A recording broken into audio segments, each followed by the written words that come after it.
Dreamscape presents The Dead Detective by Alan Russell, narrated by Josh Innerst. Prologue. Witching hour, and the onset of my nightmare. As water pours into the small boat, the human cargo wave their arms in terror. Desperate eyes lock onto mine as their prison begins to sink.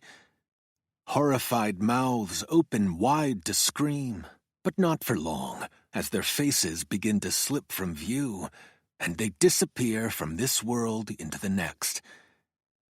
Their terror pulls at me, an undertow that feels as if it's dragging me down with them.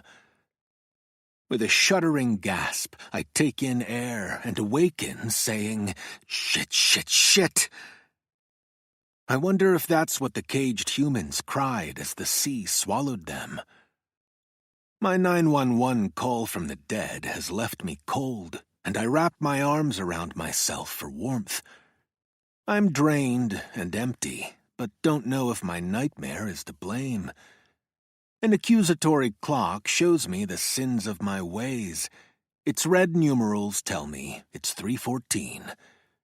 Why can't demons work banking hours? In 6 hours, I have a long overdue appointment with a doctor. Months of feeling like shit have forced me to finally seek help. I want to blame stress. I'm hoping there's a pill for what I have.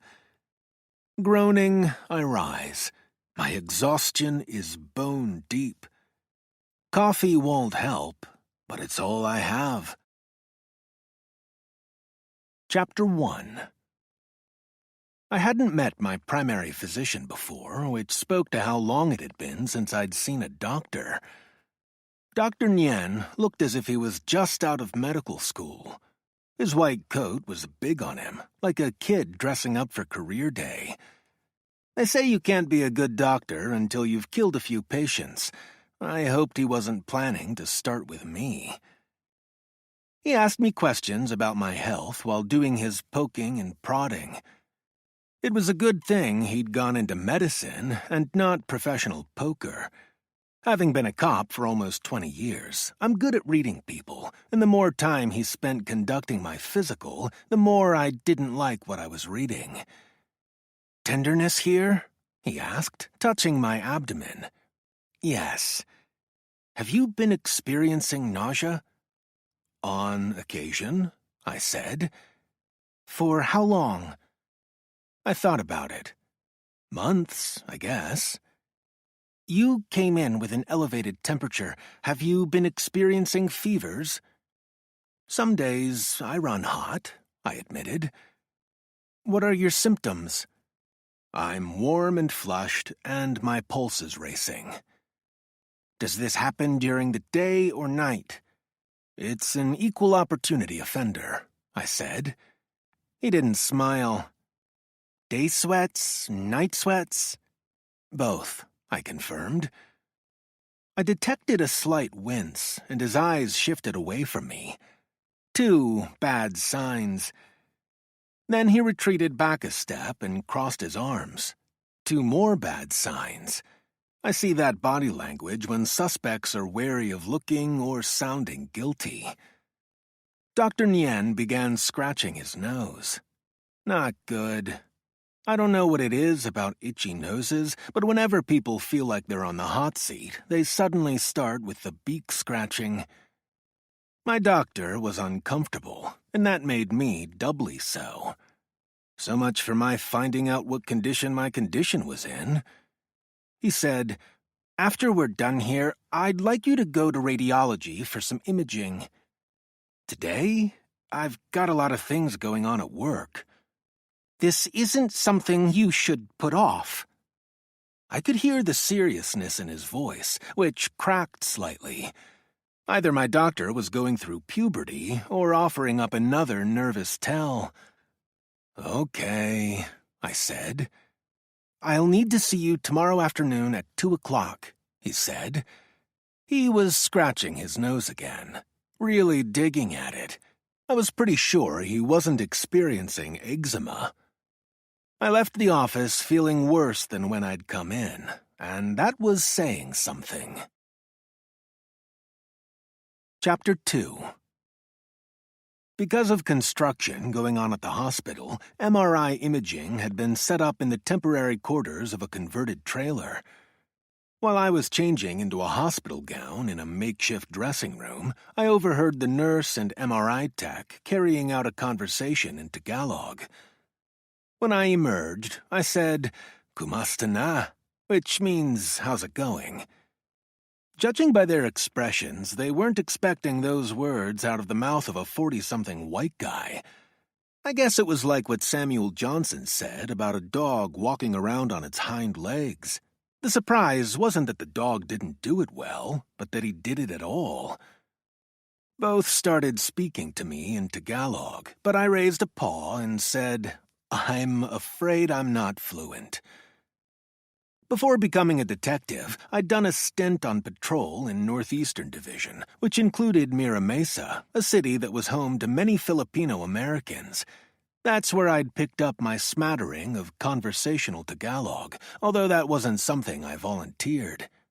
Like most cops, I don't like advertising my vocation to strangers, and let the two of them assume I was just another San Diegan who had visited the Philippines via a cruise with the U.S. Navy.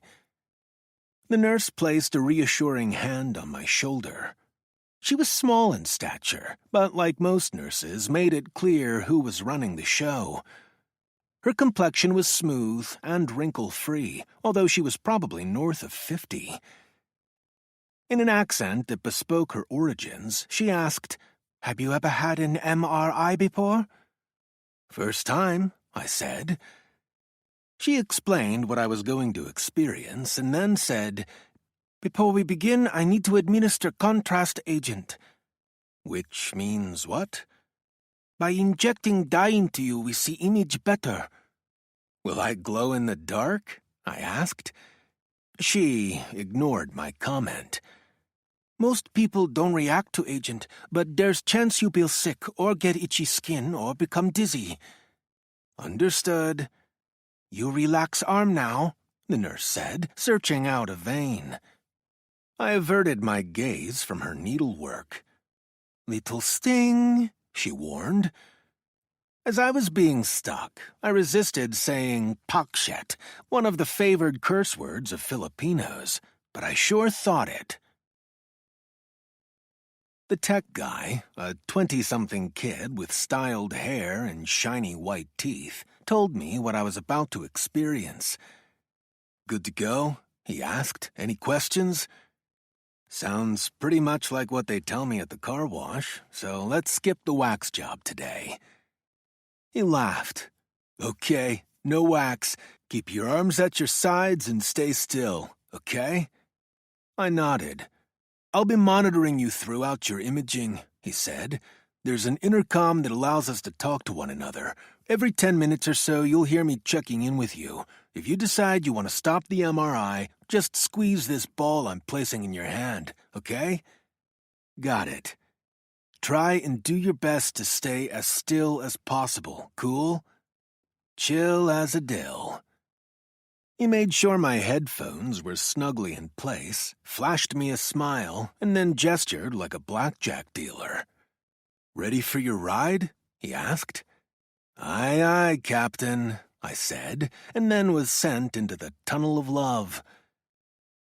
Before I worked what most people call the chain gang homicides, I'd never experienced claustrophobia.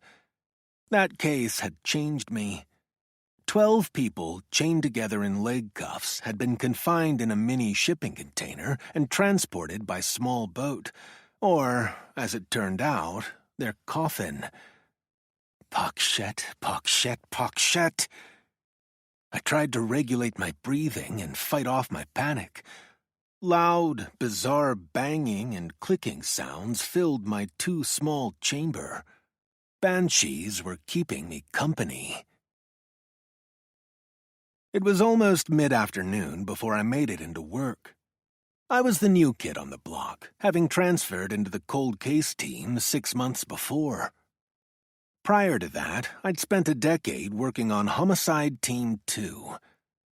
It was considered a lateral transfer, but my peers thought I was batshit crazy to do it. Among cops, there's a cachet that comes from working homicide, whereas cold case was viewed as a last stop before retirement. Everyone thought I was too young to end up at the old elephant's graveyard, but I was good with my decision. The cold case team was made up of not only SDPD detectives, but also investigators from a wide variety of backgrounds, including the DEA, NCIS, and U.S. Customs and Border Protection. It was possible that the chain gang homicides crossed all of those jurisdictions, giving me ready resources to continue my mostly off-the-books investigation. My expectation was that the change of scenery would afford me more time and opportunity to work the case. That had proved true up to a point, but it wasn't as if I'd been able to concentrate solely on that case to the exclusion of others. Usually I drape my blazer over my back, but today I kept it on to keep the vampire handiwork under wraps. What I could hide from others, though, I couldn't hide from myself. As much as I didn't want to admit it, I was worried that something was seriously wrong with me. Maybe I had just misread Dr. Nien's body language, and my paranoia had colored my impressions. That's what I tried to tell myself. As I approached my cubicle, Mark Aloha Atkins nodded at me. Aloha is infamous for the loud Hawaiian shirts he wears when away from the job. He had come to the cold case team from U.S. Customs and Border Protection. His plan was to retire in 2 years at the age of 50 and move to Hawaii. "The Como se llama mama was looking for you," Aloha said. That was one of Sergeant Lopez's nicknames. Everyone on the cold case team had a nickname, except for me. Nothing had stuck yet, even though Aloha was trying to pin me with Frank Ocean. He thought the singer's name worked because my surname's Lake, but the others hadn't bought into it. Nancy Boots Parker leaned back in her chair and said, "You just missed out, Wyatt." Like me, Boots had transferred from homicide. She'd had her nickname before coming to cold case. Boots was the mother of 3, all by different fathers. She had left all her husbands and was known for her take-no-prisoners attitude. As the story went, a coworker had spotted her in public wearing oversized boots. That, and Nancy Sinatra's song, "These Boots Are Made for Walkin'," cemented her moniker. She pointed an accusatory finger at Pat Bear Waller. "If you'd come in 5 minutes ago, there would have been some cookies for you, but someone didn't even leave you any crumbs." "They were delicious," Bear said. Bear was big and hairy and had been christened with his nickname in high school. Prior to working the cold case team, he'd been a special agent with the DEA. "You've got no shame," Boots said. "How was I to know there was a limit on cookies?" "Ever hear of common etiquette?" she asked. "Bear's getting ready for hibernation," Aloha said. Bear nodded. "What he said?" "It's June, morons," Boots said. "Wouldn't know it," Bear said. "We've barely seen the sun all month." Spring had only intermittently sprung in San Diego. A months-long persistent marine layer had resulted in April, gray May, and now June gloom. "I don't know why you're singling me out anyway," Bear said. "Before I got to those cookies, Aloha finished most of them." "I'll bet Frank Ocean doesn't even care about the cookies," Aloha said. "Right?" "It was nice of Boots to bring them in," I said. "Bear and I got something Frank would like more than cookies anyway," Aloha said. "Information." I'd enlisted the other detectives to assist me in my off-the-books chain gang investigation. "The boat that went down wasn't a panga, but something custom," Aloha said. A panga boat is essentially a skiff with a raised bow that's popular with Mexican fishermen. They were also popular with those smuggling human cargo out of Mexico to the States. But it wasn't exactly a drug sub either, Bear said, or at least not a drug sub known to any of my DEA contacts. The boat doesn't quite fit the profile of other semi-submersible boats used in drug trafficking, but it was riding low in the water, probably to avoid Coast Guard and Customs sonar. Which cartel runs the most drug subs? I asked. These days, Sinaloa. The cartels are always trying to find a better way to transport their product. It didn't matter if that product was drugs or people. The phone on my desk buzzed. I picked it up, and Sergeant Lopez said, "Got a minute?" "On my way." I walked over to her office, stopped at the entrance. "What's up, Sarge?" "Come on in and have a seat," she said. No quick exit, I thought, sitting down. Earlier that morning, I'd left a message with her saying I wouldn't be in until the afternoon, but hadn't provided details. We exchanged nods, and I found myself having my usual stare-down with a wolf. Behind the Sarge's desk is a heraldry plaque that explains the name Lopez is derived from the Latin lupus. In the middle of her coat of arms is the wolf, La Loba. "How are things?" she asked. I felt like hell and looked like hell, but said, "Great." She waited for me to elaborate. When animals are sick or hurt, they try to hide their condition, not wanting to reveal their weakness to others. Maybe that's why I kept my doctor's visit to myself and felt no inclination to reveal it, especially to La Loba. "You come from the zoo?" she asked.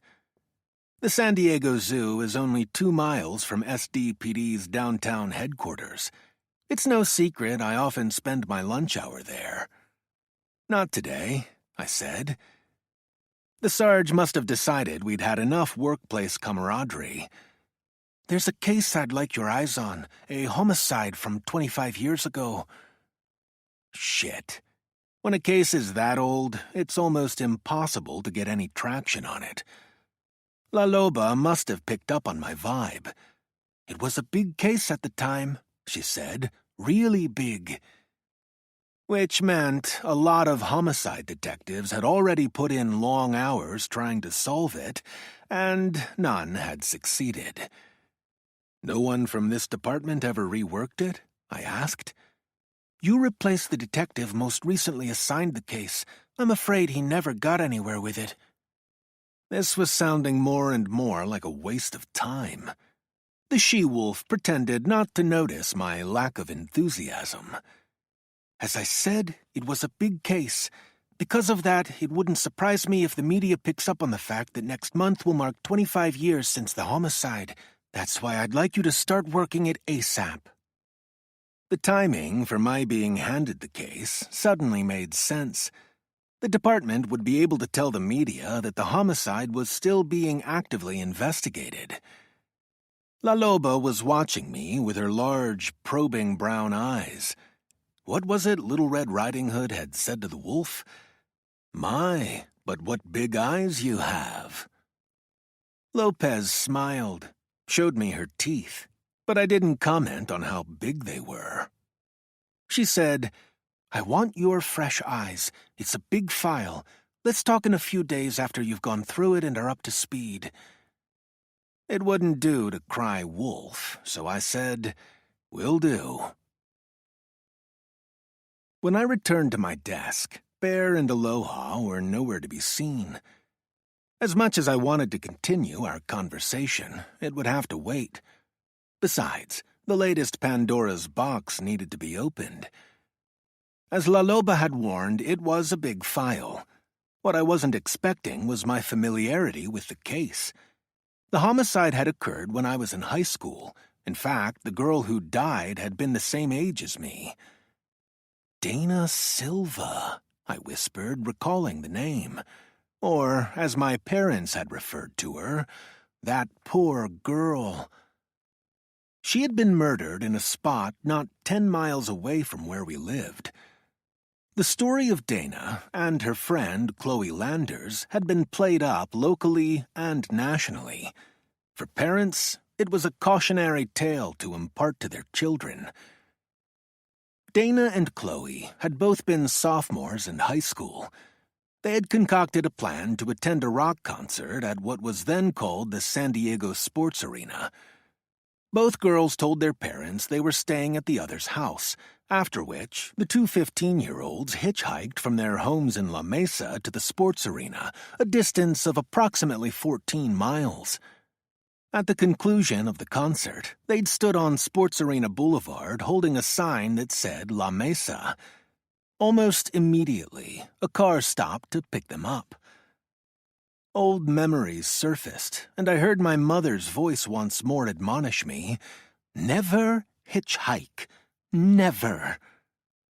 It had been a frequent lecture of hers. Only when I got a beater car had she put it to rest and gone on to other warnings. I went back to reading the file. When the two girls got into the car, they were impaired. During the concert, they'd smoked weed and taken X, the drug MDMA, now known as Molly. The driver who picked them up was an approximately 25-year-old white male with long brown hair who identified himself as Stu or Stewie. According to Chloe, Stu also offered his surname, what she said was a one-syllable last name that started with the letter B. Whenever interviewed by police, and that was a lot of times, Chloe seemed to recall he had identified himself as Barnes, Bourne, Burns, or Burr. Killer B. Judging by what was in the file, Homicide Team 1 and its 4 detectives had tirelessly beat the bushes looking for Stu B. Years had been spent on the case, but their hard work had gotten them nowhere. A dozen years passed before Cold Case took up the investigation. I was the third detective from the team to be handed the torch. That meant at least 7 had worked the case, not to mention the army of officers and support personnel who assist with investigations. I went over Chloe's account of what had happened. She said that when they set out on the drive, Stewie told the girls he would have to take a back route because he didn't want the cops pulling him over for being above the blood alcohol limit. The girls offered no objections, also wanting to avoid the scrutiny of the police. Since neither Chloe nor Dana drove and were far from home, they were unfamiliar with the route Stu traveled. According to Chloe, at the start of the drive all seemed well. Stewie acted friendly and joined in with the good-humored conversation. Gradually, though, both girls began feeling uncomfortable with the way he scrutinized them through the rearview mirror. Stu's route took them to the Mission Trails Regional Park, a nearly 7,000-acre preserve just 10 miles from downtown San Diego. That's where he pulled over to ostensibly smoke dope. When Stewie told the girls he didn't want to smoke out in the open, they reluctantly followed him along a park trail that was officially closed after sundown, but rarely monitored by authorities. As they walked behind him, the girls had a whispered discussion where each tried to convince the other that Stewie was harmless. The remoteness of the location deterred them from fleeing, as they had no idea where they were or how they could get home. At the time, cell phones were just becoming popular, but neither girl had one. This meant that even if they ran off, they would have to find a phone in the urban wilderness. And while they might be able to manage that, they were worried about the parental fallout they would face after confessing all their deceptions and getting to the concert. Their default decision was to hope things worked out for the best, even as Stu's behavior became increasingly erratic. After taking them to a spot far from any potential prying eyes, Stu started smoking a joint. The young women declined his offer to take a hit. Their hope was that the pot would make him relaxed and mellow, but it seemed to do the opposite. As he took more hits, his conversation became more frenetic, and Chloe grew alarmed when she heard Stu babbling about his having applied a dusting of angels on his weed. Back then, phencyclidine, PCP, was known as angel dust, a hallucinogen with a reputation for causing violent episodes. As the drug took its hold on him, he became increasingly frenzied, and Chloe grew alarmed. "We're going to have to run," she whispered to Dana. Stu must have sensed their intentions. Without warning, he suddenly attacked the girls, first striking Chloe on the head with a large rock and knocking her out. For Chloe, that proved to be a blessing, as it spared her from having to witness Dana being brutalized and murdered. When Chloe regained consciousness, she struggled to see. It was dark, and her vision was blurred from a concussion, but what she saw was so horrific that she had difficulty making sense of it. An unmoving and mostly naked Dana was spread out on the ground next to her. Blood covered her friend's body. "Dana!" she cried out. "Dana!" Her friend was beyond hearing, but not so the murderer. Nearby, Chloe heard something move. As she turned her head, Chloe was struck from behind and once more blacked out. Later, when she began to come to, Chloe awakened in fits and starts to excruciating pain. She became aware of being sticky all over. As much as her head throbbed, what hurt most were her legs. Her jeans were heavy with blood, and Chloe began to get some idea of the severity of her injuries. Stu was nowhere to be seen. He had left her, presumably thinking she was dead or dying. It was up to her to prove him wrong, to somehow find a way to survive. She had to live, for herself and for Dana.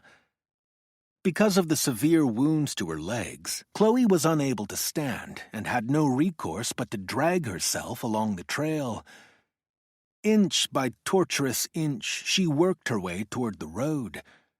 How many times Chloe lost consciousness, she couldn't be sure, but each time she fought through the pain. Finally, as dawn broke, she reached the side of the road. From her position on the ground, she tried to wave down passing cars. Several drivers drove by. Chloe wasn't sure if they didn't notice her or were just too frightened to stop.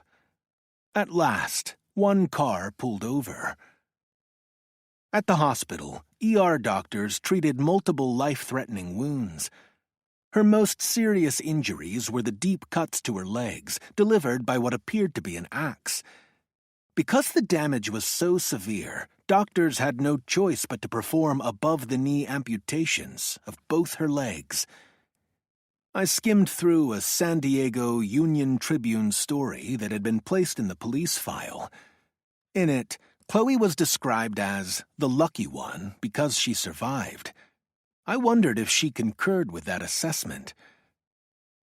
Over the years, Chloe had been interviewed by the police numerous times. It had been 4 years since a detective had sat down with her, an interview conducted at her office on Fifth Avenue in Hillcrest, a neighborhood near downtown San Diego. She was now Dr. Chloe Landers, a psychologist specializing in grief and trauma counseling. La Loba had made it clear I was supposed to prioritize the case, and that the sooner I talked with Chloe, the happier she would be. Her file included a work number, as well as a cell phone number, and I hoped both were still current. I went with calling her cell phone. After 3 rings, a woman answered with a terse, "Yes?" Since I was calling from an SDPD landline, I assumed caller ID had clued her in to who was on the other line. Chloe had been dealing with prying cops for a long time, so it didn't surprise me that she wasn't thrilled to be talking to another one. "Dr. Landers, my name is Wyatt Lake, and I'm a detective with the San Diego Police Department.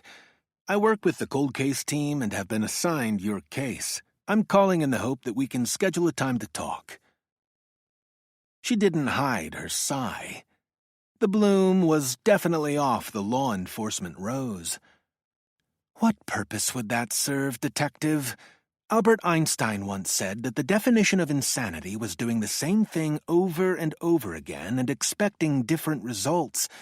Your department hasn't made any headway in my case. Why should I expect that to change? Every detective looks at a case differently, I said. It's possible I might see something that others have missed. That's a claim I've heard before, she said. You have every right to be frustrated, I said. But if I'm to work the case properly, I'll need a little bit of your time. No, Detective, you'll need far more than that. You'll want me to dredge up the past and think about matters I've been trying to put behind me for 25 years. And how's that working for you? She didn't respond for a long moment, and I was afraid my irreverence had sunk my chances of getting a face-to-face with her. But then she offered up a small laugh. That's a question I've been known to pose to clients locked into habitual and unhealthy patterns, she said. I managed to keep my mouth shut, which I hoped showed that I wasn't locked into habitual and unhealthy patterns. Okay, she said. As much as I'd like to put off our meeting, I know that procrastination will only make matters worse. Does tomorrow at 4 o'clock in my office work for you? I had a 2:30 appointment with Dr. Nguyen, which would leave me enough time to meet with Chloe at 4. It would mean a long night spent acquainting myself with her file and preparing my questions, but that was probably a good thing. The busier I was, the less time I had to worry about my own health. 4 is good, I said. I confirmed her work address and thanked her for speaking with me. Namaste, she said, and clicked off. I didn't exactly know what namaste meant, but it was enough for me that it didn't translate to fuck off. Chapter 3. It usually takes me no more than 15 minutes to drive from my workplace to the South Park neighborhood where I live. When I bought my modest home, I paid $250,000 for it, which seemed like a hell of a lot of money at the time. My home is still modest, but I'm told it's now worth north of $1 million. On paper, I'm a millionaire. When I was a kid, we used to speak of millionaires as if they were unicorns. The price of San Diego real estate has made many of its citizens millionaires, but that doesn't mean most of us aren't still just scraping by. I parked in my one-car garage and was glad I didn't have to fight for street parking, as did so many in my neighborhood. My arrival didn't go unnoticed. Even from inside my car, I could hear the clacking of nails on the cement floor of the garage. Lola jumped up on the driver's door. In the darkness, her one bright blue eye glowed. That was courtesy of her being half husky. She also had a brown eye that came from her shepherd half. Her mom, Janice, calls her a Shepsky. "Down," I said. She responded by licking my window. When I slowly pushed open the door, Lola backed off for a moment before taking that as an invitation to jump back up and settle in my lap. "Yes, I love you," I said, "but not as much as my dry cleaner does." Any Lola encounter means lots of hair. Huskies and shepherds are great shedders, and Lola was true to both breeds. "I need to invest in a lint roller company," I told her, but mine was a feeble protest, and Lola knew it. She lifted her muzzle to give me yet another kiss. "Yes, it's good to see you, but it's time you got down." If anything, Lola settled into my lap a little more. From outside the garage, a raspy voice called out, "Park it elsewhere, Lola." With great reluctance, Lola departed my lap. "What a hussy you are," Janice said. In my day, the old ladies would have called you a shameless, saucy minx. I should know. That's what they called me." Janice combined a cough with a laugh. Her phlegmy voice spoke of more than half a century of smoking, although she had replaced tobacco with weed decades ago. I'd been a neighbor of hers since before marijuana was legalized in California, and remembered how Janice had tried to conceal her habit after learning I was a cop. When I told her I didn't care what she smoked, and that she didn't have to worry about me hassling her, she thanked me from the bottom of her old hippie heart.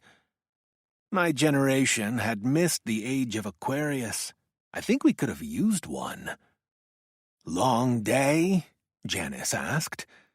Her hoarse voice made it likely she had already smoked a bowlful of weed, but that hadn't prevented her from noticing I was dragging. "Long day," I agreed. "We better leave the detective in peace, Lola." Ishevsky pretended not to hear, staying close to me. "She's welcome to visit for a few hours," I said. "Work's going to keep me up for a while." "You sure?" "What Lola wants, Lola gets," I said. Arshevsky was all but dancing, as if privy to every word being said. "I'll send her home when I hit the sack," I promised. To simplify Lola's comings and goings, Janice had installed a doggy door at her home. I was happy with the arrangement. My odd work hours conspired against me having a dog, but I was happy that Lola visited most days. "Don't let her talk you into another dinner. She's already eaten." "Will do." "And Wyatt?" "Yeah?" "Don't stay up too late. You look like shit." When your geriatric pothead neighbor tells you you're looking like shit, you can be pretty sure that you are.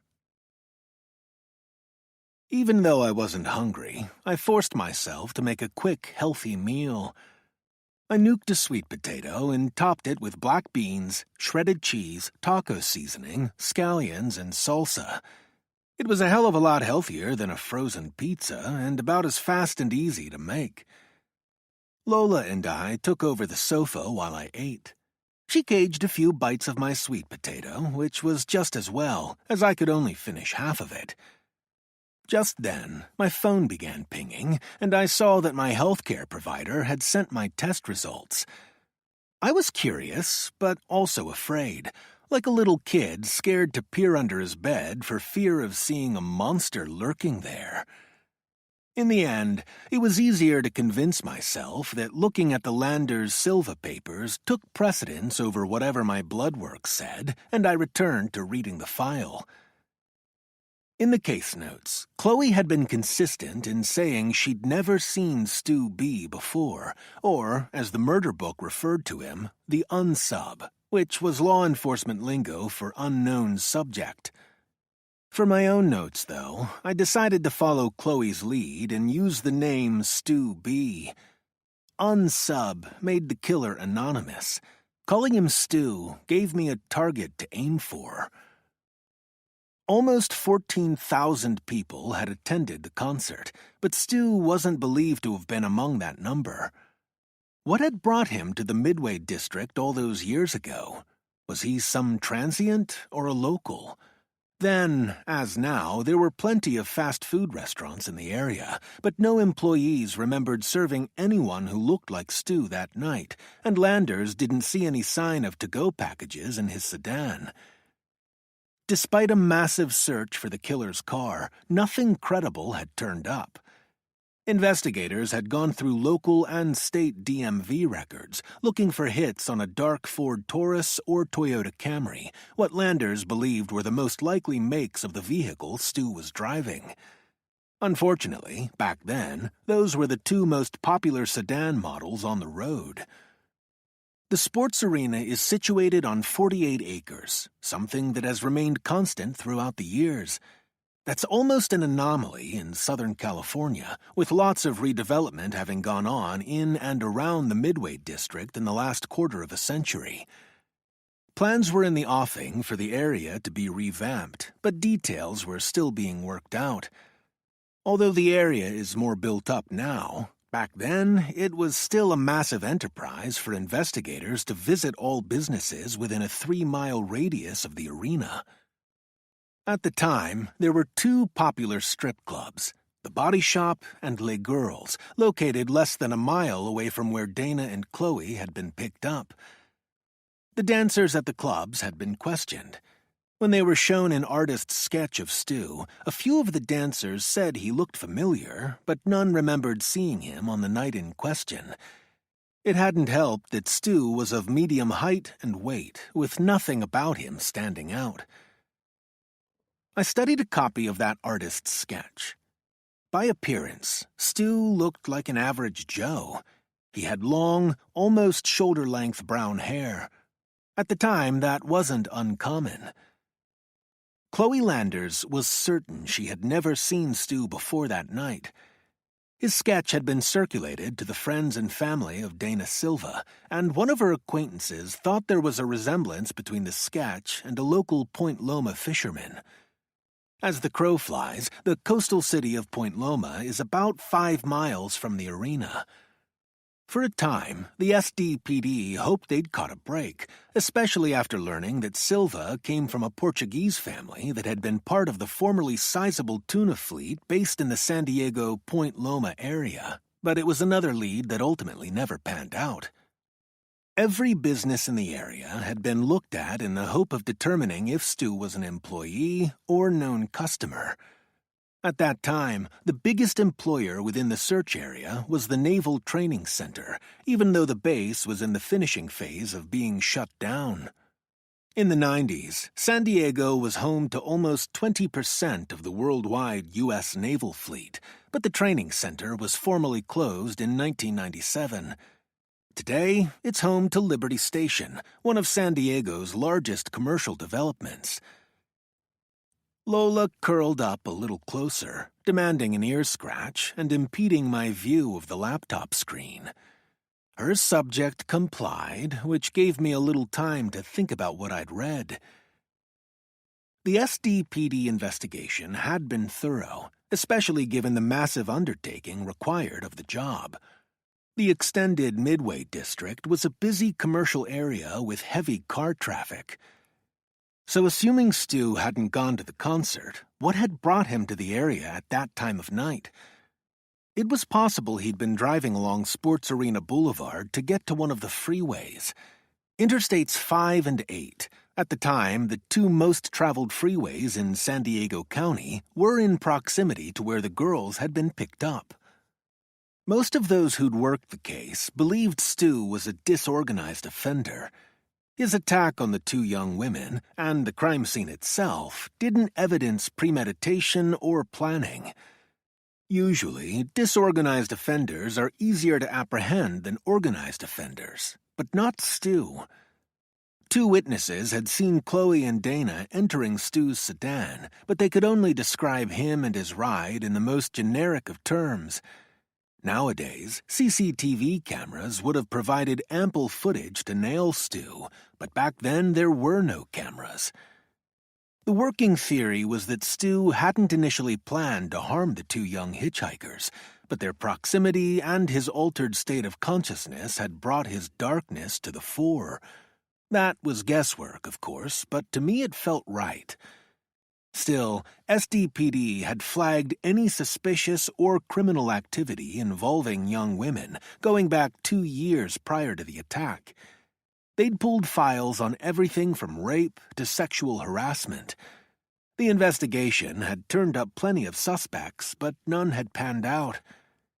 In her witness statement, Chloe had said that at first Stu hadn't raised any red flags, but during the ride that had changed. Mr. Hyde began to emerge. Stu or Stewie?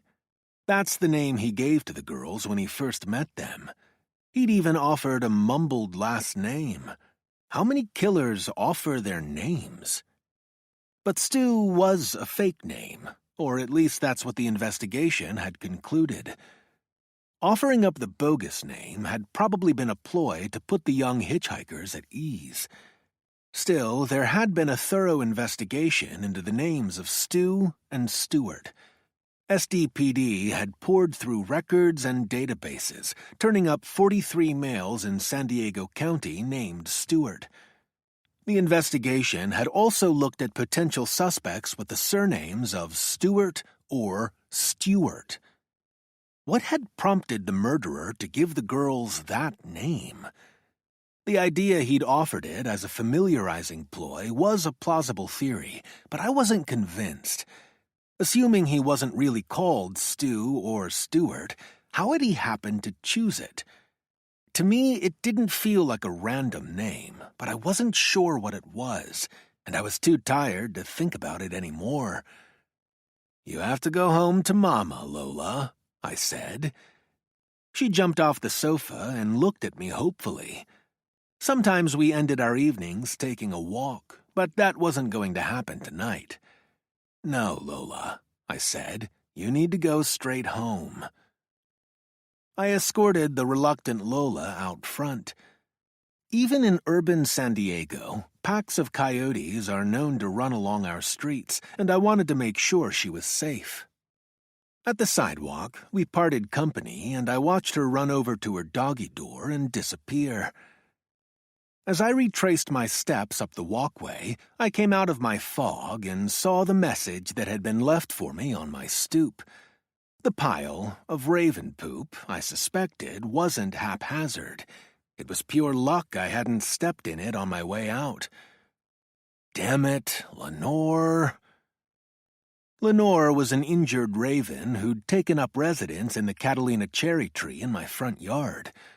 Her wing, if not broken, was damaged. My guess was that a neighborhood kid had shot her with a BB. She'd been around for 3 weeks. During that time, I'd left out food offerings and observed her condition. Through furious flapping, Lenore could just get airborne enough to reach the low-hanging branches. I had called animal control earlier in the week. It had seemed like the right thing to do, but Lenore apparently didn't think so. 2 days ago, an animal control officer had come to my house, but we'd failed to capture Lenore. From atop her tree perch, she had watched while we did our Keystone Cop's best to imprison her. Occasionally, we caught sight of cold ebon eyes looking out from behind foliage, shooting daggers at us. Lenore had exacted revenge for my narking on her. The raven poop looked similar to chicken droppings, or a Jackson Pollock painting. I was glad I hadn't stepped in it. In the morning, I'd apologize to Lenore and leave her some food. Ravens are scavengers and will eat just about anything, but Lenore was particularly fond of dog kibble and unsalted peanuts. Maybe she'd forgive me if I gave her a double offering as an apology. Chapter 4. Before leaving for work in the morning, I hosed down the stoop and scattered peanuts and canned corn in a spot near the tree. Even though I couldn't see Lenore, I suspected she was watching everything I was doing and judging accordingly. I arrived at work at a little past 8. My goal was to get through as much of the murder book as possible before leaving for my 2:30 appointment with Dr. Nguyen. Even though I was the first from my team to make it in, there was a visitor waiting for me. "I almost gave up on you," said Detective Tomas Tommy Boy Garcia. "Must be nice working banker's hours." Tommy had his feet propped up on my desk. The two of us had worked together for almost a decade on Homicide Team 2, where he was still assigned. Tommy had the reputation of being a big kid. He was 6 feet tall and burly. Still, he was surprisingly agile and didn't need any prompting to join in soccer games in the park or take a swing on the dance floor. He had a full head of thick, dark hair and was overfond of running a comb through it. Pointing to a cup of coffee on my desk, he said, "Caramel Ribbon Crunch Frappuccino. It always hurts me to have to put in that order. Do you know how much sugar is in this? I'm surprised you don't have diabetes." diabetes. Maybe Tommy Boy was onto something. It wasn't as if I wanted to have diabetes, but that could explain why I was feeling so crappy. I reached for the cup, took an exaggerated sip, and nodded contentedly. "Almost sweet enough," I said. "Real cops drink their coffee black." "You're the one ordering it," I said. "I only do that because Rosa's always nagging me to be nice to El Padrino, so I tell her that I've been buying your damn Cafe Dolce for years." Rosa was Tommy's long-suffering wife. I was godfather to their 6-year-old son, Joe. Since I don't have any kids of my own, I like to dote on my godson, something Rosa appreciates. Tommy finished up his coffee and then took aim at my wastebasket. His cup hit the rim and then bounced away. "That's what happens when you're seeing double," he said. "You work an all-nighter?" I asked. "You must be a detective, Lago." In Spanish, Lago means lake. I sort of liked having my one-syllable last name transformed into 2 syllables. Tommy Boy stretched out and yawned. "Got the call yesterday afternoon," he said. 2 pipe fitters were on the job removing old cast-iron piping and replacing it with copper when one of them decided to use the old pipe to cave in the other guy's head. Bad plumbing can be a real pain. Tommy ignored me, continuing with his story. Man Meets Pipe was a result of a love triangle gone bad. The victim was involved with the wife of his coworker, and hubby decided he'd had enough. So the victim paid the piper? This time Tommy couldn't pretend he hadn't heard. He directed a baleful stare my way, and then used his middle finger to scratch his nose before continuing. Anyway, hubby decided to do a runner. He headed for the border, but then changed his mind and started hitting a bunch of South Bay bars instead. He went clubbing, I wanted to say, but decided to spare Tommy. All-nighters tended to make him cranky. So I'm with his wife, and this guy keeps calling her. I'm whispering what to say, and she keeps telling him that he needs to give himself up. He agrees and says he's going to do just that, but then keeps acting like a prick tease. Every time he changes his mind and ends up at another bar, where he calls the wife again, and we go through the same thing. After like 2 hours of this, we finally catch up with him, but by then he's got 7 or 8 drinks under his belt. When we pick him up, he's ready to confess, but we keep putting him off, stalling him with coffee and food and doing everything we can to put a cork in his confession. We tell him before he can talk to us, he needs to be sober, so every half hour we administer the booze kazoo. It keeps ticking downward, but all the while he's getting more and more antsy. With each passing minute, it's looking like he might ask for a lawyer, but thank God that doesn't happen. Finally, he's as sober as a judge. That's when I welcomed him into my confessional booth. Sounds like you should have gone with a real priest. Tommy made a disdainful sound. Let me send you the crime scene photos, and afterward you can tell me if you're still feeling so charitable toward this guy. I'll pass. You're getting soft in your new job. In the old days, you were always up for breakfast, no matter how gory the crime scene. What do you say for old time's sake we go out for a bite? Can't, I said. I got stuck with a new old case and need to get through the file this morning. Tommy coughed up the word bullshit into his hand. You telling me anybody really gives a shit about some oldie-moldy case? La Loba told me to prioritize it. We're coming up on the 25th anniversary of the homicide, and she expects the media will be taking notice.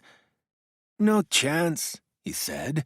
No one remembers yesterday's news, let alone something that happened 25 years ago. I shrugged. You're probably right, but I got an afternoon meeting with a witness who was there at the crime scene. Waste of time, he said.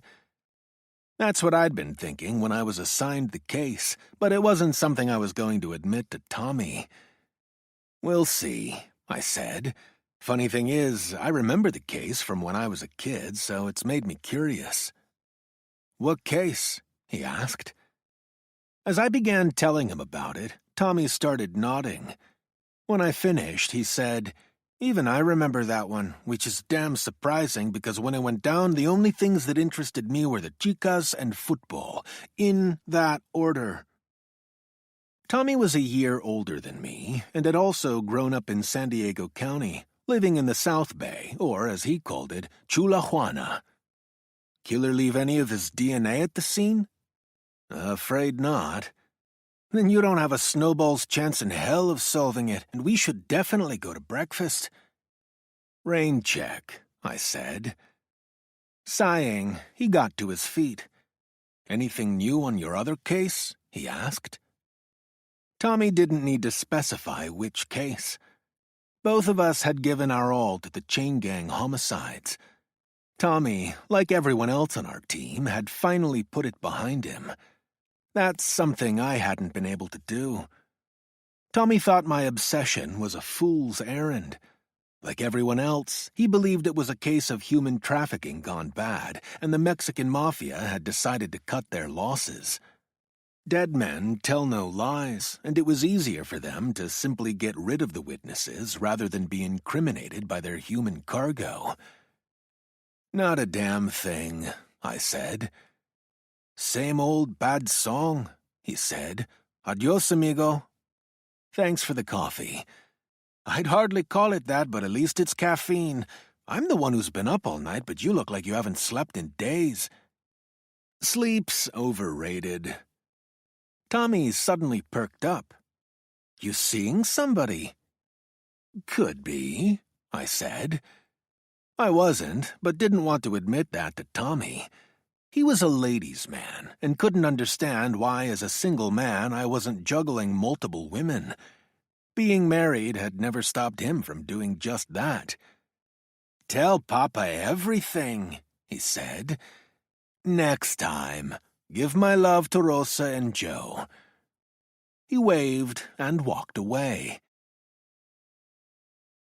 Chapter 5. Before seeing Dr. Nien, a nurse took my weight and blood pressure, which I was told was high. That didn't surprise me.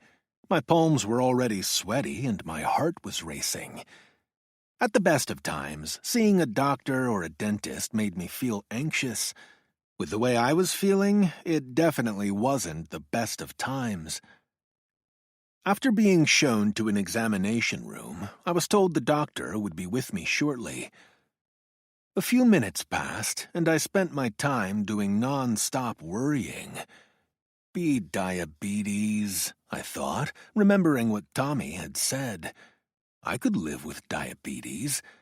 There was one thing wrong with that diagnosis, though. To the best of my knowledge, no one on either side of my family had ever had sugar sickness. Maybe I had some kind of autoimmune disease. That wouldn't be so bad, as long as it was treatable. Or I could have something like mononucleosis. As a kid, we'd called it the kissing disease. The door finally opened, and Dr. Nien stepped inside. Good afternoon, he said, without meeting my eyes. Not good. He wasn't going to tell me I had mono, or even diabetes. Whatever news he had was causing his shoulders to slump. He crossed the room, managing to not look at me. Did you look at your lab results? He asked. No. Oh, he said, sounding both surprised and disappointed. It would be up to him to deliver them. Then I'd better bring them up on my tablet for you to see. He did some tapping and then directed my attention to his tablet screen. Before getting into the numbers, he addressed the elephant in the room and said, The results were not what we would have wanted. It almost felt as if I should offer an apology for that. Dr. Nien began elaborating on those disappointing results. These are your CBC numbers, he said. That means a complete blood count. Your last CBC was some years ago, which doesn't give us a recent baseline, but your current numbers are troubling. My doctor seemed much more comfortable talking about those numbers than he did talking to me. He started referencing my white blood count, red blood count, hemoglobin levels, and platelets, and then began going over my mean corpuscular volume, hematocrits, neutrophils, and lymphocytes. I didn't understand most of what he was saying, but I did understand that what he was telling me wasn't even remotely encouraging. I had a very low hemoglobin, white blood, and platelet count, which he said would account for my headaches, fatigue, and pale skin. Initially, I wondered if these numbers suggested you might have lupus, he said. For a moment, I was hopeful. I knew lupus was bad, but seemed to remember that most people could manage its symptoms. But your MRI suggests we're looking at something else. Something, by the sound of it, that was worse. In yesterday morning's examination, I was concerned about your abdominal pain and fever, and when palpating your abdomen, I discovered your gallbladder was swollen. The imaging suggests a likely reason for this. On the screen, I found myself looking at a bunch of black and white shapes. This is your liver, he said, pointing to the largest image. On the upper right of that is your gallbladder, and on the lower right is your left kidney. In the middle of the image is your pancreas, and to the right of that is your spleen. Dr. Nien looked at me for the first time since he'd entered the room, and I nodded to show that I was following his anatomy lesson. He stretched his hand to the tablet and clicked a key. What we're looking at here are a series of images showing your pancreas. Using his index finger, he swiped along the screen, bringing up several images. To my untrained eye, the pancreas sort of looked like a sideways comma, but I wasn't really focusing on it. In my head, a word was playing over and over. Pancreas. I didn't know a damn thing about the pancreas, other than it wasn't a word you ever wanted to hear come out of your doctor's mouth. Dr. Nien said, "The pancreas sits behind your stomach and is in front of your spine. You can see how it lies along the first segment of your small intestine." I'd delivered plenty of bad news during my time as a homicide detective, but one thing I'd learned was that you don't leave people hanging any longer than was necessary. "Do you mind cutting to the chase?" I asked. He pointed to a dark spot. "I did a quick consult with a radiologist who believes this is a mass on your pancreas." "A mass?" "A tumor." "Which means what?" "We'll know more after additional tests. I've already forwarded your information to a gastroenterologist as well as an oncologist. We'll also be bringing in a medical diagnostician because of certain anomalies you're presenting." "Anomalies?" "Your organs look—" He paused to consider the right word. "Compromised, and your numbers suggest your pancreatic tumor might not be your only medical concern." "But even by itself, that tumor is more than cause for concern, right?" Dr. Nien took a deep breath. "As I said, more tests need to be conducted. But yes, such a tumor is very concerning." "Do I have pancreatic cancer?" "We haven't made a definitive determination." "But it appears likely." The doctor wasn't comfortable being put on the spot, but after a moment he nodded.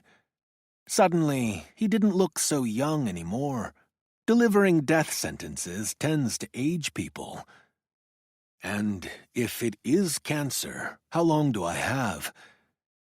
He looked away. "That's something you need to take up with your gastroenterologist. I hear Dr. Kumar is excellent." "But he's no miracle worker, right?" "She," Dr. Nien said, and then looked embarrassed by his correction. In a softer voice he said, "No, she's not." "And isn't pancreatic cancer a death sentence?" "We still don't know." Dr. Nien's voice trailed off as he became aware how lame his disclaimer sounded. Yes, he finally said. How long? I asked again. That's not a question that can be answered without more tests, he said. His hedging was understandable, but I wanted answers, so I consulted another source. I lifted my phone and asked it, "What's the survival rate for pancreatic cancer?" The electronic voice replied, "Pancreatic cancer has the highest mortality rate of all major cancers. Only about 8.5% of all patients are alive 5 years after their diagnosis." Having successfully backed my doctor into a corner, he nodded, reluctantly agreeing with my phone's prognosis. Maybe I should get a second opinion with another phone, I said. Dr. Nyen didn't look amused by my gallows humor, so I went back to asking him questions. You were saying that this mass doesn't look as if it's the only thing wrong with me, is that right? More tests are in order, he said. The specialists I'm referring you to will be performing those. Because it's important you start your course of treatment as soon as possible, Dr. Kumar has agreed to see you today. Today's not good, I said, an understatement if ever there was one. I have an appointment I need to get to. I'm not sure you understand the gravity of your situation, Dr. Nyen said. I wish that was the case, but I understand only too well. I turned away from the screen and began walking toward the door. Please sit down, Mr. Lake, Dr. Nyen said. There are many things that we still need to discuss. I paused at the door. It was my turn to avoid eye contact. Why don't you send me that information, along with your findings, through the medical portal? This time, I promise to read everything in my file. You're leaving against medical advice, he said. I didn't feel like apologizing, so I just shrugged and agreed. Yeah. Before you go, will you at least make an appointment with one of our mental health professionals? My staff can help arrange that. Send me the number, and I'll look into setting something up. I'm not sure Dr. Nyen believed me. I'm not sure I believed what I was saying either. Can you please sit down? He said. I'd like to discuss potential treatment options with you. What do you mean? Some patients want as aggressive a treatment as possible, while others prefer a palliative treatment. I'll give the matter some thought, I said. Since you are so intent on leaving, Mr. Lake, I need your assurance that you're not considering taking any action that would constitute a harm to yourself or to others. Usually I don't blame the messenger, I said. However, in your case, I am thinking about leaving a so-so Yelp review. That's about the extent of any harm I'm considering. Chapter 6. Palliative care. Those words kept going through my head. That was my short-term future. There was no long-term one. I wanted an option other than getting my affairs in order, even if there didn't seem to be one. Remission, remission, I said aloud, a prayer, a wish, a cadence, a plea for my life. Speak it into existence. That was a favorite New Age cliché spouted by Sandy, one of my former girlfriends. Sandy was a believer in telling the universe what she wanted. I found it hard to believe the universe was listening to her, but maybe that was projection on my part, because it was hard enough for me to listen to her. That's probably why the two of us never even made it to our 3-month dating anniversary. Then again, I never heard her say to the universe, I'd like to marry Wyatt Lake. That wasn't something she had wanted to speak into existence. I drove past the Trolley Barn Park in University Heights, and for a fleeting moment considered making a quick stop there to try and clear my mind. The park was named for the streetcars serviced in a huge barn a century ago. Next time, I told myself, driving by it. Next time? Would there be a next time? Doctors don't know everything, I thought. They're human. They make mistakes. As Ben Franklin was fond of observing, there are more old drunkards than old doctors. I don't drink much, but suddenly the prospect of being an old drunkard, an old anything, appealed to me. Remission, remission, I sang. I hoped the universe was listening, and I hoped it didn't mind that my singing was off-key.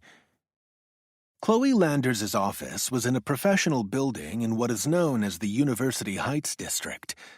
The area's long-standing name was based on wishful thinking. More than a century ago, developers had thought the University of Southern California was going to build a second campus in San Diego, but Tommy Trojan never came to town.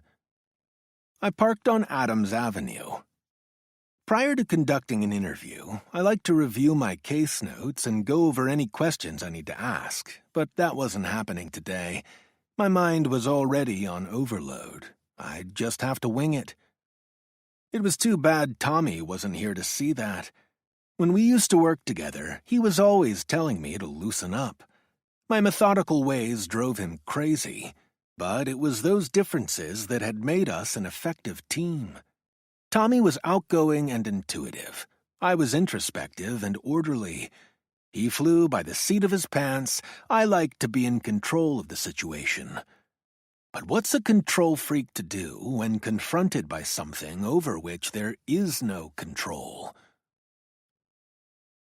At 4:05, I stood on the sidewalk studying the listings on a name board of a small professional building that housed mostly mental health professionals.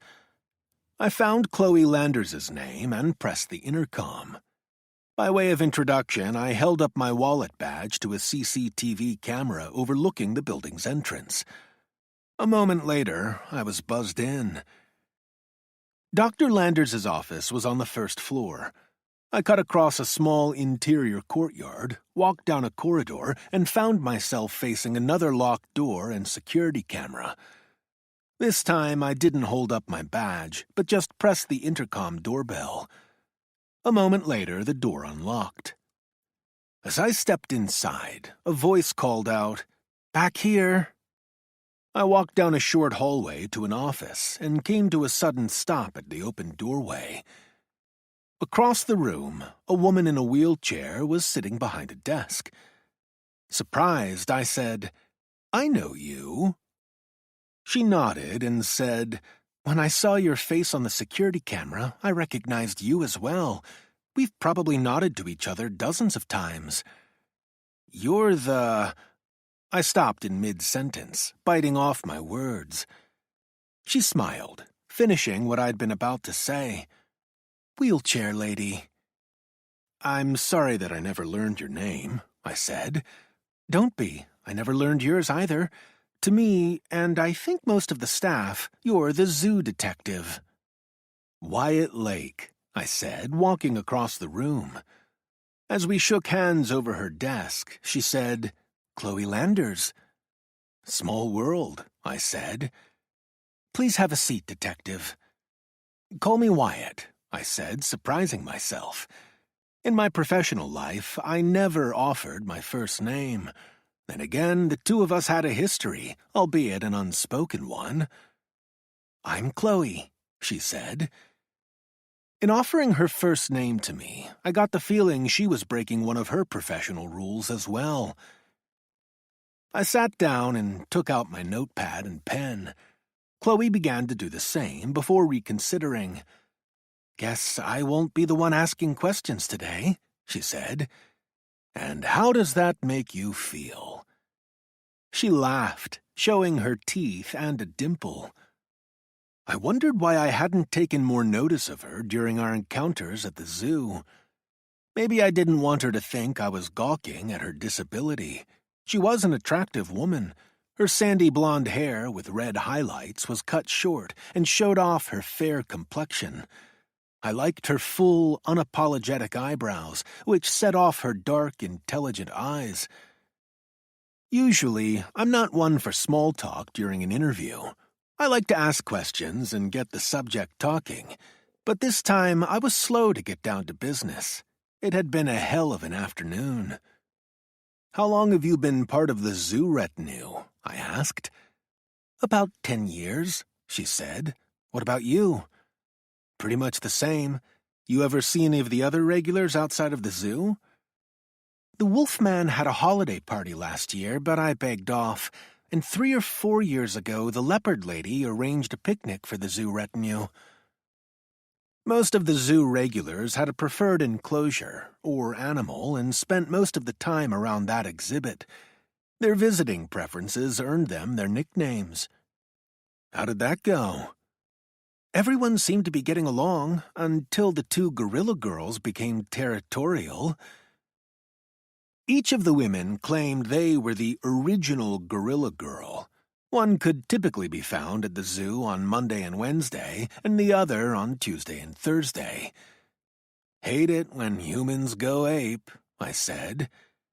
"You really didn't say that. If the word got out that the zoo detective made bad puns, it would ruin your reputation." "What reputation?" "Everyone thinks you're the cool and aloof mystery man, especially after what happened." Chloe locked eyes with me and said, "I was there that day, you know." I didn't need to ask her what day that was. For weeks after the big shake, everyone in San Diego was asking each other, "Where were you when it happened?" It's not every day you experience a 7.3 magnitude earthquake. Thank God. "So how did you know an earthquake was about to happen?" she asked. "One of the keepers said you must be psychic." "Far from it. I acted on an educated guess." "Which was?" The lemurs began making strange cries, unlike anything I'd ever heard out of them. And then I became aware of this growing refrain of howls and roars and calls coming from all corners of the zoo. I know the usual animal choruses, and this wasn't like that. Then I noticed something else. Animals were moving to the high ground of their enclosures. They knew something was going down. As it happened, just the night before, I had read an article about how animals often appear to be prescient when it comes to natural disasters, such as tsunamis or earthquakes. That was enough for me to act. "How did you get the tram shut down?" The Skyfari aerial tram travels above the treetops around much of the zoo's 100 acres. I convinced the manager on duty that an earthquake was about to happen. Luckily, the zoo's staff is trained to respond to emergency situations. "But didn't the manager question your claim?" "She knew I was a cop," I said, and when I said the words, "large earthquake," she listened.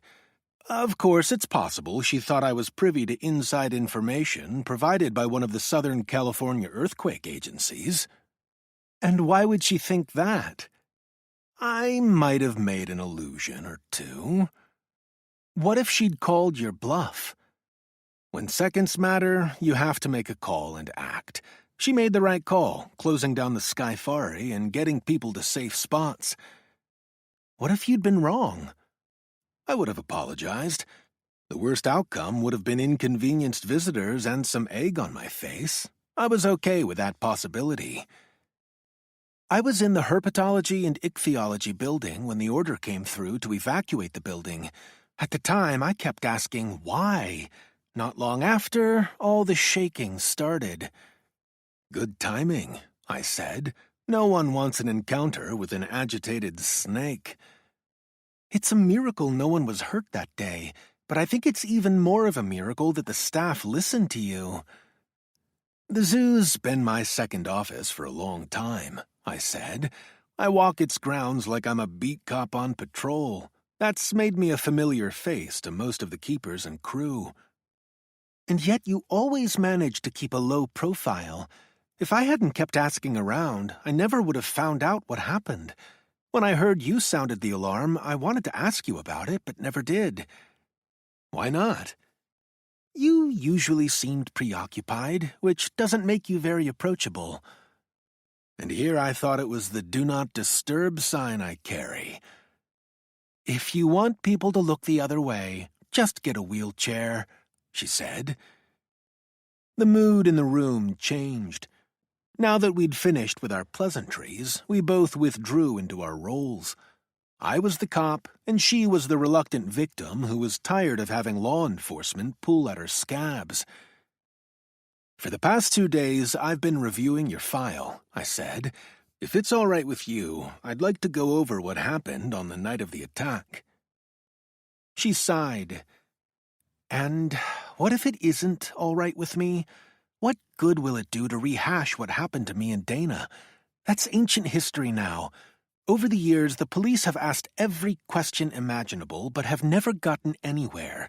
I've now reached the point in my life where all I want to do is put what happened behind me." "I can understand that, but this case isn't only about you. Your best friend was murdered. I want her murderer to pay." "What makes you think he's still alive?" "In your first interview with the police, you gauged your attacker's age as somewhere around 25. Assuming you're right, that would mean he's now around 50. Given that age, the odds are good he's still alive." "But what makes you think you can find him when so many other detectives couldn't?" "I can't promise you I'll succeed in doing that, but I can promise you that I'll be tenacious. It's been my experience, if you keep digging, things turn up." "I don't share your optimism, detective." "You don't need to, but will you at least answer a few questions?" "The definition of a few is a small number. If that's the case, go ahead." "Thank you," I said. "Your attacker identified himself as Stu or Stewie. At what point in the drive did this occur?" "At the onset," she said. "He asked us our names and then volunteered his. One of the first things he said was, 'I'm Stewie B.'" "And when he said this, you thought he was just being friendly?" She nodded. "Do you think his plan all along was to attack you and Dana?" "I really don't know." Her answer surprised me. "And yet, in previous interviews, you stated that you didn't initially think there was anything threatening about him, and it was only later in the drive that you became concerned. Haven't you heard by now that I'm an unreliable witness?" "What do you mean?" "That's the message SDPD and the media told the world. In the morality play that was presented, Dana and I got our just desserts. We were what happens when you lie to your parents, take drugs, and accept rides with a stranger." "I'm sorry if that was your experience, but that doesn't answer my question." "I don't know when he decided he wanted to kill us, okay?" "Okay," I said. "Although in previous interviews you said Stu's behavior changed during the course of the ride." "Maybe that's what I wanted to believe. Or it could be that as a teenager I was a terrible judge of character. Do you know that old song, Smiling Faces?" I nodded. She half sang, half spoke the line about evil being hidden behind smiles. "So now you believe Stu always intended to kill the two of you?" "I think he was a good actor who was initially able to mask his true intentions with a false smile." "In a number of your previous interviews, you reiterated that Stu seemed to undergo a Jekyll-Hyde transformation during the time you spent with him." "I was a young woman who experienced hell firsthand. My best friend was murdered and my life was turned upside down. In the years since, I've been trying to move beyond what occurred. As a therapist, I've seen up close how physical trauma can affect memory. Victims often have difficulties processing and storing information because of their trauma. That puts into question what the victim does or does not recall, including my own account of what happened." "Are you saying I should be skeptical of your account? Then and now? Is that right?" Instead of answering, she said, "I think we've exceeded your quota of a few questions. Are we done here?" "No, we're not," I said. "I feel like this has been a waste of time." "On that, we both agree."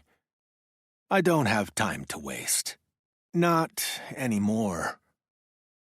Chloe must have heard something in my response. She met my eyes and asked, "What do you mean?" I shook my head, but she wasn't so easily dismissed. "This case has been ongoing for 25 years, Chloe said. "Why your urgency?" "It's the way I am." We were taking turns dissembling, and I was pretty sure each of us knew that. I said, "If you're willing to answer my questions without hedging, I'll do likewise." She allowed herself a cautious nod. "Do you think Stu B intended on harming you and Dana from the first?" I asked. "I'm not certain," she said, not meeting my eyes. "Okay. Do you think that when he offered up the name of Stu or Stewie, he knew what he was going to do?" "That's unclear. I know most of the detectives who work the case think he just offered up some randomly assumed name." "You said he also introduced himself with a one-syllable last name." "Take that memory with a grain of salt."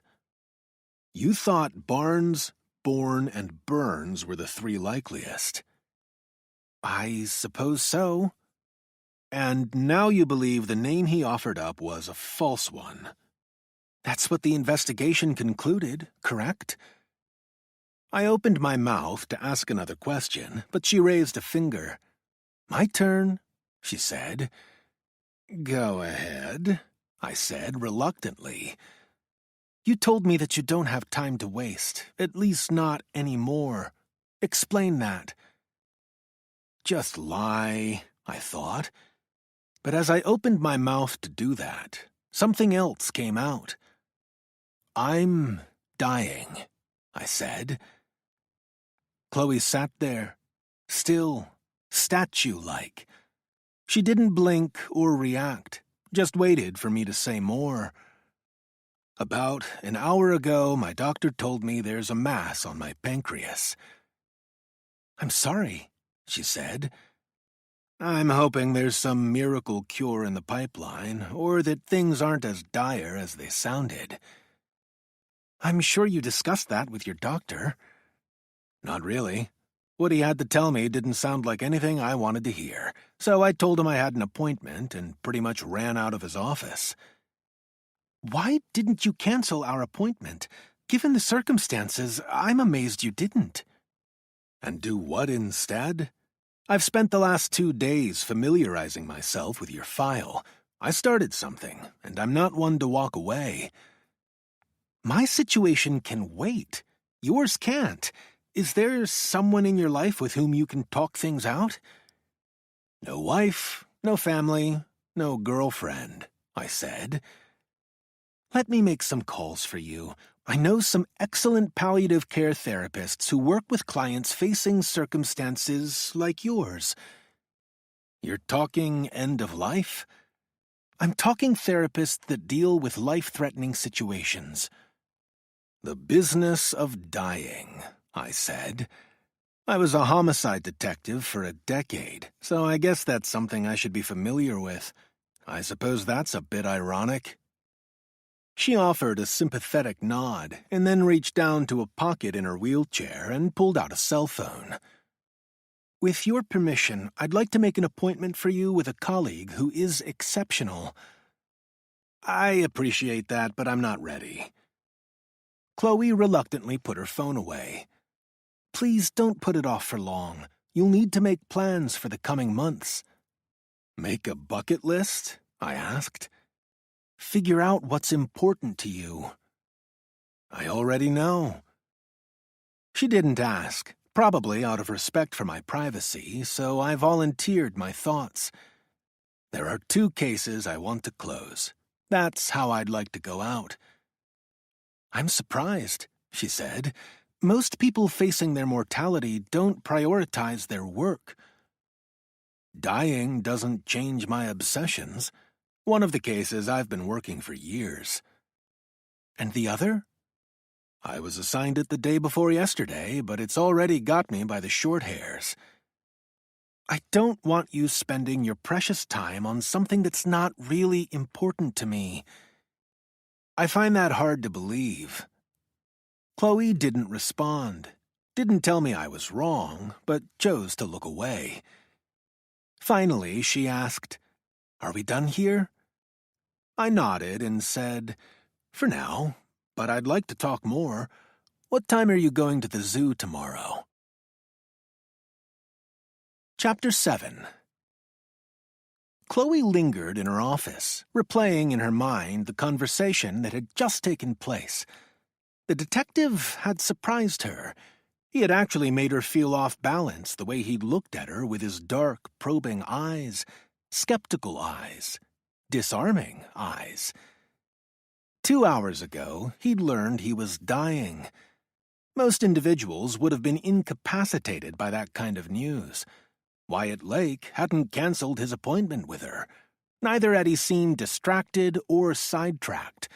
The only reason he'd even confided his condition was to try and get her to open up. The detective was intriguing and dangerous.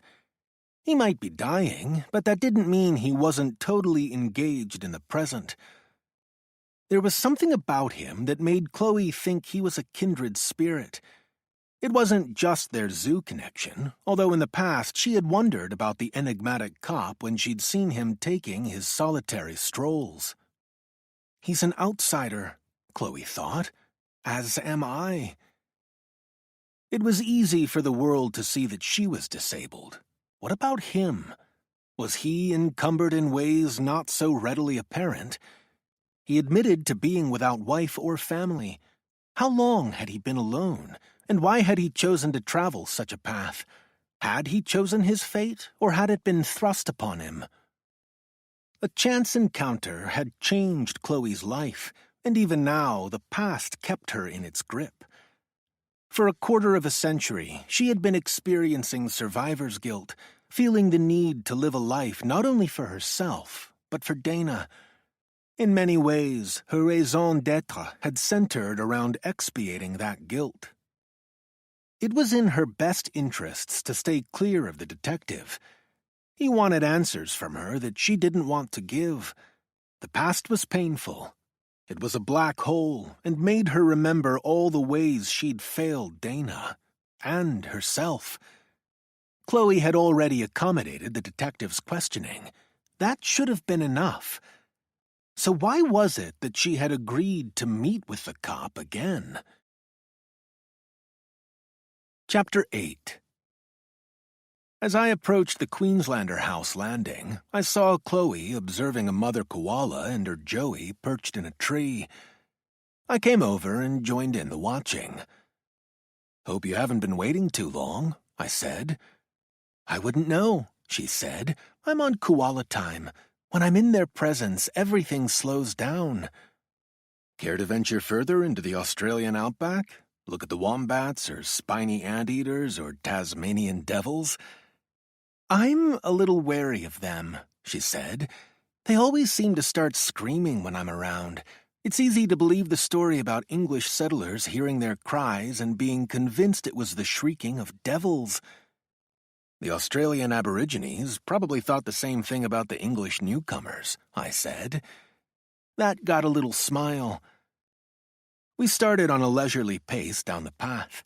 Her wheelchair was a vivid yellow, and she noticed me observing it. "Like my ride?" she asked. "Very colorful," I said.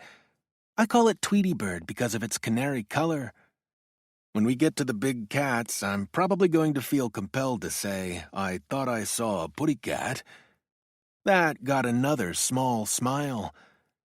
"Is it hard navigating the zoo in a wheelchair?" I asked. "Not if you have racing gloves." She lifted a hand, showing off a colorful glove with a large blue butterfly design. "Blue Morpho," she said. "Stylish. I'm one chic cripple." "I'd be glad to push you if you want."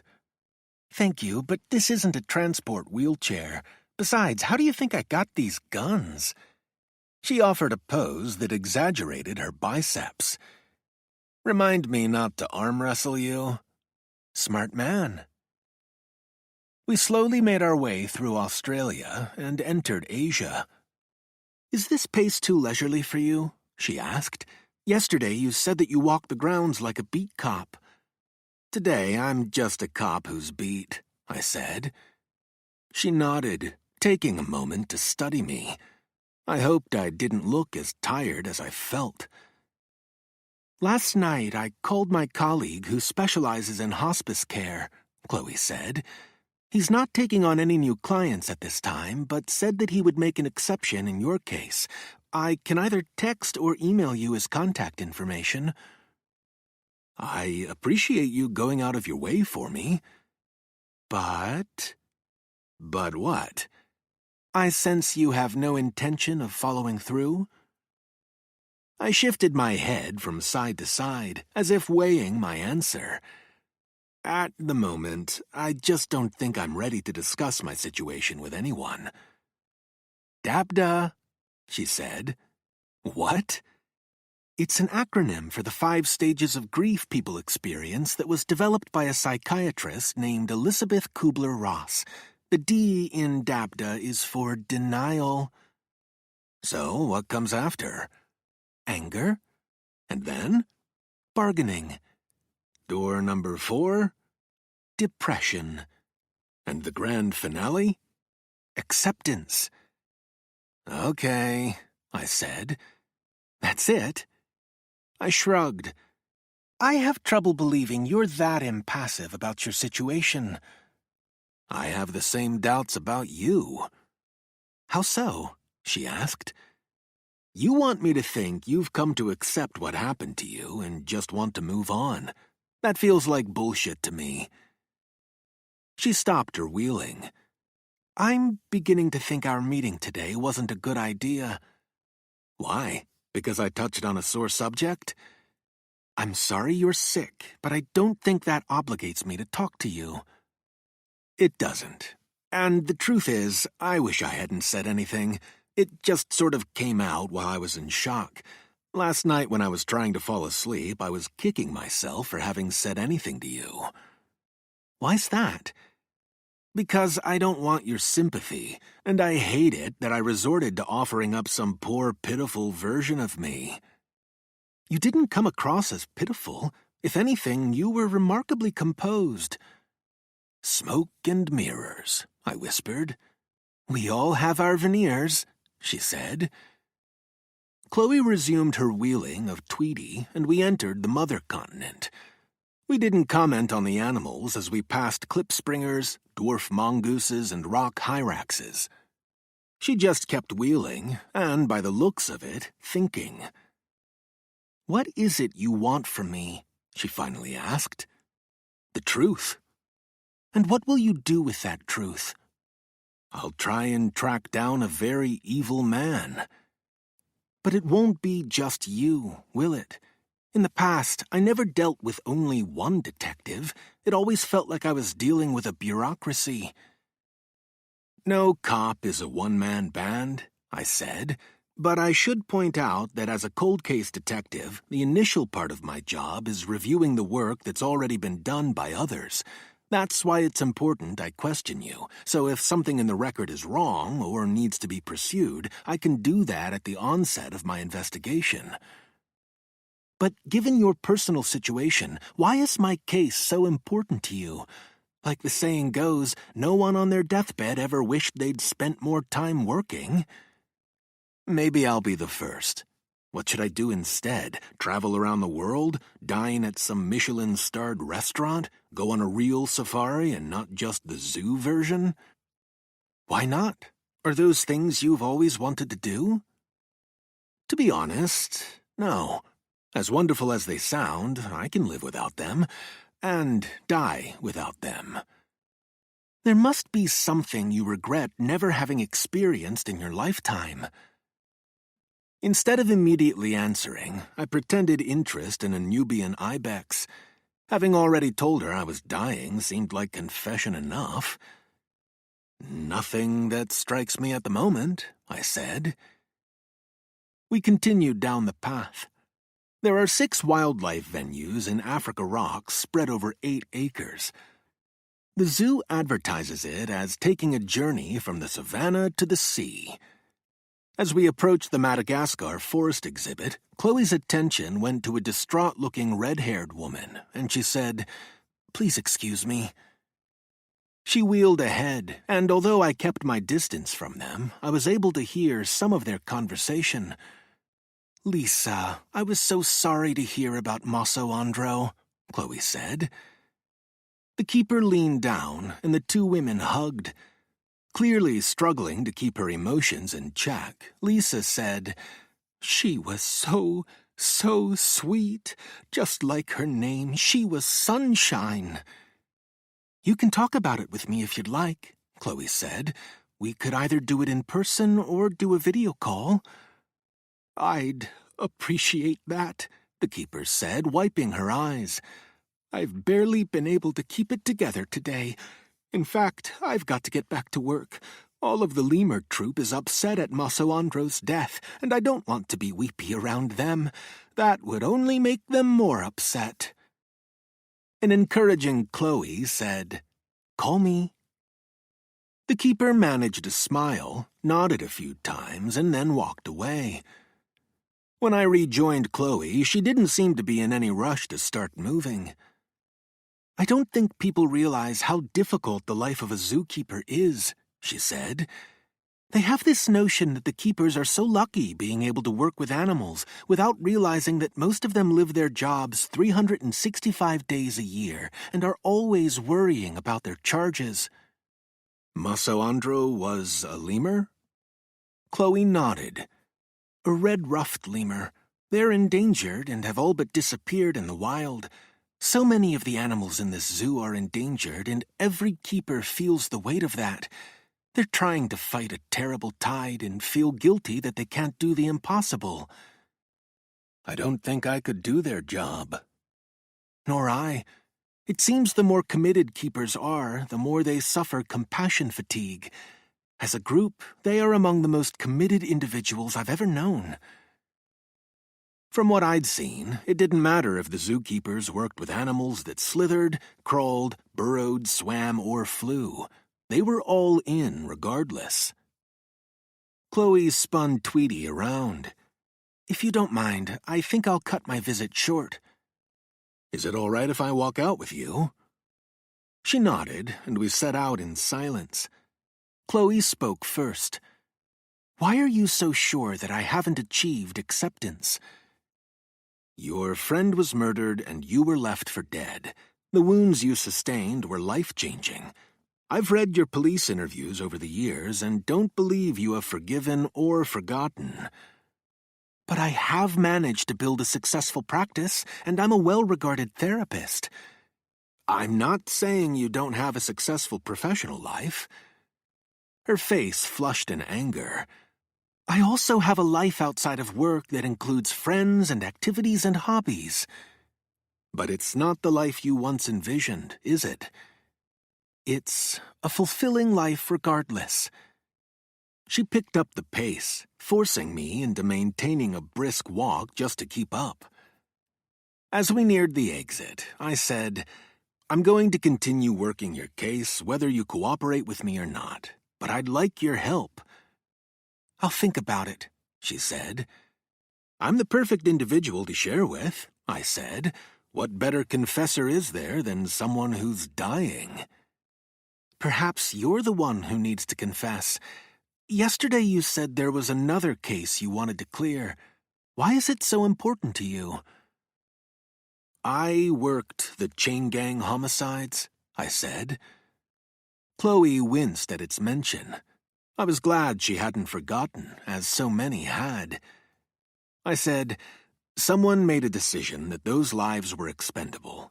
Someone rigged that boat so it could be easily scuttled, and those chained inside it would die." "Wasn't the Mexican mafia responsible?" "That's the consensus, and it's true they're behind most of the human trafficking coming out of Mexico, but there's no definitive proof they committed these homicides. God knows they've done lots of terrible things, but it seems almost too easy to throw all the blame their way." We reached the exit, and a gate attendant familiar with Chloe gestured for her to go through. She turned to say her goodbyes, but I spoke before she could and asked, "May I walk you to your car?" "I don't want to intrude on your zoo time." You're not. I like my visits short and sweet. Suit yourself, she said. Both of us exited through the gate, and I followed Chloe as she navigated Tweety.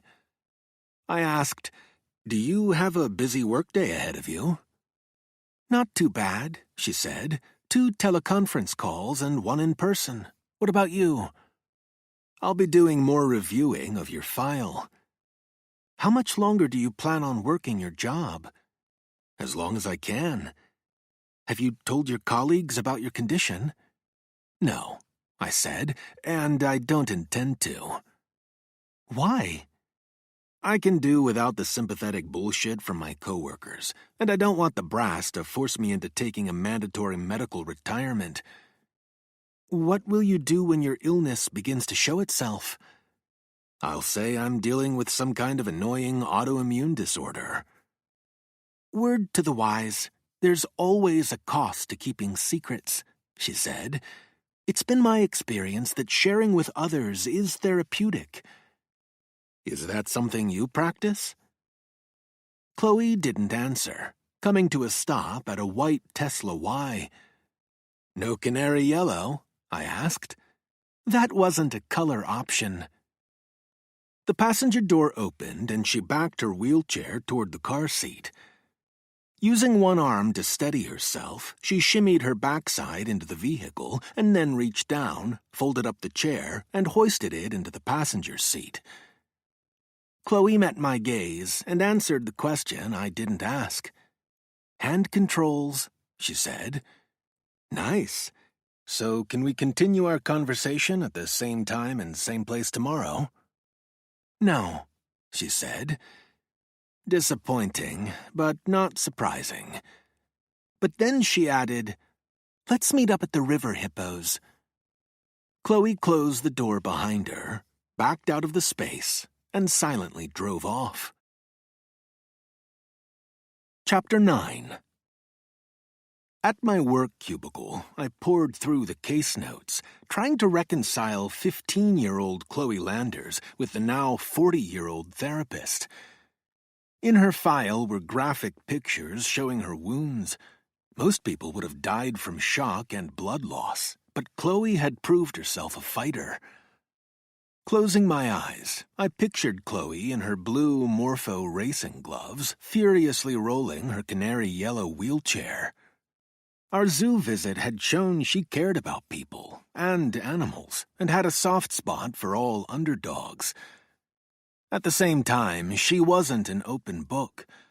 Over the years, I'd interviewed hundreds of people and knew when they were being cautious and holding information back.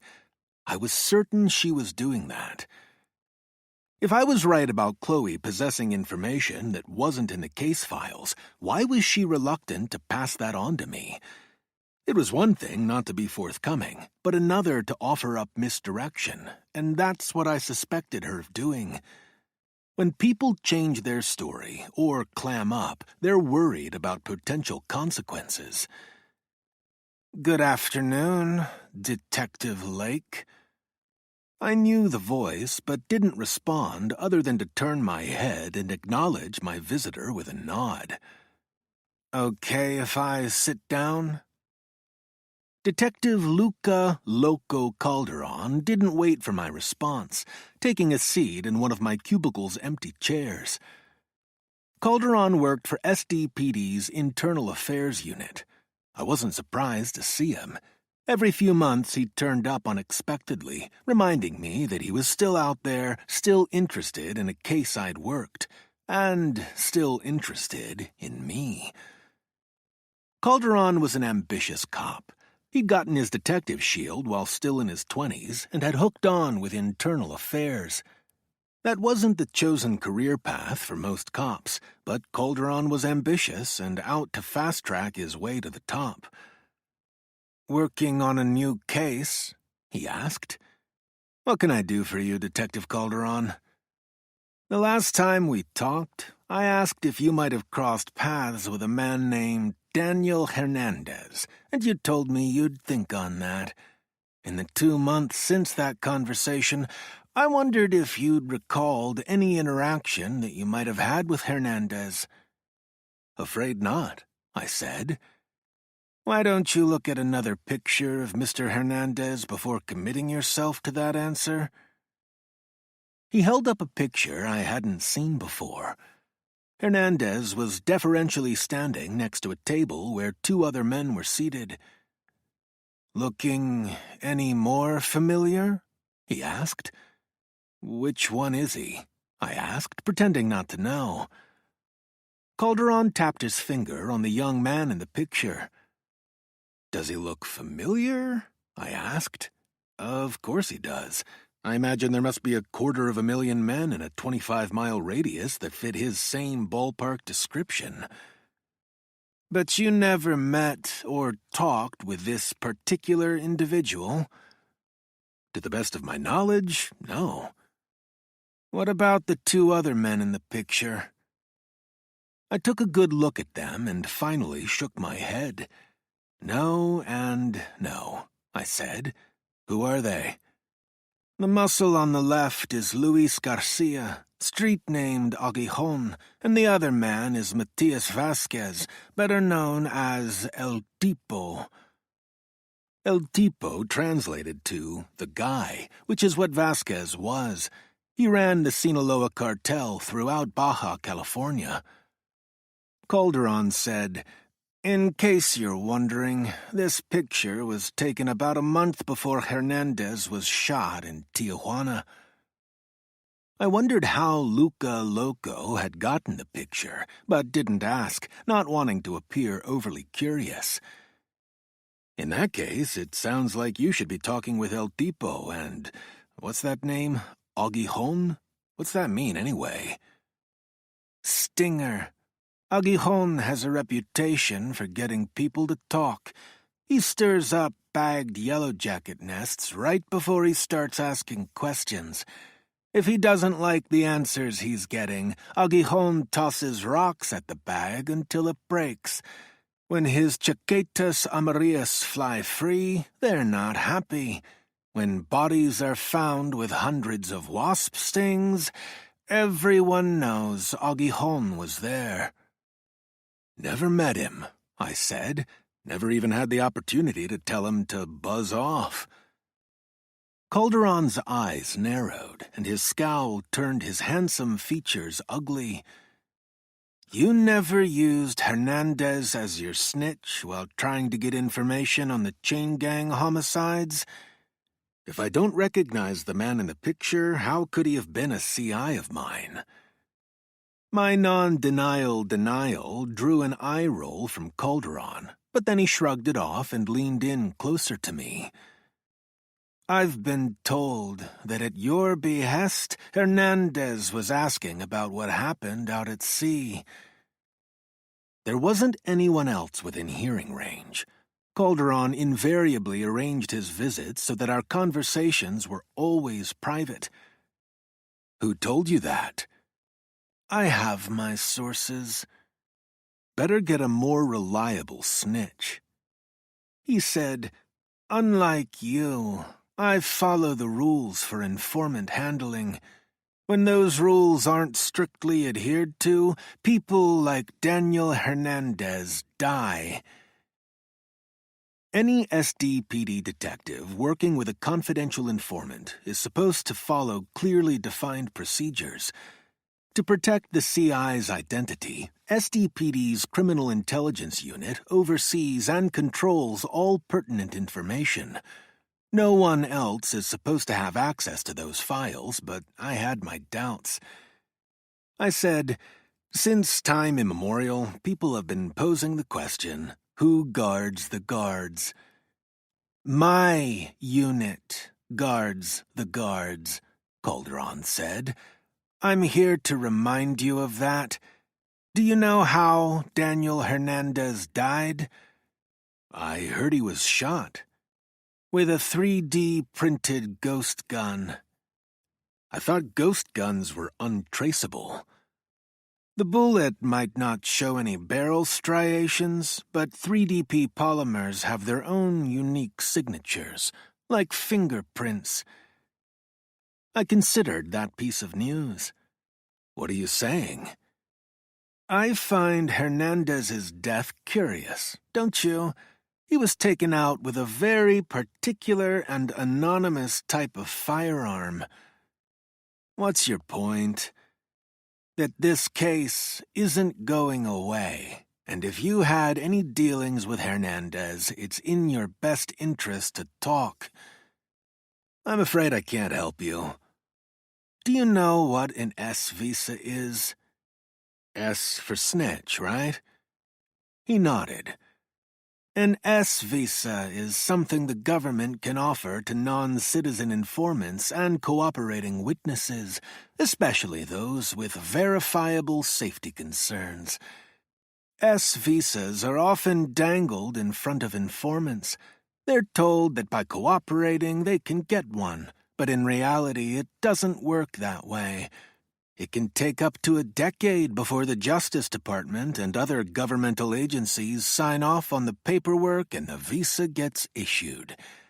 For a snitch living on the razor's edge, that's an eternity. And why are you telling me about S visas? I've heard the reason Hernandez cooperated with you is that he thought he was going to get an S visa. What he didn't know was that only Justice or DHS could initiate that paperwork. Since your snitch was off the books, you could promise him the moon and then do a bait-and-switch. We're done here. I'm not the enemy, detective. Are you sure? I know you're still consumed by the chain gang case. That's a good thing, but there's a right way of working it and a wrong way. Calderon stood up. Loco Luca wasn't a large man. Maybe that's why he so enjoyed throwing his weight around. Thanks for your time, detective, he said.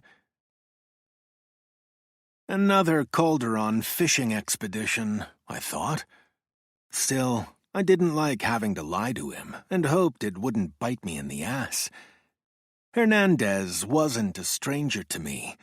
Tommy and I had grown frustrated with our team's stalled chain gang investigation, and had used Hernandez to see if he could provide answers. At the time he started working for us, he was a peripheral player, a low-level gopher for the Sinaloa operations in Tijuana and Ensenada. He'd initially agreed to cooperate with us as payment for not being charged as a bagman working the border city of San Ysidro. That had been the quid pro quo. We had never talked about getting him a snitch visa. Tommy and I had opted for secrecy and bypassed the usual CI channels. It was easy to be paranoid about the influence of the Sinaloa cartel and where it extended. Keeping the identity of our snitch off the books had seemed like the smart way to go. I wanted to believe that Hernandez's death had nothing to do with his being our snitch. According to one of Tommy's sources, the cartel had caught Hernandez skimming on his collections.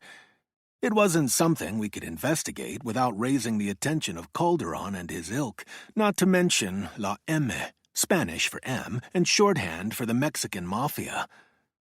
During the 6 months Hernandez had been our snitch, he hadn't given us much, even though he'd said he was getting close to something.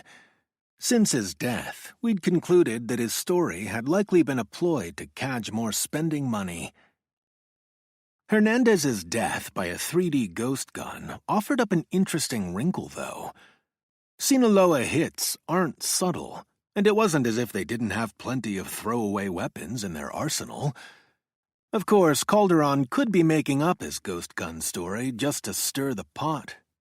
Anyone who was as ambitious as he was didn't care about stepping on toes or playing people off each other.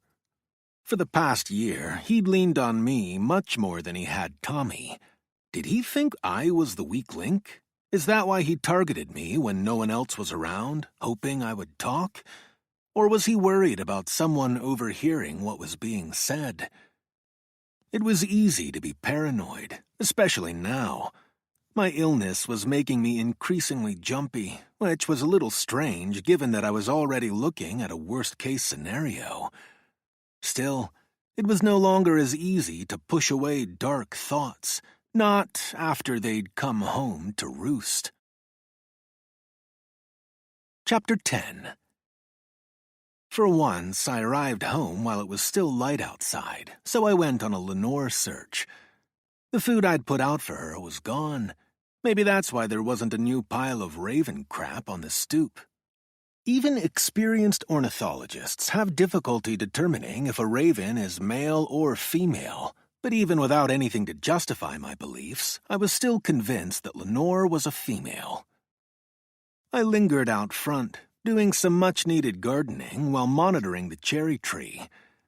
The milkweed plants looked as if most of their leaves had been clear-cut by a mini buzzsaw. Bending down, I spotted the familiar coloring of a handful of black, yellow, and white monarch caterpillars. As a kid, I could remember watching the stream of monarchs floating by our yard during their migration. On some days, it seemed as if their numbers were limitless. It was hard to believe that the species was now endangered. Monarch caterpillars only eat milkweed. At one time, there were fields of milkweed all around the country, but with development, that food source dried up. Because thousands of people like me don't want the species to starve to death on our watch, we've taken to providing monarchs with milkweed way stations. It seemed like an unlikely band-aid, but I hoped it would be enough to stave off their extinction. Awk! Awk! Awk! The unmistakable call of a raven got me looking around. Lenore, or one of her ilk? There were no birds to be seen, so I assumed the calls had come from Lenore. She liked playing mind games, which isn't surprising. In Native American lore, ravens are often thought of as tricksters. Lenore certainly was. One of her favorite sounds mimicked a dog barking. I filled the bird bath with water. During the hot months, the bird bath gets lots of winged visitors, most coming to drink rather than bathe. Ravens typically choose to nest near to a water source. Because of her bad wing, I was now placing water bowls near the base of the Catalina cherry tree. My presence in the front yard hadn't gone unnoticed. From next door, Lola came sprinting at me. I leaned down to greet her, and she got up on her back legs to shower me with kisses. "Get off him, you hussy," Janice yelled. Lola reluctantly complied, and then went over to the water bowls I'd just filled and lapped them dry. Janice joined us and said, "Don't make me look like a bad mom, Lola. You've got a full bowl of water in the house." "It's no problem," I said. "You leaving the water out for that crow?" Janice asked. I nodded. Janice looked up at the cherry tree. "Where is it?" "I'm not sure. She's mostly stayed silent." "Have you heard that thing bark? Sounds just like Lola." "Ravens are good at mimicking sounds."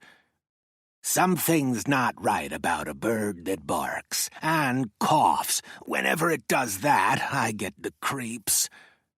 I tried to hide my smile. Lenore was talented at duplicating Janice's phlegmy cough. "Ravens are smart," I said. "Some studies have shown they're smarter than dogs. They're tool users and problem solvers. Supposedly, they've even held funerals for ravens that died." "You're shitting me." I shook my head.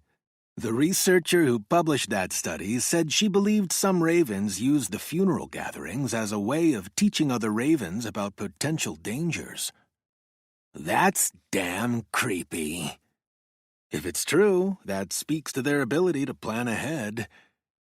"You really think they hold funerals?" "I'm not sure." "I'll bet that thing's spying on us right now." "You're probably right. With her bum wing, there's not much else for her to do." I didn't want to anthropomorphize, but couldn't help but believe Lenore was leading a lonely life. On a few occasions, I'd heard her calling to ravens winging by. No bird had yet stopped. "I'm surprised he's still alive." I can't help but admire her pluck. What do you think happened to his wing? Probably hit by a BB or a pellet, I said. It was probably those juvenile delinquents from down the street, she said. Janice didn't think much of Johnny and Colin Greenwood. The parents had named their boys after the Greenwood brothers who played guitar in the band Radiohead. Janice's dislike stemmed from the theft of 4 of her marijuana plants the year before. She believed the brothers were the culprits. Janice had asked me to talk to them, which I had. I think she was disappointed that I hadn't put them under bright lights and beaten them with rubber hoses. The brothers said they had nothing to do with ripping off the old stoner's weed. When I told Janice I believed them, she'd said, "Et tu, Brute." Lola began pawing my leg, her signal for me to pay attention to her. I got down on one knee and began scratching her nape. She responded by licking my nose. "No tongue, Lola," Janice said. "Be a lady." "Good girl," I said, rubbing the base of her ears. Soft grunts of pleasure accompanied my scratching.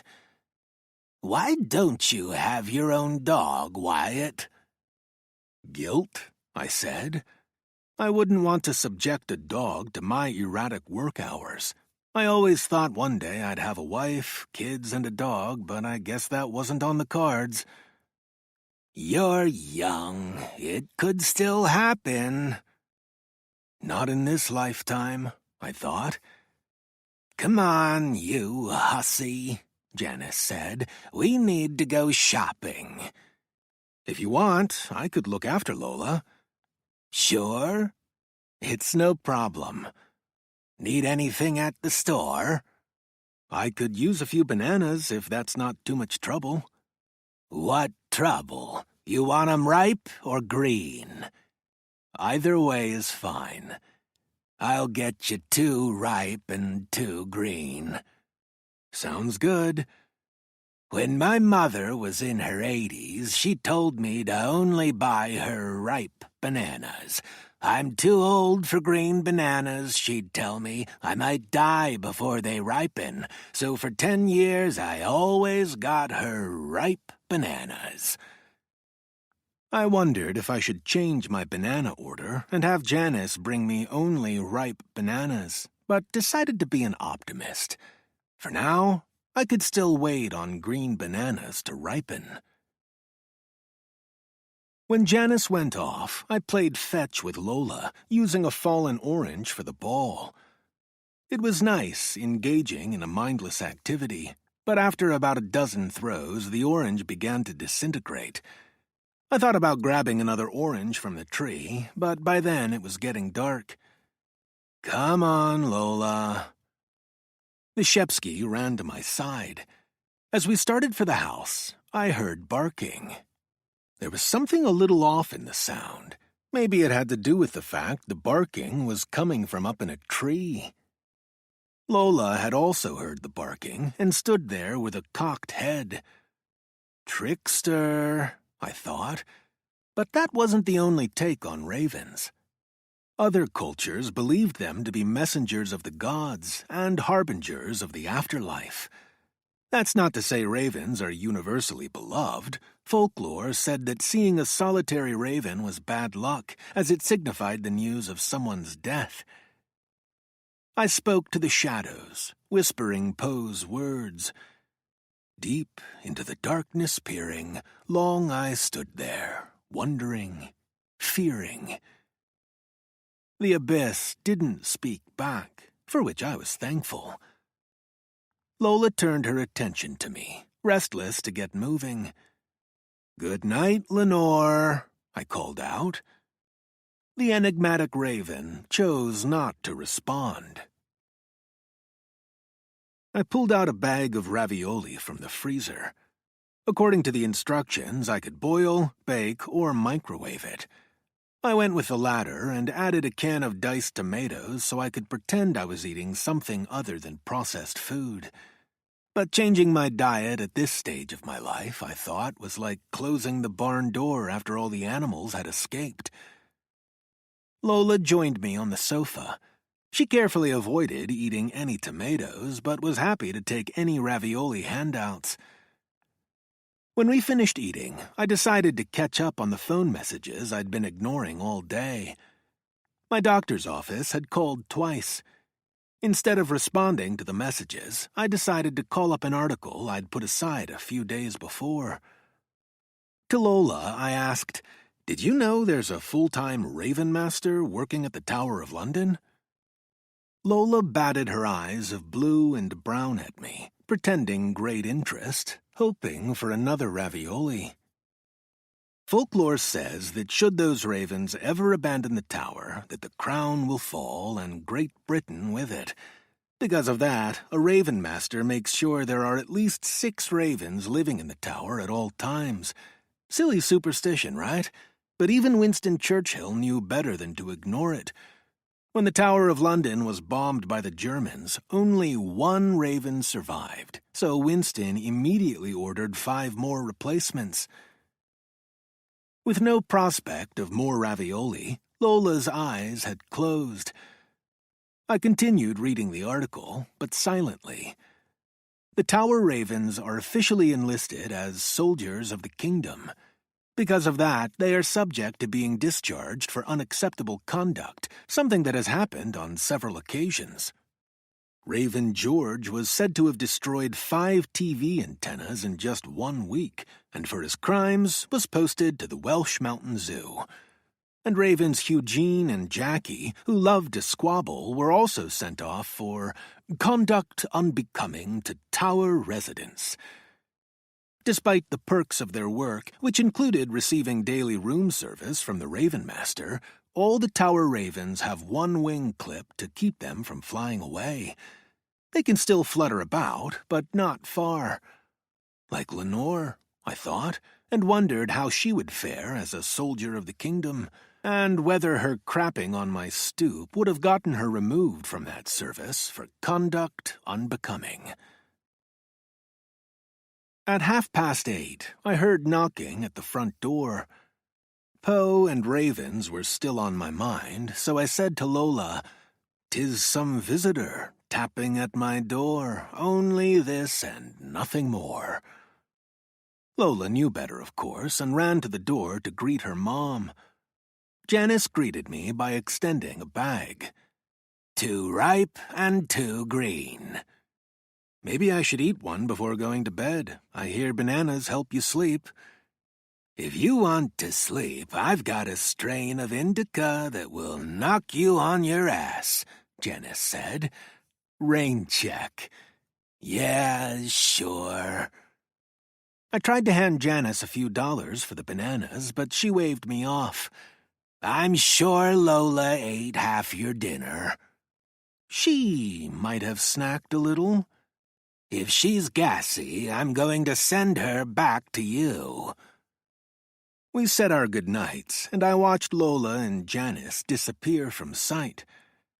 With dog-sitting duties done, I finally decided to check the phone messages I'd been putting off, including the latest from Dr. Nguyen's office. "Mr. Lake, this is Amber Hogan, Dr. Nguyen's nurse. The doctor would like you to call his office at your earliest convenience so that we can discuss your treatment options." Amber paused before starting to speak again, where she sounded more human and less like an automaton. "We know what a difficult time this must be for you, Mr. Lake, but it's not in your best interest to put off treatment. Dr. Nguyen wants to make sure that you're seen by those specialists as soon as possible. It's our hope you might qualify for a clinical trial, which is why time is of the essence. Please respond to this message through your medical portal or call me at our office so we know you're up to date with all of our communications." Nurse Hogan repeated her name and gave a number where she could be reached. At least she didn't conclude by telling me to have a good day. Don't blame the messenger, I reminded myself. There are some messages that can't be sugar-coated, nor should they be. Because I'd worked as a homicide detective, I knew that better than most. I'd witnessed dozens of families weeping just outside the crime scene tape, and too often it had been my job to intrude on that grief and anger and ask questions. Most of the bereaved had tolerated my imposing. I could be as tolerant as they had been, and more. Using my phone, I went online and opened my medical portal. After reading the email sent from Dr. Nien's office, I briefly replied to it and promised I would soon be following up. Chapter 11. Maybe it was the banana, or just exhaustion, but I slept for more than 6 hours. Not quite Rip Van Winkle, but good. Breakfast was peanut butter toast, washed down with tea and lots of honey. Lenore's breakfast offerings were a little more elaborate. I cut up some banana and sprinkled unsalted peanuts over it. The ravens in the tower might have turned their beaks up at my bird breakfast, but it looked pretty good to me. I took the bowl outside and considered where to leave it. If the food was placed in a clearing, Lenore would have a clear line of sight to any approaching cats or dogs, or a kid with a BB gun. Her disability would probably require a running start to get airborne. I picked a spot that I thought would be safe, and then retrieved one of the water bowls and placed it next to her banana parfait. That would allow her to eat, drink, and dash. "Room service," I called out. I took a few steps back and started scanning the cherry tree. It's around 40 feet high and 25 feet wide, offering plenty of room for Lenore to hide, especially with its thick foliage. In the midst of all the leaves, I finally picked her out. Lenore's dark eyes were carefully regarding me. "There you are," I said. "Breakfast is served." She didn't seem inclined to talk to the help, so I turned around and walked back to the house. I had been at work for an hour before other detectives from the cold case team began to trickle in. My peers do most of their work off-site. We don't have the ticking clock that most detectives do. By definition, our race is not to the swift. The intercom rang and I picked up. "Got a minute for a face-to-face?" Sergeant Lopez asked. "On my way," I said. When I sat down in her office, the wolf on her wall seemed to be staring at me, its expression hungrier than ever. "Let's talk Sylvalanders," she said. "What's new?" "I've talked in person with Chloe Landers 2 times, and will be meeting her for a 3rd time today at noon." "That sounds promising." "Maybe," I said. "But maybe not?" Outwardly, she's cooperating, but when I press her for details, I'm hitting a wall. Not only that, her story seems to have changed over the years.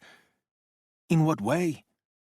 "Her recounting of how the killer initially presented himself has become increasingly vague and less certain. La Loba said, 'Couldn't that just be a function of memory? If you asked me what I ate for dinner last night, I'd have to think about it. You're pressing her for memories from 25 years ago. Details get fuzzy over time."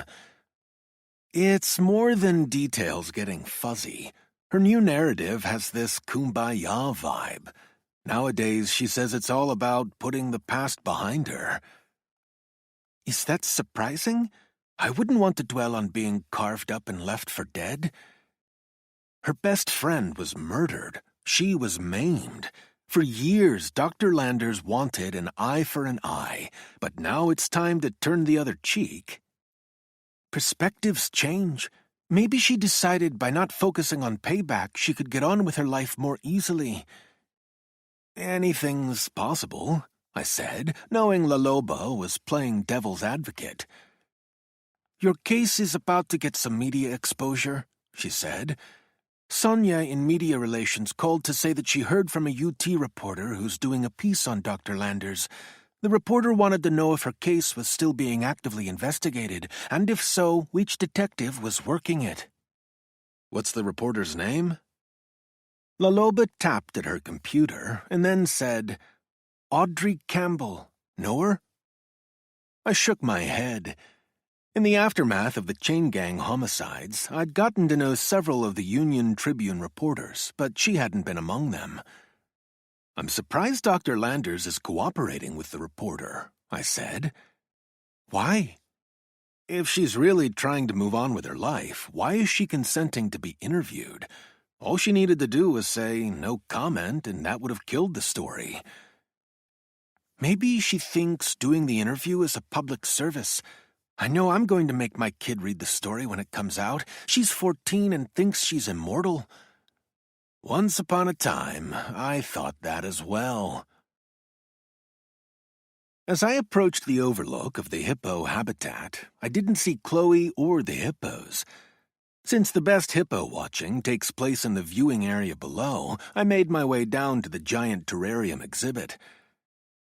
The zoo's two hippos, a mother and daughter, were pressed up against the glass. A captivated crowd was loving their underwater performance, watching behind the oversized glass pane. The submerged movements almost appeared synchronized and reminded me of the underwater ballet of dancing hippos in the movie Fantasia. Another film memory came to mind: the Cowardly Lion posturing about after singing "If I Were King of the Forest." When Dorothy asked him what he'd do if he came face to face with a hippopotamus, the lion responded, "Why, I'd trash him from top to bottomus." I could feel my lips curl into a surprised smile. That memory prompted another, taking me down an unexpected rabbit hole. When I was young, my father liked reciting Ogden Nash poems to me. I think it was his way of trying to find a bridge between the usual father-son disconnect. One of his favorite Nash poems, I recalled, was about the hippopotamus. That much I could remember, but not the words. As I retraced my steps back upstairs, I tried to channel my father's distant voice and Nash's prose. Other animals and their rhymes came to me, but I couldn't draw the hippo poem out of my hippocampus.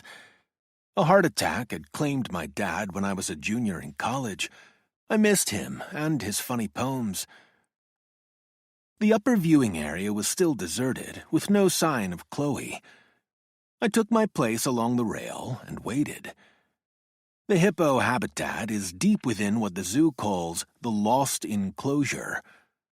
3 trails lead into it, but all require a circuitous route, especially for someone in a wheelchair. I started going through rhymes for hippo and hippopotamus, first in my head and then under my breath. Zippo, Flippo, Lippo, and Tippo didn't cut it. "Muss, cuss, fuss, discuss," I whispered, hoping to stumble on the right rhyme, but knowing Nash's poems could go in all sorts of unexpected directions. "I hope I'm not the cause of all that muttering." Somehow, Chloe had wheeled up undetected. I turned to her and said, "No," and wondered if I should explain. What the hell, I thought. I was trying to remember Ogden Nash's poem about hippos. "Since I don't know who Ogden Nash is, I'm afraid I can't be of much help." He was a poet best known for his playful rhymes. I guess the only reason I'm familiar with him is that my dad memorized a lot of his poems and liked reciting them to me. He was especially enamored of the silly ones. I was too. "Were you and your father close?" "Yes, but we were both stubborn, which means there were times we spent weeks not talking to one another. He died unexpectedly when I was 20. When I see certain animals on exhibit, I'm reminded of those Nash poems." "He must have really loved the poems to memorize them." "He did, but it helped that they were all quite short. I suppose they were perfect for my poor attention span." "It says something that he wanted to include you in his fun." I nodded. It was like we had our own little club. Over time, I heard the poems often enough that I memorized some of them, even if for the life of me I can't remember that hippo poem. If you'd come along a minute from now, I probably would have resorted to using my phone's search engine to call it up. These days, that's the default, isn't it? But I wonder what we're missing by taking that shortcut. Sometimes I purposely opt out of immediate gratification and let my mind take me on its own journey when I'm trying to access my memory vault. It's a way of reminding myself that it's the journey and not the destination. Spoken like a philosopher. Or shrink, I said. I'd like to think the two aren't mutually exclusive. For whatever reason, the lock in my head suddenly clicked open, and I triumphantly began my reciting, starting with the words, "Behold the hippopotamus," and then managed to get the next line as well. "Bravo," she said. "I think there's another line or two, but they escape me. For the moment, and when they do come to you, who knows what else might accompany them?" Chloe removed her racing gloves, wiped her glistening forehead, and said, "I worked up a sweat on the way over." The June gloom had lifted, and it was a sunny day. "Maybe you ought to get some racing goggles along with your racing gloves. All you'd need is something with yellow lenses and frame to complete your Tweety ensemble." I could rock that look. I have no doubt that you could. From below, we heard the shrieking and laughter of excited children. "One of the hippos is probably pooping," I said. "Better below water than above," Chloe said. "On land, you'd swear a sprinkler head was sending out a brown shower." I'm glad I've missed seeing that. It's not to be forgotten, alas. Trying to remember, trying to forget. We'd gone full circle. "I understand you've agreed to be interviewed by a reporter from the UT, I said. "Where did you hear that?" "A reporter called SDPD's Media Relations Department asking about your case. She also wanted to know who was working it. I was surprised you chose to talk to her." "Why?" "You said that you preferred not to dwell on the past." "That's because I don't want what happened in the past to dictate my future. But to your point, I've already told the reporter that certain topics are off-limits and that I'll only talk about the present and not the past. She said the article will recap what happened to me and Dana, but the emphasis of her piece will be on my choosing a career where I'm helping others surmount the difficult circumstances in their own lives." "Do you talk to your clients with grief and trauma issues about the ordeal you experienced?" "Not as a rule. It's their issues that need to be discussed, but most are aware of my story." "The one where the phoenix rises from its ashes?" My words caused her cheeks to flush. "What gives you the right to judge me?" "I'm not judging you, but if I hope to make headway in this case, I need to hear the truth." "And shouldn't I expect the same from you? Shouldn't trust go both ways?" "I've been upfront with you." "Really? That's hard to believe when you're not even being honest with yourself. You're running away from your own issues, and yet you expect me to trust you with mine?" I hadn't expected Chloe to call me out. There was more to her story, she had all but admitted that, but it was clear I wasn't going to hear it without earning her trust. The hippos suddenly appeared in the water below. From our rail, we had the perfect view. In short order, we were joined by a crowd, which put an end to our talking. Mother and daughter hippo moved around the water, but after a few minutes they disappeared again. Some of the viewers started for the lower observation area, while others moved on to other exhibits. Chloe and I stayed where we were. Finally, I broke our silence. "I guess I'm still in denial. It seems easier that way." "It's not, but I think you already know that." "I'll try and make an appointment with your colleague from the hospice." She didn't say anything, but waited me out. "I suppose it wouldn't hurt for me to call today," I said. That got a somewhat distant nod. "I'll call now," I said. "Do you have David's number?" Chloe had sent me his contact information, but I'd deleted it. That wasn't something I was willing to admit to her, but was pretty sure she was already aware of it. "Not on me," I said. She checked her phone contacts and gave me the number. I made the call in her presence. It was a short conversation. When it was over, both of us returned to our viewing. There were a few birds floating about the water's surface, but no hippos. "You want to go see if the okapis are out?" I asked. "Lead on," she said. "I'm afraid I can't stay long." "Oh?" "Your guy had a cancellation today and said he'd be available to see me at 2. "Good timing." I wondered if that was a coincidence, especially as Chloe didn't look surprised. "Guess so." Chapter 12. David Chasen's office was located on 2nd Avenue in an area known as Bankers Hill, so called because it was once home to San Diego's wealthiest residents. It's still a well-to-do neighborhood, although nowadays those with the deepest pockets have settled in the northern parts of San Diego County. I was able to find street parking and walked over to a 3-story medical building. 5th Avenue was only a few blocks away, an area called Pill Hill by the locals because of its many medical buildings. The practices associated with Pill Hill healthcare has expanded over the years, but I assumed the main reason for Chasen choosing his office's location was its proximity to San Diego Hospice on 3rd Avenue. I took the stairs rather than an elevator, trudging up to the 2nd floor, and followed a sign directing me to the behavioral clinic visitor manager, who handled traffic for all the mental health practitioners in the building. A well-groomed man about my age was sitting behind a desk and smiled as I approached.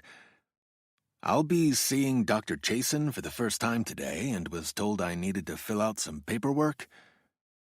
Maybe it was my imagination, but it appeared the receptionist's smile faltered for a moment. I was clearly there to see Dr. Death. "Your name, please?" "Wyatt Lake." "I'm Marcus, Mr. Lake. If you have any questions, I'll be glad to help." He handed me paperwork and a pen, and I got to work on the forms. When I finished, I handed everything back to him. He looked through the pages, seemed satisfied with what I'd done, and paperclipped them together. "I'll just need to make a copy of your medical insurance card," Marcus said. I passed it over, and Marcus scanned the card before handing it back. "David is in Suite 2C, he said, pointing in the direction of where the office was. "If you'll wait in the sitting room there, it shouldn't be too long before he sees you." "Thank you." "Is there a preferred day or time that you'd like for future sessions?" Marcus asked. "David has a very full schedule, but we do our best to accommodate all requests." I imagine his clientele turnover leaves lots of gaps in the scheduling. I regretted the words as soon as I said them. Marcus's smile faltered, and I could see he was at a loss as to how to respond. So much for my vow to not be an asshole. "If you don't mind, I'll get back to you with the best days and times for me." Marcus looked fine with cutting short our conversation. The reception area furniture was sparse and consisted of 2 chairs, a love seat, and a coffee table with this month's issues of Sunset San Diego Magazine and Architectural Digest. I sat down and gauged the area. It was around twice the size of the container that had held its human cargo of a dozen people. Seeing the space in those terms would have been a strange observation for anyone else, but since working the case, I often saw the world in the dimensions of the mini container and the boat transporting it. An average-size shipping container would have been too large and too heavy to be hauled in the Ponga-like boat carrying the human cargo, whereas the mini-container could have been hoisted into the vessel with a standard forklift, and it easily fit in the bed of a half-ton truck. I was the first detective from Homicide Team 2 to appear at what had been reported as the crime scene. When I arrived, there was no body, but there was a body part. A good Samaritan had gone out early that morning to pick up trash on the beach and had come across a woman's size 6 red sneaker wedged in the stones. As the Samaritan pulled it free, she realized there was something odd about her find. The shoe was heavy and waterlogged, but not only from the sand inside it. She was holding the mostly skeletal remains of a decomposed foot. It's common for trash to wash up on shore. Sunset Cliffs even has the unfortunate nickname of Garbage Beach. There are those who will tell you the name stems from the strong-smelling kelp that washes up on its rocky shore, but most say the term goes back in time to when people used to dump their garbage over the cliffs into the ocean waters. Traversing those cliffs to the shore has never been easy. Nowadays, there's a rope to help with the climb down the rocks. Luckily for me, the call-out to the homicide team occurred while it was low tide. Still, when I arrived on the scene, the clock was ticking. Time and tide wait for no man. I had to act before the area became unworkable. I took some pictures of the red sneaker, and the Good Samaritan showed me exactly where she found it. We've all heard stories about people finding a message in a bottle. When I first saw the foot in the shoe, I couldn't shake the thought that the universe had delivered a message to me. Years later, I was still trying to decipher the note. The other shoe dropped, so to speak, 4 days later. A size 9 man's sneaker washed ashore not far from where the first had landed. Inside was another decomposed foot. There was some initial speculation that the disembodied feet could be the handiwork of a fetish murderer who had dumped the body parts at sea, but the real explanation turned out to be much more pedestrian. San Diego wasn't the first beach to experience the phenomenon of athletic shoes containing severed feet washing ashore. In recent history, dozens of skeletal-filled sneakers have washed ashore in the Pacific Northwest, mostly as a result of deaths at sea. While many of those bodies were never recovered, the footwear still managed to make the journey to land. These days, athletic shoes are much more buoyant than they used to be. The severed feet that showed up on Garbage Beach weren't the result of a murderer with a butcher's knife, but sea scavengers.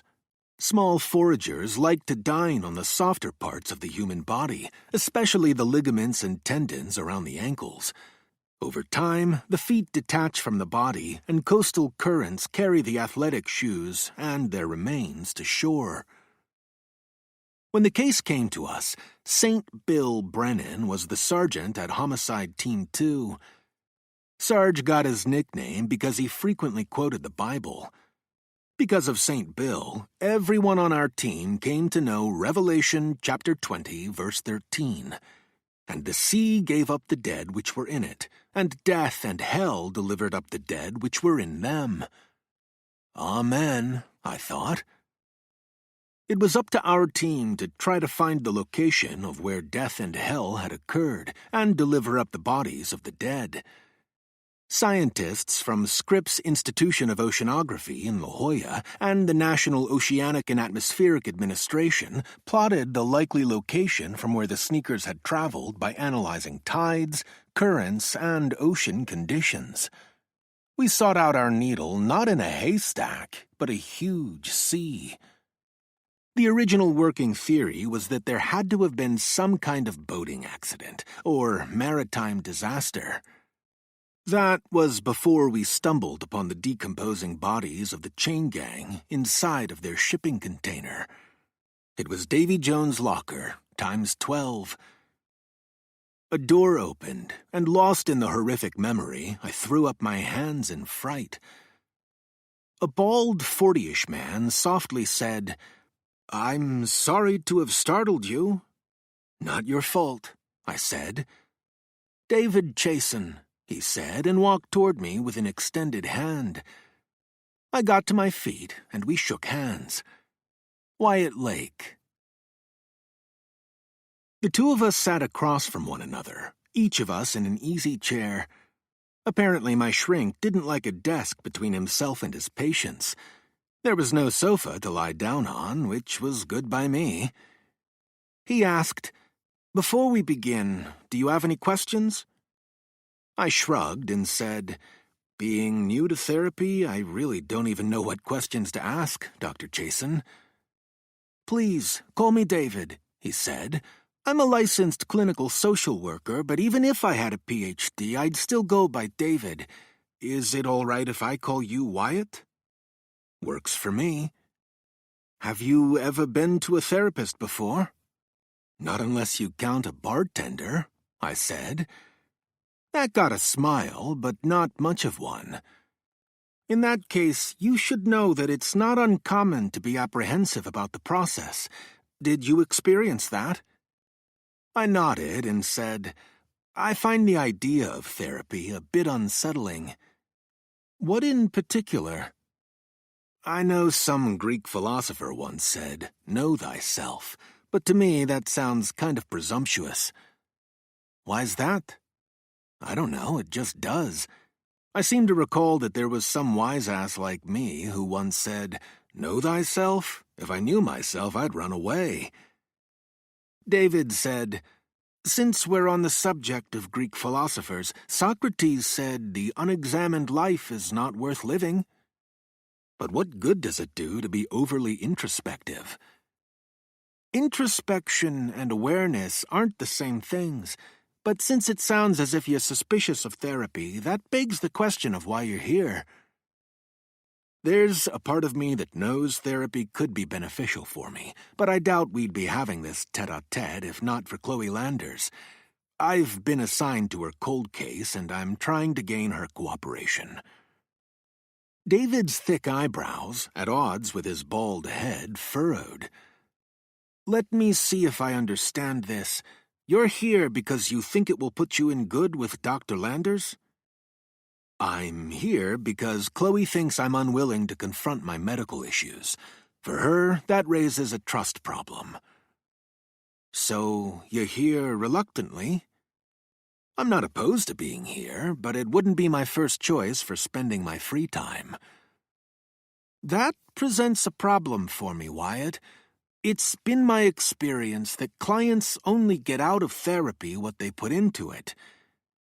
"I'll do my best to be open to the process." "That sounds half-hearted." "Call it a short-timer's attitude. I'm assuming all your patients are operating under an expiration date?" "Everyone on this planet is, as you characterize it, operating under an expiration date." "But most people don't buy a carton of milk about to expire." "You're right, in that no one willingly chooses a terminal illness, but that's where we are. If you don't want to be here and you're not open to therapy, this process won't work." I backed off a little and said, "I'm sure there will be some benefits to my having a sounding board." With a sternness that surprised me, he said, "That's not good enough for me. If we're to continue down this path together, you'll need to make a commitment. These sessions can't be some means to another end. Therapy won't succeed if you're doing it for someone else or for an ulterior motive. That would be a waste of your precious time." I wasn't expecting tough love, but then again I wasn't sure what to expect. "Okay," I said. "Count me in." "Lip service won't work for me. Just because you're sick, that won't let you off the hook. Abraham Lincoln said the definition of a hypocrite was the boy who murdered his parents, and when he appeared before a judge, pleaded for mercy on account that he was an orphan." "I've arrested people who've tried using that ploy," I said. "Then you can understand why it won't fly in this courtroom." "I'll do my best to comply with your ground rules," I promised. David nodded. "I'm wondering if you'll satisfy my curiosity, though," I said. "What made you want to work with dying patients?" "I believe working with the sick and the dying is my life's calling," he said. "Counseling is actually my second career. For almost 10 years, I was an attorney specializing in mediation. I enjoyed the work, but found it limiting. It's possible I'd still be practicing law today if not for my mother getting sick. At the time, I felt helpless to do anything to relieve her distress. She needed counseling and someone other than me to hear her out, but we found that her therapy options were extremely limited. As her illness progressed, I came to learn that some discussions are better suited to an outsider than to a family member. There were things my mother needed to say, but was reluctant to discuss with me or my siblings. While looking for a professional to assist her, I realized I could translate many of my mediation skills into becoming a therapist and assist those who are sick and/or dying. I found myself nodding and feeling a little more comfortable. "That's my long answer," he said. "My short answer is that I was a mama's boy, and I wanted to help people like my mother who needed to talk to someone at life's end." "Do you like your work?" "Very much. It's taught me to live in the moment.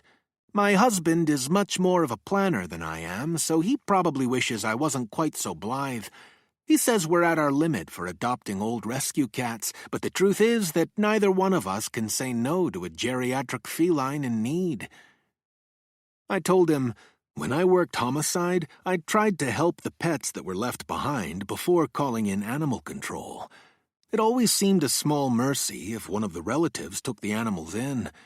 I know of this one detective in the department who over the years adopted several cats from crime scenes that otherwise would have gone to the shelter.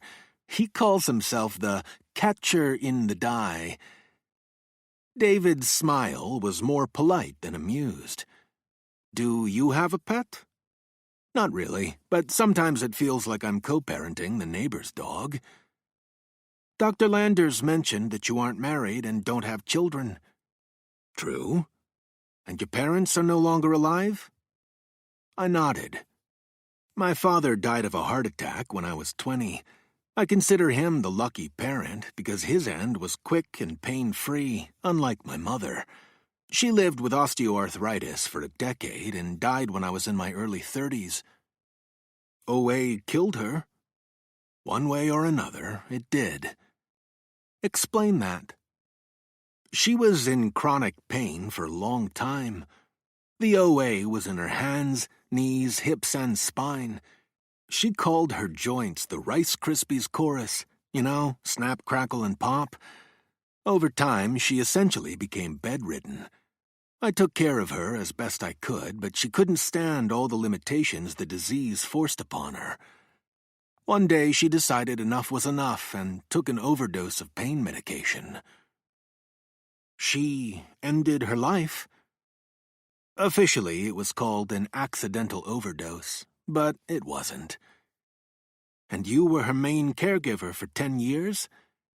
There were also home health aides." "That doesn't sound like an easy situation for a young man." "I wasn't the one who was sick." "Still, I imagine that made it difficult for you to have a social life." I shrugged. "Do you have any relatives?" "An uncle and a few aunts. They're out of state, but I usually get Christmas cards from them." "Any other family in your life?" "Not blood," I said, "but I do have a godson." "Are the two of you close?"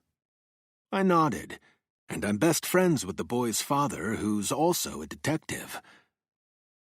"When I walked out to the waiting room, I startled you. Do you mind telling me what you were thinking about?" I took a deep breath and said, "A dozen dead people." His thoughtful brown eyes asked me to continue. "I worked what the media called the chain gang homicides." David nodded, clearly familiar with the case. "You said that's what the media called them. Did you have your own name?" "I usually think of them as the 12 or the jury." "Why's that?" 12 victims, 12 on a jury. "They're judging you?" "That's how it feels." "You said you're working the case unofficially?" "Ever since the feds took it over." "You've been unable to put it aside?" I nodded. "When I do sleep, which seems rarer and rarer these days, I'm haunted by the dozen people who died. I want to give them peace, and me."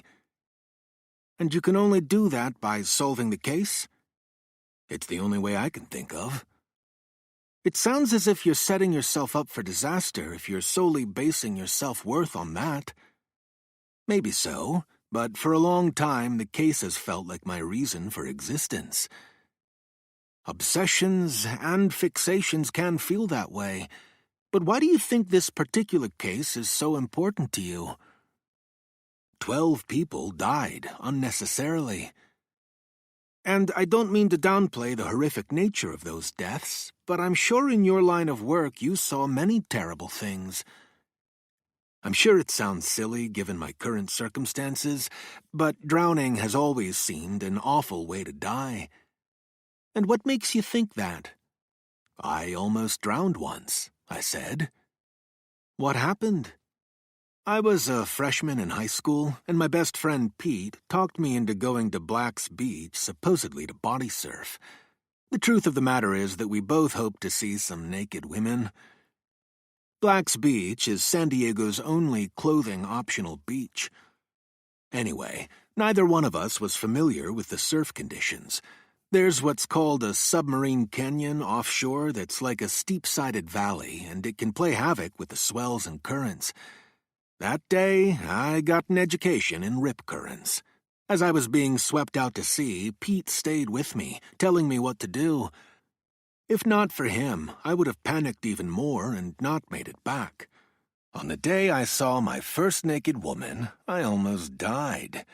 Afterwards, Pete and I used to laugh about that. I smiled at the memory, but only momentarily. David must have noticed the abrupt change in my features. "What is it?" he asked. "I was thinking about Pete," I said. "He died his senior year of high school. Skateboarding accident. I'm sure he was doing some trick he'd done hundreds of times before, but this time he lost control and hit his head on a curb." "You weren't there?" I shook my head. I've never been sure if that was a good thing or a bad thing, but I wish I'd been there for him like he was for me. "He saved your life and you should have saved his." "Something like that."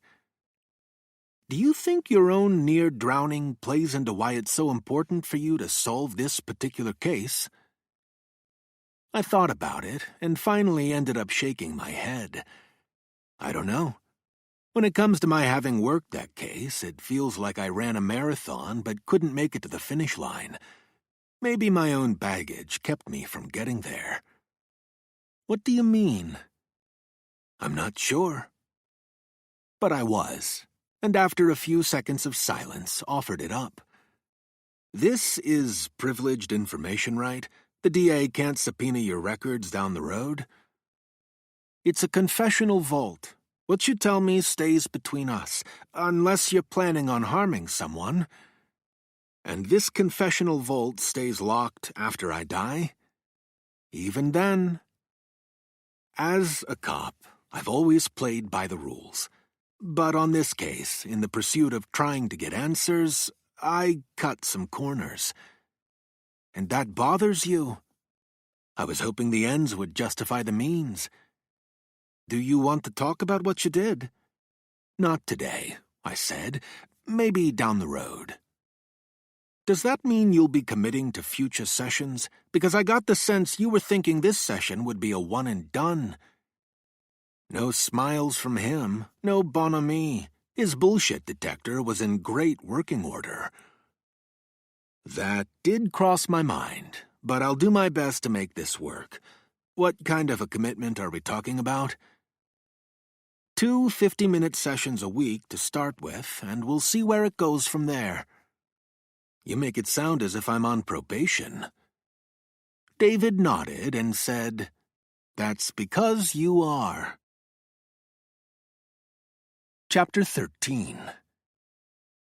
David didn't let me leave without assigning homework. I had to make appointments with all my specialists ASAP. "I'd also like you to read this before our next session," he said, passing me a thin, dog-eared paperback titled Tuesdays with Maury. "I'm always looking for copies in used bookstores," he said. "Are you familiar with the book?" I shook my head. "It won't take you long to read," he promised. "And there's one last assignment. I'd like you to create a haiku." "Haiku?" I asked, skeptical. 17 syllables, David said. First line 5 syllables, second line 7, third line 5. I know what a haiku is. What does it have to do with therapy? "I guess you'll find out," he said. David offered me parting words as I stood to leave. "Know that I will be here for your journey," he said.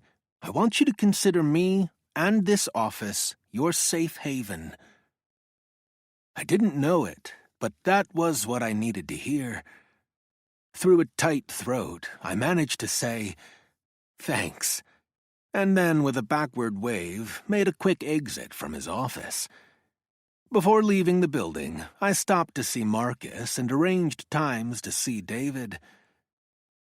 Once I reached the street, I took my phone off of silent mode and looked at my missed texts and calls. I began listening to my messages, including one from Tommy Boy. "I got my marching orders, Lago," he said. "Rosa expects you for dinner tonight at 6. She's making your favorite, chile rellenos. And if you need a guilt trip for an additional incentive, this morning Joey said he was missing his Uncle Y." When he'd first started talking, Joey had trouble saying Wyatt. That's how I became Uncle Y. "See you at 6. Come hungry."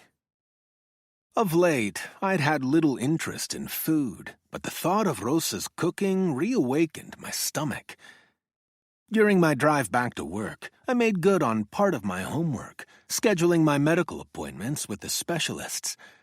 Until recently, I had never even met my primary physician. Now I had 4 doctors. My godson threw the front door open and yelled, "Uncle Y!" I looked over his head, seemingly in search of something. "Where's little Joey?" I asked. "I got him something." "I'm Joey," he said. "Nah, the Joe I know is only this tall." I placed my hand at the height of the boy's neck. "I grew, Uncle Y." I put my head down to his level and shook my head. "You can't be my Joe. The Joey I know is a little kid." "I'm in kindergarten now." "You're a kindergartner? Wow!" Tommy came up behind his son. "El Padrino is impressed because he flunked kindergarten." "Really?" asked Joey. "What your father is saying is called projection, Joey. I'm afraid he was the one who repeated kindergarten. 3 times, wasn't it?" Joe decided to ignore us and direct his attention instead to the wrapped package I was holding. "What did you bring me, Uncle Y?" "An umbrella," I said, handing him a rectangular package. "Thank you," he said, trying not to look disappointed. "Open it," I said. Without much enthusiasm, Joey tore at the packaging and then suddenly brightened. "It's a kite!" "Since people are always telling your dad to go fly a kite, I thought the 2 of you could have fun with it." "You shouldn't have," Tommy said, sounding like he meant it. Joe began jumping up and down. "Dad, can we fly it now?" I said, "Yeah, can we, Dad?" Under his breath, Tommy whispered so that only I could hear, "Pinche madre." Then he placed a hand on his son's shoulder and said, "It's almost dark, Joey. We don't want to lose the kite on its first flight, so let's wait until the weekend to send her up." "Aww." "He's right, buddy," I said. "You'll need to fly it earlier in the day and find a spot away from trees and power lines." "All right," Joey said. Rosa emerged from the kitchen and the 2 of us hugged. At just over 5 feet, she was a foot shorter than her husband. I had always thought her smile looked beatific and somehow cast its own sublime light. "I'm glad you could make it, Wyatt," she said. "Since you transferred departments, we don't see enough of you." I handed her a sunflower bouquet. I thought about getting roses for a beautiful woman named Rosa, but since you're always a ray of sunshine, I couldn't resist these. "They're lovely," she said. "I'll go put them in a vase." Tommy and I adjourned to his backyard for beers. He flipped the cap off a Modelo Negra, handed it to me, and then did the same for himself. "Salud," he said, a toast that meant health in Spanish. "Salud," I said. "And to my tia Consuelo," Tommy added. When his Aunt Consuelo had died, her bequest allowed Tommy to buy his beautiful 4-bedroom house in Otay Ranch, an upscale development within the city of Chula Vista. "Were you surprised that your aunt remembered you?" I asked. "Not completely," Tommy said. "She was family, and Tia Consuelo and Tio Diego were never able to have kids, thank God. But my sister and I weren't expecting that kind of windfall. When we were kids, my mother used to drop us off at the ranch. We kind of dreaded that, because it was a lot more work than play. They had cornfields and a big garden and a few dozen head of cattle. I remember them not having a TV and the ranch feeling so remote. Just getting to it meant traveling along a bunch of rutted dirt roads. At the time, no one could imagine Valle de Guadalupe taking off like it did." Valle de Guadalupe is called Mexico's Napa Valley. The area isn't far from Tecate, another San Diego County border city. Nowadays, there are more than 200 wineries in the valley. "I need an Aunt Consuelo," I said, looking around and admiring Tommy's villa. Rosa appeared on the back porch and called out, "Make sure you offer our guests some chips and guacamole, Tomas." I turned to him and said, "Why, yes, I'd love a plate, Tomas." She said, "And I'll be bringing some empanadas out in just a minute, Wyatt." "Muchas gracias, Rosa." Before going to get my plate, Tommy tilted back his bottle and drained the contents. Then he rose with a grunt and went off to get the food. On his way back, he stopped for 2 fresh beers. He dropped my plate down on a tiled side table and handed me the beer. We lightly tapped bottles. "Had a visitor the day before yesterday," I said, keeping my voice low. "Oh?" "Loco Luca," I said. "Asshole," he whispered. He brought up Hernandez again and showed me a picture of him standing at a table where El Tipo and his guerrero were seated, a soldier known as Aguijón. Ever hear of him? Tommy thought for a moment and shook his head. From inside the house, a small voice called out, "Uncle Y!" "Let's talk about this after dinner," Tommy said. "Yes," I said, speaking both to Tommy and Joey.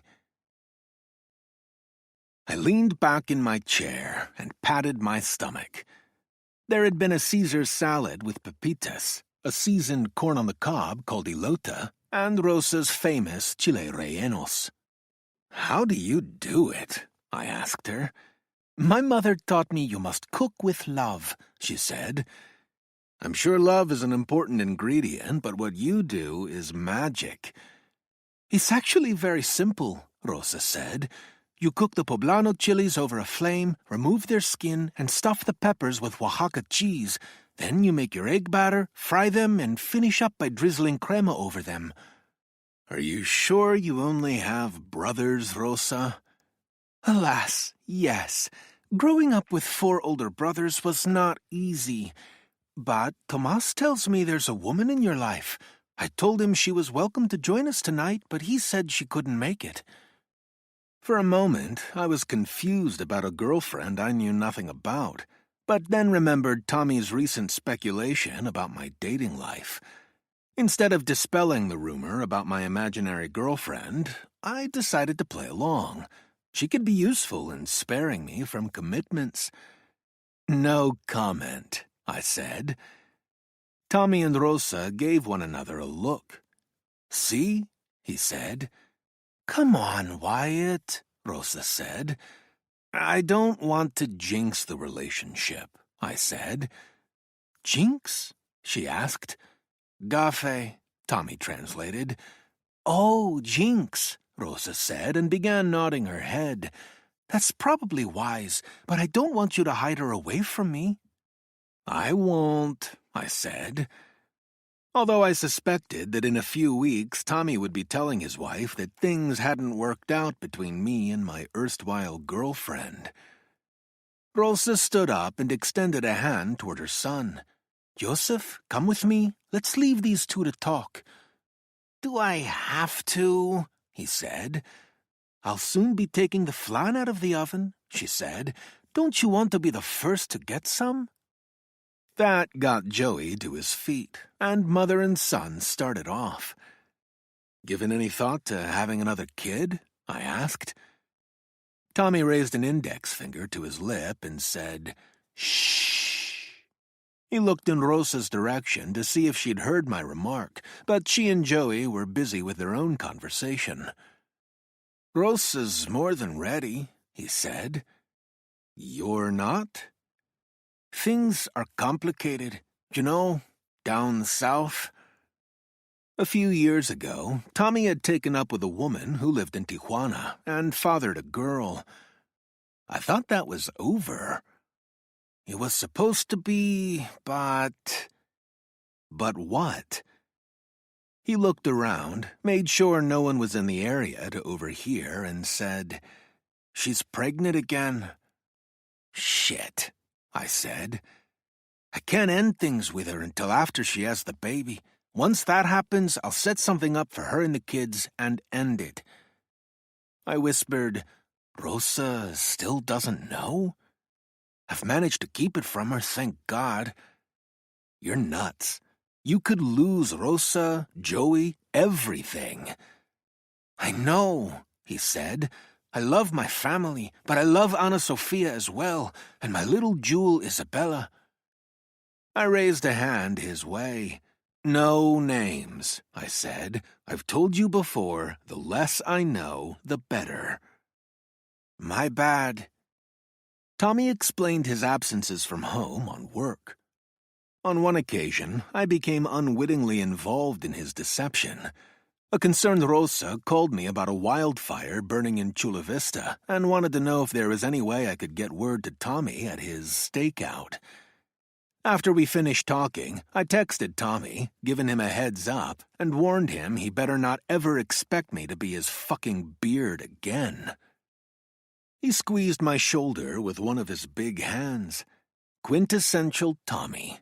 It was impossible to stay mad at him. Ready for another beer? He asked. No, I said. I'm good for the night. Tommy was at least 2 beers ahead of me, but got up to get another. I sighed, worried that my best friend's self-destructive streak was going to end up biting him in the ass. Rosa was the best thing to ever happen to him, whether he knew it or not. I turned my gaze to the south. Tijuana was only about a dozen miles away, and the city's sea of twinkling lights, more than 2 million people live in TJ, looked close enough to touch. And out there, among those lights, was Tommy's other family. Quite a view, huh? Tommy had returned with his beer. Beautiful. Like most things, TJ's better seen from afar, he said. My lady's always talking about how bad the gangs are. That's why I moved her and the little one into a gated community. TMI, I warned. Right. Tommy raised his bottle and downed half of it. You know things are bad when it seems half of Tijuana's wealthy residents have resettled in eastern Chula Vista. When they cross over to do business in TJ, they drive around in a beater, but here they got their BMWs and Porsches. Doesn't Rosa drive a Lexus? Just keeping up with the Rodriguezes, Tommy said, and we bought it used. A new compact would have set us back almost as much. He tilted his beer and drained what remained. Then he looked to the right and the left, making sure we were alone. What else did that bastard want? Tommy was not a fan of Loco Luca or any of the internal affairs detectives. It was the usual Calderon song and dance, I said. He tried pressuring me into admitting that we used Hernandez as our snitch. I denied, so he tried to lay a guilt trip on me, saying Hernandez got killed because of us. Pendejo, Tommy swore. Don't let Loco get into your head. We had nothing to do with Hernandez getting whacked. He was playing both sides and got burned. I doubt anyone was surprised when he got caught with his hand in the till, and that includes Calderon, especially Calderon. But that's not something he'd tell you. He said Hernandez was shot with a ghost gun. Interesting, Tommy said. The cartel usually makes public examples of anyone skimming money from them. Staying in the shadows isn't their way, and neither is using a ghost gun. That's what I was thinking. It doesn't sound right, Tommy said. And how would Loco even know a ghost gun was used? Maybe he heard it through TJ Brass? No chance. Tijuana's got the highest per capita homicide rate of anywhere in the world. They're overwhelmed. Just this year, they're looking at 2,000 homicides. Shit, that was even worse than I'd imagined. In an average year, San Diego had between 50 and 60 homicides. Tommy was shaking his head. There's no way the TJ cops would go the whole 9 yards for a small-time crook. Their investigators are working caseloads of more than 100 homicides, and their clearance rate is under 5%, and their morgue isn't even fit for the dead. How would they know it was a ghost gun? It's rare for them to even do ballistics tests. You think Loco was feeding me a story? It wouldn't surprise me. Loco likes making people paranoid. He's shaking a tree and hoping something falls out. What about the silver badges Hernandez told you about? Tommy made a disdainful sound. I don't even think Hernandez believed the stories he was telling and selling. Why would some secret group called the Silver Badges or Silver Legion or whatever it was be involved with the chain gang homicides? It was a bullshit story concocted by him to get a payday. Probably, but Loco brought up the chain gang case when we talked. He knows I'm still trying to get answers. Tommy's brows furrowed. Why would he even care about that? That's way outside IA's purview. They're supposed to look into police misconduct, not old homicide cases or a shooting in Mexico. The patio door opened, and we heard Rosa call out, "Careful!" We turned our heads and saw Joey walking toward us carrying a tray with 2 bowls. "I brought you some flan, Uncle Y," he said. "It's really good."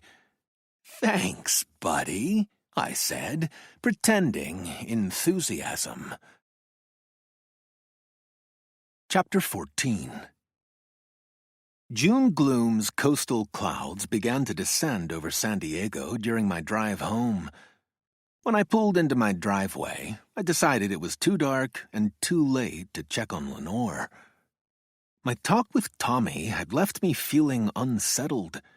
He'd always been a player, but I thought things would change after he married Rosa. When he asked me to be padrino to Joey, Tommy promised me he was done with his catting around. At the time, I think he believed what he was saying.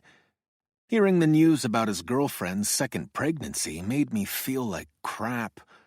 I couldn't excuse his behavior as a fling. Tommy actually had another family. That had to weigh on him, because it sure as hell weighed on me.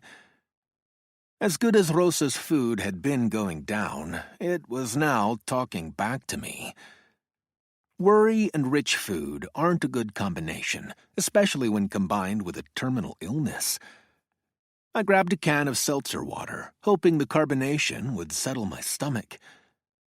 Gradually, I felt some relief, but I was still too wound up to sleep. My usual default is TV, but I'd heard the screen's blue light impedes nodding off. There were books on my to-be-read pile, but none of them were the mind-numbing variety I needed. And if I started going through case notes again, it was likely I'd be up all night. But there was some paperwork I could do. I grabbed a pad of paper and a pen. Were haikus titled? I didn't know. I held the pen expectantly, waiting for the ideas to flow. When nothing came to me, I blamed my paralysis analysis on David's not assigning a topic. Having a blank canvas felt overwhelming. Finally, tired of staring at the blank page, I began writing my poem. 575, I thought. What was so hard about that? It didn't take long to find out. I tried several opening lines, but there was nothing special about them. No magic. Start and stop. Words written and then scratched out. Did David expect a revelatory haiku? A confession meant to reveal my inner thoughts? Quit dancing and write my truth. With that resolve, the words came. I work homicides. That's all I know how to do. Would that I knew more. Close, but not quite there. Back to the drawing board. I did more scribbling, created my 17 syllables, and the title Vaquita. I mourn their passing, extinction of a species. My tears do no good. Most people didn't know about Vaquita, the smallest of the cetaceans. Today, the shy, beautiful porpoises might already be extinct. The only hope for species survival can be found in the San Diego Zoo's frozen zoo, where Vaquita cell lines were grown and then stored away in a cold vault. Instead of waving a white flag at the inevitable, scientists at the frozen zoo dreamed of Lazarus. The Biodiversity Bank is the largest repository of its kind and offers the hope of resurrecting extinct species in the future. My Vaquita haiku brought me a sense of relief and didn't prove to be the only topic I felt the need to explore. 4 spirits had come to Scrooge. I thought Ebenezer got off easy. A dozen apparitions visit me regularly. The 12. That's what I needed to write about, and tried to find the words. 12 souls call to me, drowned in an uncaring sea. Only I hear them. The final haiku felt right, or maybe after a long day I was willing to settle. I yawned. It was time to try and sleep. As I crawled into bed, I didn't offer up a prayer or presume to wish for sweet dreams. It would be enough to not see my jury. Serenely with the giraffes. 7 syllables. From a distance, I studied Chloe. She was off by herself, taking in the Maasai giraffes that were munching on the acacia branches in their enclosure. It would have made a good sketch, had I any artistic ability, but all I could manage was an unfinished haiku. Ever since starting David's assignment, I'd found myself capsulizing my thoughts in haiku form. As I approached Chloe, my pulse quickened, a physical reaction that surprised me. What had changed that I now looked forward to spending time with her? I opened my mouth to call out a greeting, but suddenly feared intruding. We hadn't made arrangements to meet, and I didn't want to impose. I turned around, but didn't get far. Wyatt? I felt the heat on my face and hoped it didn't appear flushed. Act innocent and pretend our meeting was happenstance? Or risk looking like a stalker? Hey, I said, turning toward her. Confess, I decided. You looked so serene I didn't want to disturb you. Seeing giraffes does that to me. They're good for the soul and give me vicarious thrills. You'll need to explain that, I said. Just look at their eyelashes, she explained, and I kill for their long legs. She smiled, and I smiled back. How'd you find me? She asked. I asked the staff if they'd seen you. One keeper remembered you passing her on the way to the urban jungle. If I'm intruding now, just say the word and I'll mosey away." "No need to mosey," Chloe said. "I've always found that such a funny word." "Not as funny as what you call a group of giraffes." Without hesitation, she said, "Towers." "Smarty pants." Both of us turned our attention to the zoo's towers, the 6 Maasai giraffe in the enclosure. Aloud, I said, "I lift up my neck." Chloe turned to me. "And?" "I decided that should be the first line of my giraffe haiku," I said. 5 syllables. David gave me homework of writing a haiku. "And you're going to write about giraffes?" I shook my head and said, "I was just doing it as a mental exercise. Last night I wrote my haiku. Actually, I wrote 4 of them." "You must have enjoyed the assignment." "Not at first, but now I'm finding it hard to look at anything without thinking about a haiku." "What's the rest of your giraffe haiku?" "I came up with a second line while watching you observe them. Serenely with the giraffes." "I like that," she said. "What's the last line?" "Still to be determined." If I was given your assignment, I think I'd start with the last line first to have a good sense of where I was going. "Do you have your patients do haiku?"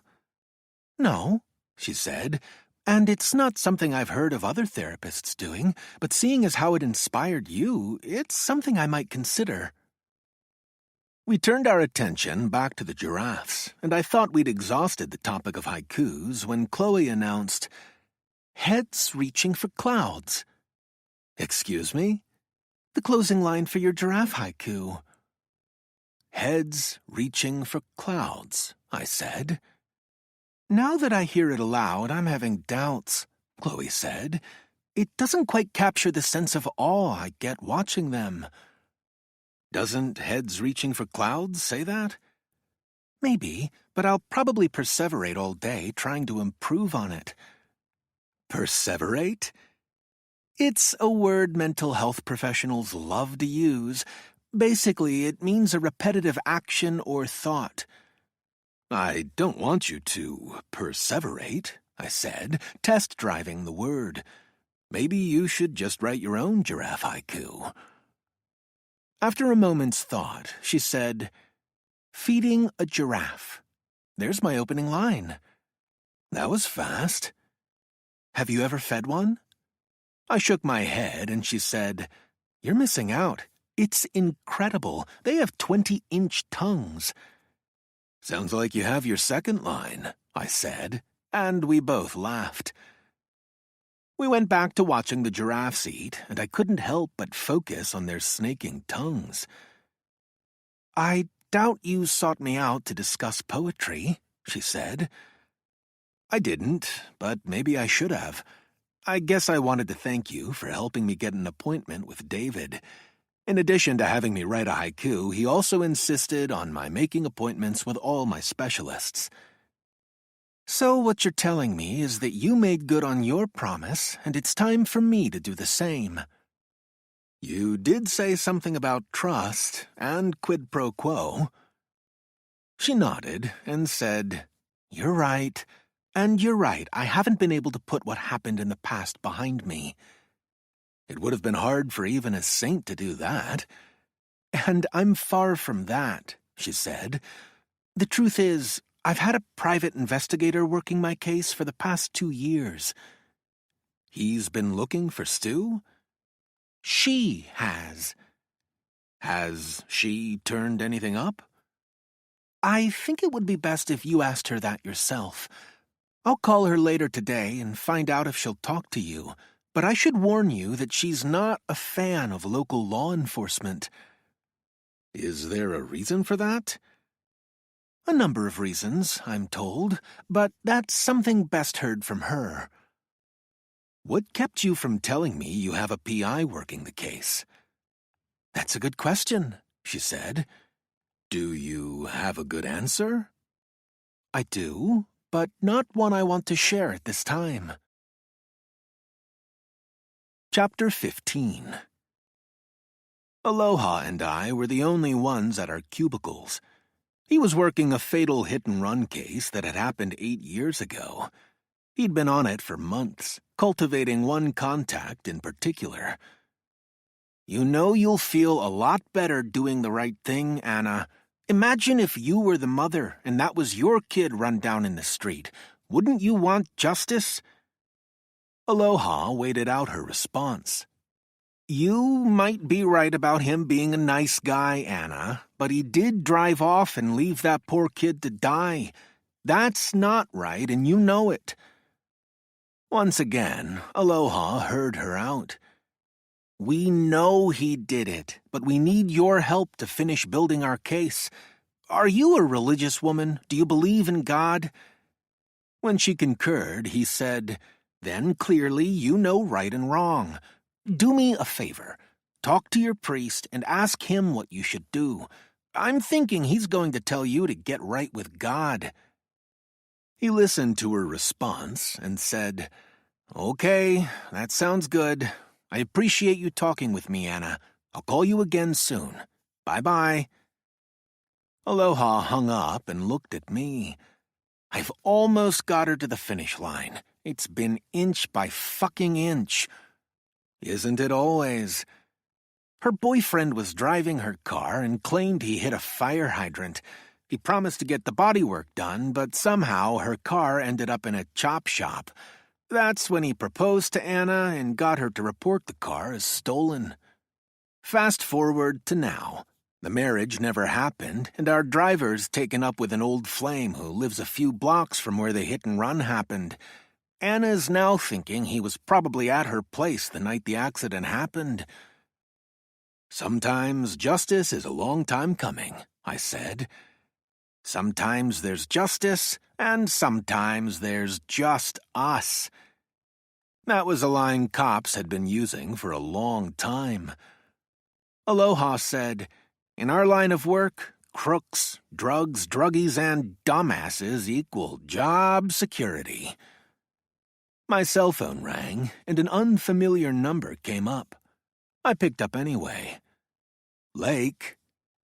"Dr. Landers says you want to talk to me," a woman said. I told her that didn't sound like a good idea. "You're the PI?" "No shit, Sherlock." "What's your name?" "Your colleagues usually refer to me as Bobbitt, but my real name is Penelope Hill, formerly Penny Hughes." Penny Hughes was a name I knew, as did most San Diegans. "Do you still want to talk to me?" she asked. "Or should I tell Dr. Landers that we both decided not to waste our time?" "Let's talk now, if that works for you." "It doesn't," she said. "I'll need to see the whites of your eyes. Let's meet in 1 hour at Tuna Harbor Park at the statue of the groper and the nurse. Don't be late." "I'll be there." The official name of the groper statue is Unconditional Surrender, but to most it's the kissing statue. The 25-foot-high sculpture of a sailor kissing a nurse was based on Alfred Eisenstadt's iconic photo taken in Times Square on VJ Day. Tuna Harbor Park was about a mile from my office, but rather than search for an elusive parking space, I decided to take the San Diego trolley there. Before leaving, though, I decided to acquaint myself with the former Penny Hughes.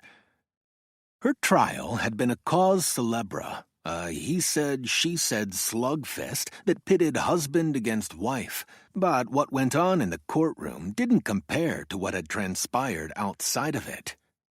Hill's phone ID was an acknowledgement of Lorena Bobbitt.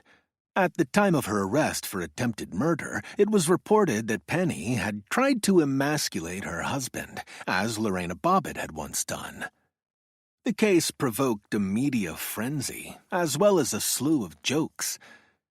During the court proceedings, every call-in radio program in town referenced how Penny's lawyers seemed to enjoy cutting off her husband's testimony. Late-night talk shows also got in on the act, with one comedian saying, The reason Penny wasn't found guilty is that the evidence wouldn't stand up in court. 5 years had passed since the trial. I was surprised it had been that long, and thought of Dr. Seuss's line about time passing so quickly, and how it's night before it's afternoon. Time seemed that way now. Seuss, a.k.a. Theodore Geisel, had lived most of his adult life in nearby La Jolla.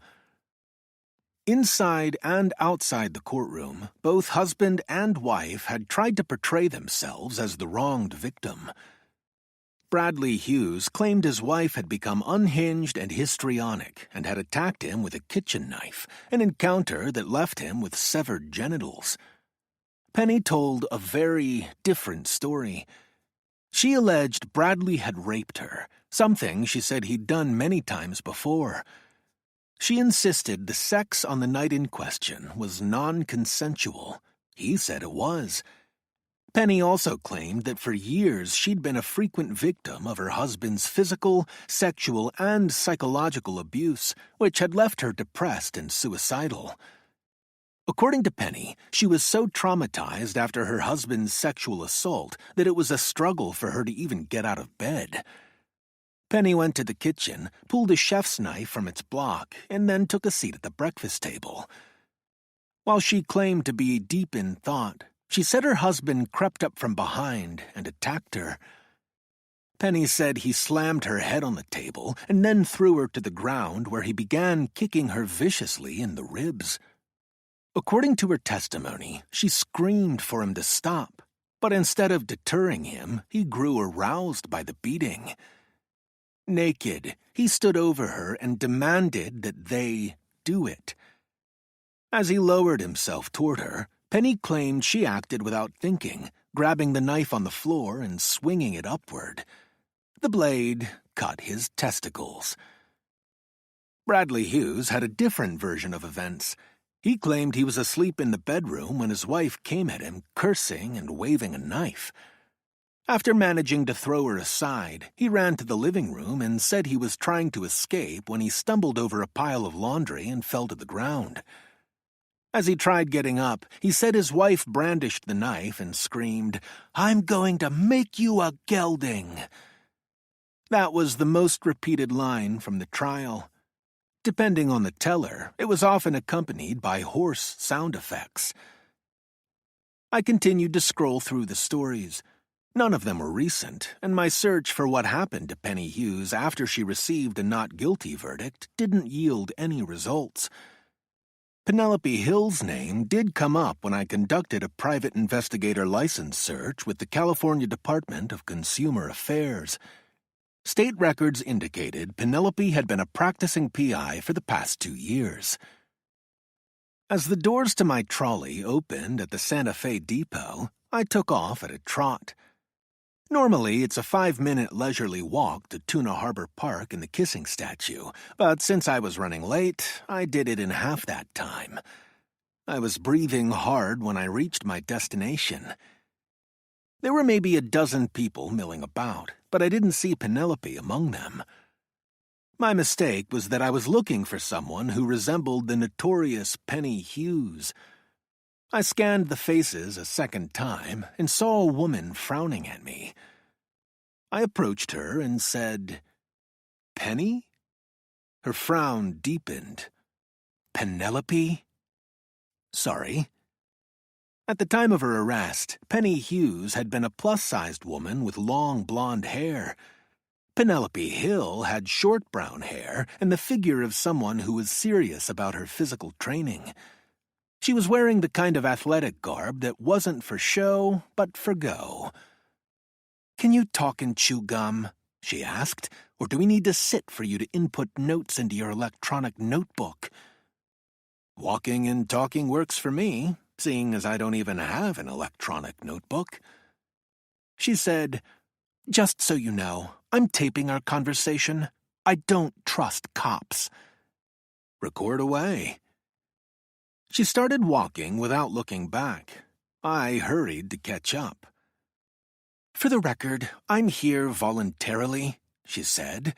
"That means I won't respond to questions I don't feel like answering." "Fine. I said. "How should I address you?"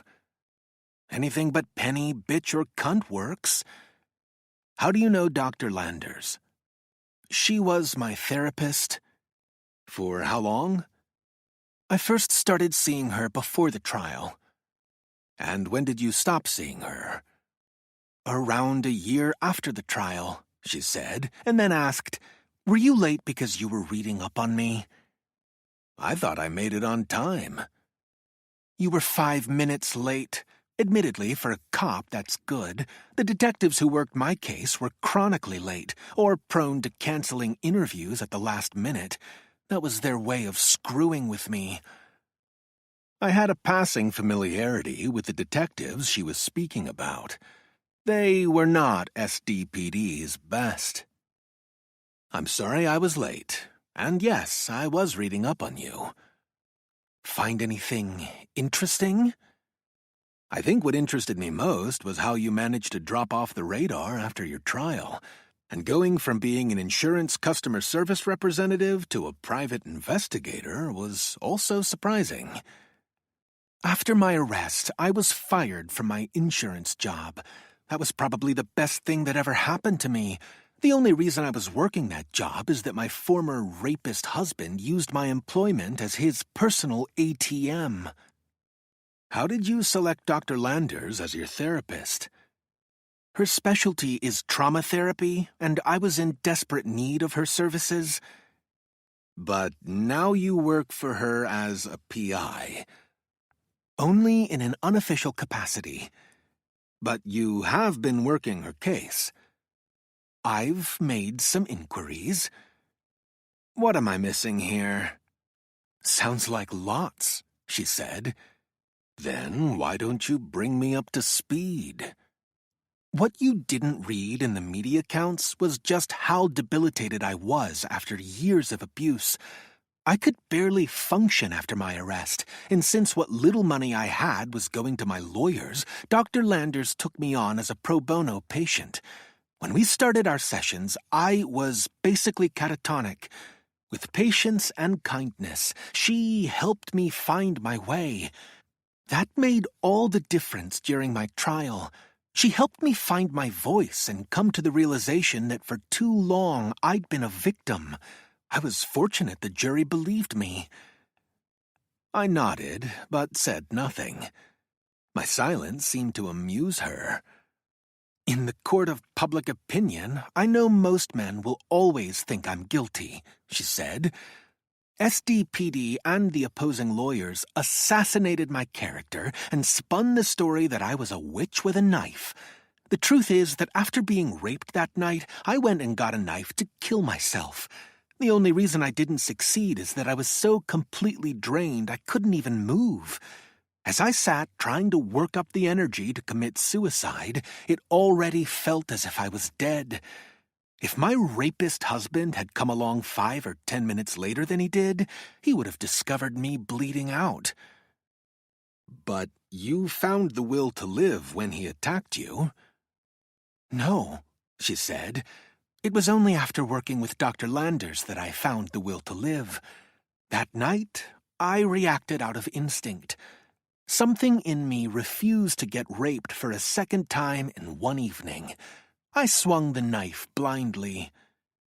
"You didn't scream, 'I'm going to make you a gelding'?" She offered up a derisive laugh. "I wish I had. To my thinking, it's better to be a femme fatale than a victim.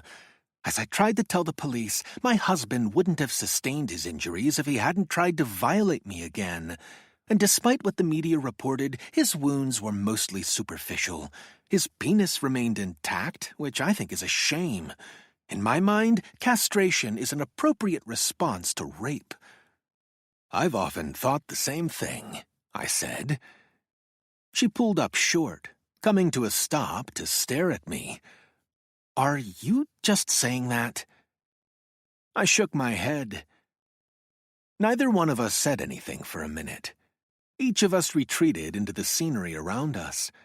June gloom had taken a day off, and it was a postcard-perfect day in San Diego.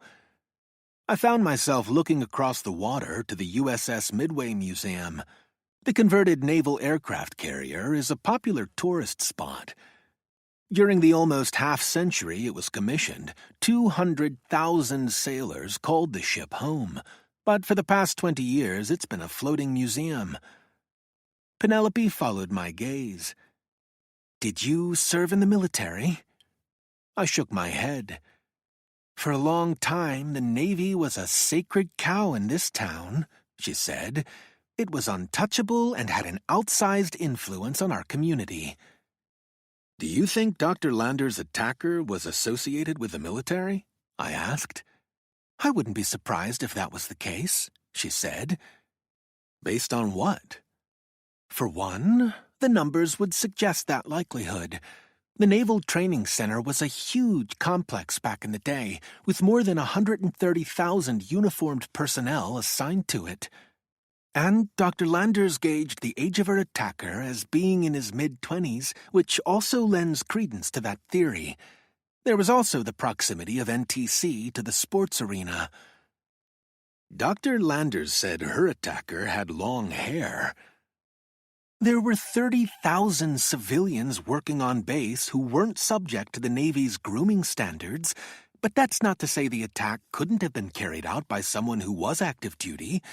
A high and tight haircut could be disguised by someone wearing a wig. Off base, lots of sailors had long hair, courtesy of wigs purchased right at the base PX. "Did you run this theory by Dr. Landers?" "That's not something I feel inclined to answer. If you want to know what she thinks, you'll have to ask her." "Has the Navy assisted you in your inquiries?" "I don't have the kind of badge that you do, so that's limited what I've been able to find out. And the sheer numbers of all the active duty personnel assigned to NTC have made it all but impossible for me to get much traction." "If you think SDPD dropped the ball, it didn't," I said. "Nor did the Navy put any kind of kibosh on our investigation. Detectives spent countless hours at NTC conducting interviews and checking base records. It wasn't for lack of effort that no arrests were made." "If you say so," she said, clearly doubting that. "Is that why Dr. Landers hired you? Does she really think SDPD sandbagged the investigation?" "As I've already told you, I am not employed by Dr. Landers. I owe her a debt for the years of therapy that she provided me at no charge." "But she asked you to look into her case?" "That's another question you'll need to take up with her. She practices patient-client confidentiality. So do I." "You don't advertise," I said. "How do clients find you?" "Word of mouth, mostly," she said. "Almost all of my clients are women who have been abused in one form or another by men. I advocate for them. When I go up against their abusers, I make sure those assholes know about my history.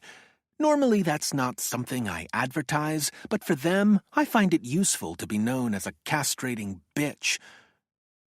"Have you come up with any suspects in the Silva Landers investigation?" "I continue to look at persons of interest." "Any thoughts as to why Dr. Landers initially engaged in misdirection when I interviewed her?" "What misdirection are you referring to?" "She tried to tell me she was no longer interested in finding the identity of her attacker and the man who murdered her best friend. Your ongoing investigation proves otherwise."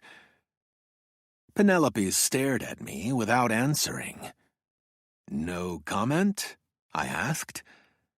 "I can't speak for Dr. Landers, but as for me, I sure as hell got sick of dealing with incompetent and corrupt cops, and I only had to put up with your kind for a year or two, not a quarter of a century." "Since both of you distrust the police, what would you do if you discovered who the killer is?" "If that happens, we'll just have to see," she said. "Anyway, I gotta run. I need to get to another appointment." "I'd like to look through your case notes," I said. "Unless Dr. Landers compels me, that's not going to happen." "Why not?" I've learned less is more when it comes to your department." Penelope pointedly inserted earbuds into her ears, forestalling any more questions. Then she lifted up one knee to her chest, and then the other, tapped a few times on her Fitbit, and took off at a run. I watched her strong, confident strides until she passed out of sight and decided to walk the 1.5 miles back to headquarters. Chapter 16. Aloha was gone by the time I returned, and Sergeant Lopez's office was dark. With no one around, I could make phone calls without anyone overhearing. It had been some time since I'd talked to Marvin Bad News Barry, but I wasn't surprised to hear him begin our conversation by saying, "I hope you're not calling to whine after all this time. Like I explained to you and your compadres at the time, my job title was District Attorney Investigator. But didn't your badge say SDPD? I was still reporting to the DA's Bureau of Investigation office. You should have played for our team and not been a ringer. The Legal Eagles made me a much better offer." Every year, SDPD and the DA's office square off in a basketball game for hoops bragging rights. A decade ago, I'd been just good enough to play for the cops. Our hopes for winning the game were dashed when Bad News decided to throw in his lot with the lawyers. At the time, Marvin could still slam, and he was faster and more skilled than anyone on our side. The lawyers had played a zone, putting Bad News in the middle of the key. After being on the wrong end of a few of his monster blocks, our guards stopped taking it to the hole. By halftime, we were down by a dozen, and it went downhill after that. "I heard karma got you for playing against us," I said. Just a week after our game, Marvin had ruptured his Achilles. "You want some cheese with that wine?" he asked. "And speaking of wine, you guys showed real class sending me that half-empty bottle of $2 chalk along with that Get Well card displaying a horse's ass." It was the least we could do. Yeah, it really was. "We all contributed to your wine," I said. "I hope you didn't drink any of it." "I had the hazmat team remove it." "I hear you haven't been plaguing our team of late." "A few years after the Achilles tear, I blew out my ACL," he said. "That's when I hung up my sneakers. What about you?" "I retired from the game as well, but I can't blame injuries.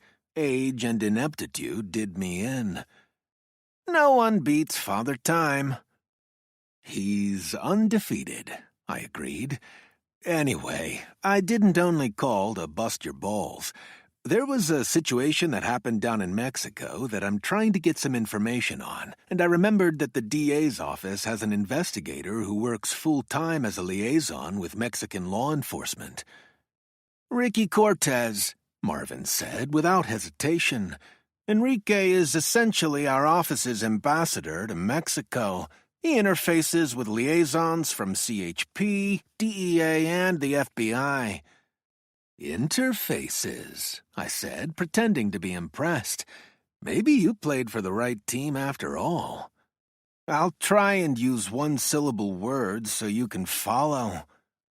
"Appreciate it," I said. "So, Cortez knows all the players in TJ?" "He's your guy. Our office is always going after scumbags who fled south to avoid prosecution, and since we're dependent on Mexico's cooperation to get them back, Ricky's always traveling to TJ and Ensenada for meetings. Word is that he's got the biggest expense account in our office. Every month he takes the gringo hunters out to dinner." "Gringo hunters?" "It's what we call the Mexican police squad that tracks down and arrests American criminals in Mexico." Since American law enforcement can't operate in Mexico, we're reliant on a little help from our friends. Extradition has never been an automatic thing, though. In the past, the Mexican authorities were known to turn a blind eye to American fugitives, especially those with the means to bribe them. "How does the extradition process work?" I asked. "Do the gringo hunters serve arrest warrants?" "It's simpler than that," Bad News said. "They just deport them for violating Mexican immigration law, and once they cross the border, they're all ours." 15 minutes later, Enrique Cortez called. "Thanks for getting back to me so quickly," I said. "Not a problem," he said. "I would have called sooner if Bad News hadn't spent 10 minutes telling me how he single-handedly took down your team in the Copper tournament." I wish I could say he was a liar. Anyway, Marvin says you're the Tijuana Brahma and could direct me to someone who'd know about a homicide that took place in Tijuana about 18 months ago. High profile? Just the opposite. He was a low-level player who was gunned down. Over the phone, I heard Cortez sigh. "That might be tough just because of the numbers. With TJ being a war zone between vying gangs, some days their turf wars are so bad the authorities have to deal with 10, 12 bodies. Very few of those deaths get investigated. You'd think those body counts would make the local news. That would impact the tourist trade, which is not what Mexican officials want. Stories of violence are suppressed. They don't want to let that cat out of the bag." I said, "It wasn't a cat in a bag that was left for Tijuana's police chief." "It sure wasn't." A few years ago, Tijuana's new police chief was greeted on his first day of the job with a sealed bag and a note. Inside the bag was a decapitated head, along with greetings from one of the cartels. "So what can you tell me about your homicide?" he asked. "Very little, I'm afraid. The shooting interests me because it might tie into a bigger case I'm working. From what I know, the Vic was associated with the Sinaloa cartel and did some running for El Tipo." "What's your Vic's name?" "Daniel Hernandez," I said.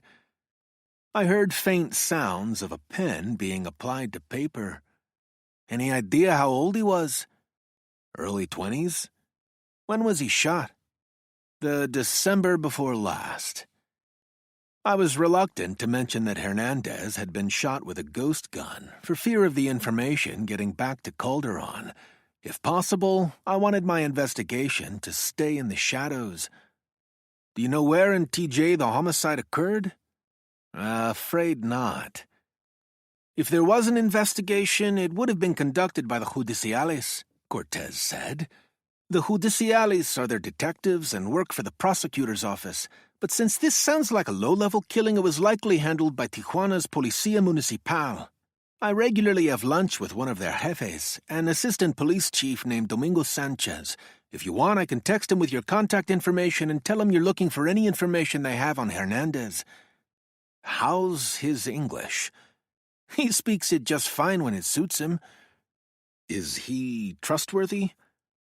"Off the record, I'd say Sanchez is probably more honest than most in a corrupt police force, but I'm doing my grading on a sliding, slippery scale. A few months ago, 4 of his officers were caught on film hanging a man upside down by his feet. The cops claimed he was a criminal. That might be true, but it doesn't explain the same guy turning up dead a few days later." "What happened to the cops?" "A month's suspension, but they're now back on the job." At home, I made a tuna sandwich and took a preemptive sleeping pill. Normally, I hate how sleeping pills make me feel the next day, but I was desperate to be spared from my nightmare jury of the drowned. My alarm awakened me at 7. I'd avoided being judged by the dead, but the sleeping pill made me feel like a zombie. I microwaved some instant coffee and poured in a lot of sugar to make it drinkable. There was no pleasure in drinking my brew, just the hope of caffeine giving me a boost. Breakfast was half a banana, but it was a struggle getting it down. After mashing up the rest of the banana and adding it to some dry food I keep for Lola, I took the food out front. an unkindness of ravens. That's how humans describe gatherings of ravens, along with treachery of ravens, conspiracy of ravens, and rave of ravens. I looked for Lenore in the Catalina cherry tree, studying the small openings in the foliage, but she wasn't to be seen.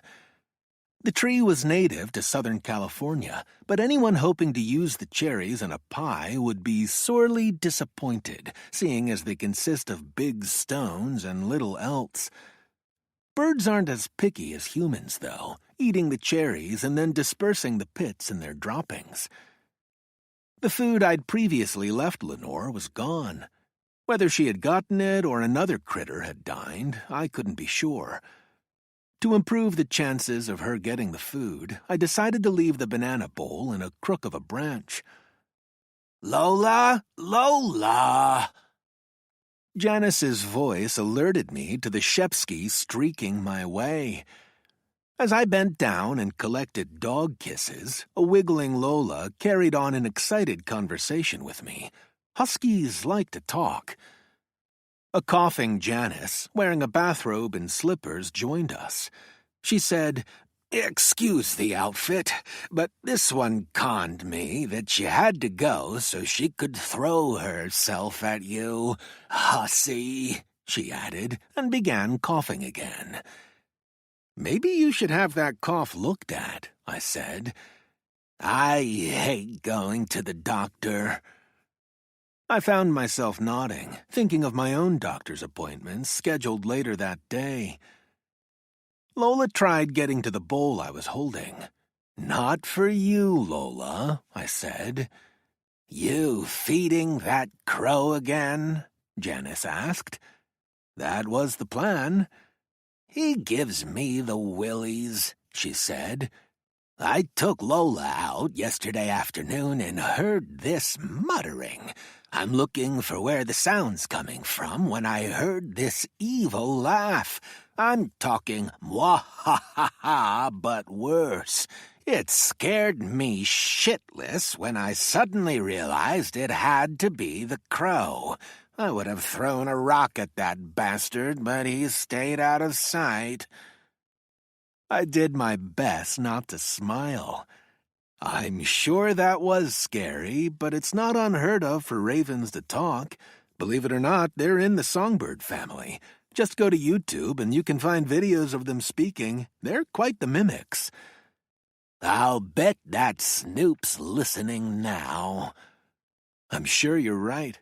With her bad wing, she's a captive, and to survive, she needs to be aware of what's going on around her. "Peeping Tom," Janice muttered. "Ravens are observant," I agreed. In Norse mythology, Odin had 2 ravens that flew around the world and returned to tell him stories of what they'd seen. "And they probably shat on people everywhere they flew." Laughing, I said, "I don't remember reading that account." Janice caught sight of the contents of the banana bowl. "You're feeding him one of your bananas?" "Just a little bit of what I couldn't finish this morning." She offered up a disapproving, then seemed to think better of it. "I guess it's not right to let him starve, but I've never been a big fan of birds. Word of advice, don't ever watch Hitchcock's The Birds if you're stoned." "I'll try to remember that." "Say goodbye to your boyfriend, Lola. Time to go home."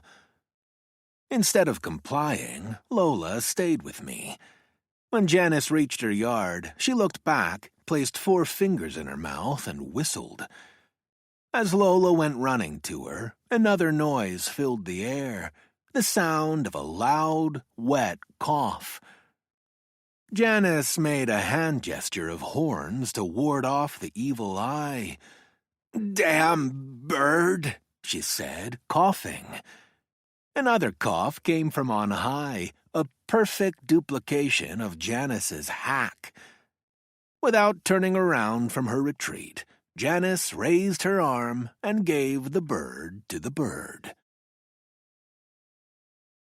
Chapter 17.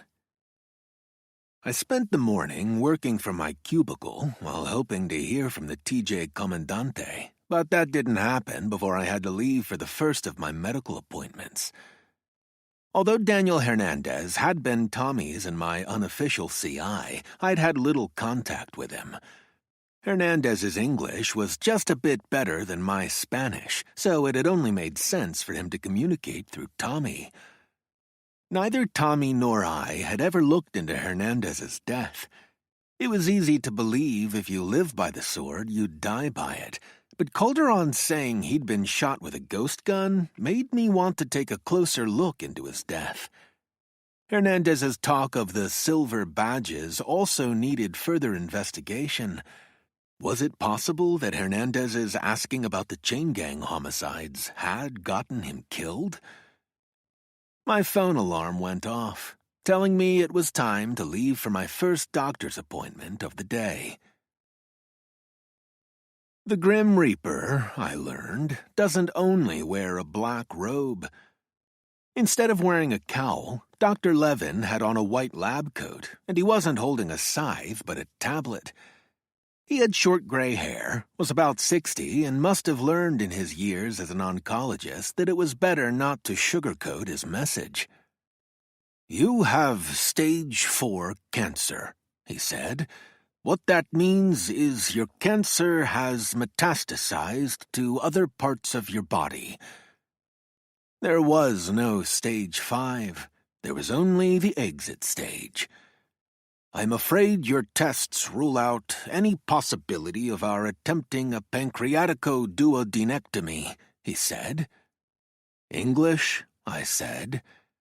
"A pancreatico-duodenectomy is often referred to as a Whipple procedure, which is a fairly complex operation that involves removing the head of the pancreas, part of the small intestine, the gallbladder, and portions of the bile duct and lymph nodes. Sometimes it's also necessary to remove parts of the stomach and intestines." "But you're not recommending this Whipple thing?" "It's not a viable option." "Thank heaven for small mercies," I said. "I don't think you're following." "I get it," I said. "My cancer is too far gone for you to slice and dice me." "That's right. So what's next?" "I'd like to start you on a round of chemotherapy, and then afterward consider combining that with radiation therapy." "What's the point, given that we know the ultimate outcome?" "The treatment could buy you time." "Could? If I'm going to lose my hair and feel even more shitty than I already do, I'll need more of a guarantee than I could live longer." "Studies have shown that patients have an extended mortality when they pursue such a course of treatment." "How much longer?" "Perhaps a year." "I'll need to think about it. Any other options?" "There's immunotherapy, but the response rate is low. I'd also like to start you on several drugs." "Give me a list of those drugs and I'll see if I'm interested in taking them. I don't want to look and feel like a zombie in the time I've got left." "I understand your reluctance, but there aren't any great solutions or alternatives," he said. "Since your gastroenterologist will be in charge of your day-to-day case management, she'll also have input into the drugs we'll be prescribing. You'll be seeing Dr. Kumar later today, right?" I nodded. "She'll probably suggest an endoscopic ultrasound." "Which is what?" "She'll put a tube down your esophagus and take pictures of your pancreas to give us a better look at the mass and a baseline of where we're working from." I shook my head and said, "Pass. If you need a picture of my mass, just use my license photo. It looks just like a tumor." He said, having trouble responding. "Like they say, dying is easy, comedy is hard." My oncologist's posture suddenly relaxed. I wasn't a threat and probably wasn't crazy, just a little warped. He offered a small smile and said, "Don't quit your day job." I nodded and said, "Tough room." "None tougher," Dr. Levin agreed. My cell phone began ringing as I approached my car in the hospital parking lot. The display said the call was originating from Mexico. "This is Wyatt Lake." A formal, accented voice said, "This is Domingo Sanchez of the Tijuana Policía Municipal. Enrique Cortez texted me saying you wish to discuss the homicide of Daniel Hernandez." "That's right, Commander. Thank you so much for calling me. Please hold for a moment."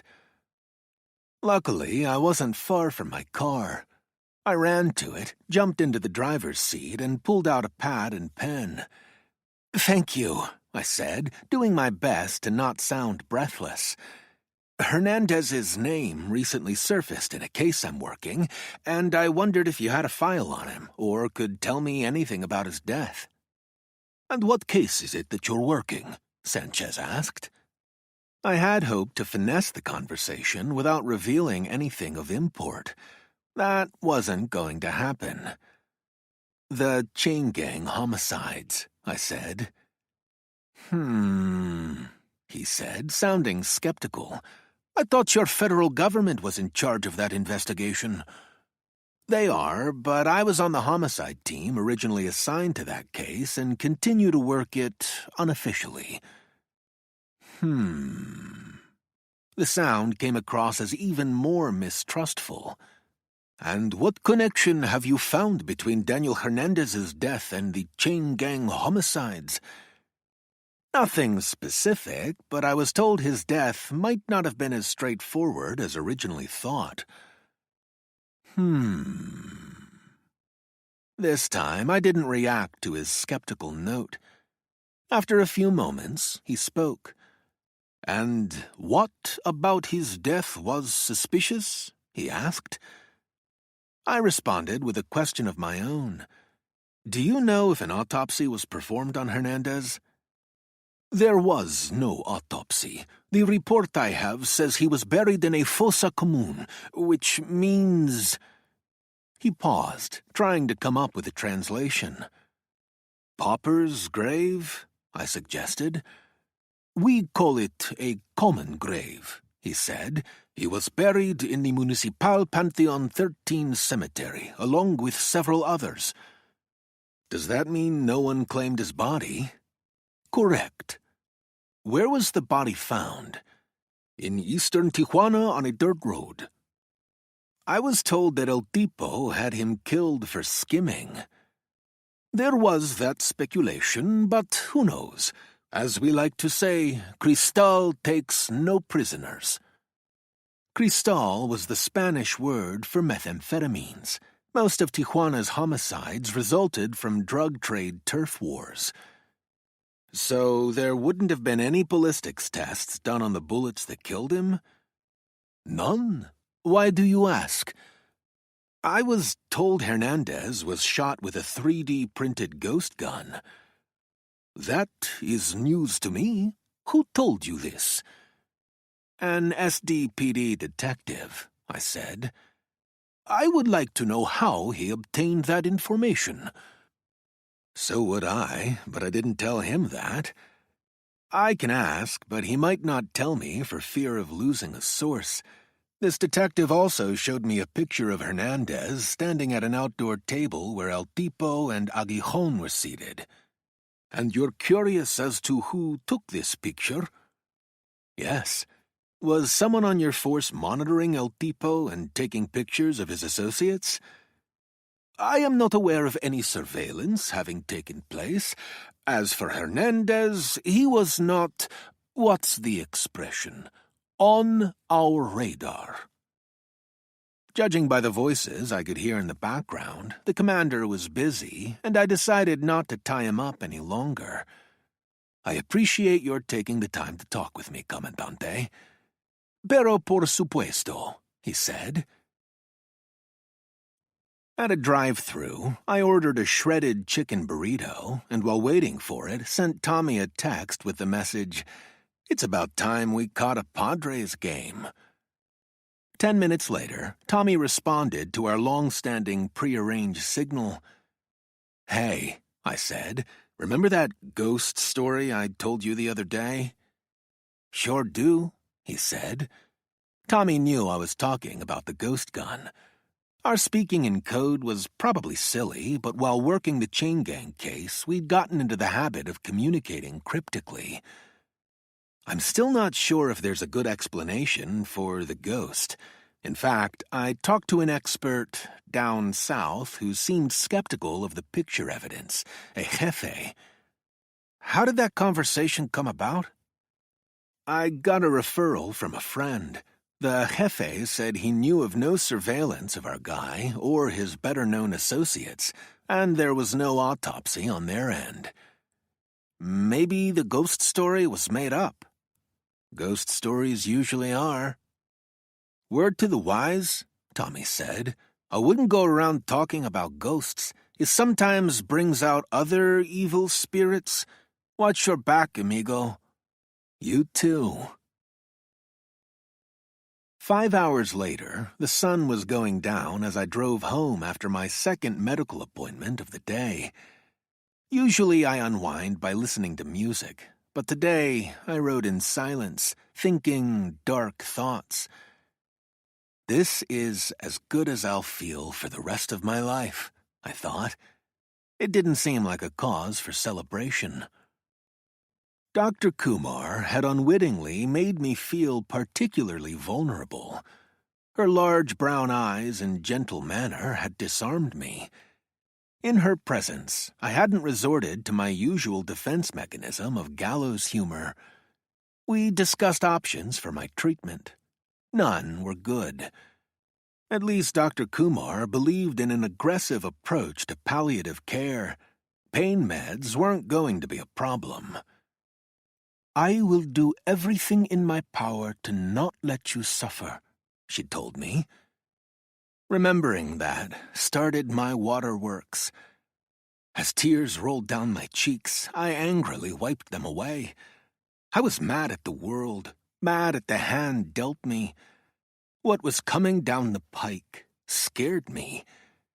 For the first time in my life, I began contemplating the possibility of suicide. It's a family tradition, I thought, thinking of my mother. By ending my own life, I could avoid the pain and the wasting away. I didn't have to be a victim, but could go out on my own terms. It wasn't as if my death would even be noticed. Some friends would be bummed, but they wouldn't fault my choice. Tommy would be more upset than anyone, but at least he'd have the support of his family. That is, his 2 families. Dr. Kumar had gently asked me a few questions about my life. I sensed she felt sorry for me, not so much because of my impending death sentence, but the fact that there really was no one special in my life. Judging by the handful of personal pictures on display in her office, she had a large and loving family.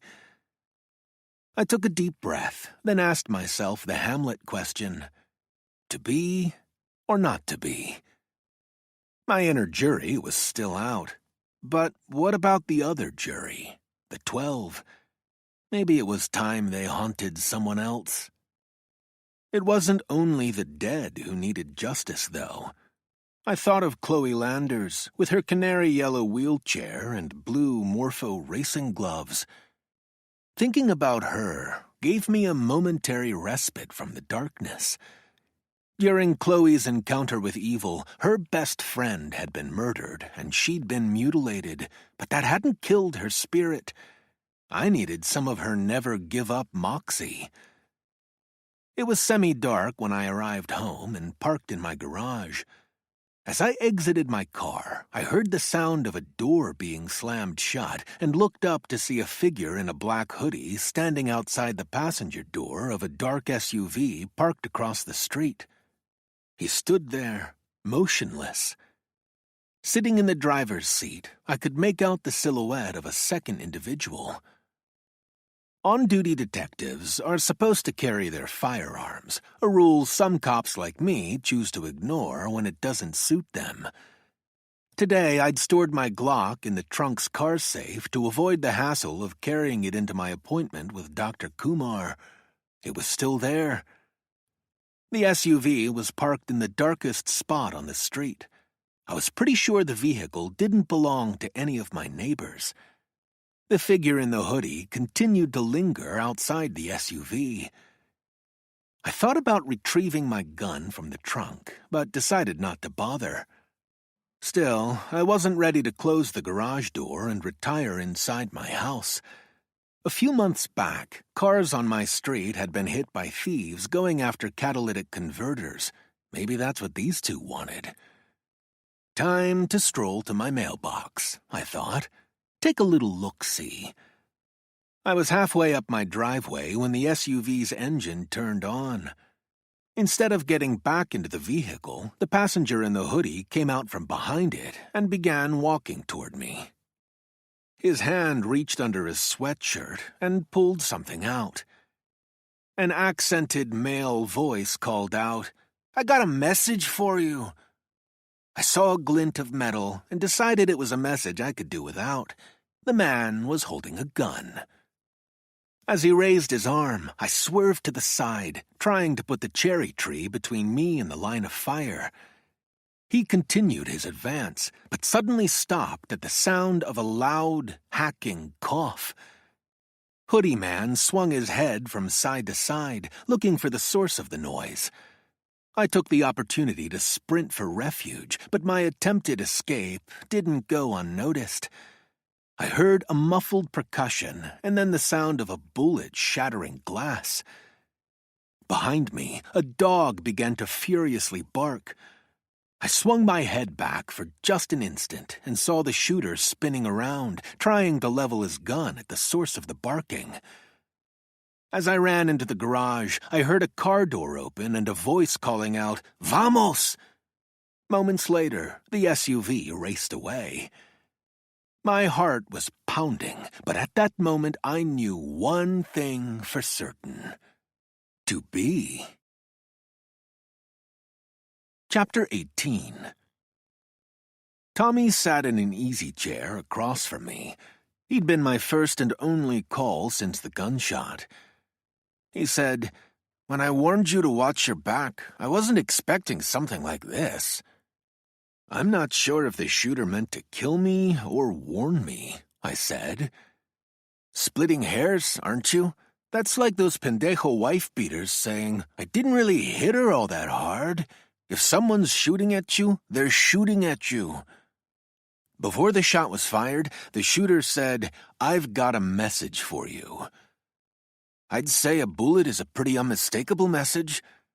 I'm still wondering what he might have said if he hadn't been interrupted. "I'm betting on you're dead. So, should I call in the shooting?" "That's the same thing you asked when you called me. Something made you hesitate then and now. What is it?" "It would probably be a waste of time. Odds are the SUV was stolen and the license plates were switched." "You're going to have to do better than that," he said. I guess I'm feeling reluctant at the thought of answering a bunch of questions, even from our own. "Sounds like you're having trust issues," he said. There it was, even if I didn't like it. "You got a take on what happened tonight?" I asked. Tommy sighed. "I think you lit a fuse, but I'm not sure when it was lit or who it was lit under. You clearly made someone or some group very unhappy. What was it St. Bill used to like to say? There was a precipitating event. He loved using that word, didn't he? Someone or something wasn't happy having their toes stepped on. Earlier today, you told me you made some calls, including one down south. Who'd you talk to?" "Comandante Domingo Sanchez. Know him?" "Only by reputation. I hear he's a hard ass." "Is he dirty?" "I'd be surprised if he wasn't." He called a little before 1, and we talked for 10-15 minutes. "About what?" "The death of Daniel Hernandez." Shit, you got a death wish? Why would Sanchez order a hit on me? I'm not saying he did, but maybe he passed on the details of your call to someone with a vested interest in letting sleeping dogs lie? The timing seems off, I said. Everything would have needed to be arranged damn quickly. With the cartels, all it takes is one call. They've got plenty of people working both sides of the border. Too true, I thought. Tommy asked, "How'd you get Sanchez's name in the first place?" "I went through a coworker of Marvin Berry's," I said. I could see Tommy trying to place Marvin's name, so I said, "Bad news, Berry?" That got a nod of recognition. Bad News referred me to Enrique Cortez, who's the border liaison for the DA's office. He was the one who reached out to Sanchez for me. "What story did you tell Cortez?" I didn't give him any specifics. The Comandante was another matter. He refused to give without getting, so I had to tell him about my involvement with the chain gang homicides and how I'd heard a rumor that Hernandez's death could have had some connection to it. Tommy shook his head. "I really wish you hadn't made that call. In fact, I wish you hadn't talked to anyone. We can't even be sure you weren't played from the get-go by Loco Luca. For all we know, his ghost gun story might have been designed to flush you out." Sanchez said Hernandez was buried in a pauper's grave and that there was no autopsy on their end. "You believe him?"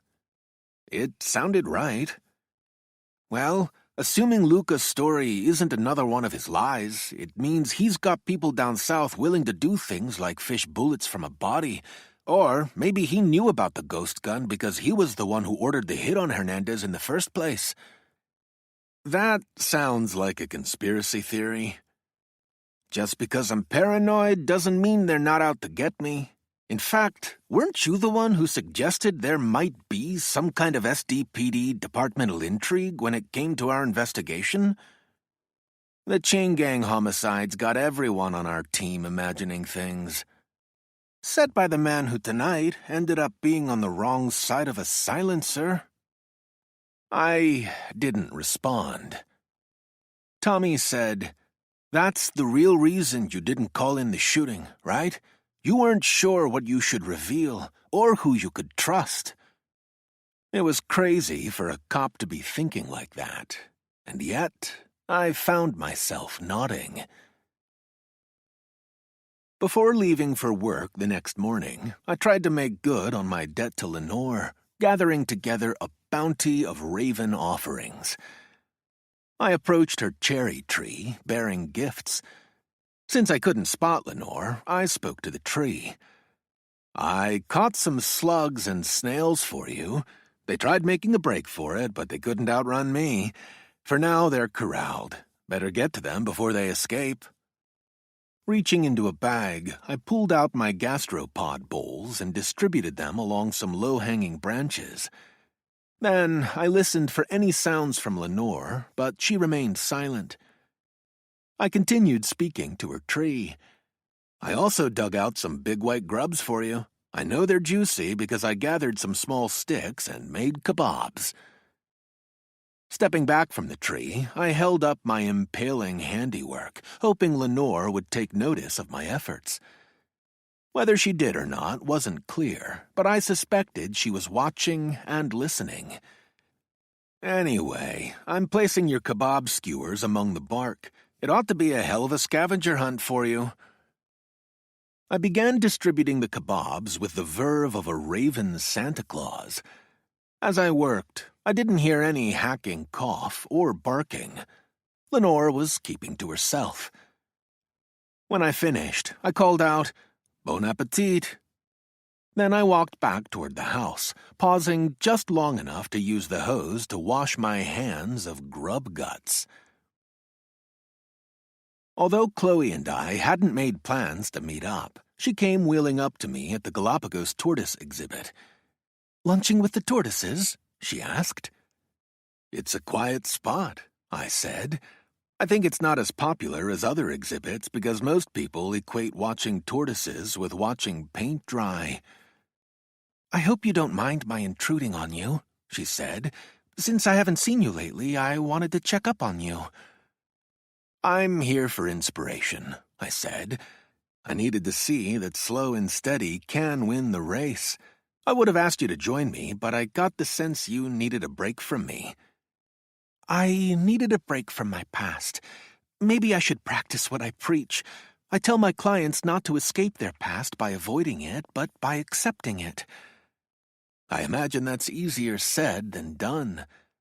I can testify to that, even though I should know better. Consider the phrase, carry a grudge. When you hold on to anger, you have to carry a great weight. You don't believe in an eye for an eye? Gandhi said, an eye for an eye leaves the whole world blind. I didn't have an answer for Gandhi, but I wasn't alone in that. The British Empire never found an answer for him either. We went back to our giant tortoise viewing. Some of the males tipped the scales at close to 600 pounds. The females are half that. One of the bigger males awakened from his sunbathing and began moving along in tank-like fashion. "How'd you find me?" I asked. I asked around, and one of the tour guides said he noticed you walking in this direction. If you'd called me, I'd have told you where I was. I wanted to impress you with my sleuthing, she said. Consider me impressed. You hungry? I have half an uneaten sandwich. Thanks, but there's a salad waiting for me back at the office. We continued watching the tortoises. Our conversation was unhurried, just like the animals we were observing. Any favorites in this lot? She asked. The venerable ones, I said. I always check out the oldies first. Several of the tortoises had been brought to the zoo in 1928. The oldest of them, a female known as Grandma, was believed to be 140 years old. Guess I'm feeling a little jealous of their longevity today, I added. I'm sorry. I shrugged. There wasn't much going on in the enclosure, with most of the tortoises basking in the sun. We were following their good example. I talked to Penelope about the meeting you two had, Chloe said. I hope you got more out of her than I did. Penelope is protective of me, as I am of her. I get that, even if I'm not sure why the two of you preemptively circled your wagons when I came on the scene. Penelope's not a fan of SDPD. Join the club, I said, but that still doesn't explain why both of you seem so reluctant to discuss anything that might help with my case. What about you? Don't pretend you're an open book. The first time we met, I told you I was dying. That sounds pretty upfront to me. And then you said you regretted telling me that. Even though there were no spectators near us, we had begun whispering to one another, which made our conversation feel that much more intense. So did Chloe's flushed cheeks. I don't have a hidden agenda, I said. Can you say the same? Don't pretend you're always forthcoming. What do you mean by that? The other day when we were talking at the koala exhibit, I asked you if there was something you regretted not having experienced in your life, and you pretended there wasn't. What makes you so sure? It's my job to hear the unsaid. You must have great hearing. I do. Then what was it I didn't say? Her voice softened. I don't want to upset you. Don't worry about that. I want to see the great psychic in action. We stared at one another, my eyes challenging her to speak. She shook her head and said, Forget it. No, don't stop now. I'm a big boy. All right, she said. Your biggest regret is that you've never loved or been loved. To my ears, my sudden intake of breath sounded like a gasp. Maybe it was. How could she have known? I managed a lungful of air and hoped I didn't appear as unsteady as I felt. How? I asked. Your body language showed how uncomfortable you were with my question. Love is a topic that makes people, and men in particular, feel vulnerable. I always thought there would be time, I said. I always thought the right woman would come along. Chloe nodded. You must be a hell of a therapist, I said. I'd like to think so, she said, but it wasn't only mind reading on my part. Her cheeks reddened as she confessed. It's easy to know what someone else is thinking if you're thinking the same thing.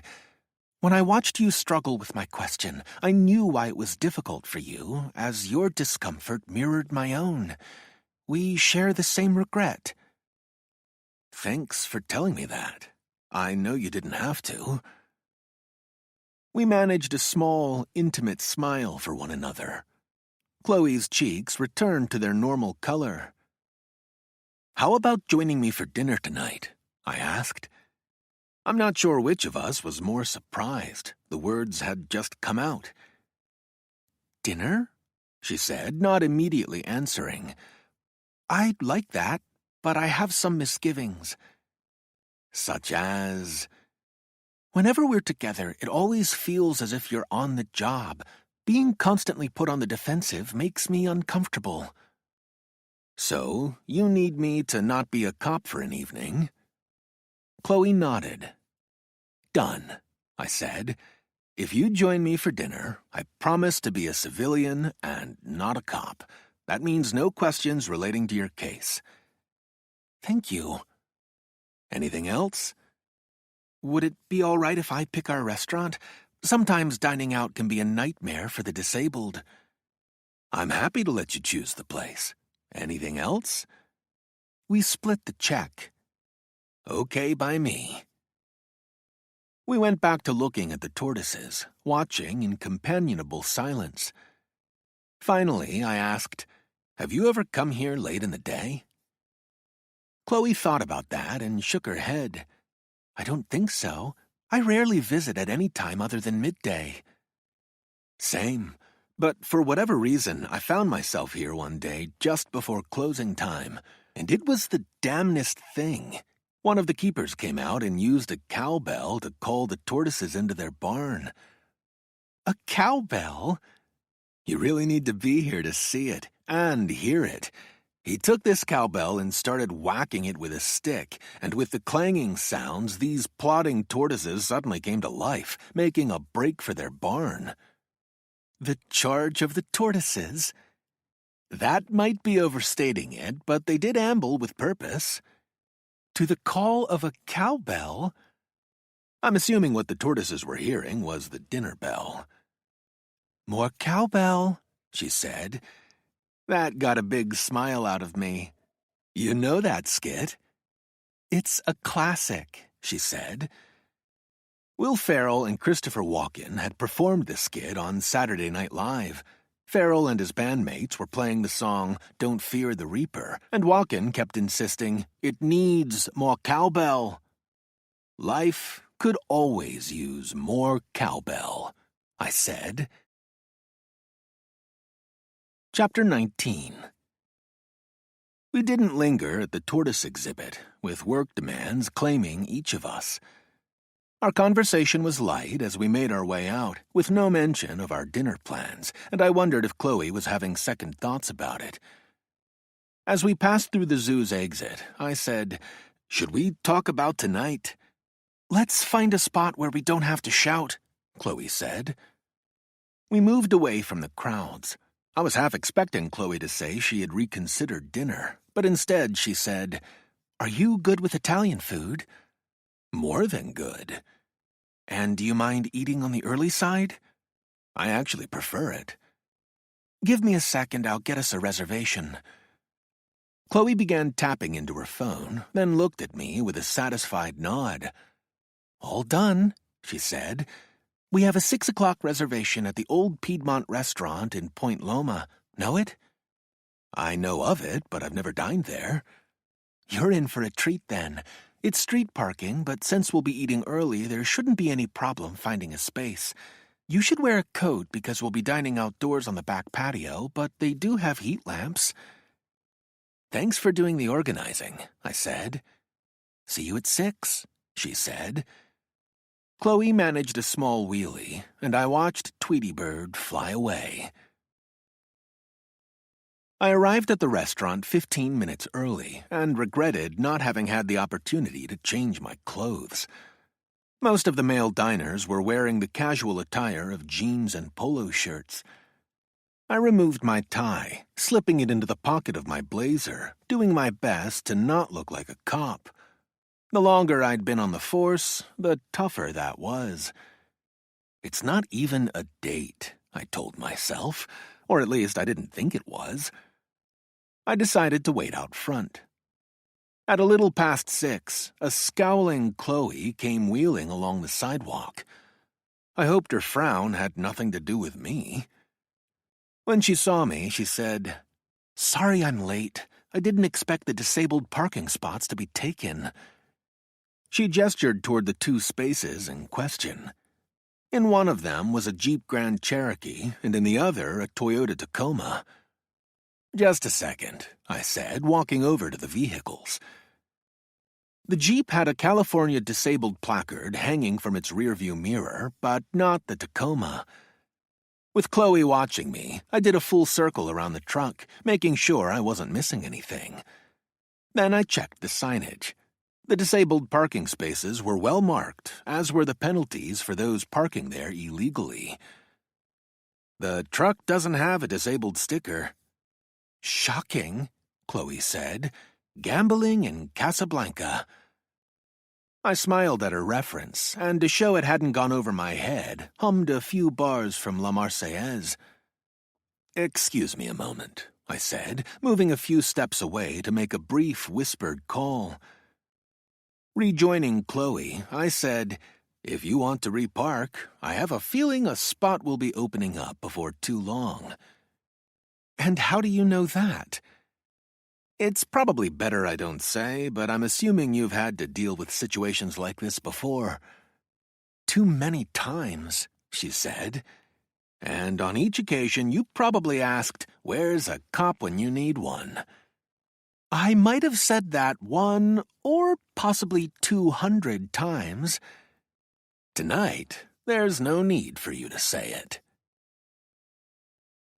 We were seated on the back patio. While Chloe was removing her blue Morpho racing gloves, water glasses and menus were delivered to our table. I picked up my menu and began looking through it. Chloe's menu remained on the table. "Know it by heart?" I asked. "By stomach." "Any suggestions?" "I'm not sure if I'm a good source, as I usually go with the vegetarian selections." "I'm good with my veggies. Suggest away." "My favorite appetizers are the Brussels sprouts, baked artichoke, and garlic bulb and brie." "Keep going," I said. "When I have a salad, I go with the walnut gorgonzola." "Entrees?" "If I'm in a pasta mood, I like the ravioli stuffed with ricotta and topped with marinara sauce.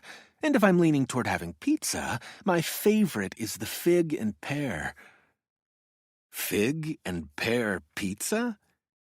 "Don't knock it until you try it, but if you're not that daring, the margarita is also good." "No dessert?" "That's no contest. I love their giant chocolate and oatmeal cookie topped with pecans and vanilla bean gelato." "You had me at cookie," I said, and put my menu down. "Decided already?" "I've decided to let you order for both of us." "Even if I go with the fig and pear pizza?" "Even that."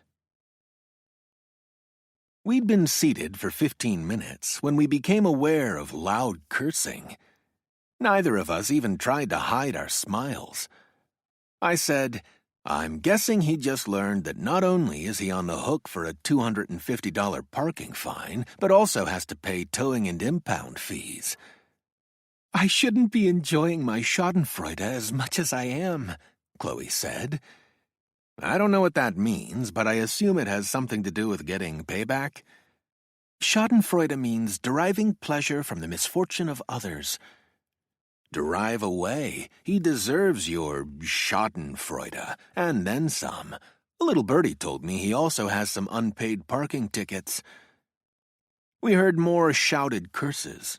Our smiles became wider.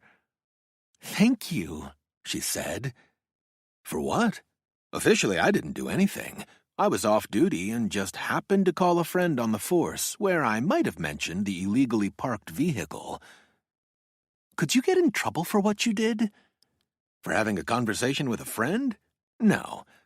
As for his sending out an officer and a tow truck on my bequest, that's a bit of a gray area. But let's just say I'm not worried about any repercussions. My medical prognosis allows me the ultimate short-timer's attitude." Our server reappeared, a smiling young woman whose red and black Aztec dangle earrings were clues she'd attended my alma mater, San Diego State. "Here's your Chianti Classico," she said, placing the glasses on the table. Chloe had ordered the wine for us, which was a good thing. My knowledge of wines didn't extend much beyond their colors. The server looked at me and asked, "Have you decided yet?" "We have," Chloe said, and our waitress redirected her gaze. Chloe offered up our choices, giving me a side glance while ordering the fig and pear pizza, as if expecting to hear an objection. My mouth moved, but only to smile. When our server left, I lifted my glass and said, "To fig and pear pizza." "And making you a believer." We clinked glasses and drank. "Like the wine?" Chloe asked. "I do." "The only time I drink Chianti is when I'm eating Italian food," she said. "Can you really call our fig and pear pizza Italian food?" "Certo," she said in accented Italian. "Have you ever visited Italy?" "Not yet, but now there are a lot more options for wheelchair-accessible vacations. I hope to get there in the near future." "Don't put it off." She heard the note of regret in my voice and nodded. Then we both took another sip of the wine. "How did your parents decide on the name Wyatt?" Chloe asked. "Is it a family name?" I shook my head. My father actually named me after Wyatt Earp. "Who's that?" "The gunfight at the OK Corral? Tombstone, Arizona? Doc Holliday?" 3 shakes of her head. Earp was a famous Old West lawman. In film, he's been portrayed by such actors as Kevin Costner, Henry Fonda, Kurt Russell, and James Stewart. "I'm afraid I've never been very fond of Westerns. I imagine your father was." "Not particularly. He actually chose the name Wyatt because of his being a local history buff. Back in the late 1800s, Earp and his wife lived on 3rd Avenue for almost a decade." "Where he was a lawman?" "Not quite. He opened 4 gambling halls during his time in San Diego." "That's quite a career change." "Yes, and no. Even though his renown came from being a lawman, Earp worked as everything from a gold miner to a boxing referee." "Do you think being named after him might be why you ended up in law enforcement?" I shook my head. Pure coincidence. "What did your family think of you going into police work?" My father died before that happened, and my mother was always a bit bewildered by my career choice. As far as I know, no one from either side of my family was ever a cop, which isn't the norm. Most cops I know have family members who served on the force. "People do tend to gravitate toward the familiar." "What about you? Do you come from a long line of mental health professionals?" "Hardly," she said. "My father was an electrician, and my mother worked as a homemaker and substitute teacher." "Siblings?" "I have an older brother and a younger sister. He's a builder, and she's a physical therapist." "Do you have a good relationship with them?" "We get along now. That wasn't always the case. I think I spoil my nieces and nephews to make up for how I acted to my sibs when I was a teenager. After I lost my legs, I was angry at the world and took it out on my family." I resisted the urge to follow up with a question. For this evening, at least, I would keep to my promise and not ask anything that might have to do with her case. "How's your haiku doing?" she asked. "I guess I'll find out tomorrow when I see David. I'm debating between 2 haiku finalists." "Need my help in choosing one of them?" "I wouldn't want to depress you with the subject matter. One is about vaquitas and the other the chain gang homicides." "Deep topics, but I'd still like to hear them." "I don't remember them exactly." 17 syllables? 34. There were 2 of them. Dare I say that sounds like convenient amnesia? I'd call it more of a cop-out. "Good choice of words," she said. All right, I said, but don't say you weren't warned." I took a deep breath and began my recitation. "I mourn their passing, extinction of a species. My tears do no good." Chloe nodded. "That's exactly how I feel about the vaquita situation," she said. "I hate not being able to do anything for them." She gets it, I thought. The passion in her voice made me want to reach for her hand, but I was afraid of the moment, so I tried reaching out with my words instead. "Haiku number 2, I said. 12 souls call to me, drowned in an uncaring sea. Only I hear them." Chloe did what I hadn't dared and extended a hand my way. Like a drowning man, I reached for her safety line. 2 hours later, I lifted up my white napkin and waved it. "I surrender. Not another bite." "I'd call your restraint admirable if we even had a bite left between the 2 of us to eat." I studied the remains of our dessert. There are enough cookie crumbs to qualify for a bite. "Maybe for a mouse." "Thank you for a truly enjoyable evening." "I was about to say the same," she said. "I can't even remember the last time I went out to dinner." "I'm lucky to have a few persistent girlfriends who force me to go out," she said. "There's no one special in your life?" It was a question I'd been wanting to ask, but now wondered at its appropriateness. "Not now," Chloe said. "Not for years. In fact, I've pretty much given up on men." "Why? If that's not too personal." "It's my catch-22, she said. "I want to be liked by a man, but I immediately distrust any who show an interest in me. That pretty much assures a dysfunctional relationship." "Since you already know that, can't you do something about it?" "Physician heal thyself, right? It's not that easy." "Sorry, I shouldn't have said anything." "It's not your fault or your issue. Let's blame old scars. Literally. Losing my legs at the age of 15 crippled me as much emotionally as it did physically. After I was maimed, it seemed the only men who took notice of me were real creeps, and I pretty much became convinced that no man could be interested in me who wasn't a pervert." "I'm sorry." "Having that lack of trust in the opposite sex basically sabotaged my being able to enter into a long-term relationship. I've been working on my issues, even if that sounds like a cliché." "At least you're trying," I said. "I wish I could say the same." "Sometimes I dream that I'm whole and undamaged. My psyche must not see me as the wheelchair lady." "I regret saying that." "Don't.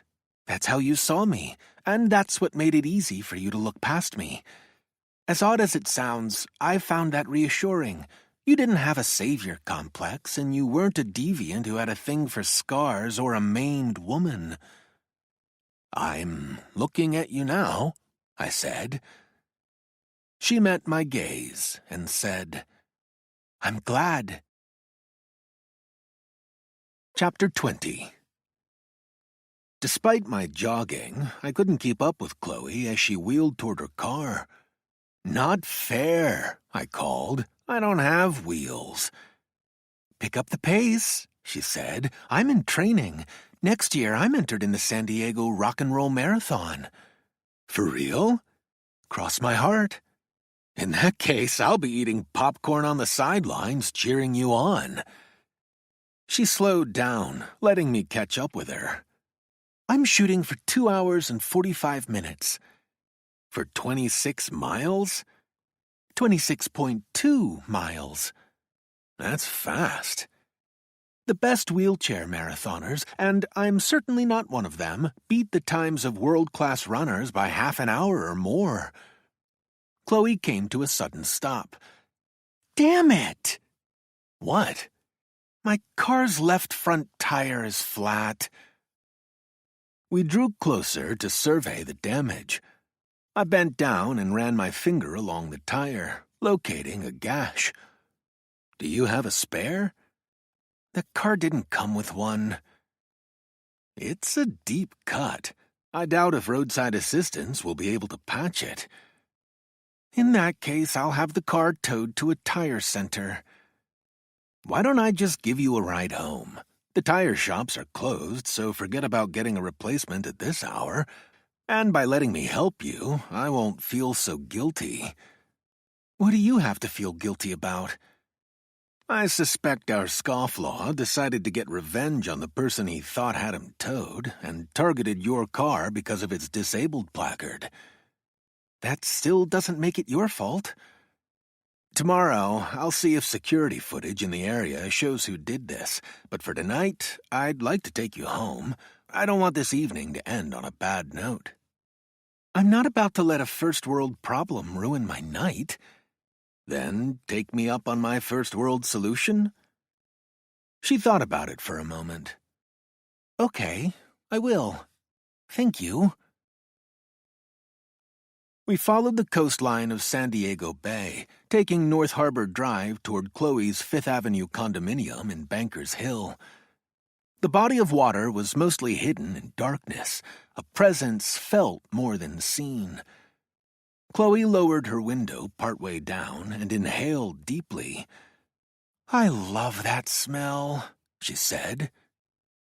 I lowered my window as well, taking in the scent, but after a few moments closed it. Too cold for you? Chloe asked. No, I said. Too many memories. I spent a lot of hours around here working the chain gang homicides. Chloe raised her window up. That's really not necessary, I said. I've already had my fill, she said. Good. I'd rather smell your perfume anyway. Is it jasmine? Gardenia, she said. I have a client who makes an extract of gardenia by steeping its flowers in alcohol. I did a little, not-so-subtle sniffing. You're making me self-conscious, Chloe said. I'm just stopping to smell the gardenias. As we drew near to Chloe's condominium, I said, Your place is even closer to the zoo than mine. That was a big selling point for me, along with my building's subterranean garage. Is that where I should park? It's okay if you just drop me out front.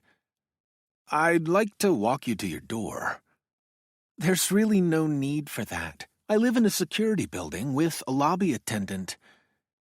That's good, but I'm still not going to leave you at the curb. It's best if you parked in the garage then, she said.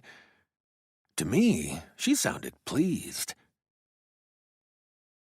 The elevator door opened, and I announced with a bad British accent, The lift awaits, madam. This is really far enough, Jeeves. I shan't retire, madam, before seeing you to your door. Very well, then. Chloe wheeled inside, and we took the elevator to the 4th floor. We traveled down a hallway until she stopped in front of a doorway. Home sweet home, she said. I had a great time tonight, I said, and tomorrow morning I'd like to drive you to your car. Thank you, but there's no need. I ignored her words. Does 7:30 work for you? don't want to put you out. You're not. Okay, I'll call a towing service and see if they can meet us at 8, but just to be sure, let's confirm in the morning. That was my signal to leave, but I wasn't quite ready. I wondered if leaning down and kissing Chloe on the cheek would be too familiar. I wondered if throwing her a wave goodbye would seem too informal. "Are you okay with a goodnight hug?" I asked. She answered by opening her arms. I leaned down, and we squeezed one another for a long moment before breaking off our embrace. I said, "Now that you've introduced me to fig and pear pizza, I wonder if my world will ever be the same." "Let's hope not. A foolish consistency is the hobgoblin of little minds." I was just about to say the same thing. "Since you're here, would you like to see my place? The offer comes with a beverage of your choice." "You're probably tired." "I'm not." "That sounds great, then." Chloe unlocked the deadbolt, wheeled inside, and called out to Alexa to turn on the lights. A moment later, her condominium was illuminated throughout. I looked around and whistled. "Nice digs," I said. "It's a real grown-up space." "Grown up?" "As in everything looks nice and has its place?" "It's still a work in progress," she said. "My priority was to have the best wheelchair accessibility possible." My home decor comes from the catch-as-catch-can school. "Are you saying your design evolved organically?" "If by organically you mean chaos theory, yes." Chloe smiled, which made me smile.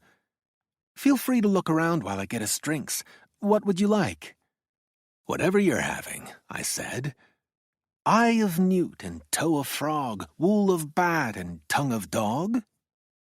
"Double, toil and trouble." "You know you're Macbeth." "False pretenses," I said. "The only reason I knew your rhyme is that last year the Old Globe Theatre provided some complimentary play tickets to SDPD, and I got one to a production of Macbeth. Seeing those 3 witches huddled around a boiling cauldron actually sent shivers down my spine." "In that case, I won't bring out my cauldron tonight," she said, "and our beverage won't have any amphibian parts." She wheeled off, leaving me to start my self-tour.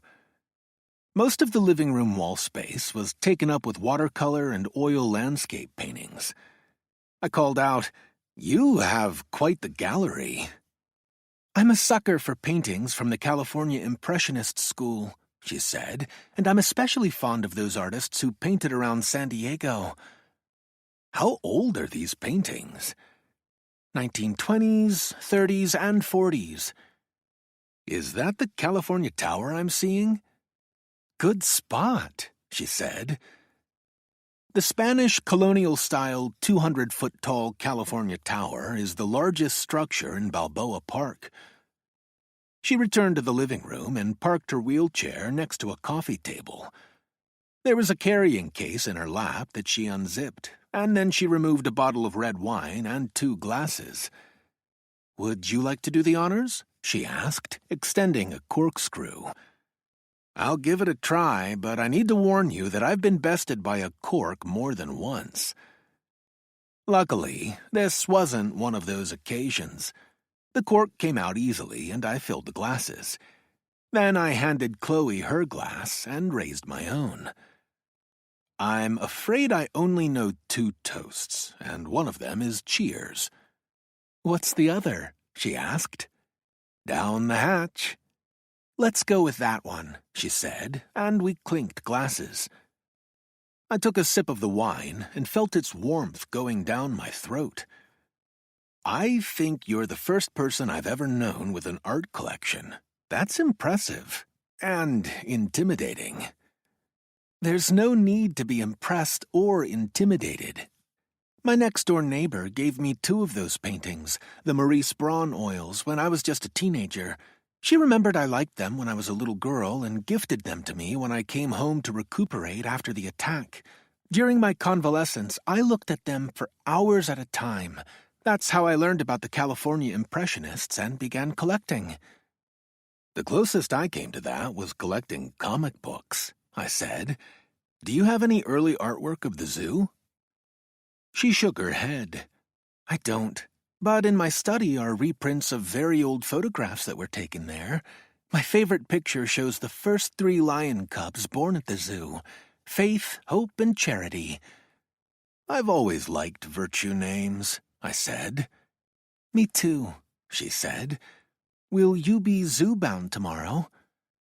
I'm not sure if I can carve out the time.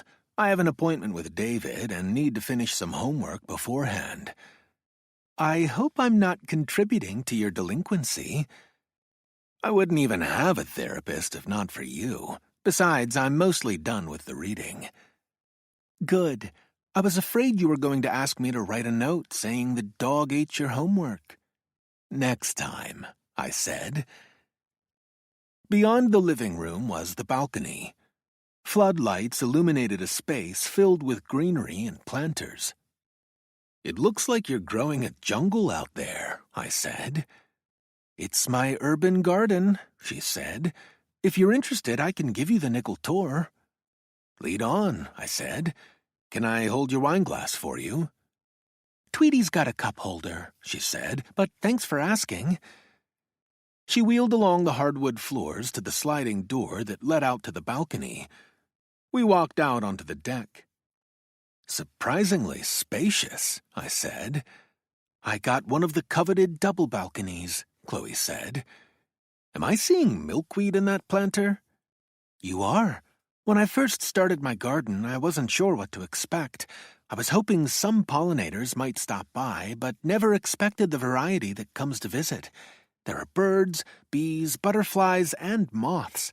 Occasionally, there's even a red-tailed hawk that perches on the balcony. Tweety came to a stop between me and one of the large planters, and my hip ended up pressed next to Chloe's shoulder. Even through our clothing, I could feel her warmth. Both of us sipped our wine and took in the view. Neither one of us was in a hurry to disengage and go back inside. Tomorrow morning I'll have to fill the hummingbird feeders with sugar water, she said. I'm also on bird duty, I said, and then told Chloe about Lenore and her ability to mimic sounds, but stopped short of mentioning how she might have saved my life the night before. And here I thought Poe made up a talking raven, Chloe said. Nevermore will you think that. She bumped me with her shoulder. That will only encourage me, I said. When each of us finished our wine, we returned inside for more. I reached for the bottle just as Chloe was doing the same, and our fingers touched. Neither one of us pulled away, but instead squeezed each other's digits. That emboldened me to lean over and lightly kiss her. She pressed back with her lips. As our mouths began to grind against each other, our breathing became a series of gasps. Chloe came up for air and asked, Are you sure? Same thing I was going to ask you, I said. And yes, I'm sure. Unless what? In a strained whisper, I said, Unless you're doing this as some kind of mercy thing on your part. Chloe's laugh came with a tear.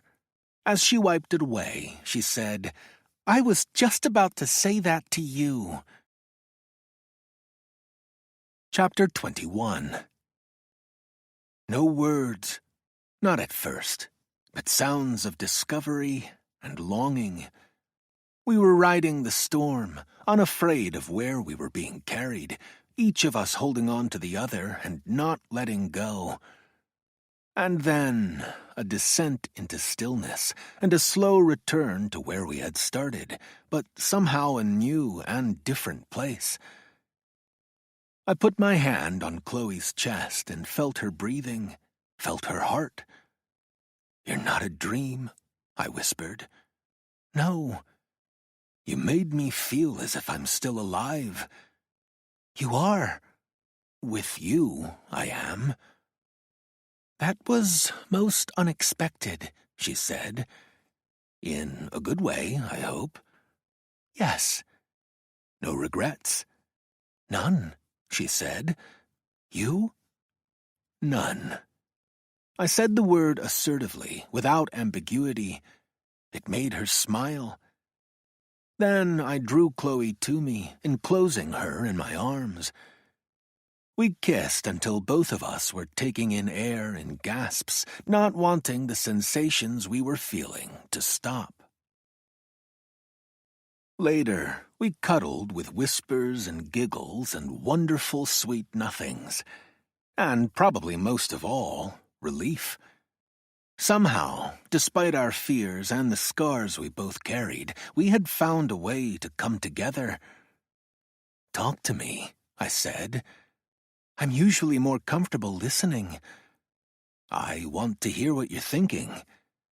I don't want to think. I don't want to be in my head. I loved the amnesia of us, of escaping my second-guessing.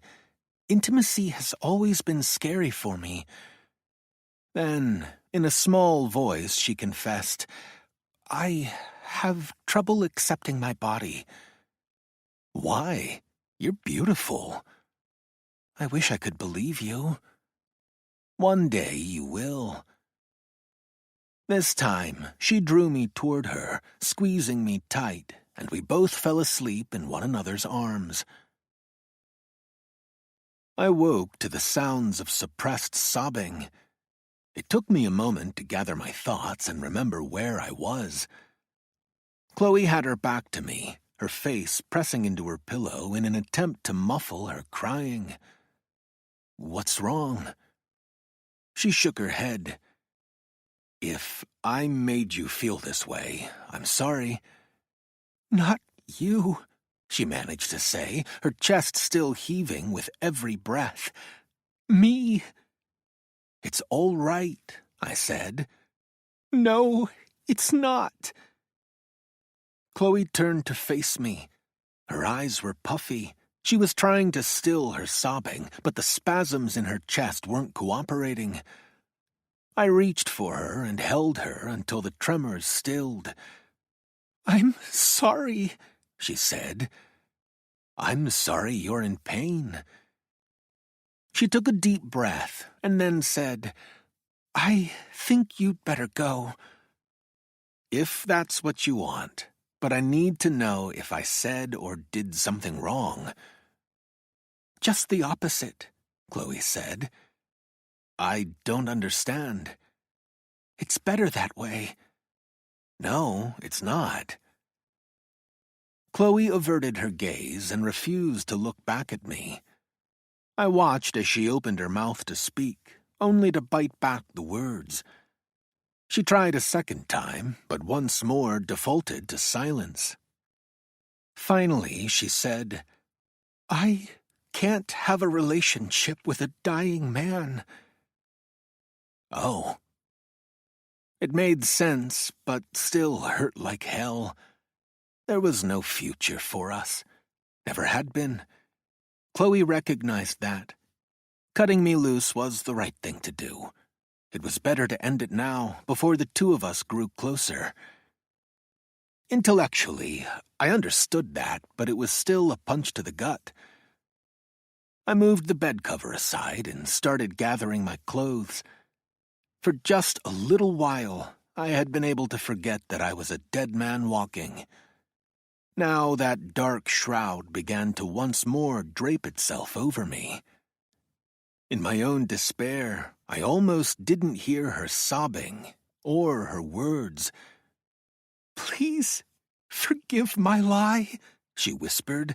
My lies. I only said that to drive you off and to spare me from having to tell you the truth. I looked at her and waited for her to continue. You've been right all this time. I've never forgiven the creature who attacked me and murdered my best friend. He destroyed the life I was meant to have. Time never healed my wounds. Far from it. She took a few angry breaths, trying to stave off sobs. I said, "Of course you're angry. How could you not be after what happened to you and Dana?" "I'm far past anger," she said. "Only retribution will satisfy me. That's why we can't have a relationship." "I'm not following." "We're working at cross purposes.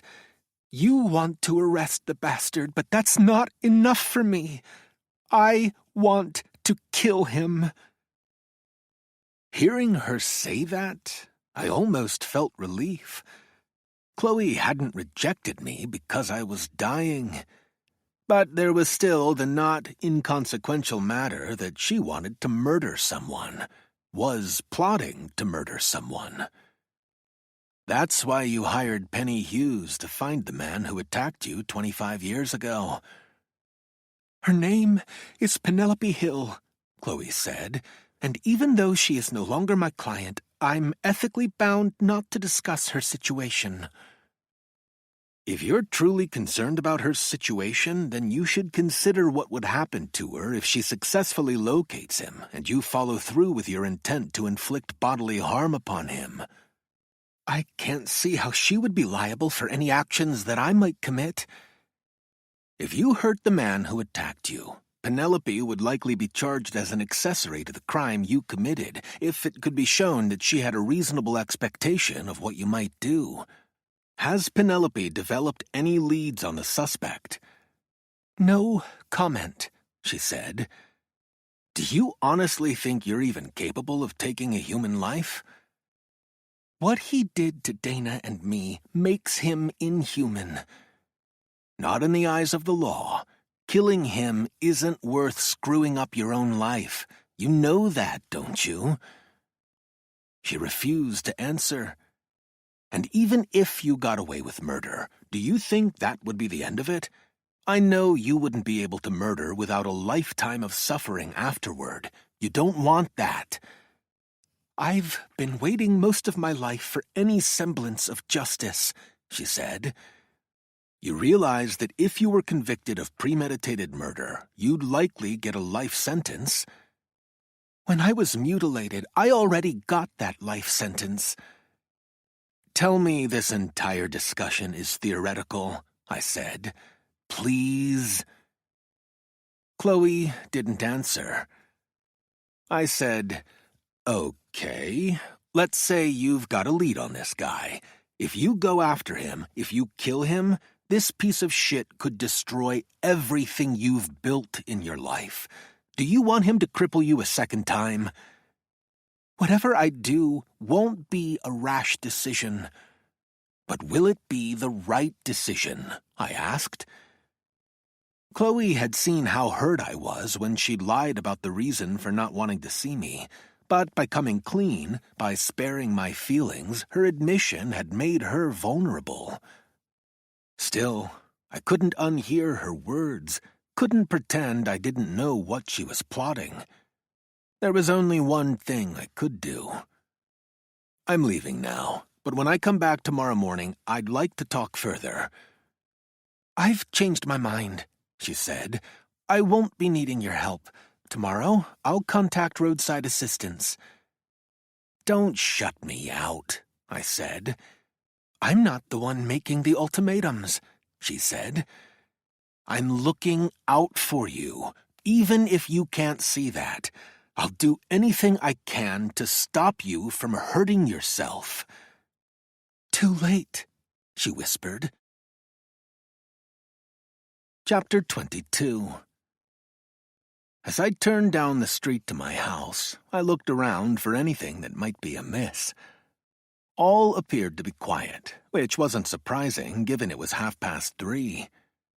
There was a bit of déjà vu in my getting home so late. When I'd worked homicide, we often didn't sleep for days at a time at the onset of a case, and I recalled all the occasions when I had arrived home in darkness.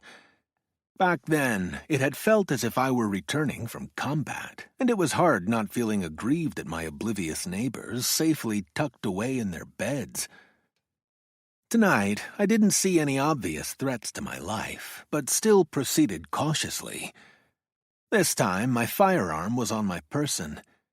Given how little I'd slept the past 2 nights, I should have been exhausted, but for some reason I didn't feel tired. My night with Chloe had brought me out of a long hibernation. Somehow, my awakened libido hadn't been hindered by my cancer, but now I had to deal with a lover who had all but confessed she was planning a murder. So much for a storybook romance. Gun drawn, I entered my house, going from room to room until I was satisfied there was no danger. Because I was sure the Sandman wasn't going to be visiting any time soon, I decided to forego tossing and turning in bed and do some reading. I opened a book that David had given me and brought out a highlighter. Tuesdays with Maury is a small book, but not short on substance. I decided to read it from the beginning. It only took me an hour to finish, all the while marking it up in neon green. After I put the book aside, I slept like the dead. Before going into work, I put some food out for Lenore, leaving it in spots I hoped would minimize the danger to her. As I went around distributing it, I did some whistling, calling, and barking, trying to get Lenore to respond, but she didn't answer. Because Lenore was still able to lift her wings a little, my hope was that she had suffered a strain rather than a break. After animal control had failed to corral her, I'd searched out other potential alternatives. There were some wildlife rehab centers willing to look at Lenore, but only if I brought her to them secured in a cage. Maybe that wasn't quite as daunting a prospect as mice trying to figure out how to bell the cat, but it didn't promise to be easy. Still, I wanted to do something before more time passed. By not using her wings, Lenore was in danger of losing the muscle definition needed to fly. Her condition also made her a target for predation. Not seeing or hearing from her made me fear the worst, and I walked around the cherry tree searching for ebon feathers. I was glad not to see any, but something else caught my eye. Along the front walkway, several objects had been laid out in a pattern that roughly formed an isosceles triangle. I bent down to get a better look. How had a bottle cap, a washer, and a pink glass bead ended up on my path? The items hadn't been there before. My first thought was that I was looking at some kind of cryptic message. As it turned out, that was more right than wrong. There was a bald patch of ground next to the walkway that was still slightly muddy from the sprinklers. In the muck, there were broken lines about 3 inches in length. Raven tracks. Lenore had been playing Santa Claus. I had heard stories of ravens and crows offering payment in return for food, or even kindnesses, but had believed those to be old wives' tales. Lenore had left the objects for me. "Thank you," I called out, carefully gathering her offerings. As I stared at my swag, I found myself blinking away tears. I was probably being anthropomorphic and assigning a human meaning to Lenore's presence, but I was still touched. Clearly, I couldn't interpret the mindset of a raven, but I believed Lenore had left me the items as gifts. When I got to work, I took another deep dive into the Dana Silva murder book and sifted through all the case notes. I thought of all the detectives who had preceded me, perusing the same pictures and reading the same reports. Normally that's daunting, but this time my prospects didn't feel quite so hopeless. If, as I suspected, Chloe Landers and her PI had managed to get a lead on the suspect, then I could too.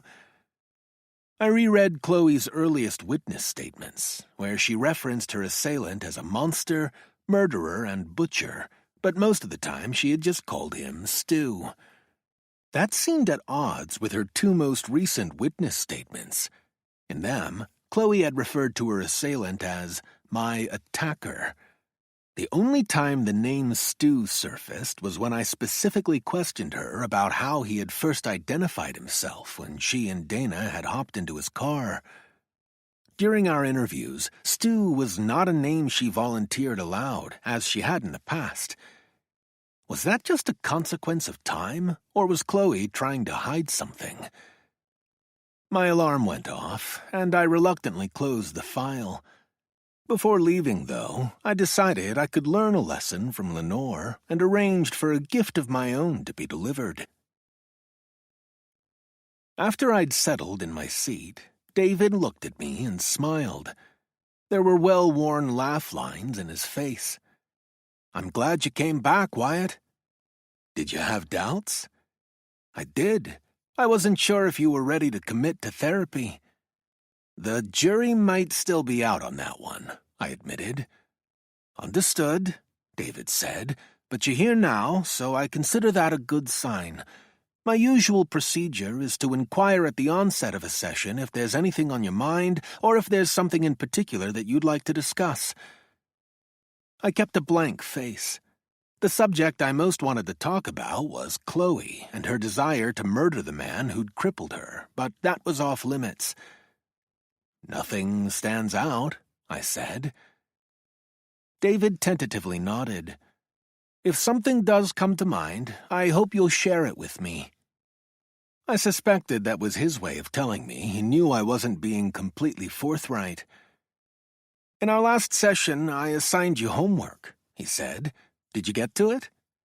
I nodded. "Would you prefer starting with your haiku, or should we discuss Tuesdays with Maury?" "The book, I guess." "Did you like it?" "Like might not be the right word, but I did find it a worthwhile and even moving read. If I wasn't dying, though, I'm not sure I would have been drawn into the story as much as I was." "Where did the book fall short for you?" "The ending wasn't exactly a surprise," I said.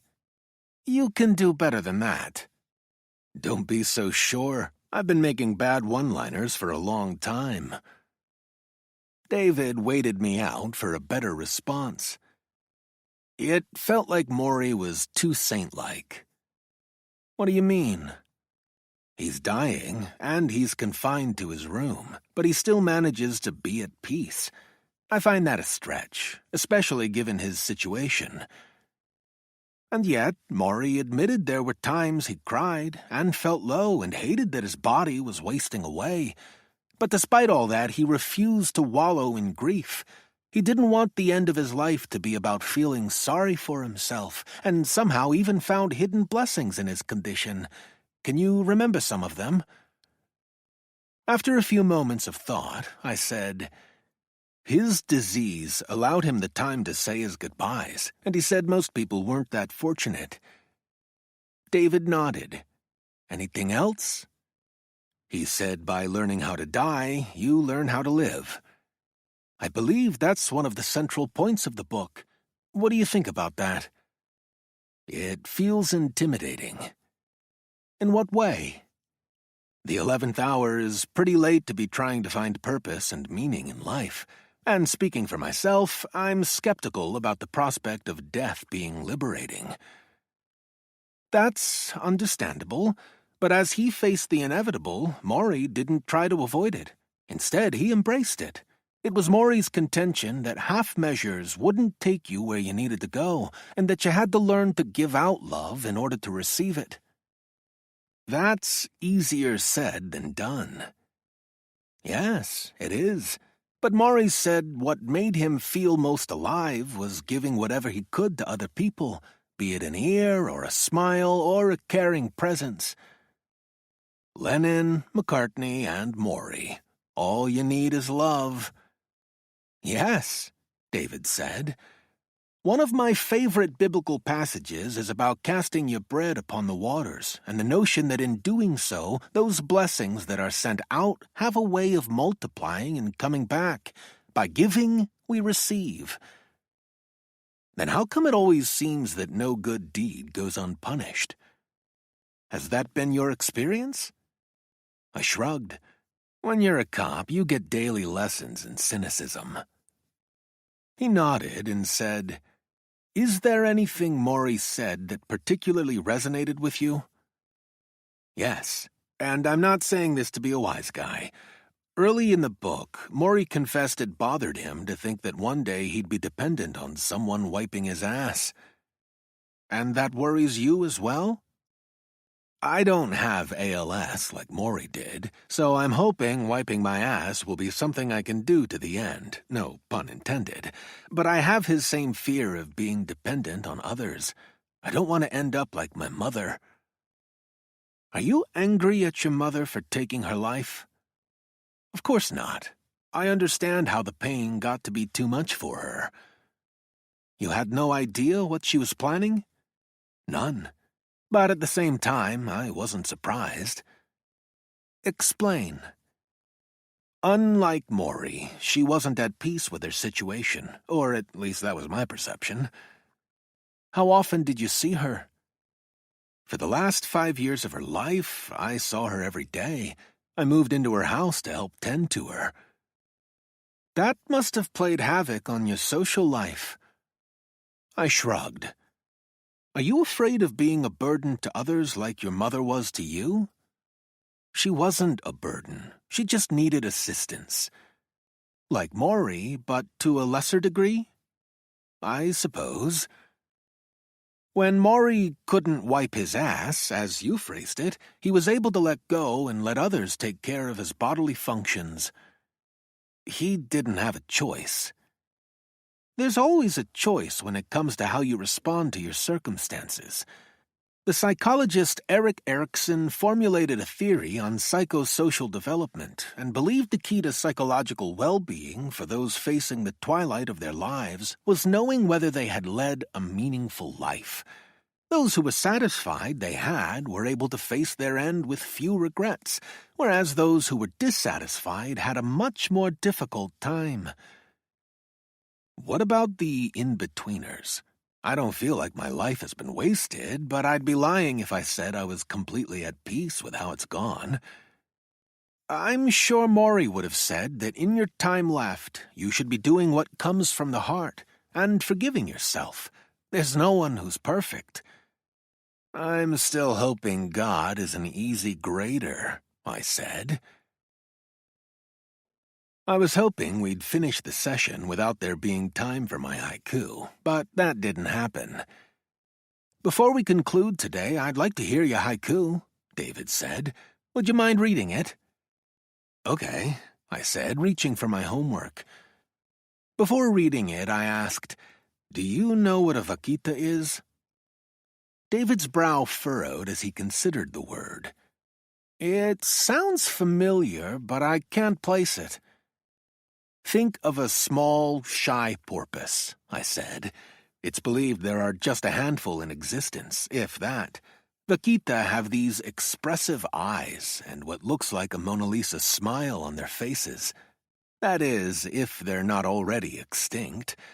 Their home isn't far from here, in the Gulf of California. It's a case of being so close and yet so far, because it seems as if there isn't a damn thing that can be done to help them survive. Anyway, the title of my haiku is Vaquita. I cleared my throat. Public speaking has never been a favorite activity of mine, and the intimacy of David's office made me unexpectedly nervous. Only 17 syllables, I thought, and started reading. I mourn their passing, extinction of a species. My tears do no good. While I silently let out a pent-up breath, David nodded and said, "Thank you." I nodded back. "How did you settle on your subject matter?" he asked.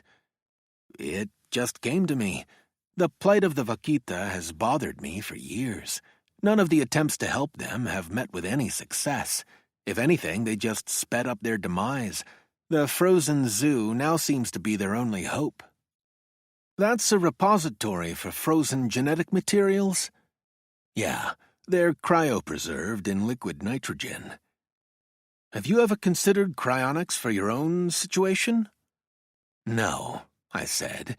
In the scheme of things, I'm nothing. It's possible that one day the frozen zoo will be able to reverse the extinction of a species, or de-extinction as it's referred to. Why would I expect medical science to have the will or desire to thaw me out when our species has already overrun the planet? To paraphrase Rick in Casablanca, my problems don't amount to a hill of beans in this crazy world. What made you think of that quote? It's a favorite of mine and puts matters in perspective. I'm curious, do you think Rick does the noble thing by letting Ilsa get on the plane to leave with Victor? Isn't that at odds with the notion of love conquering all? Love does conquer all. Rick sacrifices for the greater good. Has there ever been an Ilsa in your life? Afraid not. Before we finish, Wyatt, do you mind if I ask you a few questions about your haiku? Shoot. Was your poem just about Vaquita, or was the subject of Vaquita a metaphor for something else? Such as?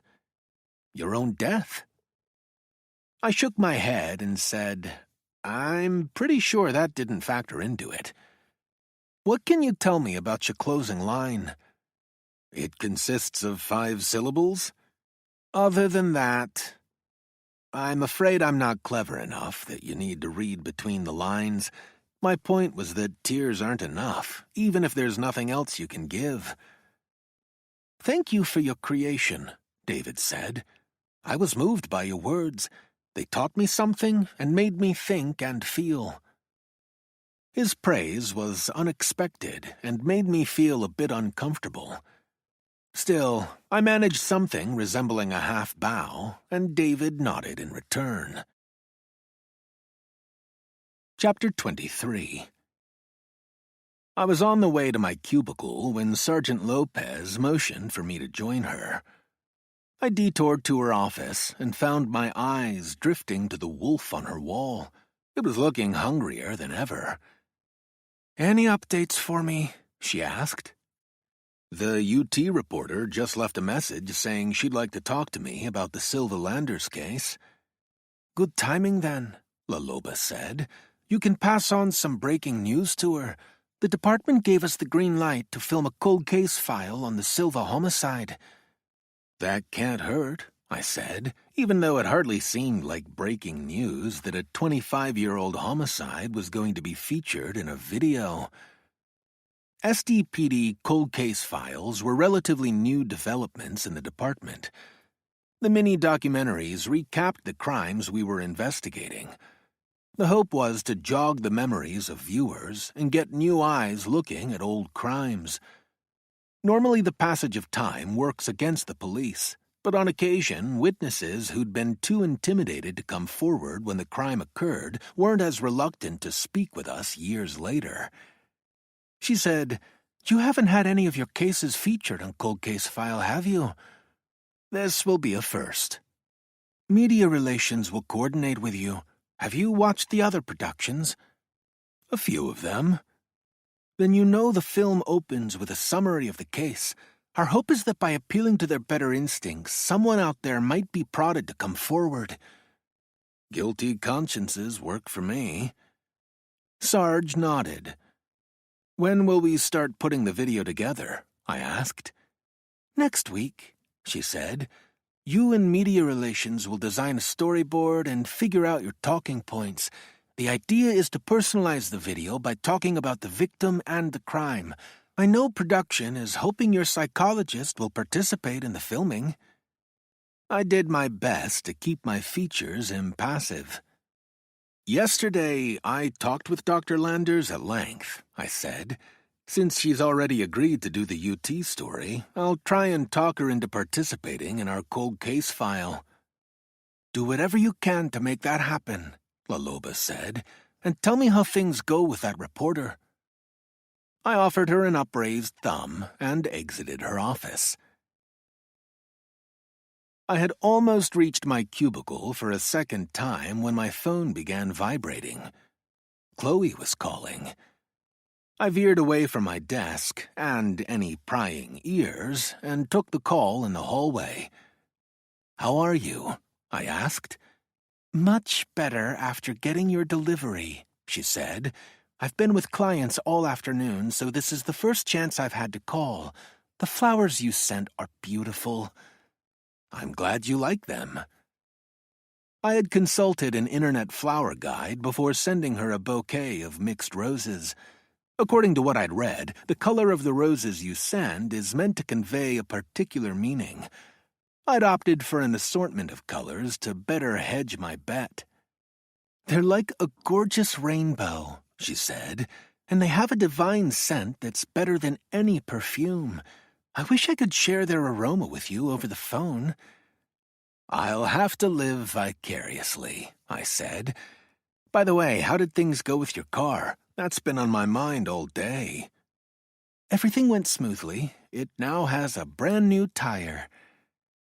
I haven't yet had a chance to look at CCTV footage in the area to see if it shows who vandalized your vehicle, but I hope to get to that before day's end. "Please, don't bother. My insurance covered everything." "Maybe so, but if our disabled parking desperado slashed your tire, I don't want him to get away with it." "Didn't you say something about a $250 parking fine, along with towing and impound fees? That sounds like a $500 lesson." "I'm not sure that's enough." "I am. The way I see it, I came out way ahead with these flowers. So do nothing, please." "As you wish," I said. Over the phone, I heard an intake of breath, and then Chloe laughed and said, "That's not fair." "What's not?" "Using Wesley's line from The Princess Bride, did I tell you that's a favorite film of mine?" "You didn't." "But you know it." "Know it? I can even tell you Wesley directed those words to Princess Buttercup. Maybe I should have included some buttercups in your bouquet." "The roses are perfect as is. In fact, they make me feel like a princess." "That was the idea." "They also make me feel guilty for sending you home the way I did." "Why? You could have left me devastated, but you put my situation ahead of yours. That couldn't have been easy." "I was merely righting a wrong of my own creation. It's tough to walk a tightrope when you're in a wheelchair." "Some situations call for a safety net," I said. Both of us were talking obliquely. I wanted her to rethink her desire to find and murder Stu B, but she wasn't of the same mind. "And sometimes you have to proceed, even when you know actions have potential consequences," Chloe said. "You know my feelings. I hope you understand that I just want to help." "And I appreciate that." We'd both said our piece, so I decided to back off. It wouldn't do to push her any further. I could only hope her decision wasn't set in stone. Failing that, I needed to make sure I found Stu B first. "So, all day I've been trying to figure out some clever line to convince you to see me again, and I finally settled on my hope that ours wasn't a one-and-done date, and that you'll consider going out with me again." After a moment, she said, "I'd like that." Did I detect some hesitation? "You did, but I can assure you it wasn't for any lack of enthusiasm on my part. I do want to see you, but what gives me pause is that when I'm in your company, I don't want to feel like a suspect. My hope is that when we're together, you can turn off the cop."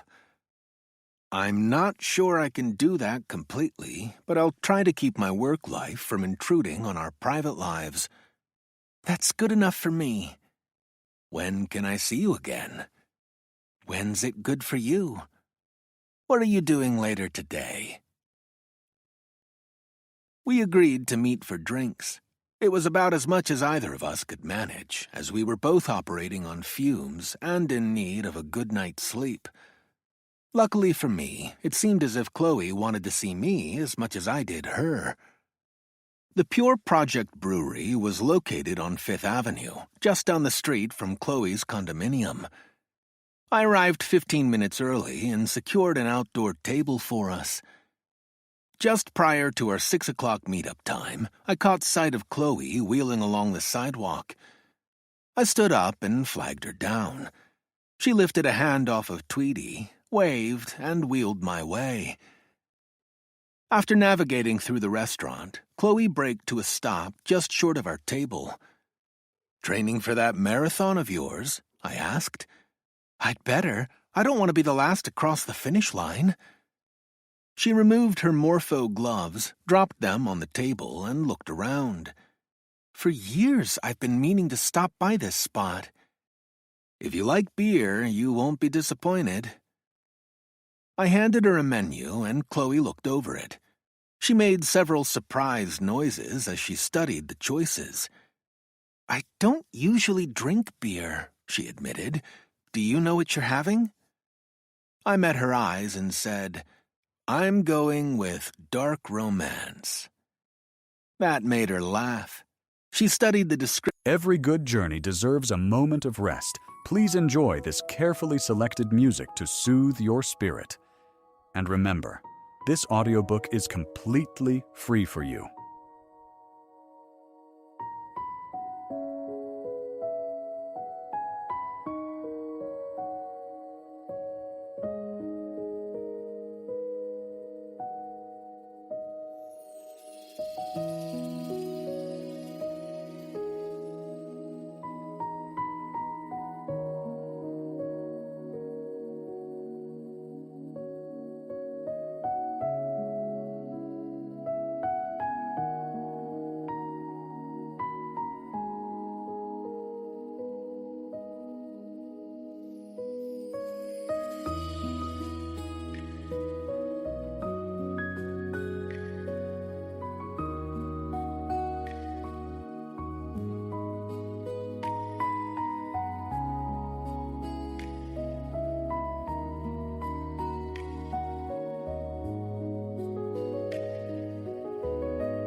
Of my beer selection, then asked, "Is that your usual choice?" To be honest, I don't remember seeing it on the menu before tonight, but it felt like the right choice. Stout with vanilla, cacao, and strawberry, she read. As much as I want to say let's get 2 of those, I'm not feeling it. A dark romance is not for the faint of heart. Agreed, which is why I'm going to gravitate to the light and go with Everything Gold May Stay.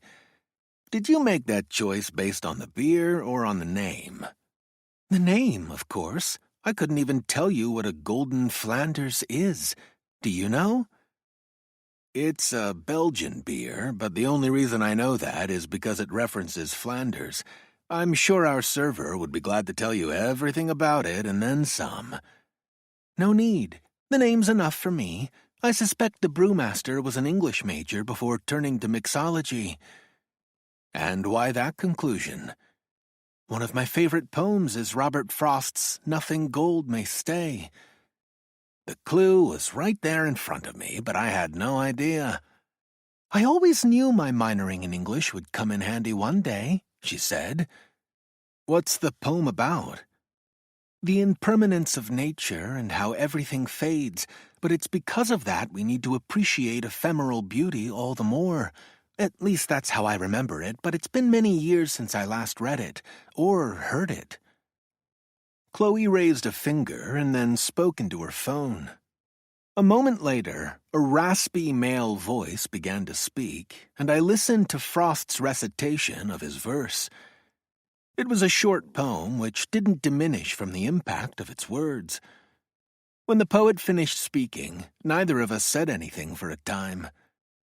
There's something so poignant about it, and especially hearing it in Frost's voice, Chloe said. While listening to him recite the words, it took me back to my long convalescence.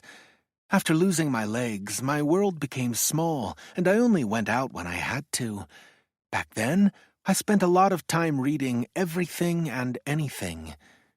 I'll bet you're the first person to ever know how that beer got its name. I'm also probably the first to order it without knowing what a Belgian beer is. A smile came to my face. I didn't have to think about it. It just appeared. Our server approached the table, a man in his late 20s with tattooed arms and a handlebar mustache. After offering us a greeting, he asked, "See anything you like?" "I'm going with a 10-ounce glass of Everything Gold May Stay," she said.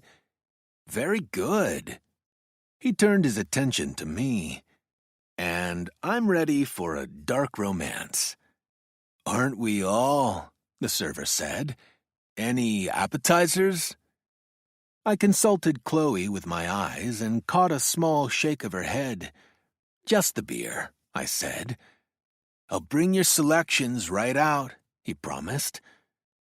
2 minutes later, he returned with our drinks. As he placed the glasses on the table, he said, "For the lady, an offering of gold, and for the gent, the dark romance he wanted. By the way, sir, your timing is impeccable. I've been told this is the last week we'll be offering dark romance." "Is it being replaced by Bad Breakup?" I asked. "Or better yet, Happily Ever After," Chloe said. The server said, "I like both those names, but you'll have to wait until next week for the new beer unveiling. We like to do our launches with a bit of pomp and circumstance." "It would be ironic if Pomp and Circumstance was the name of the beer," I said. "A beer with that name should be served with a mortarboard cap and golden tassels," Chloe added. "Do both of you work in marketing or advertising?" the server asked. "Nothing so exciting," I said. "I'm an insurance adjuster." Both of us turned our gazes to Chloe. "And I'm a feng shui consultant," she said. "Feng shui," our server said. "That's very cool." Then he took his leave, saying, "Enjoy." When he was out of earshot, I said, "Feng shui?" "Excuse me," Chloe said, responding to my note of skepticism. I thought that was pretty good, especially on the spur of the moment. It's not as if I'm in the habit of offering up some made-up occupation to others. I do it all the time, I said. Too much baggage comes from telling strangers I'm a cop, so I usually go with insurance adjuster. In all the years I've used it, no one has ever asked a follow-up question about my work. But feng shui? What would you have done if our waiter started asking you about your work? I'm not sure. Blame yourself for putting me on that slippery slope. Since I'm not very good at telling tales, I might have just confessed. Then again, after chanting an om or two, I might have tried to fake it. I raised my glass and said, "To your career in feng shui." "And yours in insurance." We lightly tapped glasses and then did our sipping. Turning off the cop in me was harder than I would have thought, even in the company of Chloe. Or perhaps that's what made it all the harder to turn off. My romantic interest was contemplating murder, or maybe even planning it. I wanted to ask her questions, but not enough to jeopardize our promising romance. I was warmed by the company, and as my glass emptied, the beer took the edge off of the day. My senses seemed heightened, and everything felt new to me.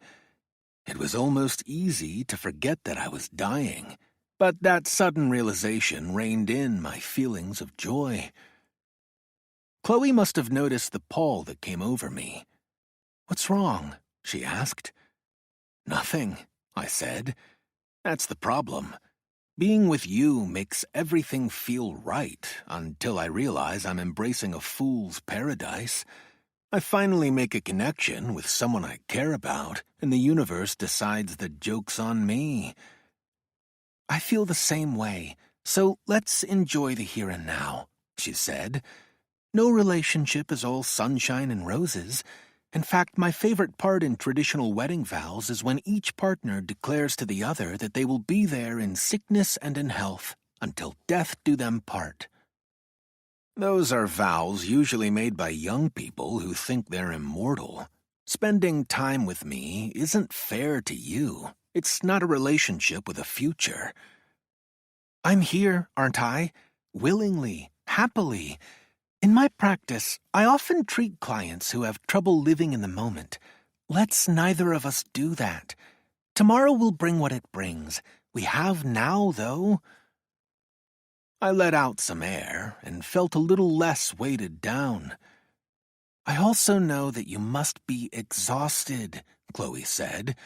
"The world always seems bleaker when you're sleep-deprived." "I hate crying in my beer," I said. "It makes it too salty." Chloe extended a hand my way, and I took it, holding on for dear life. For dear life. We ordered another small draft Belgian beer that went by the name of Sacred Space. Once again, our choice was based on the name of the beer. Huddled together, we had our own sacred space, sharing sips of the same glass. Neither one of us was particularly thirsty, but it gave us an excuse to linger together a little longer. When we took our leave of the brewery, I said to Chloe, "Are you sure I can't walk you home?" "Not tonight," she said. "I want to get in a workout, so I'll probably take an extra swing around the block before going home." I made a tisk-tisk sound and said, "Drinking and driving is a serious crime, you know. Before you set out, I'm afraid I'll need to administer a breathalyzer." "But I only had 1.5 small beers, officer." "We'll see what the breathalyzer says." I leaned down and kissed her, and it felt as if an electrical charge coursed through my body, leaving me tingling from my mouth to my toes. As our lips disengaged, both of us made the contented sound of, Then Chloe asked, "Did I pass?" "With flying colors." "See you tomorrow." "Count on it," I said. She gave me a small wave before taking off, and it wasn't long before she and Tweety disappeared from sight. Chapter 24. I drove home without thinking about the route or having any awareness of the landmarks along the way. There was turbulence during the ride, but not from atmospheric pressure or winds. The unrest was in my thoughts and in my head. My relationship with Chloe made no sense. I knew that, and Chloe had to as well, but neither of us was choosing to acknowledge it. Our being together was crazy, and yet wonderful. What was going on between us felt like a word I dared not think, let alone say. But I whispered it anyway. Love. To the best of my memory, it wasn't a word I'd ever said to another human being, even my parents. In my case, I'd always been unsure of the concept of romantic love, and had wondered if it was truly a thing or just some societal construct. Because I'd never experienced it, I had doubted its existence. As a teen, I'd felt puppy love a few times before becoming a love skeptic as an adult. Desire, I could understand. Lust. But what I was now experiencing went beyond that. I wanted to be with Chloe. When we were together, it felt right. For the first time in my life, seeing to someone else's welfare felt more important than tending to my own. I was dying, but at the same time, I was falling in love. Weren't those things contradictory? Wasn't I supposed to be relegated to a hospice somewhere? I had always heard that love conquers all, but how was that possible? Death was the undefeated champion. It took no prisoners, vanquishing all. But now I had someone, and something to live for. At the same time, I wondered if I was getting ahead of myself. It was possible Chloe wasn't feeling what I was. When we'd kissed, though, it had felt as if she was falling as hard as I was. Once more, I tried out the word. Love, I said. It seemed to fit, and it made me smile. Dead man smiling, but even that thought didn't rein in my joy. I began happily humming, although I was initially oblivious of the song. Then I added some words to the tune and realized I was singing the Shoop Shoop song. It was an oldie, first recorded before I was even born. Female and male recording artists had been singing it for more than half a century, asking the question of how to tell if something was true love. And the song's refrain was the answer. It's in her, his kiss. Maybe there were more accurate ways to gauge feelings and love, but I was good with the song's metrics and hummed to my earworm all the way home. I pulled into the garage at dusk, with just enough light for me to check on Lenore. Most of the food that I'd left out earlier had been eaten. As ravens are diurnal, I decided it would be best to wait until morning to leave more. It was possible Lenore was already snoozing, as most birds sleep for at least 10 hours. "Incoming!" a woman called, and a familiar black and white dog bounded over to me. As I bent down and ran a hand through Lola's fur, she raised herself up, putting her front paws on my chest to better deliver some doggy kisses. "It's good to see you, too," I said. "No tongue!" Janice yelled. Lola ignored the directive of her mistress, and I wiped away her kisses with my hand. As Janice came closer, she said, "You need to do a better job of discouraging that hussy, Wyatt." "Why would I do that? Lola makes me feel like a VIP. "Her kisses come with a price, and I'm not talking about her breath. Next time I go to Costco, I'll get you one of those monster packs of lint rollers that they sell. These days, she's shedding like crazy." I looked down at my blazer, saw all of Lola's hair, and shrugged. "Shed happens," I said. Janice laughed. You must have been working late last night. Lola got me up at some ungodly hour and tried to get me to let her out to see you. I didn't know she was keeping tabs on me. She's almost a stalker, the way she monitors you. Her name should be Matahari. Are you a spy? I asked, rubbing Lola under a chin. She offered a preoccupied tail wag while carefully sniffing the legs of my pants. Looks like she's on to the scent of something, Janice said.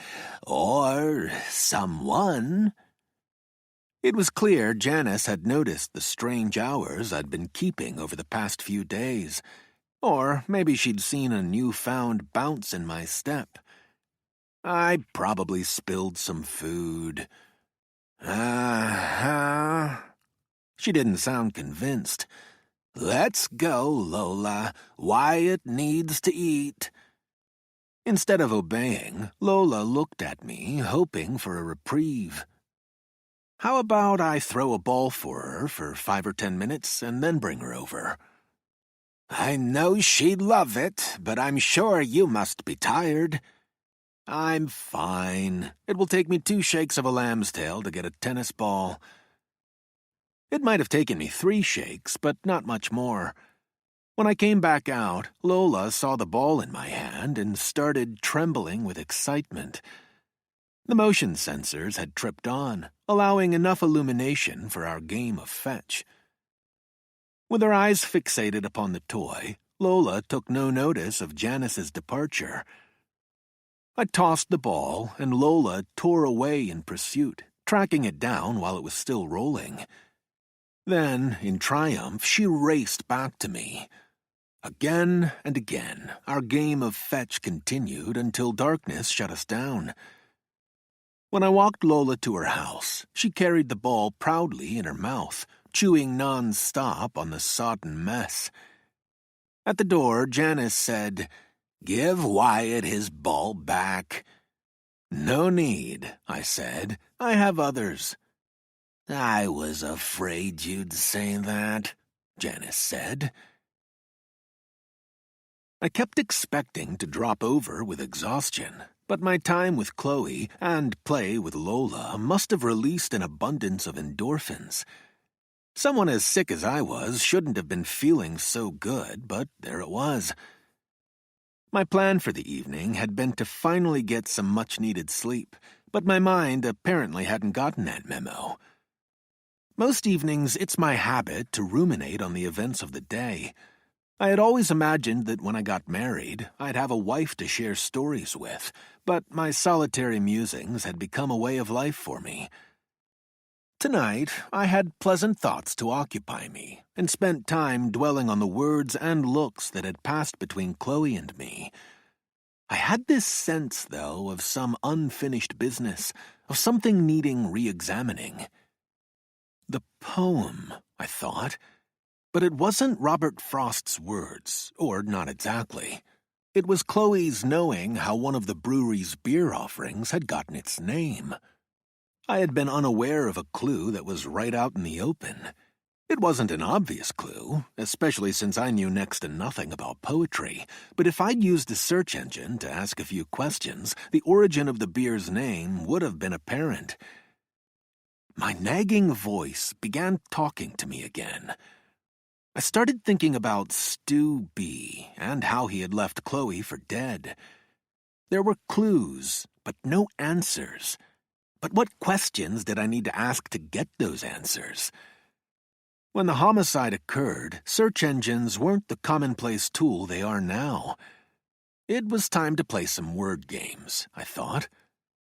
I asked my phone, words that start with STU. On the screen, a list of words appeared, including stub, stud, stupor, student, and stupid. Words that start with STEW, I said. Up came a handful of words, including steward, stew bum, and stew pan. I asked my phone, "What is a stew bum?" It told me it was a drunkard or a drunken tramp. For many years, Chloe had referred to her assailant as Stu B, until he suddenly became her Voldemort, as in he who must not be named. In the world of wizards, it was considered dangerous to say Voldemort's name aloud. I wondered if in Chloe's world the same rule now applied. Aloud, I said, Stu B. Nothing magical happened, other than my phone offered up the surnames of Stubby and Stub. I wondered if the killer could have offered up the name Stu B as a play on words, in much the way singer and songwriter Cardi B had come up with her name as a play on Bacardi rum. When first questioned, Chloe said Stu had offered up a one-syllable last name that started with the letter B. She had thought the most likely possibilities were Barnes, Bourne, Burns, or Burr. Stu Bourne, I said. Stubborn. It sounded like a made-up name. That could have been the killer's little joke. He announced himself not as Stu Bourne or Stu Burns, but Stubborn. As kids, all of us had fake names ready to give out if questioned by adults or some authority figure. To the best of my memory, no one in my peer group ever had occasion to use those names, but among ourselves we employed such pseudonyms as Bend Over, Kneel Down, Lon Moore, and Hugo First. At the time, we had thought we were clever. Is that what Stu had thought? Had he gone around with a ready pseudonym? Stu Burns, I said. That sounded like a made-up name. I repeated the name to my phone's search engine and then began flipping through screens that showed pictures of men named Stu Burns. After reading through half a dozen bios, other contexts showed themselves, including an explanation of how to get the burnt taste out of stew. Add sugar or honey. That didn't interest me, but something else grabbed my attention. A stew burner, I read, was slang for someone who worked in a naval commissary. It wasn't an obscure reference, but had long been used in the U.S. military, especially the Navy. What seemed to have started as a disparaging description of a mess hall cook was now a nickname that was affectionately self-owned, with many naval culinary specialists proudly referring to themselves as stew burners. In fact, there were stew burner conventions, stew burner websites, a stew burner clothing line, and even a stew burner way in Port Orchard, Washington. I sat up straight, suddenly finding myself wide awake. In my line of work, eureka moments are few and far between. Had I actually stumbled upon the occupation of Dana Silva's murderer? An electrical charge surged through me, leaving my nerve endings tingling. The Naval Training Center had always been the elephant in the room. The Office of Naval Intelligence had looked at naval and base personnel under the age of 30 who had previously been brought up on such charges as violence, bodily harm, use of force, abuse of authority, and unwanted sexual conduct. Those flagged under various articles of the Uniform Code of Military Justice had been interviewed by both the military police and the SDPD. The sheer numbers of potential suspects had made the joint investigation a logistical nightmare. When I'd questioned Penelope Hill, she'd suggested the Navy's sacred cow status might have spared them from the kind of scrutiny that should have been directed their way. I had told her that wasn't my take, and said that judging by everything I'd seen in the murder book, it didn't appear there had been any preferential treatment. Now I suspected Chloe's private investigator of playing me. By casting doubt on the investigation, Penelope had got me to comment on what I'd seen. She'd also said the Navy hadn't fully cooperated with her own inquiries, implying that then, as now, they had preferred to leave matters well enough alone. Penelope had done more than tell me to ignore the man behind the curtain. She'd suggested that if Chloe's attacker was in the Navy, the powers that be had all but assured he would stay invisible. That's the kind of thing you do to misdirect. I looked at the time and saw it was almost 10 o'clock. The late hour kept me from calling Chloe, but it was more than that. Only after I'd promised Chloe to not be a cop had she decided to give our relationship a second chance. Trying to question her now could potentially jeopardize whatever was going on between us. "Shit," I said. The adrenaline rush abandoned me, and I actually began to shiver. It was 66 degrees outside, and I was trembling. I needed to do my job, as much as I didn't want to. There was no way to finesse the questioning. In fact, the best way to get answers from Chloe would be to ambush interview her when she least expected it. Could she forgive me for doing that? Probably not. She would see it as a betrayal of my promise. Earlier, I had been thinking about the meetup we had planned for tomorrow at the zoo and wondered if I would find the courage to tell Chloe what I was feeling. Love wasn't going to be on tomorrow's docket. I wondered if it ever would be. Chapter 25. It wasn't until after midnight that I dropped off in a fitful sleep. At a little after 6, my cell phone alerted me to a text. From Chloe. "Where should we meet at the zoo, and what time is good for you? XOXO. Hugs and kisses. If I'd received the same text the day before, it would have made my heart go pitter-patter. Now it made me feel like Benedict Arnold. Last night I'd sung about true love being revealed in a kiss. Now I was thinking about a Judas kiss. I texted back, "Does high noon work for you?" 3 times I typed XOXO, and 3 times I deleted my hugs and kisses. Hypocrite, I thought. I was plotting an ambush, but wanted to respond with something that didn't feel so underhanded. Let a picture do my talking, I thought, and typed in the words "funny kiss," searching through the GIFs that popped up. When I saw footage of a chimpanzee applying an open-mouth kiss onto the camera lens, I attached it to my message. Within seconds, Chloe responded, "LOL, that is so perfect. It's almost like you were reading my thoughts. I was going to suggest we either meet up at the polar bear exhibit or the bonobos, but now I say we should definitely go with the bonobos." I wrote, "The fates have spoken," and closed with LFTSY, shorthand for looking forward to seeing you. That didn't feel as dishonest as XOXO, but it still felt shitty. "Me too," Chloe wrote back.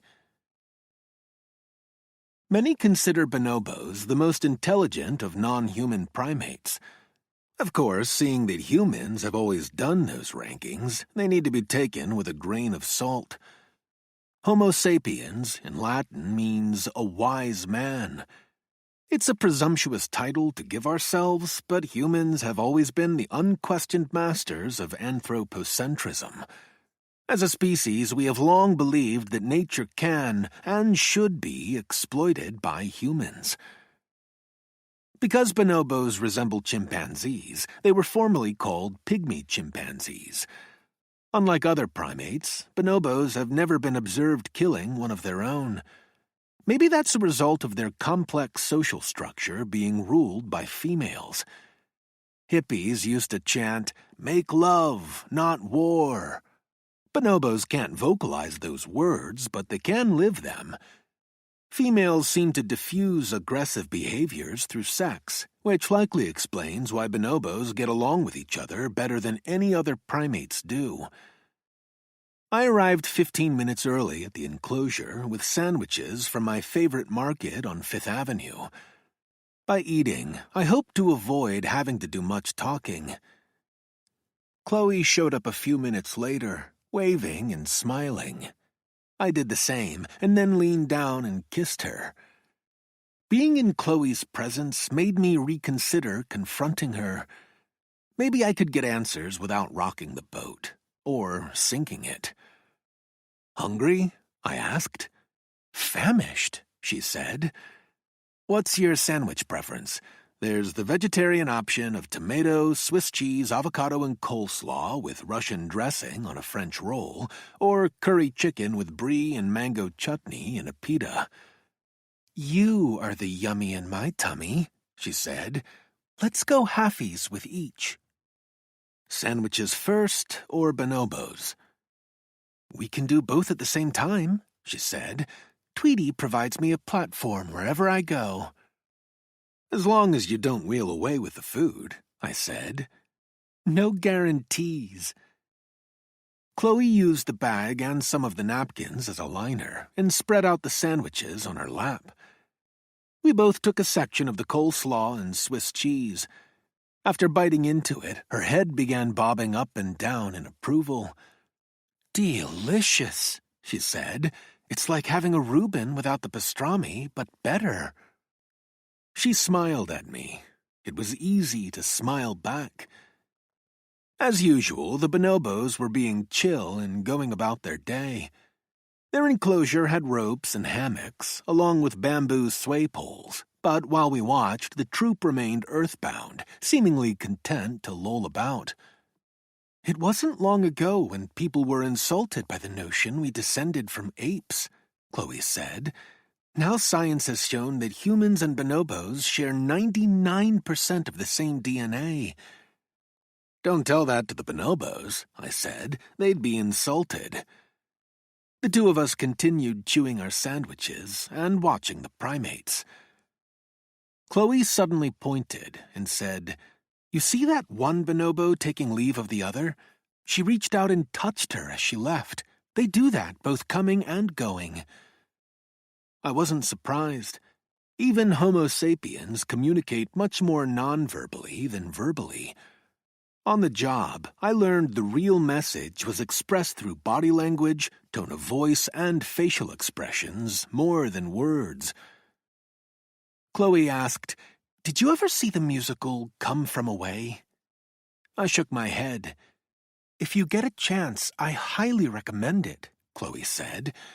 It's a play based on the true story of what happened in the aftermath of 9/11, when all sorts of planes were diverted to an airport in Newfoundland, Canada. Thousands of passengers were stranded in the small town of Gander. In fact, there were almost as many passengers as townspeople. The residents of Gander opened their homes and hearts, not only to humans, but to the animals being transported in the planes. An SPCA worker put in charge of them said stress wasn't only specific to humans and talked about her having to comfort a grieving bonobo who had miscarried and lost her baby. That sounds like a hell of a play. It comes to town every few years, Chloe said. Let's see it together the next time it does. The words were out of her mouth before she could take stock of their implication. There was a good chance I'd be dead the next time the production was showing. Actually, there's no need for us to wait, Chloe added. I can get us a taped version of it. I'll bring the popcorn and milk duds. It's a date, she said. How about this weekend? Chloe turned away from me, suddenly interested in the bonobos. I can't, she said. Didn't I mention to you I'll be out of town on business? Something was off. Her voice sounded strained and had risen in pitch, and she was still looking away. Trying to sound casual, I asked, Going anywhere nice? Not really. Just a convention hotel. Therapists love to gather and talk. Comes with the job, I guess. I suspected Chloe was making up her story on the fly. She hadn't identified her destination or where she was staying. Why? Her hand was now covering her mouth. That was something I often saw when questioning suspects who were reluctant to provide answers. She commented on the goings-on in the enclosure. Not much activity today, but that's a good thing. Oh? To my thinking, the less drama the better. There's always some ruckus going on in the chimp enclosure. With bonobos, you see far fewer acts of aggression. Long live the matriarchy, I said. It seems to work for the bonobos. Chloe appeared to relax. She returned to eating, taking a bite of the curried chicken pita with mango chutney. "Yay or nay?" I asked. "Definite yay as well. Both sandwiches have great sweet and sour combinations." Part of me didn't want to turn over the stone to see what she was hiding. But what had compelled her to tell a story about her plans for the weekend? What was she afraid of me finding out? Leave it be. Don't throw a monkey wrench into the works, I thought, especially at the monkey enclosure. By my saying nothing, we could continue on as we were. Chloe made contented sounds as she chewed. "You're going to have to tell me where you got these sandwiches." She was expecting me to offer up the name of a market or deli, but what I said was, "Stew burner." Her face drained of color, of expression, of life. "You don't want to go through with your plan," I said. "You can't. It will destroy you, and murdering him will only ruin your life." She swiveled her wheelchair, ready to get away from me and my words. "I love you," I said. The words were offered too late. I should have led with them. Chloe began wheeling away. "Stay," I said. "We need to talk." She gained speed, and the remains of our sandwiches flew out of her lap and onto the walkway. "Come back," I called. "Please." Tweety flew even faster. There wasn't any way I could catch up to her.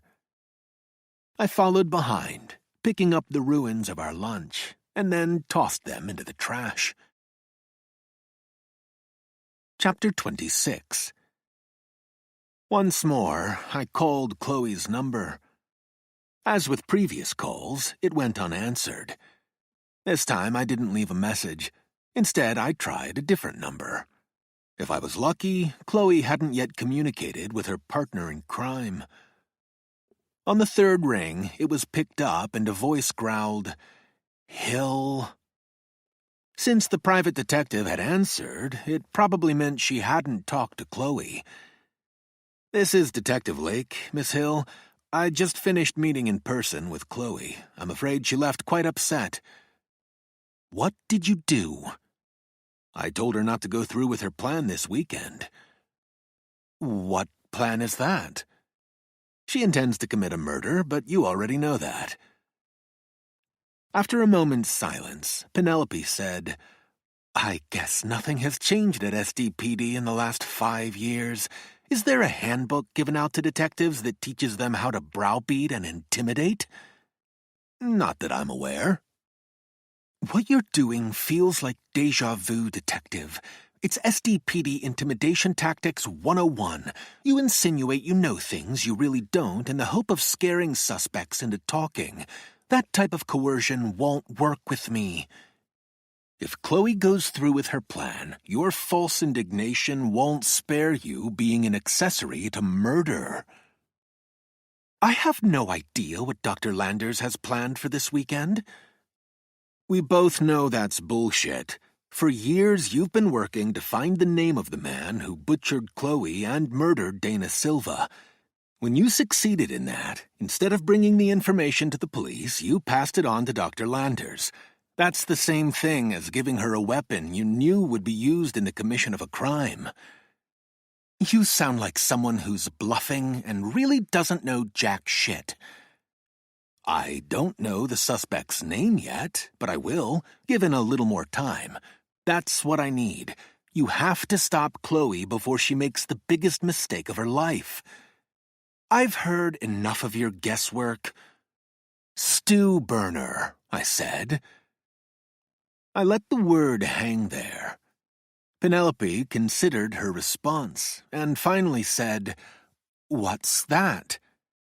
"It's the vocational alias that our suspect came up with when he gave a ride to Chloe and Dana," I said. "In the Navy, the official title for a stew burner is a culinary specialist, but I'm not telling you anything you don't already know. I am sure it took a lot of work for you to track down the right Stewie Burns. So, how many culinary specialists were working the NTC mess 25 years ago? 50? 100? I'm sure you kept your stew burner investigation on the down low, but you'll have left a trail of your movements. There will be phone calls, emails, and texts.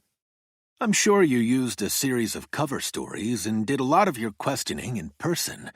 Did you use the Good Samaritan ruse and go around Stu's neighborhood pretending a package addressed to him was delivered to you by mistake?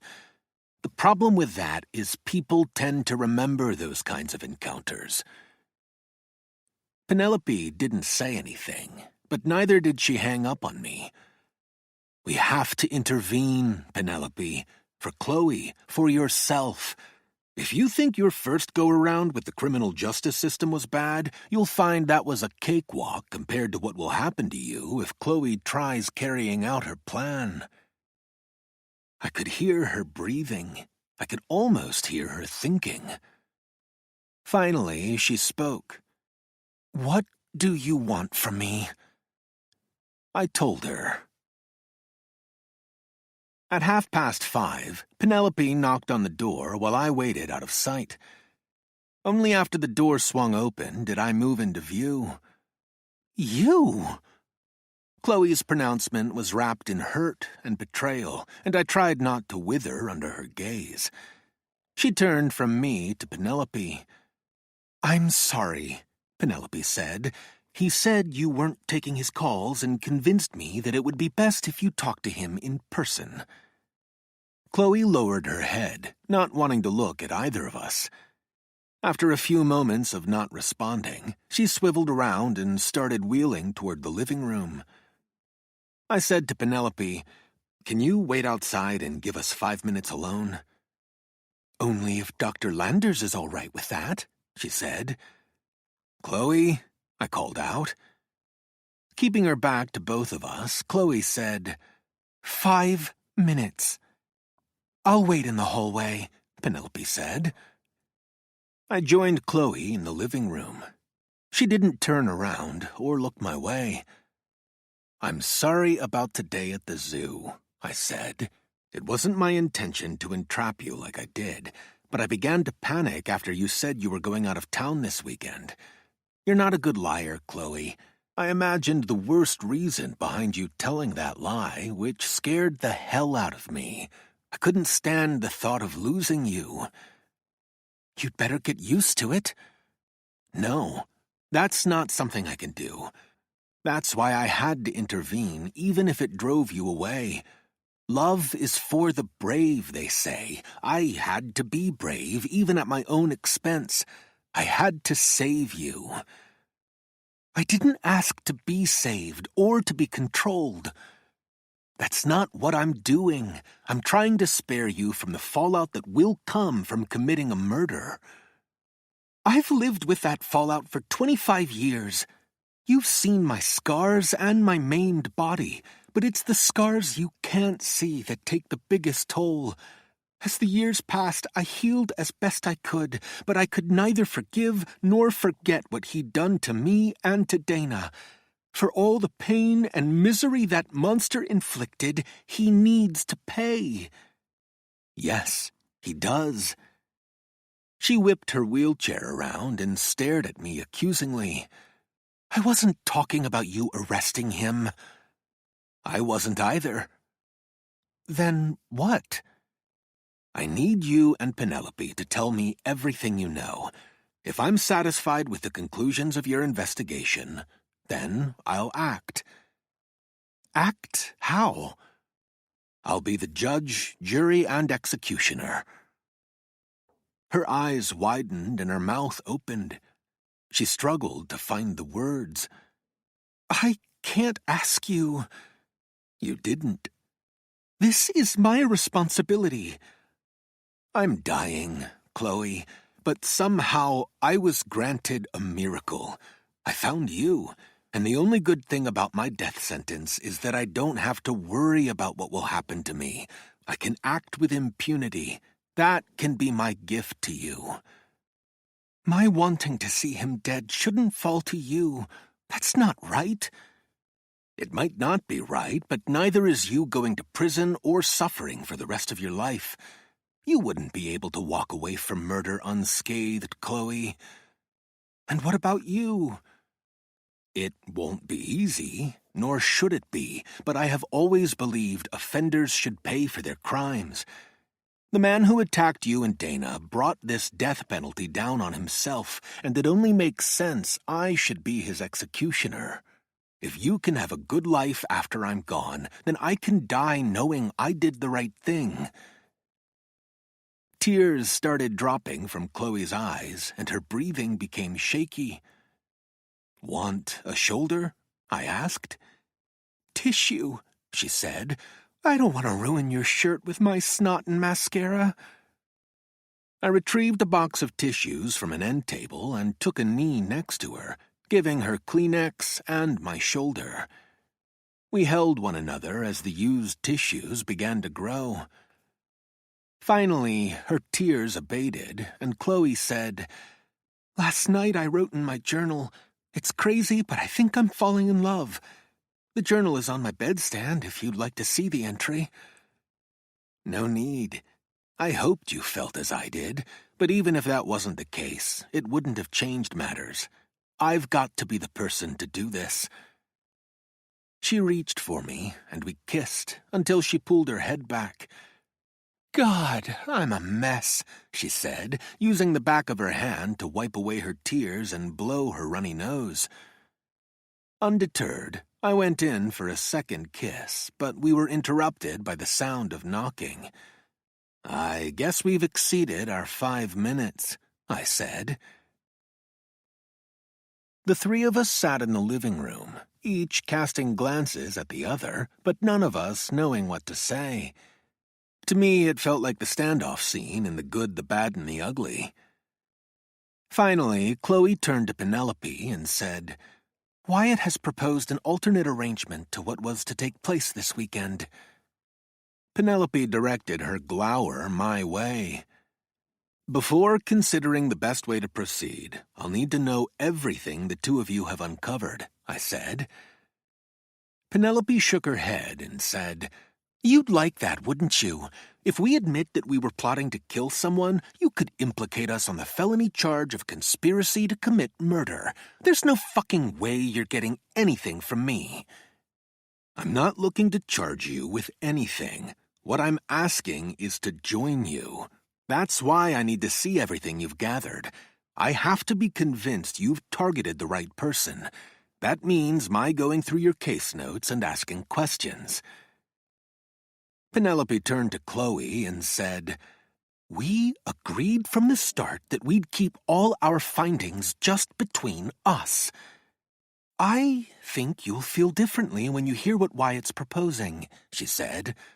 I doubt it, Penelope said. I can't murder someone without being absolutely convinced he's the guilty party, I said. Penelope did a double take and looked from Chloe to me. What? If the evidence is there, I'll act. And you're not talking about just arresting him? Penelope asked. I'm not. Penelope said, Why the hell would you agree to this? Because I'm dying, I said, and I'm in love with Chloe.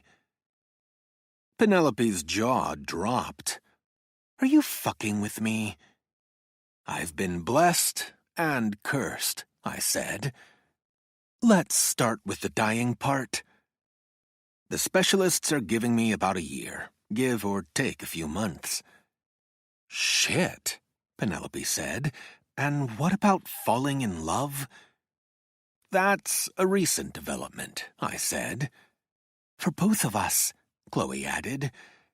I need a drink, Penelope said. I think we all do, I said. Chapter 27. Most conspiracies to commit murder don't start with glasses of Chardonnay and appetizers of Costco mini quiche, but ours did. Still, as the three of us began comparing notes and hatching our plan, I thought of what Ben Franklin had said about secrets. 3 may keep a secret, if 2 are dead. I wasn't sure if my being half dead fit into Ben's equation. Penelope took the lead, talking about what her investigation had uncovered. "Our suspect is Abel Lynch," she said.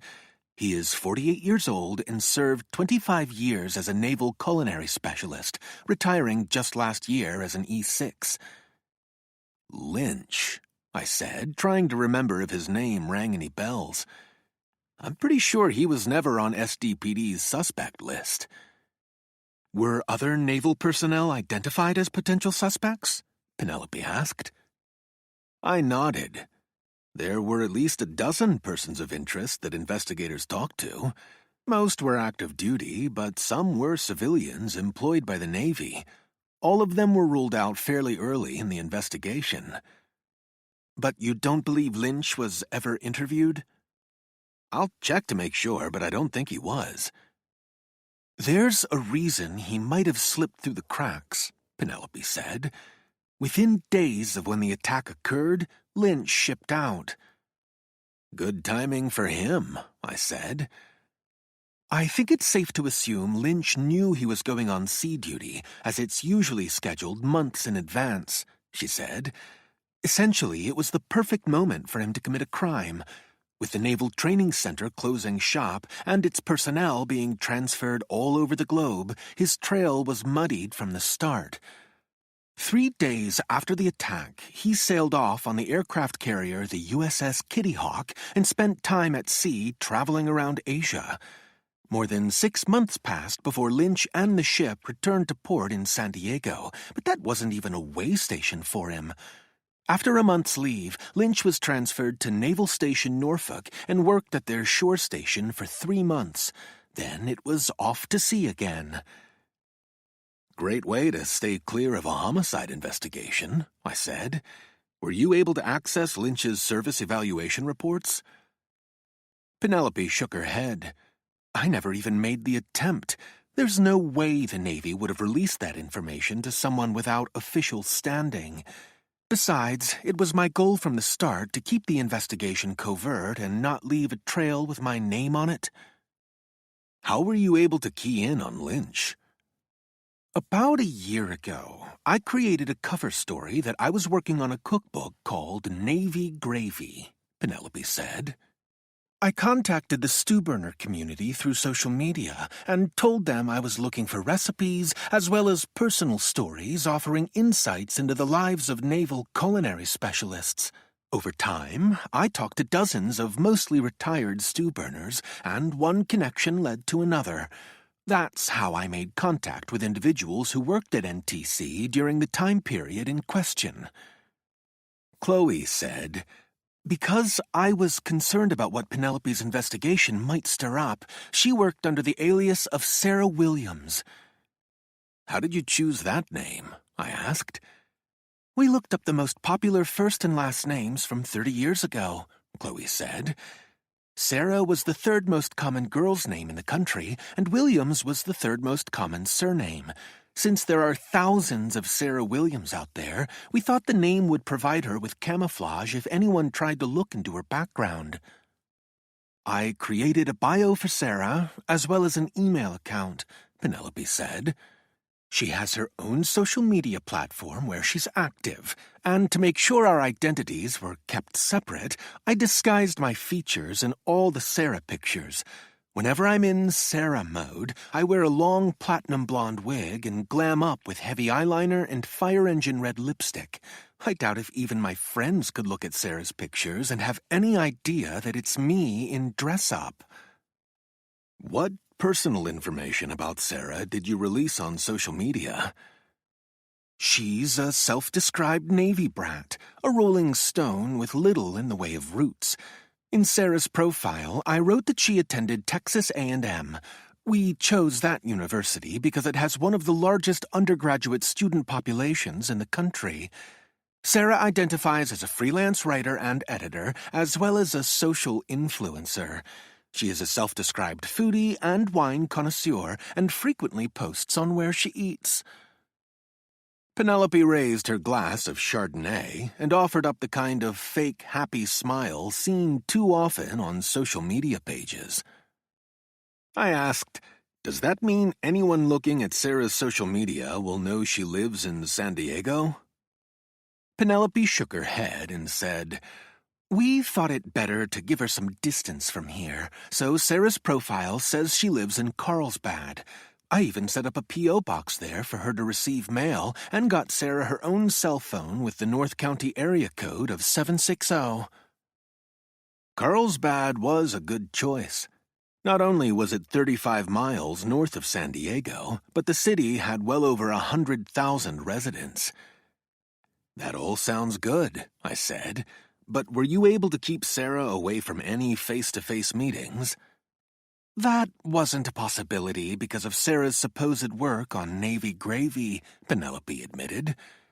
"In fact, to better establish Sarah's identity, I met with a number of stew burners. Those meetups invariably involved cooking and was documented in photos." I turned to Chloe. "Did you accompany Penelope to any of those meetings?" She shook her head. "And as far as you know, there's nothing to connect you with Sarah?" "Not a thing," Chloe said. Penelope said, "Most of Sarah's social media promotes Navy gravy, which is supposed to be published early next year.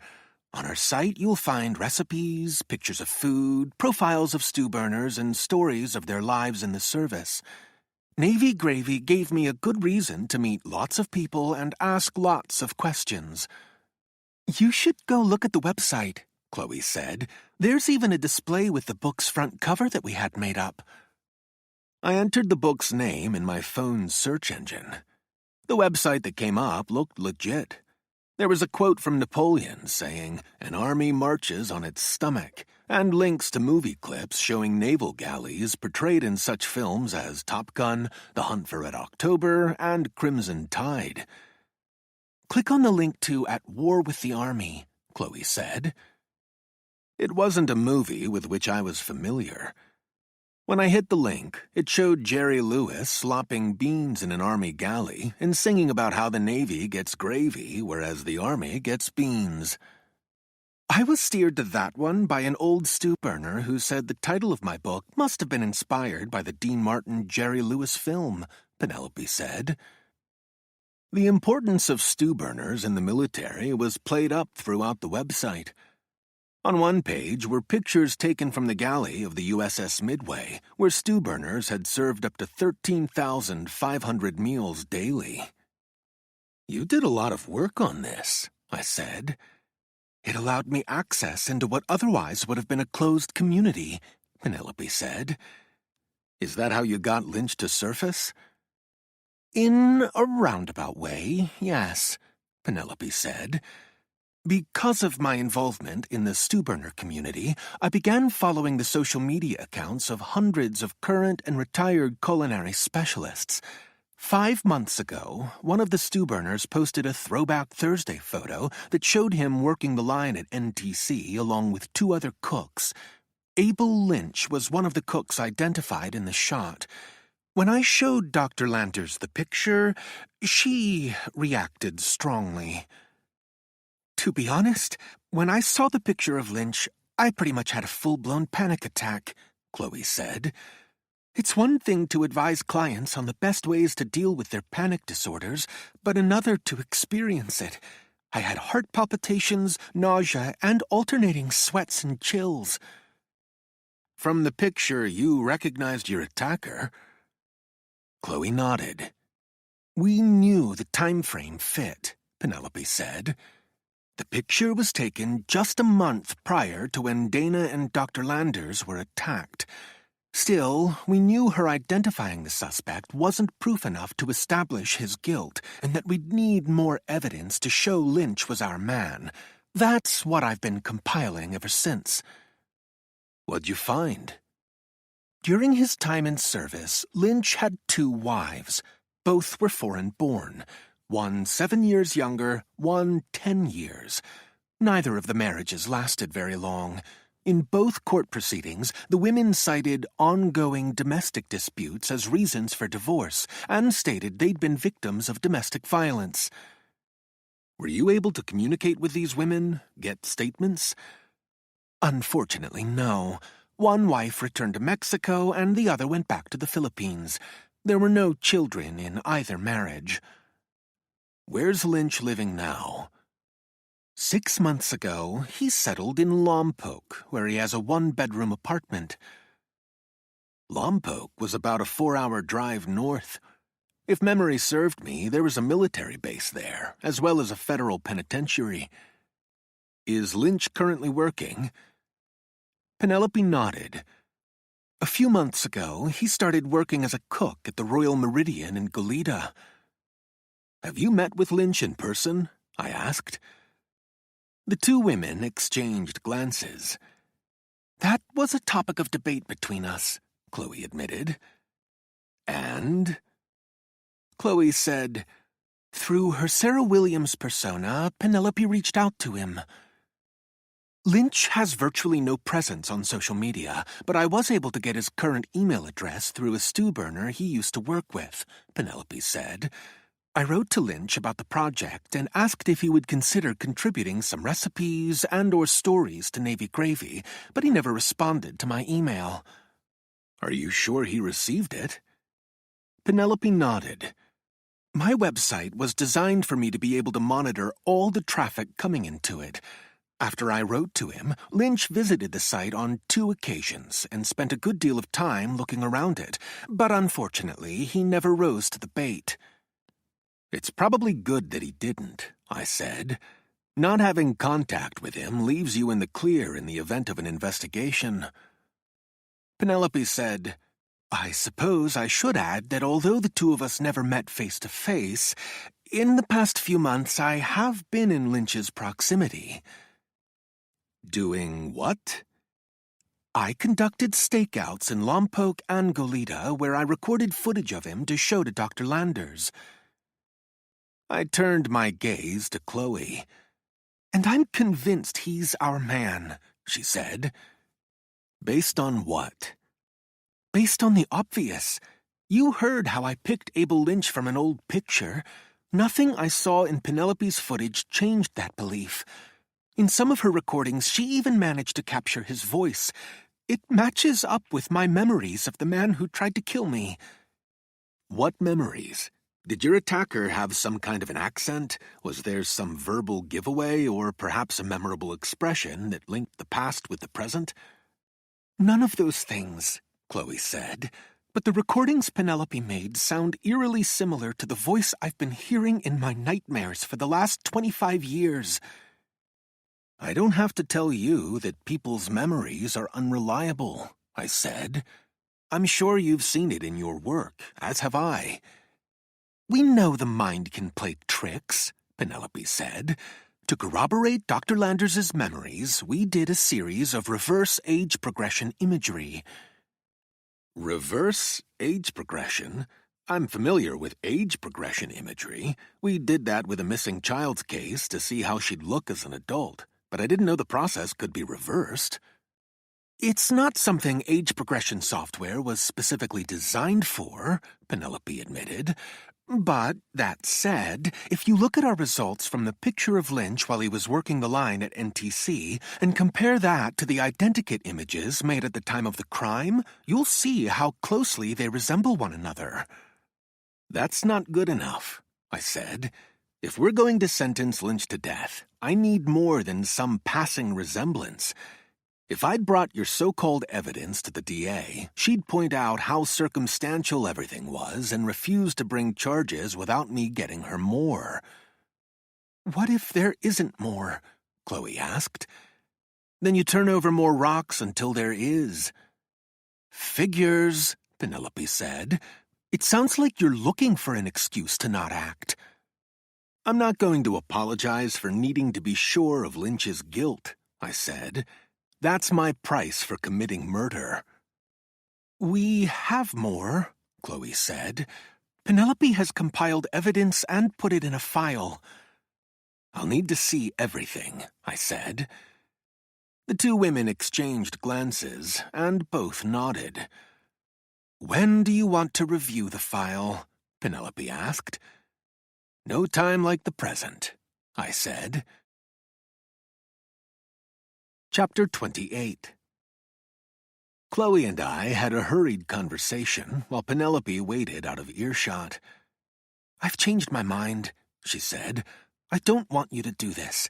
In my job, I'm always advising my clients to not make impulsive decisions." "I'm not your client." "The point is, you're not thinking clearly. I don't want you acting on my behalf because you're trying to shield me from doing something terrible. It's enough that we love one another. Can't we just do that?" I bent down and we kissed. "Oh," she said, a happy note, with just a touch of surprise and disbelief. Like it couldn't be happening. It was the same sensation I was feeling. Wonder and amazement that was somehow surfacing even under these crazy circumstances.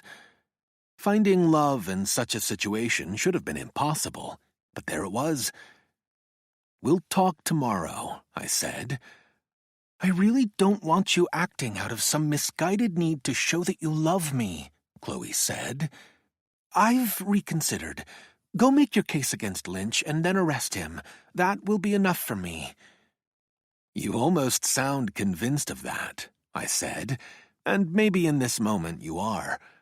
But seeing as you've had years to process your decision and decide on what you'd do if you ever found your attacker, I know it's not something you came to lightly.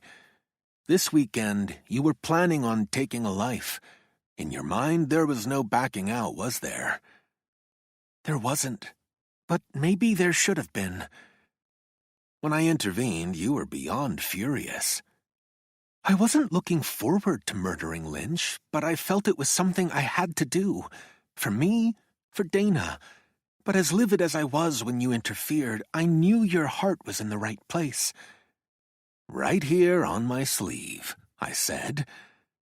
"I know it's barbaric, but I still want him to pay with his life." In your work, I'm sure you've had to deal with patients who were unable to get over some trauma from the past. "Many." "And how did you help them do that?" "It depends on the client. There's no one-size-fits-all. Some respond to trauma-focused cognitive behavioral therapy. There are antidepressants and anti-anxiety medication, but usually what works better than anything is talking it out. I like to tell stories to my clients with takeaway messages. I know that might sound banal, but it works."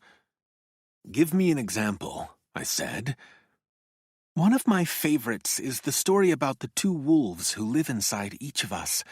Supposedly it's a Native American tale, but I think its message is universal.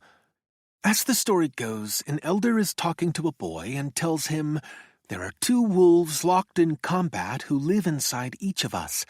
The one wolf unfeeling, harsh and vengeful, and the other wolf caring, compassionate and loving. Each of these wolves vies for control of our soul.' After hearing this, the boy asks, 'Which of these wolves will win?' And the elder replies, 'Whichever wolf you feed.'" "Good story," I said. Telling it to you now makes me feel like a hypocrite, seeing as I've been feeding the wrong wolf for a very long time, and yet I still want Lynch to die." My GPS guided me to Penelope's apartment on Essex Street in Hillcrest. What it didn't guide me to was an open parking space, but I finally found one on the street just off of University Avenue, 2 blocks from her complex. After being buzzed in, I made my way up to her unit on the 2nd floor. I rang her doorbell. When Penelope opened her door, my way was blocked by a security screen. "Don't even think about it," Penelope said, words directed at the figures lurking behind her. To me, she said, "Be careful not to let the boys out. They pride themselves on being escape artists."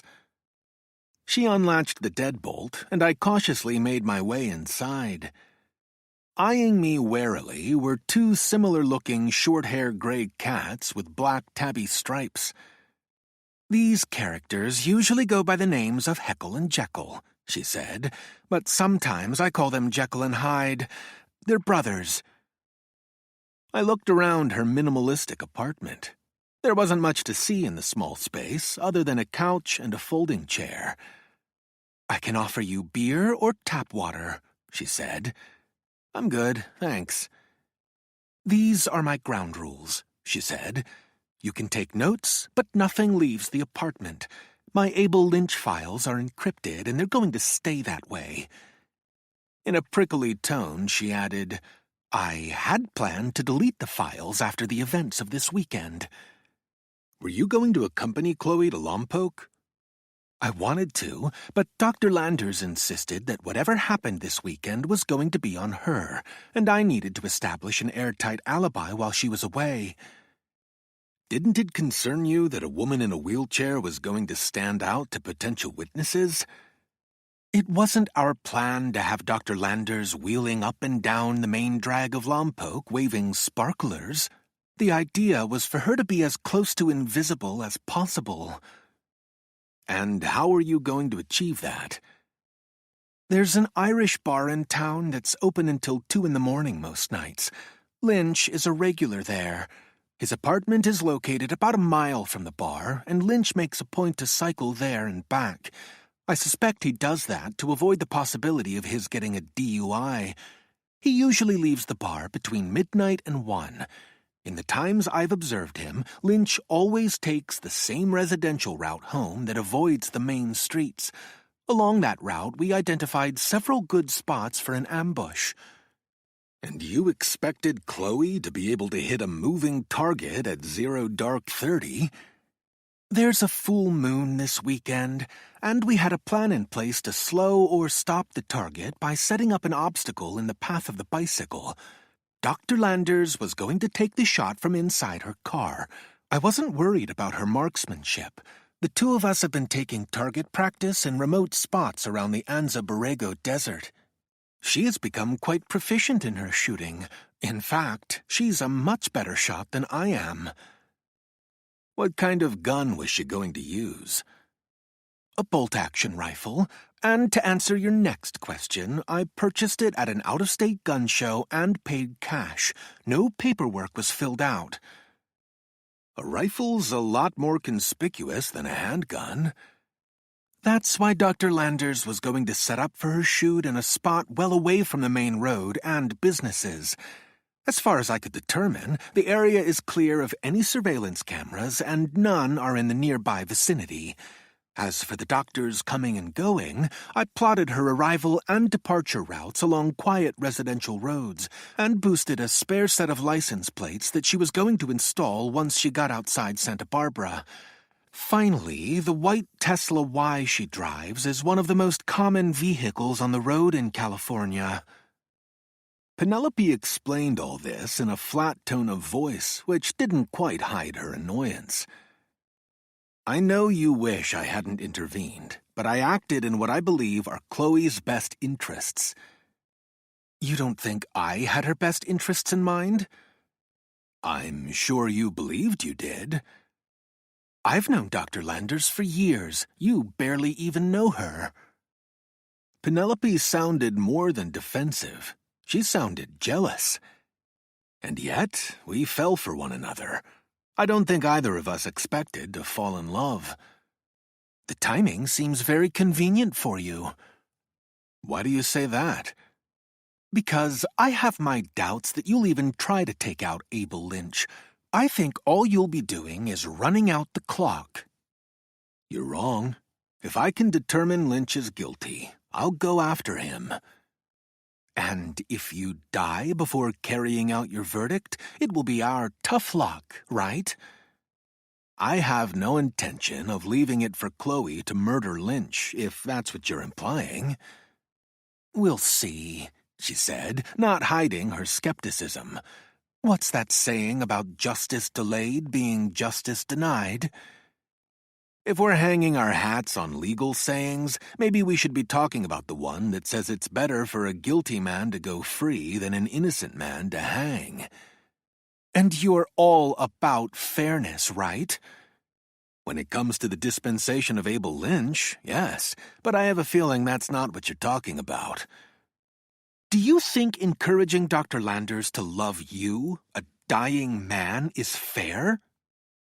Probably not, but neither Chloe nor I have control over that emotion, or feeling, or whatever the hell love is. How sick are you, really? Dead man walking sick. In that case, you are the right person for the job, she said. Let's hope it's not just talk, though. For the better part of 2 hours, I studied Penelope's Abel Lynch file. Heckle and Jekyll curled up and slept on either side of me while I worked. Finally, I closed the laptop, afraid I was going to nod off with the cats. I have to call it a night before I doze off, I said. I'm right there with you, Penelope said, looking as tired as I felt. I handed her the laptop and stretched. Well? She asked. You were very thorough, I said. That sounds like you're damning me by faint praise. If it did, that's not what I meant. What you've compiled is a long report, and right now I feel as if I've only skimmed the surface of it. I'm going to have to digest what I read. Do you think Lynch is our man? I'm not yet prepared to answer that question. What's your gut tell you? I'm not listening to my gut. I'm looking at the evidence. And you don't think there's a strong case against Lynch?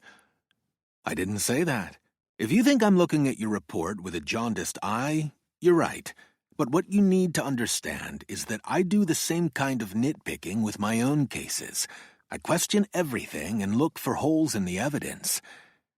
And you found some holes? I found areas that need to be looked into further. For example, it was a conversation I hadn't yet wanted to get into, but clearly Penelope wasn't about to be put off. Okay, I said. In Chloe's witness statement, she talked about the suspect smoking weed and then his making comments about spiking it with angel dust. Stu's using PCP raised flags with me. The armed services have a zero-tolerance policy, and for the last 50 years they've been testing for drug use. Since that's the case, how did Lynch avoid testing positive? The tests are random, aren't they? She said. As far as I know.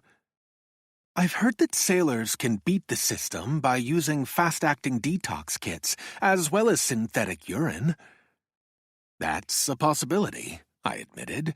But most lifers don't go around jeopardizing their pension and benefits in the hopes they can beat a drug test.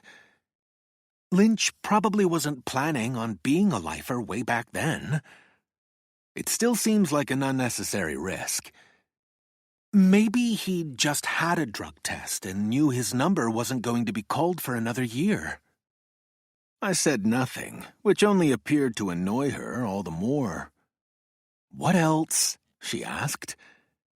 I had some problems putting Lynch at the crime scene, I said. At the time of the attack, he'd been in the Navy for around 7 years, correct? That sounds about right. Then it only makes sense that as a culinary specialist, he'd have the kind of knife skills necessary to work in a big kitchen. I imagine part of his job was butchering large sides of meat and breaking down animal carcasses. That would involve using such implements as a boning knife, cleaver, and a handsaw. So? Chloe and Dana's attacker knocked them senseless by smashing their heads with a rock. Based on forensics, he then used a hand axe to hack the women's limbs. Because the crime scene looked like a slaughterhouse, law enforcement believed the attacks were the work of a disorganized killer. What are you saying? Wouldn't an experienced cook have been able to use that hand axe to more effectively butcher the two women? The crime scene and the injuries suffered by the women suggested their limbs were brutally hacked up. In weight and heft, his using the axe wouldn't have been that different from his working with a cleaver. Cooks know about joints and ligaments and the best ways to dismember. If you can cut up a chicken or a side of beef, you should be able to do the same to a human body. But he was out of his mind on PCP, Penelope said. Even taking that into account, wouldn't you think that with 7 years on the job, he'd have been more adept with his blade work? I'm sorry the women weren't butchered to your satisfaction, she said. But maybe there was more than just his drug use to explain those botched dismemberments. Wasn't it the SDPD's contention that the murderer was an opportunistic killer? I nodded. Then, isn't it likely he was in some kind of frenzy and acted on the spur of the moment? It's possible. He's zonked on angel dust and probably on an adrenaline overload when he starts attacking his victims, but you still expect him to carve straight? I'm not here to argue with you, I said, disengaging myself from Heckle and Jekyll and getting to my feet.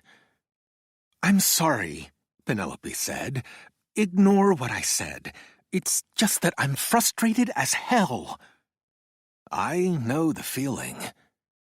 She could hear the long history in my words, the cases that were still holding me hostage and still awaiting some kind of hoped-for resolution. Speaking softly, in a non-confrontational voice, Penelope asked, Isn't it also possible that Lynch purposely disguised his knife skills? Trying to keep my voice neutral, I said, It's possible. But she knew I wasn't buying her explanation. Where else does my case fall short? She asked. Every investigation falls short, I said. Sometimes, no matter how hard you look, there are questions that remain unresolved. One area that I want to look at more closely is Lynch's timeline and how it tracks with his personal life. Specifically, you wrote that after one of his failed marriages, his wife Maria filed for divorce and returned to the Philippines. It was your belief that Lynch received the divorce papers during the time he was deployed, but ultimately he was able to get the marriage annulled. That's because Maria never followed up and filed the divorce paperwork. She didn't try to exact a settlement or benefits? From what I know, Maria was essentially a mail-order bride, and since she was only in the States for a short period of time, I was told it was unlikely she qualified for citizenship or even a green card. Given that information, I just assumed she was glad to be done with him. What are you suggesting? I'm not suggesting anything. All I'm doing is looking at potential loose ends. I'm not saying Lynch isn't the prime suspect or that your conclusions are wrong, but I still need more. Thank you, she said. Her words sounded deflated, but sincere. Chapter 29. I slowly emerged from my fog and became aware of a ringing phone. Sleep had eluded me for much of the night. It's hard to count sheep when you're contemplating murder. I squinted, trying to make out the phone's display, and saw it was Tommy Boy Garcia calling. Hello? I said, or tried to say, croaking out the word. Were you actually sleeping? Tommy asked. Sort of, I said. I thought you were always an early riser. What's that saying? Up with the larks? I've switched teams. Lately, I'm down with the owls. Does your being used for target practice the other night have anything to do with you being up late? The last time I'd seen or talked to Tommy had been the night of the shooting. It didn't exactly help my insomnia, I said. So, who doesn't like you? Lots of people, but I still don't know who wanted me shot. I had to put that investigation on the back burner when my other case started heating up. Heating up? You look at dinosaur bones. That's not like working an active investigation. Ancient history can wait. My favorite criminal justice professor used to quote some philosopher who said, "History is the study of all the world's crime." At Southwestern, we had a bunch of retired cops teaching our courses, but the only quote I remember any of them ever reciting was Miranda. Maybe you shouldn't have been sleeping through all your classes. Someone had to heat up the nights for all those deprived South Bay ladies? Was it anyone you know? You need to get over your case of the cranks, Lago. Since you're clearly in need of coffee, or what you think passes for it, how about I get you a cup and we meet up to shoot the shit? Our coffee clatch will have to wait for another day. This morning I've got too many things on the docket.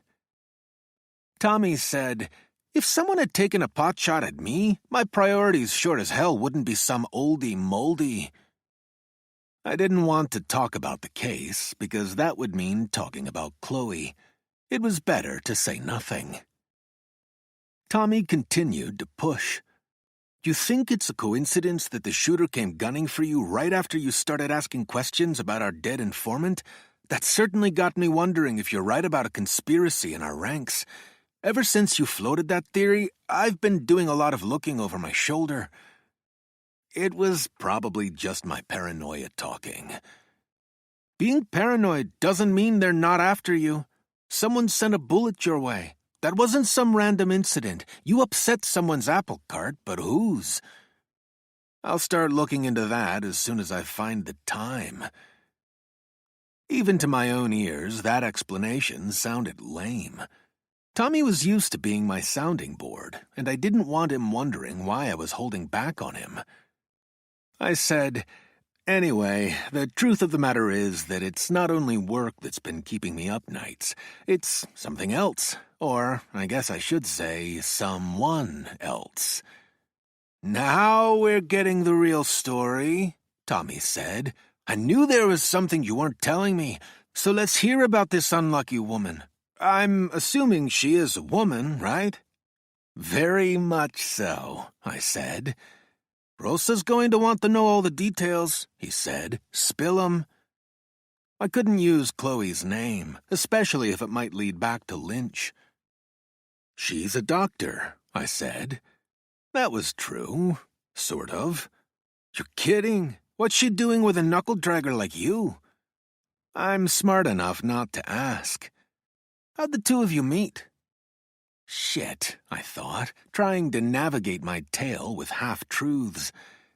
She had a flat tire, and I helped her. The Good Samaritan ruse, he said, works every time. In fact, there was a serial killer who used to go around slashing women's tires and afterward offered to help them. I'm assuming that was your MO as well. I assisted a damsel in distress, and that's all you're getting out of me for now. Tell Rosa I'll give her the full rundown the next time I see her. You're not going to get rid of me that easily, Lago. Give it up. You've already played doctor with her, right? Yeah, she tickled my funny bone. What'd the two of you talk about when you were in the sack? Acute angina? Give my best to Rosa and Joey, I said, hanging up. With a late start on my workday, I tried to make up time by hurrying through my morning routine. Lenore remained hidden while I placed some food in the cherry tree and refilled her water. My breakfast was a protein bar that I ate during my commute to work. Luckily for me, I have friends in low places. When I arrived at my desk, I found a still warm cup of coffee. On it, Tommy had used a Sharpie to leave a message. Some rocket fuel for Loverboy. Beneath those words, he must have had the barista kiss the cup, because the message came with a lipstick kiss. Typical Tommy. I looked around to see if anyone was watching for my reaction. Only two of my colleagues were at their desks, and neither appeared to be taking any notice of me. Lifting the cup, I took a sip of my caramel ribbon crunch frappuccino. It was like having a donut and coffee all in one. I spent my morning reviewing case notes and trying to find out what I could about Abel Lynch without raising any red flags in the system. It wouldn't do to have his name appearing in any of my searches, so I did my best to work around it. Over the course of the morning, Chloe and I sent several texts to one another. I told her my schedule wasn't going to allow for a meetup at the zoo, as I had an afternoon session with David. She texted back, "I will miss you. and followed that with several heart emojis. That put a smile on my face, and I sent a gif of an excited little boy doing a happy dance. For the first time in my life, I was a fan of texting. My phone rang, and for a moment I hoped Chloe had decided to talk instead of text, but the display told me she wasn't the one calling. As tempted as I was to let the call go to voicemail, I picked up and said, "Lake." "This is Audrey Campbell from the Union Tribune, Detective," she said. "Is now a good time to talk?" Earlier in the week, the reporter and I had exchanged emails and agreed on a time and date for a phone interview, something I had conveniently forgotten. "Now's fine," I said. "Have you talked to Dr. Landers yet?" "We're meeting tomorrow at her office," she said. At least that would give me time to clue Chloe in to everything the reporter asked me. She added, "Dr. Landers wants to discuss the here and now of her life, rather than what happened in the past." How she emerged on the other side. "Exactly. Dr. Landers doesn't want to dwell on what happened to her. She said holding on to anger is like drinking poison and expecting the other person to die." It would have been a lot easier for me if that's what Chloe really believed. The reason behind Chloe's agreeing to be interviewed by the journalist was making more sense to me now. Saints don't plan a murder. The reporter said, "However, I can't do my story without referencing the events of 25 years ago. Dr. Landers understands I need to write about the attack on her, but since she doesn't want to discuss it, I'm hoping you can provide that background?" "Question away," I said. The interview only took about 15 minutes. The reporter had already done her homework and was aware of the details of the case. She fed me some easy questions, and I responded with the expected answers. Between feeding her the quotes she wanted, I made a strong push for her writing about our department's forthcoming cold case file program. The more eyes that saw the video, I told her, the better the chance it might bring a witness from out of the woodwork. "That might make for a good sidebar," she said, sounding moderately interested. Then she thanked me for my time and ended our conversation. Going into my session with David, I felt nervous. Maybe I was afraid of saying something I shouldn't. That's not a comfortable position to be in, especially when my being honest was supposed to be critical to our process. Still, I couldn't talk about the conspiracy I'd entered into, nor mention the name of Abel Lynch. If I even hinted that I was considering harming someone, David would have to break client confidentiality and report me to the authorities.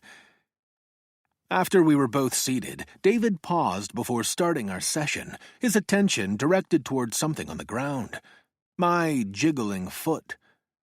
I immediately tried to rein it in by pressing it to the floor. "How have you been?" he asked. It was a simple question, but I struggled to answer.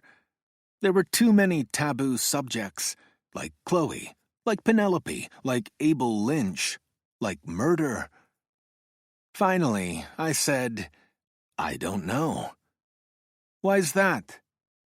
"There's been a lot to process, and at the moment I'm feeling sort of fluish." That much was true. My stomach was unsettled. David nodded to acknowledge my words, but his gaze once again took in my foot, which had resumed its bouncing.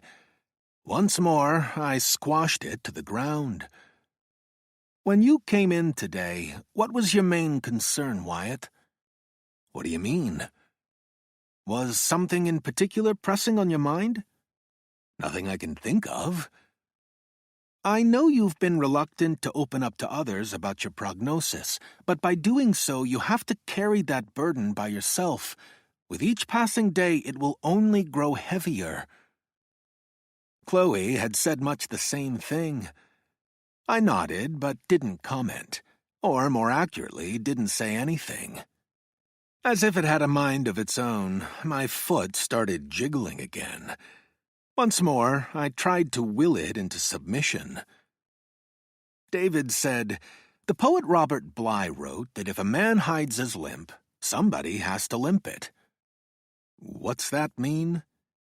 It's not easy to hide something, and when you do, it's likely to manifest itself in all sorts of ways.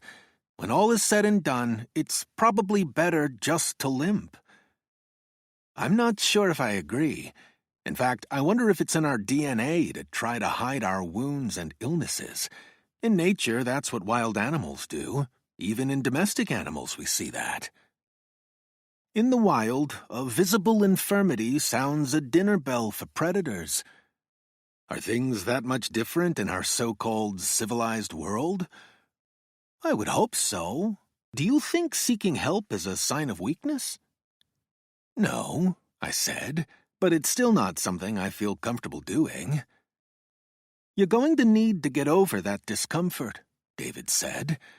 Before long, you'll increasingly be needing the assistance of others. In fact, it's none too early for you to consider working with an end-of-life doula. What's that?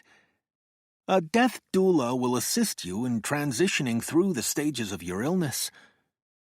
I thought that's what you were doing. Seeing you for only 2 hours a week limits me as to what I'm able to do, he said. What you're going through is overwhelming. The doula can help put your affairs in order and assist you with such matters as filling out advance healthcare directives and making sure all your wishes are known. Like a will? That, and much more. To me, this conversation feels premature. I am not ready to put the cart in front of the horse, or the hearse. I apologize if it seems that way, but there are questions that need to be asked sooner rather than later.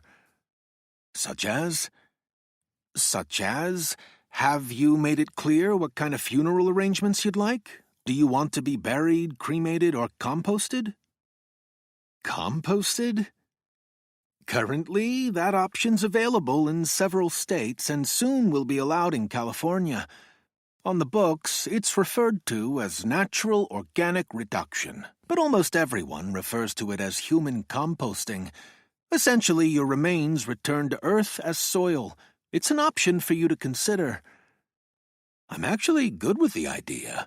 Maybe my composted remains could go into the zoo's botanical garden. That's the kind of thing a doula could look into.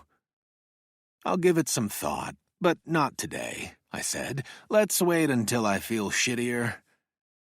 Understood, David said, then folded his hands together and looked at me. Am I right in sensing there's something in particular you'd like to discuss today? How about something other than my own death? In fact, I'd like to talk about the polar opposite of death. Love. David looked surprised. When we touched upon that topic in a previous session, you told me you'd never been in love, and said there had never been an Ilse in your life. Well, that's changed. I've found someone. Or are you going to tell me that's impossible? That's not for me to say. Only you know what you're feeling. But I have a 2-word response to your news. Mazel tov. I took a deep breath and said, Thank you. When did you realize you were in love? A few days ago, I said. This feeling came over me, washed over me, really. I tried to discount it, but couldn't. Does she know about your feelings and your illness? I nodded. I feel grateful and lucky that she wasn't scared off, and maybe a bit confused. Confused? I'm a dead end, literally. Why would she want to waste her time with me? Have you discussed that with her?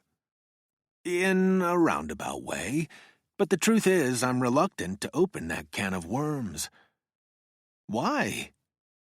What if she realizes there isn't any real upside in having a relationship with me? If she truly believes that, isn't it better to know it now? I shrugged, unconvinced. He added, It sounds as if she's entered into this relationship with her eyes wide open. That should tell you something. I hope so, I said. You don't sound very confident. I'm new at this. What about her? Another virgin heart, I said. How does being in love make you feel? Sort of helpless, to be honest. Explain that. I just didn't expect love to be so consuming, I said. How did you think it would be? I'm not sure. I find myself constantly thinking about her and worrying about her and wanting to make sure no harm comes her way. I caught myself before I said more, stopped myself from getting any closer to discussing Abel Lynch.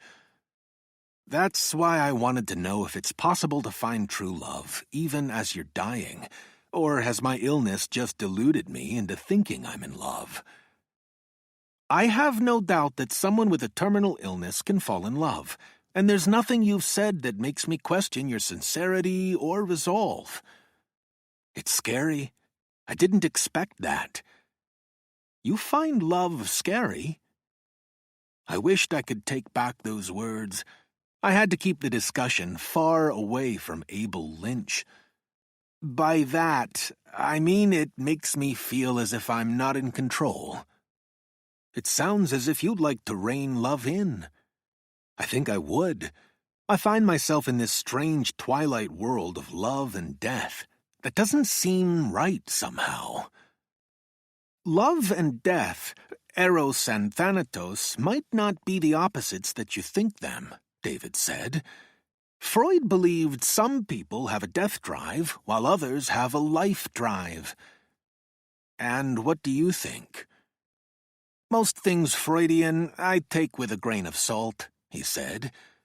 Like the ancient Greeks, I believe love can take many forms, with passion or eros only being one of them. The Greeks thought the highest form of love was agape, which essentially is unconditional love. It's even been described as a sacrificial love that heals. Agape, I said. Maybe that was the kind of love I had for Chloe. I was willing to sacrifice for her, kill for her. Has she told you that she loves you? I nodded. But the next time she says it, I'm going to tell her no refunds. At David's side-eye, I said, I finally have an excuse for my gallows humor. Is that a way of telling me you've had enough love talk? We can talk about it at our next session, if you want to get on to something else now. David's eyes shifted for a moment, taking in the clock. In that case, I was hoping we could revisit something you said during another session. You alluded to having bent the rules of your job, saying you did so in the hope that the ends would justify the means. Did they? No, I whispered. Is that something you'd like to discuss with me now? My stomach clenched. Was I ready to talk about that slippery slope I'd traveled? Even though there was no direct line leading to Abel Lynch, it would mean putting my shadow side on display. Without looking at David, I said, I told you I worked the chain gang homicides. Yes. That case got to me like no other. What in particular? 12 people, I said. My jury. Someone gave the order to scuttle the boat. The victims were tied not only to one another, but placed inside a cramped shipping container. No life jackets, no flotation devices. They were dragged down to the depths. Why were they chained and placed in that cage? The working theory is that whoever was captaining the ship didn't want his expensive cargo running off. Is that what you believe? I have my doubts. Pongas smuggling humans have run aground on San Diego beaches on any number of occasions. Sometimes that beaching was planned, with vehicles waiting to transport the human cargo. Most of the time, though, boats have gone aground because of mechanical failures or dangerous surf. None of those passengers were ever chained and contained like the 12. And why do you think that was? David asked. Whoever was in charge didn't want any witnesses to survive. The dead don't talk. Maybe this individual panicked at the prospect of a Coast Guard or customs interdiction at sea. Maybe he got some signal that trouble was on the way. I don't know what happened, but someone out there does. And you said you crossed the line to try and obtain those answers? I nodded. My team was getting more and more desperate. When we got word that the feds were going to Bigfoot the case and take it from us, I kind of lost it. My best friend, Tommy, was on my homicide team working the case with me, and we decided we had to do whatever it took to get answers. Instead of bringing suspects in for questioning, we conducted our interrogations far removed from lawyers and the rule of law. We questioned people in a spot we called the Badlands, a remote canyon in the backcountry of Otay Mesa, about 5 miles from the border. Somewhere very isolated. That was the point. To get to the Badlands, you leave civilization behind and travel inland along a dirt trail. We did our questioning where there were no prying eyes or ears or cameras. We held guns on those we interrogated, and they didn't know whether they'd live or die. How many people were subjected to this? 6 or so. Did you torture them? I like to tell myself that we didn't, but that's not true.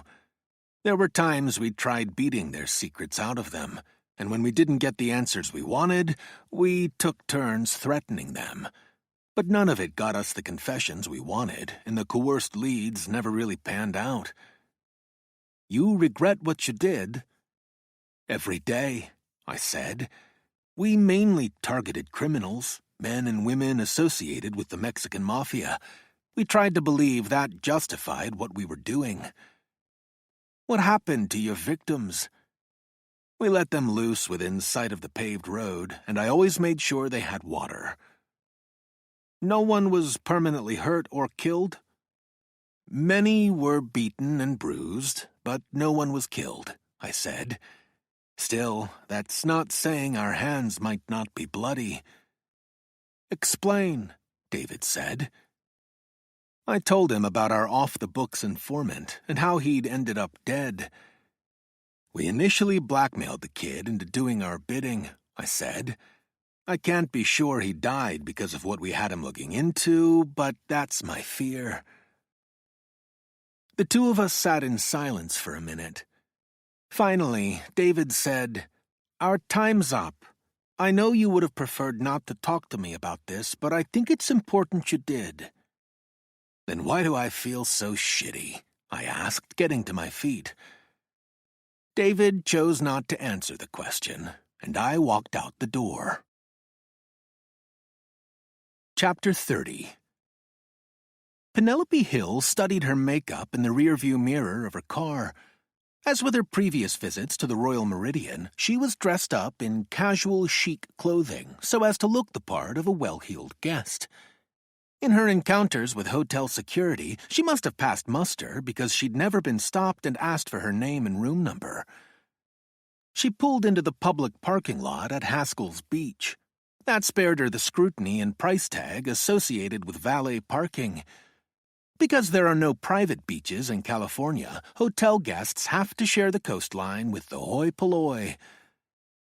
Staking out a spot on the sand, Penelope began doing a series of stretches and breathing exercises. The warm-up wasn't only to loosen her muscles. Penelope also monitored the beach. A middle-aged couple out for a stroll caught her attention. "Beautiful day, eh?" the man said. "For sure," the woman said. Their accents identified them as Canadians. "Oot in the boot, are you?" Penelope asked with a laugh. "I love hearing Canadian accents." The couple stopped walking. "We say it's people from the States who have the accent," the man said. "Totally," Penelope said, in exaggerated surfer speech. "My good friend Jeannie is a Canadian snowbird and usually stays at our place in the Bay Area every January or February." "Where does she come from, eh?" the woman asked. "Toronto." "That's a lot colder than where we live in Vancouver," the man said. "I love Vancouver," Penelope said. "It's so cosmopolitan, and yet the area has so much natural beauty." "We're just outside of Vancouver in Kerrisdale Park, and we love it," the woman said. "I can imagine," Penelope said. "By the way, I'm Laura." "I'm Nicole, and this is my husband Michael," she said.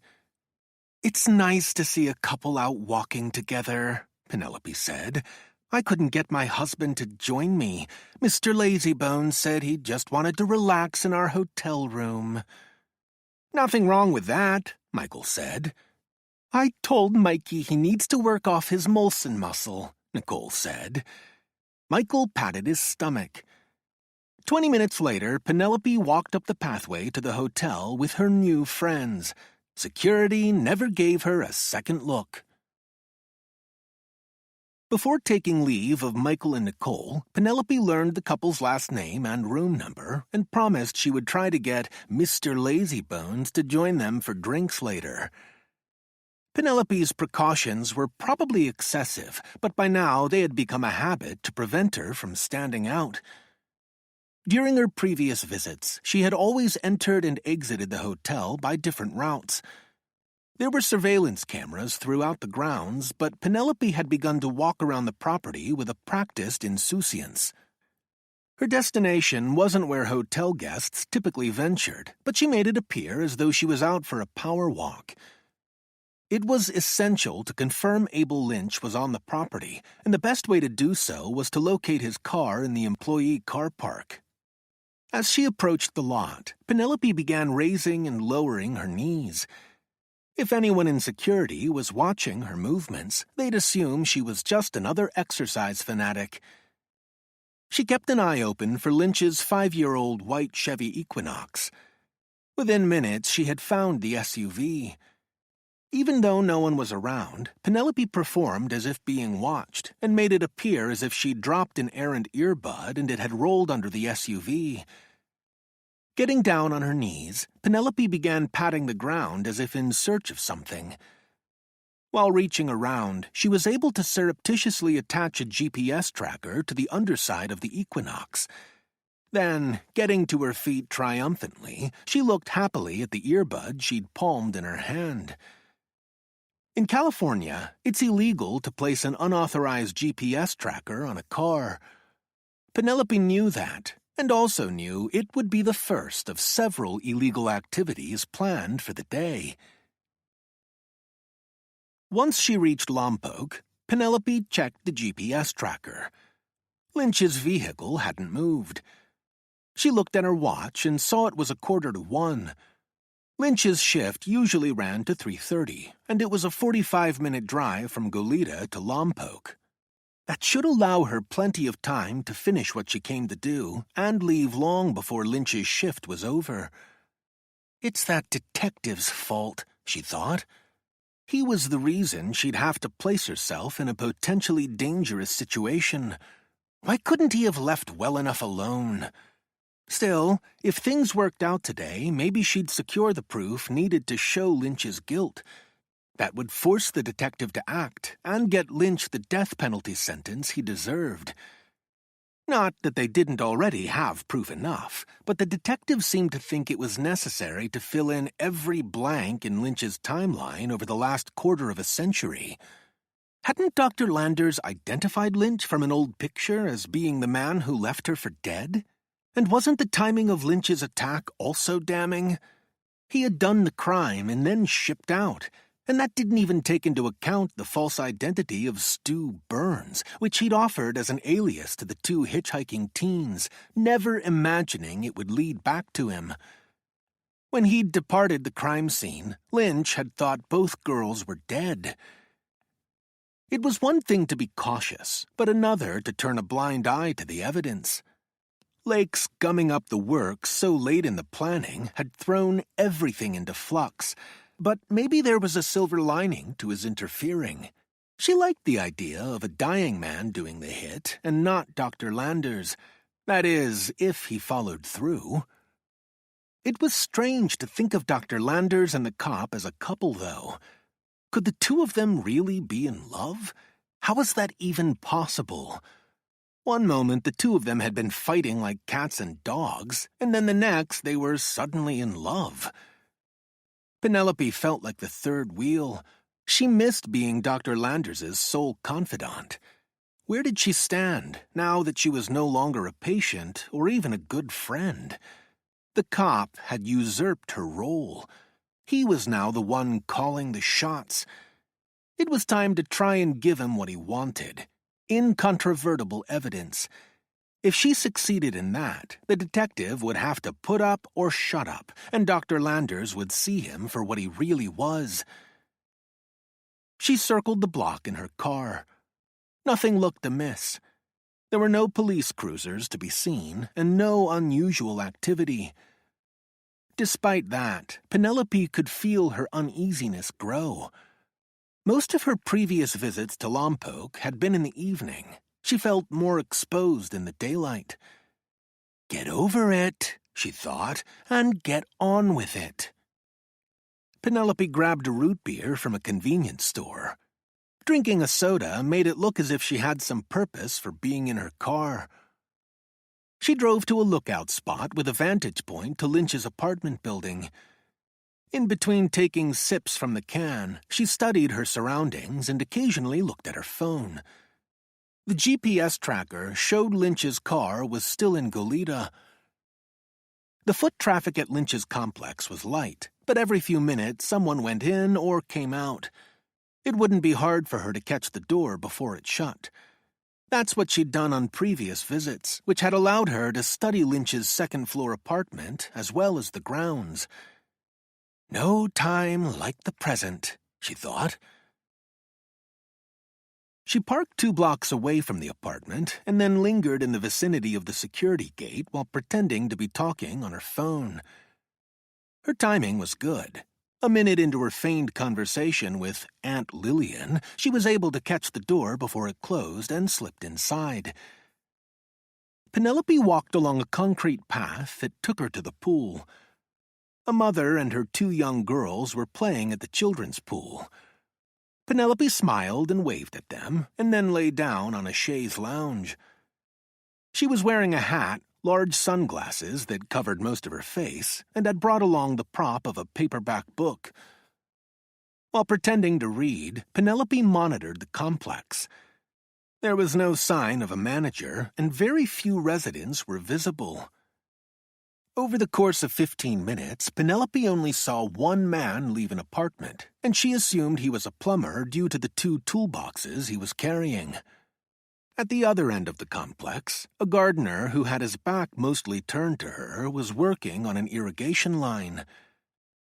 Most of Penelope's scrutiny was reserved for Lynch's apartment and those units on either side of it.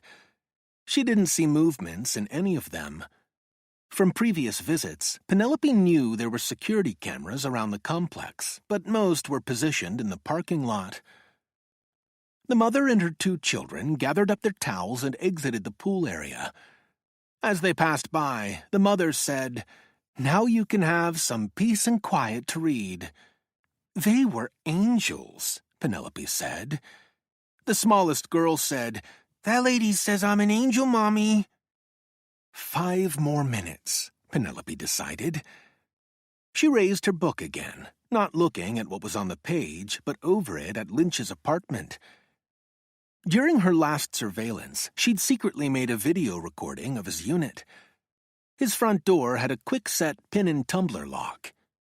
She'd spent hours working out the best way to bypass the lock, and in her oversized purse she had a lock-bumping key, a rebound ring, a tension wrench, and a small bump hammer.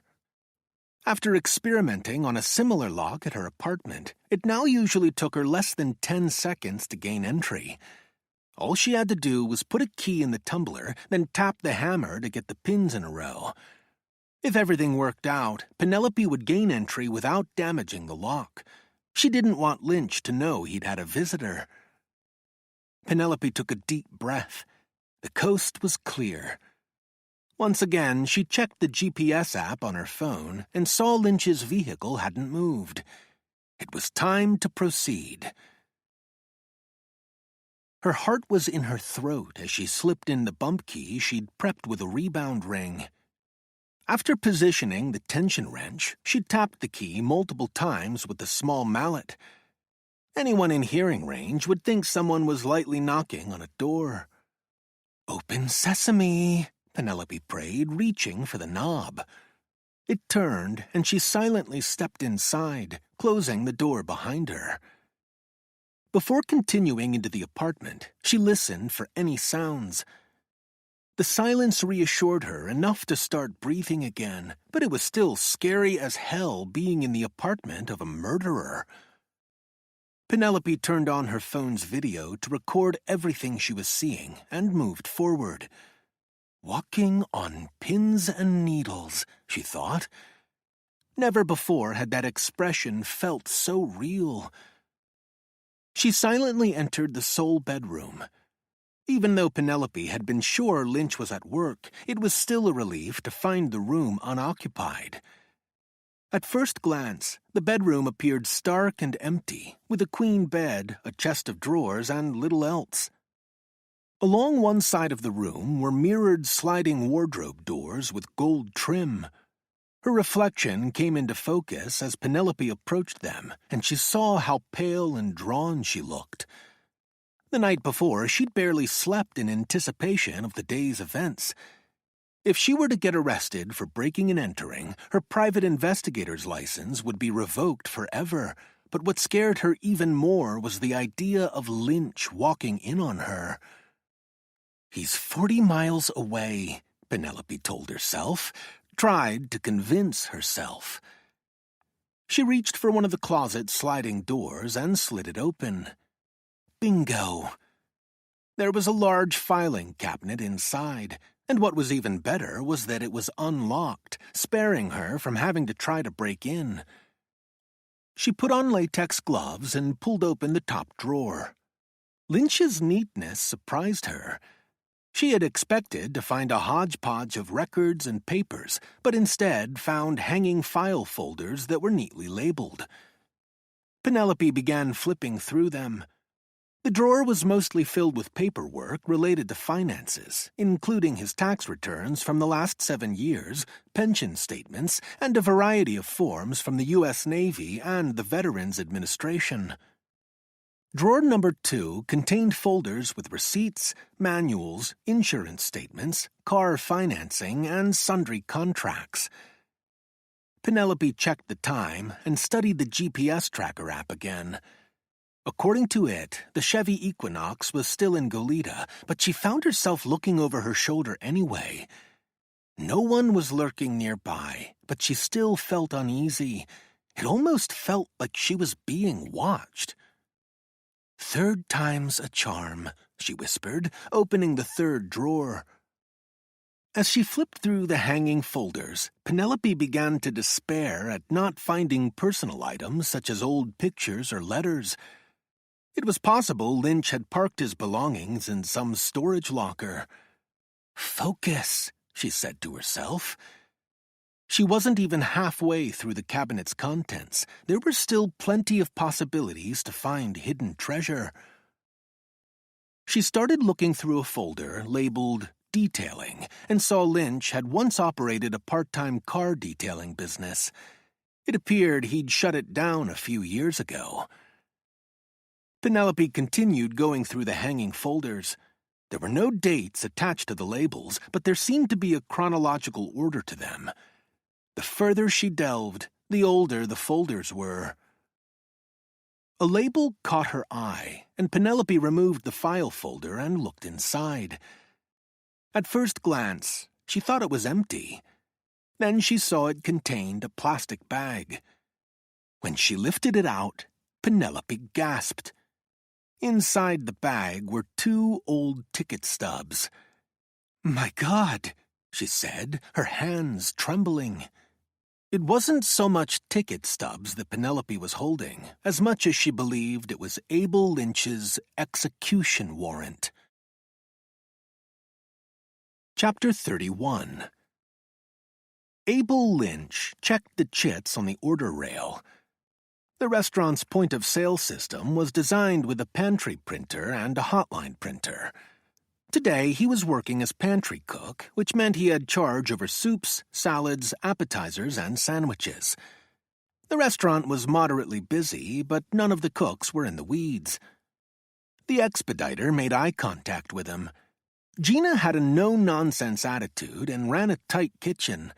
She was younger than most of her co-workers, but made it clear who was in charge. "One gazpacho and one vichyssoise," she said. "Heard," Lynch said.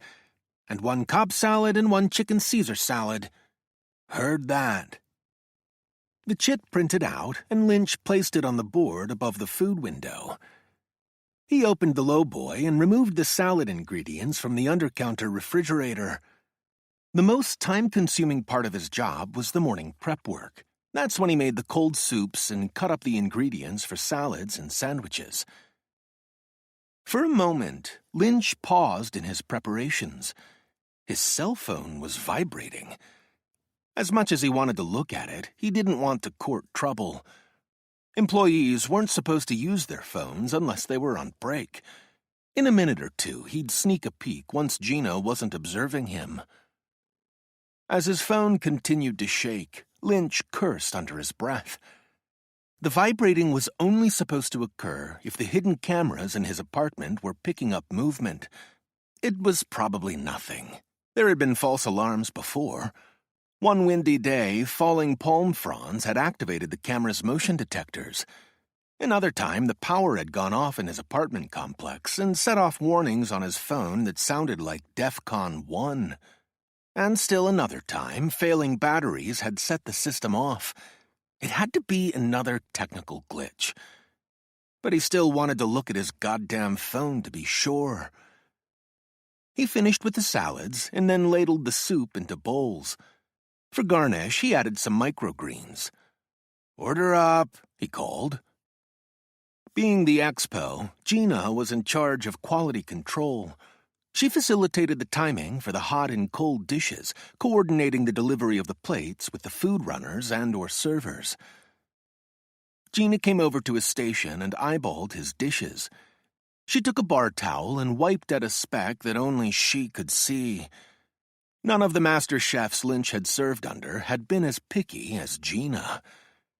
"Soups and salads to table 12, she told a food runner. The food was put on a serving tray and disappeared into the restaurant. Lynch watched as Gina moved down the line and clarified a new order with a line cook. "That au jus is an SOS, she said. In kitchen lingo, that meant sauce on the side. "Heard," the cook said. As Gina continued down the line, examining the hot plates, Lynch reached for his cell phone and cupped it in his hand to keep it out of view. Then he tapped on the security app, which gave a real-time view of what was going on in his apartment. Shit. He bit down hard on his lower lip, drawing a little salty blood. This was no false alarm. There was a woman in his apartment rifling through his filing cabinet. It was a fucking real SOS, he thought, not the kitchen kind. There were 2 spy cameras in his bedroom. Both the smoke detector and electrical outlet had micro cameras in them. The smoke detector allowed him a view from above, while the electrical outlet took in the length of the room. The spy equipment operated with wireless Wi-Fi, sending streaming footage. He sure as hell didn't like seeing an intruder going through his papers. The woman was too methodical and focused to be some goddamn meth head trying to score some money for a fix. No, he wasn't that lucky. Lynch couldn't call the police, couldn't do a damn thing but watch. There was something familiar about the intruder. With his thumb and index finger, he enlarged the screen so he could better see her face. The longer he stared, the surer he was that he'd seen her before. But where? And when? It hadn't been too long ago. Her hair was different now, and she was wearing less makeup. Suddenly he got this sense that he was being watched. Lynch knew to trust his lizard brain. It had saved his ass time and again. In the service, he'd always had this knack of knowing when an officer was around. Without looking up, without offering any giveaways, Lynch slipped the phone out of sight. People had forgotten how to listen to their lizard brain. Not Lynch. He knew its purpose was to provide the 4 F's of survival: feeding, fleeing, fighting, and fucking. A few seconds passed before he casually looked up and saw a none the wiser Gina turning her attention elsewhere. Lynch considered his options. Should he tell Gina he was feeling sick? He doubted it would do any good. The bitch rifling through his things would be long gone by the time he got home. He thought about calling the apartment manager, but knew all he'd do was call the police. No cops, he thought. He couldn't have them nosing around. His cognitive brain said there was nothing he could really do. Luckily, his lizard brain offered him a memory and a way to fight. He suddenly knew who his intruder was, or at least knew the name she went by. Gotcha. Gina called to him. We need a garlic aioli BLT on ciabatta bread and a pan bagna on a sourdough roll. Heard that, he said.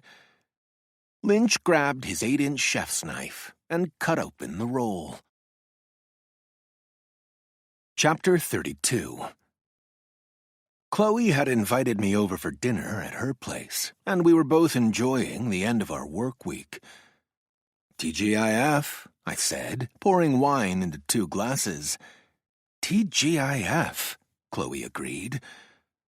I placed her glass on the counter where she was preparing our dinner and watched her put the finishing touches on an Indian dish that was new to me. That smells great, I said. I like to freshen up the dal by adding spices to the lentils, along with tomatoes, coconut milk, and Greek yogurt. The final touch is a squeeze of lime juice.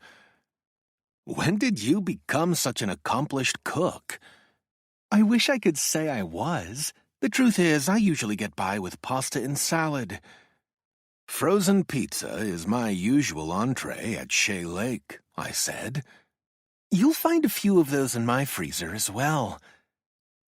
I took a sip of the California Chardonnay I'd just poured. Good? Chloe asked. Very, I said. I probably should have waited for you. I'm glad you didn't. What can I do to help? Not a thing, she said. I took another sip of wine and said, Today at work I did a phoner with a UT reporter.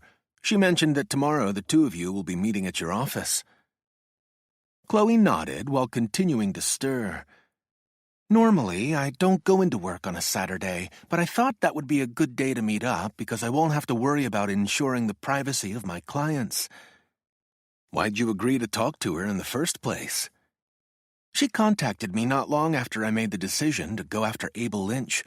I thought doing the interview might provide me with cover if Lynch got linked to the attack after his death. I had suspected something of the sort, and found myself nodding. All the reporter's going to hear tomorrow is that I've gotten on with my life and have moved past any desire for revenge.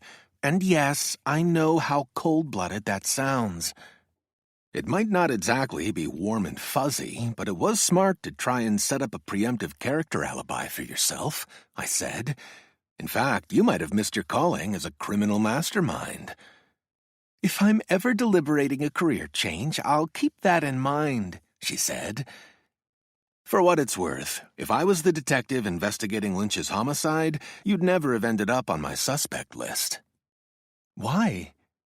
You're smart, charming, and have a sterling reputation. I would have assumed you were incapable of murder.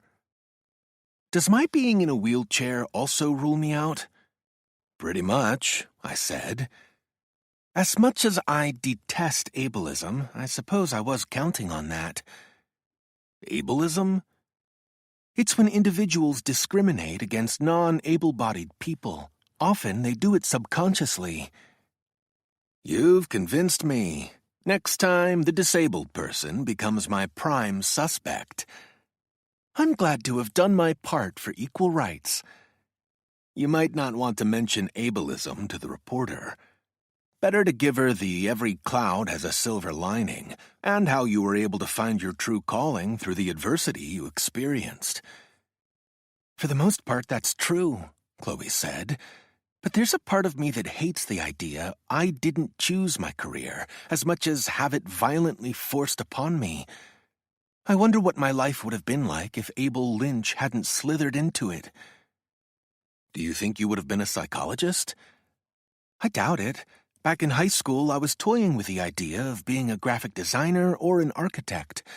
Those were probably just pipe dreams, but I'll never know.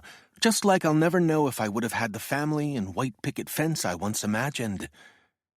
Still, it must give you satisfaction that your career has helped a lot of people.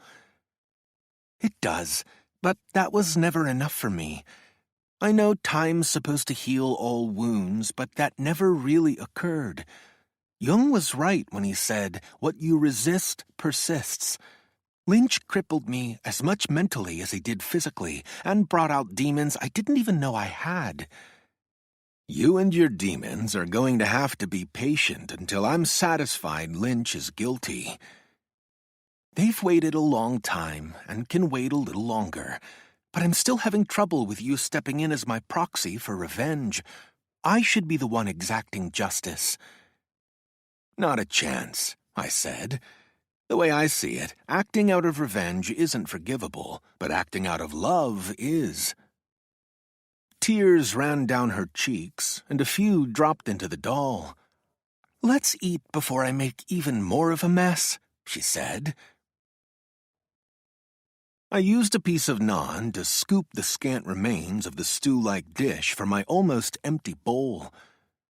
"My compliments to the chef," I said. "There's still some dal left," she said. "Maybe I can talk you into taking it home with you." "I wonder if Lenore could eat lentils," I said. "I imagine they'd be okay as long as they were cooked and served without any spices." "I know she loves her grubs and slugs," I said. "Who doesn't?" Chloe said. When I finally stopped laughing, I told Chloe about the bottle cap, washer, and pink glass bead that had been left on the path, and how I believed Lenore had intended them as gifts. I collected what she'd left me and put them in a bowl on the mantel, I said. "Whenever I look at them, they make me smile." "Like you're doing now," Chloe said, stretching out her hand and lightly touching my face. My smile got a little larger. I admire her incredible will to live, and I know it sounds anthropomorphic, but I think she appreciates my leaving her food. "When am I going to meet Lenore?" Chloe asked. "Soon, I hope, but sometimes she's shy about letting herself be seen. Not heard, though, thank God." That got Chloe's attention. "What am I missing?" I told her about the raven's mimicry skills and how her impersonations might have saved my life. When I finished, Chloe was shaking her head in disbelief. "Let me get this straight," she said. "Lenore's coughing made the gunman stop to look around, and then her barking drove him away?" "That's pretty much it." "Are you pulling my stump?" I shook my head. "It's the honest-to-God truth." "Wow," she said. "I'm feeling this sense of awe, and I'm also a bit upset. Why am I only hearing this story now?" "With everything going on, it actually slipped my mind." "And why was someone shooting at you?" "I don't know yet, but I suspect it had something to do with the chain gang homicides. It was probably a warning shot, but until I know better, I'm being cautious. That's one of the reasons I haven't invited you over to my house." "One of them?" "It's been a long time since I've entertained, so cleaning my house hasn't been a priority. Before you come over, I want to bring in a cleaning service to make everything look presentable. There's also the matter of replacing the window that was shot out with something other than a plywood board, and I thought I should hold off obligating you to come over so early in our relationship. Obligating me? You have a full life that awaits you. I don't. You're who I want to spend time with, she said. I'm here willingly and happily and with my eyes wide open.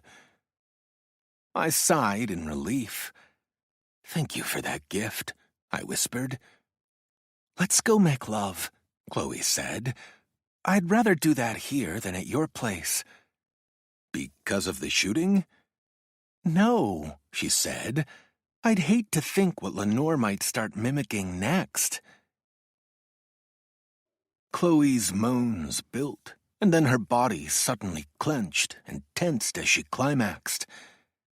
Afterward, she took a few deep breaths and said, I can't move. Good. I don't want to move. Good. Thank you for being my Nepenthe.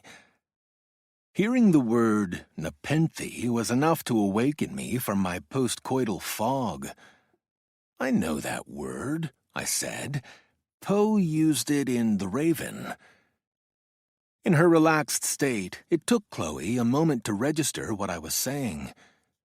What word? Nepenthe. When Lenore showed up, I reacquainted myself with the poem. Poe used the word Nepenthe in The Raven? He did, but you're the first person I've ever heard use the word in a conversation. Blame my long convalescence as a teen, Chloe said. I went through a phase where I devoured Greek mythology, and Nepenthe was a word that always seemed to be turning up. In the Odyssey, Helen was given Nepenthe to forget her sorrows. Because of what I was going through at the time, the idea of Nepenthe and oblivion appealed to me. And now? She ran her hand down my cheek and said, Tonight's kind of oblivion was perfect, but now you've got me thinking there's a synchronicity at work that would explain the interconnectedness between Nepenthe and your Lenore and Poe's Lenore. You'll need to break that down for me to understand what you're saying. I'm a curious cop, not an academic. The Swiss psychiatrist Carl Gustav Jung came up with the notion of synchronicity. As he saw it, synchronicity was a series of meaningful coincidences. That sounds like a contradiction in terms. In his idea of synchronicity, there's an unseen connection between things. For example, earlier you were talking about your Lenore, and then later I used the word Nepenthe, which led you to remember Poe's writing about his Lenore and Nepenthe. I imagine Jung would have seen connective threads in all of that. It's also likely he would have attributed the manner in which the two of us came together as being due to synchronicity. And here I thought it was just my animal magnetism. In that, I'll go with you over Jung, she said. I'd probably just attribute everything to coincidental timing, I said. But I should confess to you that today I brought up the topic of love with David. I wanted his take on my falling in love at the same time I was dying.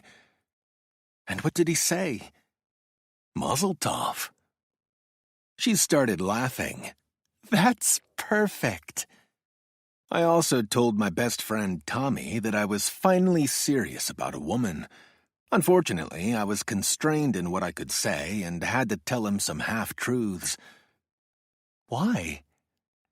Tommy and I worked on the same homicide team for 10 years. When I was given your case, we talked shop and I told him what I was investigating. Because he grew up in the area, he remembered what happened to you when you were a girl. With the Abel Lynch situation being what it is, I didn't want to tell him anything more than necessary. I'm sorry you had to keep secrets from your friend. Don't be. It's not like I tell him everything anyway. He doesn't even know I'm sick. He's your best friend and you haven't told him? I'm not quite ready yet. I thought it best that only we three conspirators know. Penelope called me from the road this morning, Chloe said. She was traveling north to try and gather more information about Lynch. That makes me uneasy. Why? If Lynch is the murderer, he's managed to keep his secret for 25 years. It's possible he's just been lucky all that time, but I kind of doubt it. Most criminals slip up. Often they commit the same kind of crime, and that's how they're finally caught. That hasn't been the case with him. A leopard can't change its spots, Chloe said. I'm sure Lynch has hurt other women through the years. I think that's likely as well, but he's avoided getting caught. Law enforcement catches bad guys because over time they slip up. Not Lynch. It's been my experience that wary criminals are the toughest to bring in. They have an almost animal alertness and sense when even the smallest thing feels out of place. Penelope better be cautious. Chloe's cell phone began ringing, putting an end to our pillow talk. Before answering, she looked to see who was calling. Synchronicity or coincidental timing? She asked. It's Penelope. Chloe picked up. As the two women conversed, I studied Chloe's expression. She looked immersed in whatever the PI was telling her. After hearing her out, Chloe said, Drive safely then. We'll be waiting for you. Chloe clicked off and turned to me. Penelope's been fighting bad traffic, but said she should be here in half an hour. She told me there's important news that can't wait. In an excited whisper, Chloe added, She found something. I could hear it in her voice. I returned Chloe's smile, even though my gut clenched. Chapter 33. Even though we'd been expecting Penelope's arrival, at the sound of knocking, both Chloe and I started. I'll get it, I said. The peephole had been installed at Chloe's eye level. As I bent down to look through it, I could see Penelope impatiently shifting from one leg to the other. When I opened the door, she hurried past me and found Chloe in the living room. We've got the son of a bitch, Penelope yelled, and then drew Chloe in for a hug. What? Chloe said. Tell me. Penelope began pacing around the room. I don't want to sit, she said. It was bumper to bumper for most of the drive home, but it was so worth it. When I set out this morning, I was prepared to break some rules. There was no way I could let Lynch get away with murder. I had to do whatever was necessary to prove his guilt. That wasn't what I wanted to hear. She said, My first stop was in Goleta, where I made sure Lynch was working. To monitor his whereabouts, I put a GPS tracker on his car. That's illegal, I said under my breath. It was also necessary. I wanted to be sure of Lynch's whereabouts before breaking into his apartment. I said, Shouldn't you have told us you were planning that? I wanted both of you to have plausible deniability in the event things didn't go as hoped. That might yet happen, I said. What if someone saw you, or there's CCTV footage with your image on it? Before breaking in, I surveilled Lynch's apartment complex and made sure there was no sign of activity from his unit or his neighbors. As for the building's surveillance cameras, most are positioned around the entrances to the building and the parking lot. Which means there's footage of you. I was wearing a hat and oversized sunglasses. You promised me you'd never put yourself in that kind of danger, Chloe said. I did my best to minimize the risks, Penelope said. And it's not as if I was acting on the spur of the moment. I had already spent considerable time in Goleta and Lompoc studying Lynch's workplace and apartment. If I hadn't taken a chance, who knows how long this investigation would have remained in a holding pattern, and we wouldn't have gotten our hands on this. She opened her purse and pulled out an evidence bag. The writing on the plastic obscured whatever was inside it. This came out of a 5-drawer filing cabinet inside Lynch's bedroom closet. Each drawer was filled with labeled hanging folders and contained such items as warranties, tax forms, VA records, and rental agreements. Lynch was very methodical with his paperwork. There was also death and taxes. She let those words hang in the air before continuing. In the second drawer, Lynch had tax returns from the past 5 years, and in the recesses of the third drawer, I came upon this. Penelope held up her cell phone and showed us a picture of a folder labeled HG80. When I came upon this, I didn't know what the label meant and had no idea of its contents, Penelope said. HG80? Chloe said, sounding puzzled. There was something familiar about the notation, but it took me a moment to make a connection. Is that a symbol from the periodic table? I asked. Penelope nodded. Mercury, Chloe whispered. Project Mercury, usually just referred to as Mercury, was the name of the band Chloe and Dana had seen on the night they were attacked. Mercury is a heavy metal, which is why the band chose that name, Chloe said. But the notion of Mercury was used as a motif in a lot of their songs. They got off on the mythology of Mercury being the messenger of the gods and how he guided souls to the underworld. They sprinkled lots of alchemical references in their music, like how Mercury was the foundation for the transmutation of the soul. In her raspy words, you could hear the strain on her constricted vocal cords. I wondered if it was as painful for Chloe to speak as it was for us to have to listen.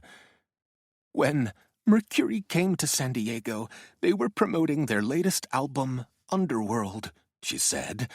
A lot of the staging and special effects were part of their tour of the underworld. The room grew silent. Chloe had been on the cusp of womanhood when she'd gone to that concert. She and Dana had been looking forward to their night of adventure. Mercury's tour of the underworld was supposed to be a fantasy, but it hadn't turned out that way for Dana, for either of them. Do you remember where you and Dana were seated? Penelope asked. They were terrace seats, Chloe said.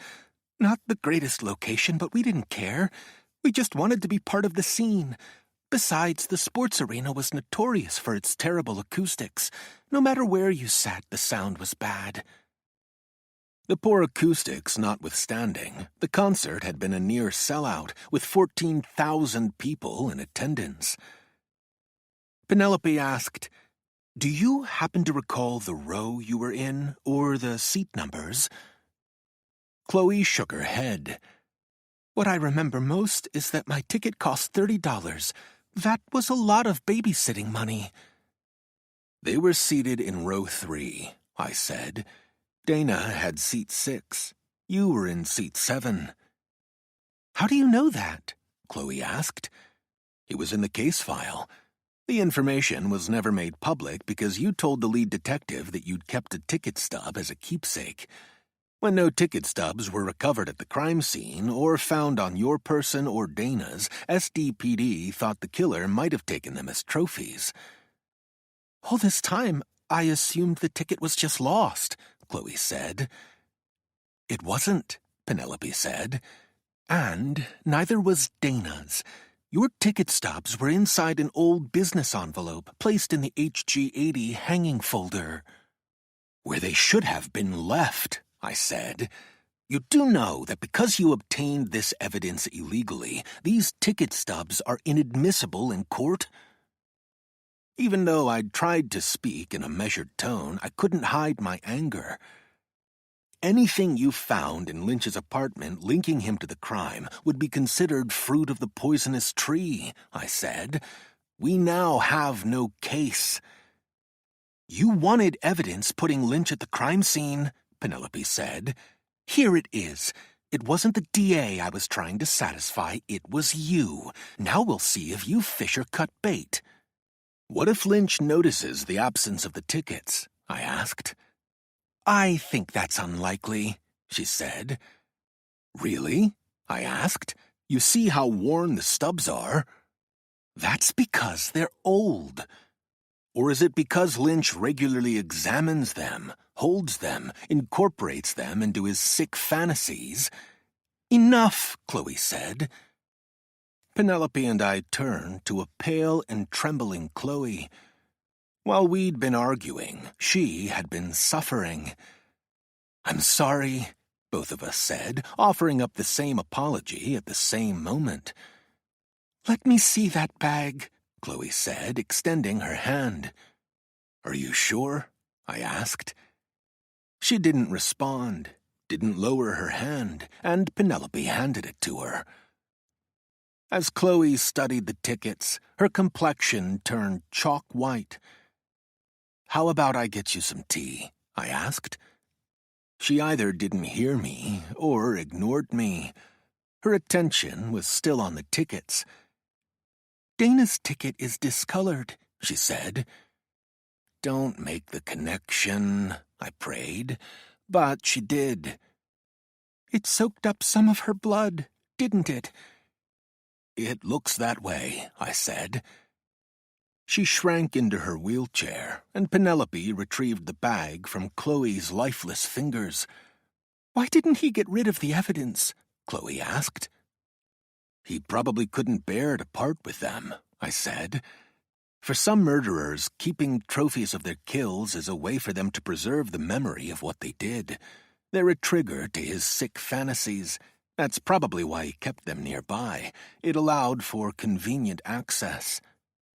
I see, Chloe said. She tried to sound calm, but her body began to violently shake. Excuse me for a minute, she said. Can I? She shook her head and wheeled off, taking refuge in the hallway bathroom. Through the closed door came the sounds of her retching. I turned to Penelope and hissed, Are you satisfied? Don't blame the fucking messenger, she whispered. You wanted proof. You demanded proof. Well, you got it. What I got is you backing me into a corner. If Lynch regularly uses these tickets for his strolls down memory lane, he might already know they're missing. It's possible he's planning on disappearing, or he's already fled. That would be convenient for you, wouldn't it? I was prepared to do what I said I would, but in my own way. That meant being methodical and planning accordingly. Now, if I wait, Lynch could ghost us, or it's possible he could come after you. He doesn't know who I am, Penelope said.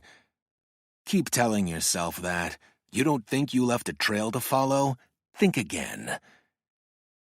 We heard the bathroom door open, and both of us shut up. When Chloe rejoined us, she said, I'm sorry I overreacted. For some reason, everything seemed to hit me all at once. Penelope and I both made supportive noises. It must be that I'm tired, Chloe said. I know I could use a good night's sleep. Then I'll leave you to it, Penelope said, getting to her feet. The two women made their way to the door and said their goodbyes. When Chloe rejoined me in the living room, she said, This wasn't how I envisioned our evening together. I'm surprised I reacted as violently as I did. Seeing those tickets brought back the trauma and the terrified teenage girl. I leaned down and hugged her. Everything will be all right. I almost believe you. What can I do to help? You can go home and get some sleep. I know you're tired. My plan for tonight is to take a sleeping pill and conk out. Tomorrow I've got that interview with the reporter, which will eat up a good part of my day. How about we spend the day together on Sunday? Ocean view brunch, an outing to Balboa Park, maybe catch a movie? That sounds like a great plan. It's a date, I said. Chapter 34. I was awakened in the morning by my ringing phone. The display read, Unknown Caller. When it's spam or scam, my phone typically screens the call. I decided to pick up. "Wyatt?" A woman's voice. "Speaking." "This is Penelope. I'm calling you from a burner phone." It made sense that she wasn't using her personal phone to contact me, but hearing the worried tone in her voice caused me to sit upright. "What's wrong?" "It might not be anything," she said, "but what you said last night got me concerned, so this morning I checked the Navy Gravy website to monitor any activity. Since yesterday, Abel Lynch has logged onto the site 2 times. That doesn't sound like a coincidence. What times did he log on? Last night he went to the site just before 6 and stayed there for around half an hour. Then, at 8:15, he went to the site a second time and spent 40 minutes there.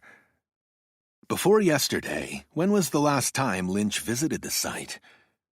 It's been almost 5 weeks, she said. Something prompted his interest, I said, or more likely, someone. My guess is that Lynch has surveillance cameras in his apartment and got footage of you. That was enough for him to connect you with that cookbook author you were pretending to be. I'm betting your false identity has been blown. I put a firewall between me and my Sarah Williams persona. And you met in person with former naval culinary specialists and even did cooking demonstrations with them. There's no way you could have covered all your tracks during those visits. I went to great efforts to not be found out. Penelope sounded as if she was trying to convince herself more than she was me. Don't be naive. You're a PI. You know personal privacy is more illusion than not. When you wrote and asked to meet with him, who's to say he didn't start looking into your background at that time? For weeks now, he might have known you were the notorious Penny Hughes, and yesterday he would have learned just how big a threat you are. If he wants to come after me, I'll be waiting for him.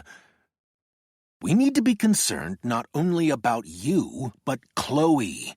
If Lynch figured out that you're a PI, he'd want to know who you're working for. From there, I don't think it would be a stretch for him to link you with Chloe. You're making a lot of assumptions, she said. I'm pretty sure you've already done the same. What do you suggest I do? She asked. Give me 15 minutes to think about it and call me back on your burner phone. When Penelope called back, she said, I'm feeling worse and worse about all this. That's 2 of us. Still, I don't think we should alarm Chloe, especially after what she went through last night. She's got that UT reporter coming to her office at 11. Just to be safe, is there any way you can surveil her workplace while that interview is taking place? I'll make that happen, Penelope promised. Good, I said. Now we need to talk about Abel Lynch. My mother had the kind of faith I don't have. Whenever she was beset by her own insecurities, she prayed, and when she was torn by indecision, she prayed for guidance. I couldn't quite bring myself to do that. Given what I was intending to do, that would be more than a little hypocritical. But that didn't stop me from having a conversation with the universe. How about a sign? I asked. Anything to show me I'm doing the right thing. The universe remained stubbornly silent, and I couldn't wait on its answer. I was wearing a hairnet and had on latex gloves when I went to my library, which consists of 3 mismatched bookcases I'd picked up at garage sales. Most of the books are well-thumbed paperbacks, the majority of which are nonfiction and mostly nature-related. There are lots of identification guides for plants, trees, and wildlife, as well as such nature classics as Thoreau's Walden, Abbey's Desert Solitaire, Leopold's A Sand County Almanac, and MacDonald's H is for Hawk. My hand paused over one of my fiction favorites, Farley Mowatt's Never Cry Wolf, but I had no time to linger. On the top shelf, above my mostly pantheistic library, was an oversized book. Anyone seeing the tome would likely have assumed it didn't fit on any of the shelves. They also would have assumed what they were seeing was the family Bible. On tiptoes, I carefully brought it down. Despite the cover identifying the book as the King James Version of the Holy Bible, it was neither holy nor a Bible. Inside a hollowed-out compartment was a compact 9mm Ruger EC-05. The handgun weighed a little more than a pound and was perfect for concealed carry. I'd had the gun for 2 years. Tommy had gifted it to me when we'd gone rogue on the chain gang investigation.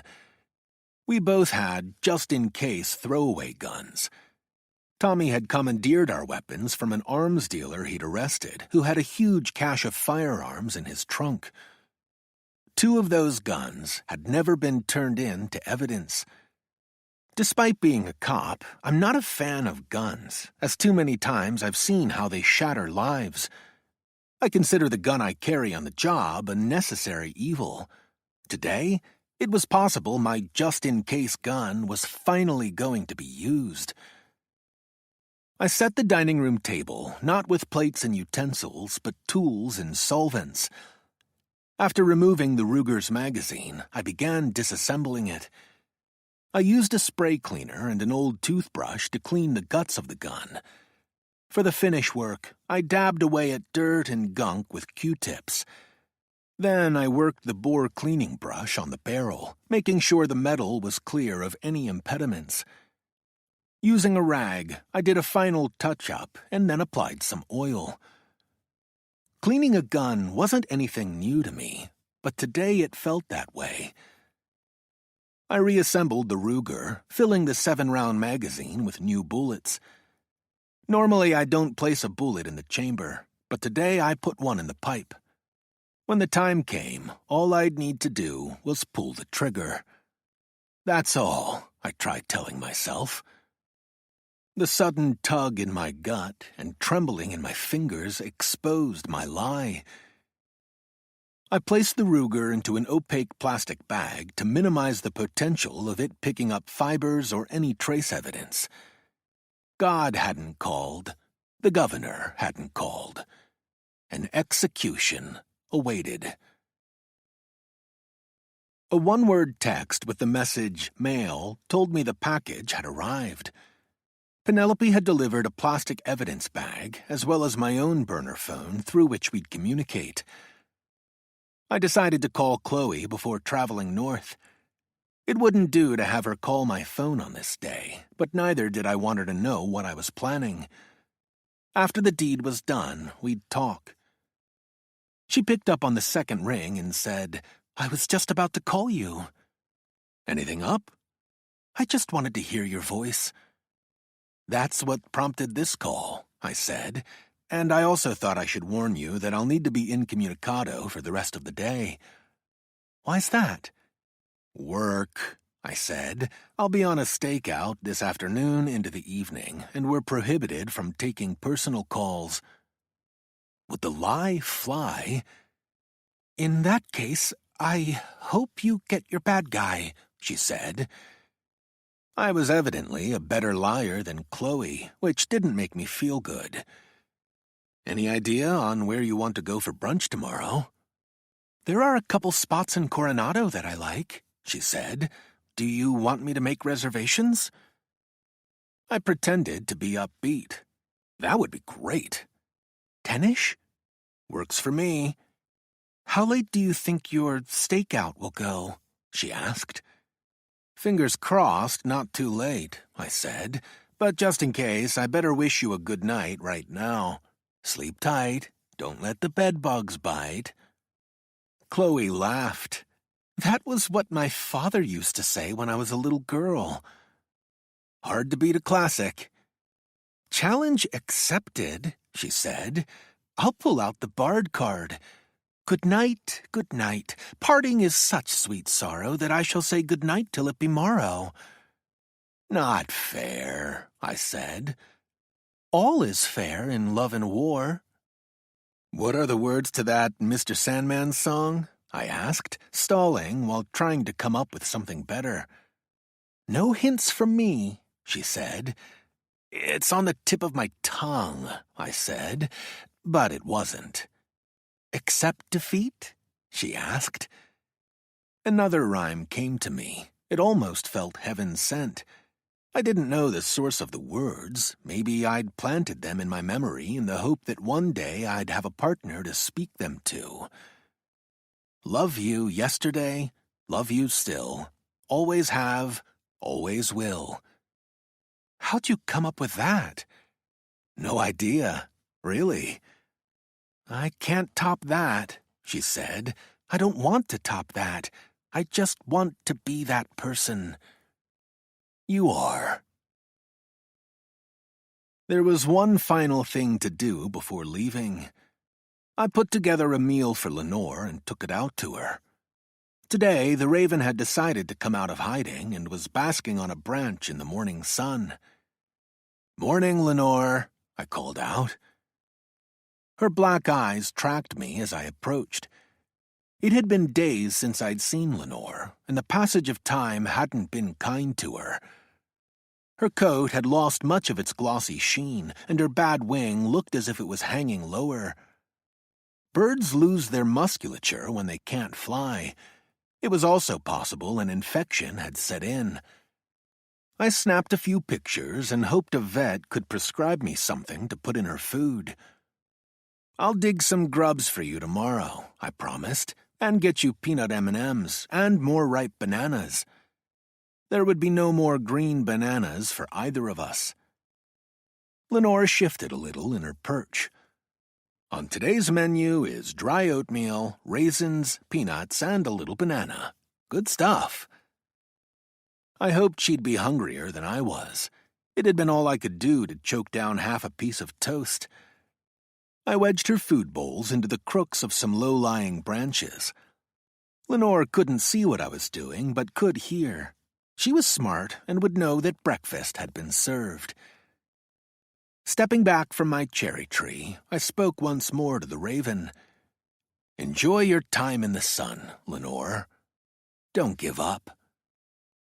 Words meant as much for me as her. Normally, I enjoy the drive from San Diego to California's Central Coast, especially when I put Los Angeles in the rearview mirror. But today, the coastal views were lost to me. I was too busy looking inward. The plan Penelope and Chloe had come up with for assassinating Lynch had too many variables in it, too many things that could go wrong. Simpler usually worked better. I was more comfortable in the role of detective than that of a hitman. The best way for me to come at Lynch would be as a cop. I'd go to Lynch's apartment in the early evening, knock on his door, and ask if he wouldn't mind answering some questions on a case I was working. My hope was that he'd invite me inside. Otherwise, I'd have to get in by hook or by crook. I'd start out easy, before sweating him on the Dana Silva homicide. At that point, he'd probably ask for a lawyer. That's when I'd have to make a decision which way to go. I'd either use my service revolver and end his life, as a cop, or shoot him up close with the Ruger. Either way, the next step would be to stage the crime scene. If I painted it like he was resisting arrest, I'd tell police he was reaching for a weapon. Post-mortem, I'd make sure his fingerprints and fibers were on the Ruger and bullets. After that, I'd go to the filing cabinet in the bedroom and replace the ticket stubs and envelope Penelope had taken from the HG-80 Mercury file. Before calling the police, I'd go through Lynch's apartment and remove the hidden surveillance cameras I suspected were there. After smashing them into pieces, they'd be flushed down the toilet. That scenario meant selling the investigators on the shooting being a justifiable homicide. I'd need to show that I acted out of necessity, that it was kill or be killed. My badge would lend credence to that story, especially when combined with the Silva Landers cold case I was working. I'd say Lynch had become increasingly agitated during my questioning. When corroborating evidence like the ticket stubs turned up, that might be enough for them to not look any further. It's always hard to care about a scumbag. The riskier way would be for me to make it look like suicide. I would have to get close to the right side of his head and shoot him point blank. Doing so would spare me from a grilling by a bunch of cops, but I'd have to contend with blood splatter, noise from gunfire, ballistics putting me at the crime scene, and being seen coming or going. Better to shoot him as a cop, I decided. Even if some detective doubted my story, what was the worst that could happen to me? If I was arrested, I'd be long dead before there was a trial, and Chloe would be safe. That's what really mattered, or at least that's what I wanted to believe. If anyone deserved to die, it was Lynch. I'd be meting out overdue justice. Intellectually, I could justify my actions, but viscerally, it wasn't so easy. It was a good thing my stomach was empty because it kept doing flip-flops. You can't look at committing a murder through rose-colored glasses. But the way I saw it, there really wasn't any choice but to act. Lynch could already be targeting Penelope, and Chloe wouldn't be far behind. I no longer even had the fallback position of arresting him. Penelope's break-in was Lynch's golden ticket. If a lawyer found out about it, he'd skate, and I couldn't let that happen. Today, I would murder Abel Lynch. A car cut into my lane, and I braked hard. The near miss awoke me from my torpor. To my surprise, it was a sunny afternoon. I looked to road signs to get my bearings and saw I was only 10 miles from Santa Barbara. On impulse, I exited onto San Ysidro Road, which would take me to downtown Montecito. I'd never been there. It was home to the rich and famous. But today I wasn't going to hobnob with the gentry. At the first opportunity, I pulled to the side of the road and staggered out of my car. Bending over, I mostly dry-heaved. My face was hot and sweaty. Throwing up made me feel as if I'd violated some Montecito rule. You aren't supposed to get sick in paradise, nor did it seem like the right place to plot a murder. I got back in my car and drank some water. Lompoc was an hour's drive away. There was no turning back now. Chapter 35. The closer I got to Lompoc, the more I felt weighted down by the gravity of the situation. Einstein believed massive objects caused a disruption in the space-time continuum. To someone like me, his theory of relativity didn't mean much, but I always appreciated his simpler explanation. He said, when you sit with a nice girl for 2 hours, you think it's only a minute. But when you sit on a hot stove for a minute, you think it's 2 hours. That's relativity. It felt as if I were sitting on that hot stove, but unlike Einstein, I didn't have a good equation like E=mc² to explain murder. I wasn't even sure I had a good explanation. Lynch is guilty. That's what I kept telling myself. But how many prosecutors have placed the innocent on death row? Loose ends are part of every case. I was used to collecting evidence, making an arrest, and handing off my case to the DA. Whatever the outcome of that case, I had to abide by the decision. When it came to Lynch, I didn't have the buffer of a judge and jury. The blood on my hands would be mine alone. Time out, I wanted to call. Was that a possible subset in Einstein's equation? Could I insert it into mine? I heard a text tone and reached for my burner phone. On the move, was the message. Penelope and her GPS tracker told me Lynch was now driving home from his workplace. If I didn't make any more stops, I'd arrive in Lompoc in about half an hour. The sun wouldn't set for another 2 hours, though, and I didn't want to act until it was dark. That meant I needed to hole up somewhere. Go scout out his apartment, or wait in some quiet spot until it was time? Wait, I decided.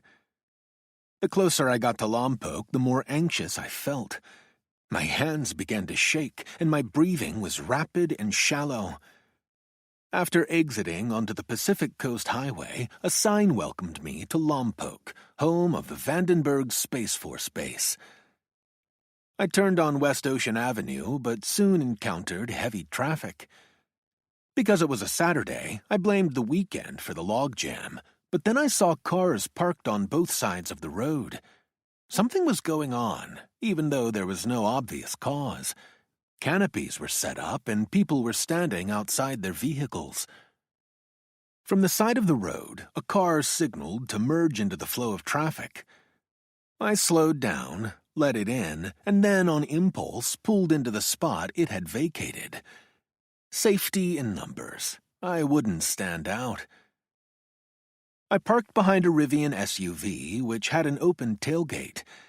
An extension cord plugged into the SUV's electrical outlet was acting as a mini generator to several electrical devices set up along its third-row bench seat. A telescope with a computer interface to a laptop was positioned near the SUV. Based on the bumper stickers festooned on the vehicle, the telescope suddenly made sense. There were decals of Falcon 1 and Falcon 9 rockets and bumper stickers that read, Occupy Mars, Launch America, Crew Dragon, and Capsule SpaceX. The driver's door to the Rivian opened, and a heavy-set man who looked to be in his late 60s emerged. His T-shirt showed the spiral galaxy of the Milky Way. An arrow pointed to a microscopic object and offered the cosmos geography lesson of You Are Here. The man's Space Force cap, a rocket parsing the two words with a scarlet contrail, further revealed his passion. As he walked toward the back of his SUV, the man took notice of me and waved. I waved back, which encouraged his approach. I guess our erstwhile neighbors gave up, he said. You probably heard the launch is delayed. I nodded as if I knew that. At least the mission wasn't totally scrubbed. Of course, the operative words are, at this time. Fingers crossed, I said. If they send the bird up between 2000 and 2100 like they're saying, we ought to be witness to a beautiful contrail. Let's hope for that, I said. Name's Kent, he said. For a moment, I considered offering up a fake name, but decided there was no need. In fact, the imminent space launch offered me the perfect reason for being in Lompoc. Wyatt, I said, extending my hand out the window. After we shook, Kent said, The wife sent me out here to make her a margarita. Can I fix one for you, Wyatt? I appreciate the offer, but I better pass. If you change your mind, just whistle, he said. I'm about to set up camp chairs for me and Marcia. You're welcome to join us if you'd like. I don't want to put you out, I said. You wouldn't. We come to these launches equipped for an army. Marcia would love it if I wasn't the only one chowing down. She's on a mission to limit my caloric intake. How's it working? Kent patted his gut. Not too well, I'd say. Like Kent, Marcia was wearing clothing identifying her interest in the heavens. Her T-shirt read, I need my space. Above the lettering was the NASA logo, displayed in the midst of a circular orbit among the stars. Seeing the couple in their space outfits made me think of Chloe. If the two of us had met when we were younger, would we one day have worn clothing like Kent and Marcia? Maybe I should get us some San Diego Zoo outfits for Christmas. That is, if Christmas didn't come too late for me. If we wanted to dress like an old married couple showing our shared passions, it would be better for me not to delay.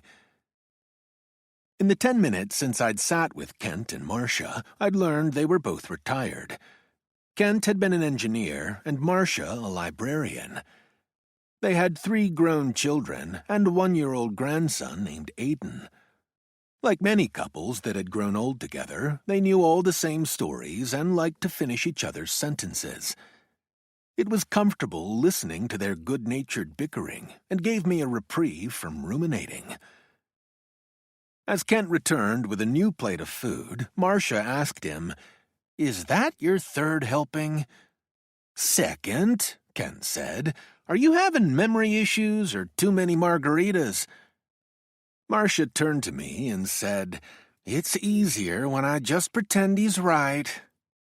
Kent looked at me, lifted an index finger to his lips, and made a shushing sound.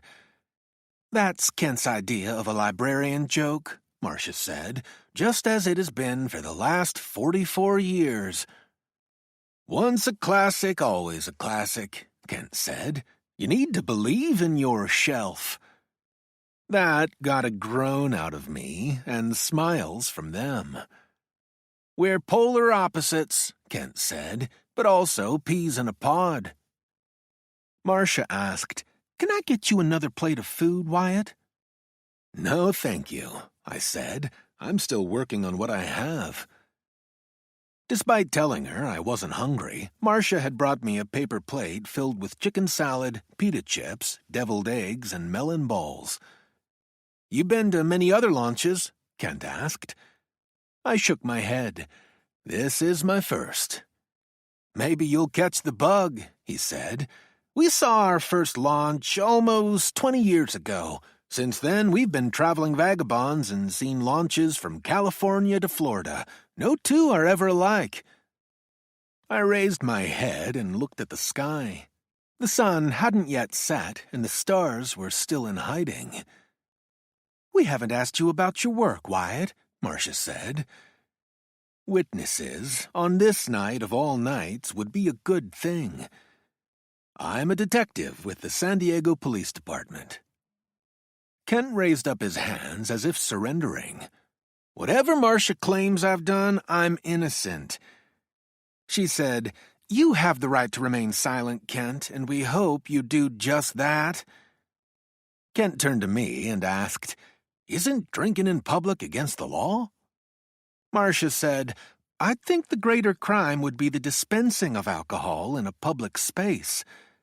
"Relax," I said. "I won't be writing either of you up." "How do you like being an LEO, Wyatt?" She turned to Kent and said, "And I'm not talking astrology." "Law enforcement officer," I explained. "I love mysteries and watching crime shows on TV," Marcia said. "She screams bloody murder if a spider invades our house, but happily immerses herself in the goriest of shows," Kent said. "What kind of police work do you do, Wyatt?" Marcia asked. "I'm with the cold case team," I said. "You work unsolved murders?"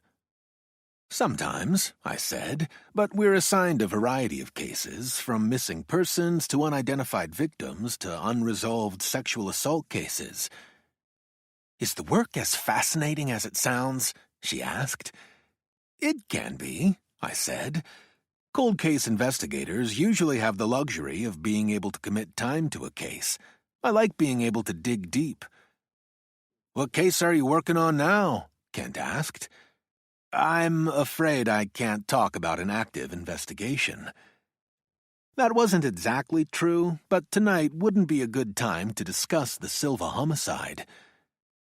A puzzled-looking Kent asked, "But you're working an old case, right?" "I am, but since it's a homicide, there's no statute of limitations attached to the case." "You must have a lot of patience," Marcia said. "What makes you think that?" "It's tough enough to deal with things in the present. I imagine it's even more work dealing in the past." "You're right about that," I said. "But cold case investigators know the race is not always to the swift. In fact, my team refers to itself as the Frozen Chosen." Marcia smiled at our cold case pun. "You lucked out, Marcia," Kent said. "With Wyatt as a neighbor, you've got your very own cop show." "Are you married, Wyatt?" Marcia asked. "Never have been," I said. "But there is a special woman in my life now." "It's a shame she couldn't be here," Marcia said.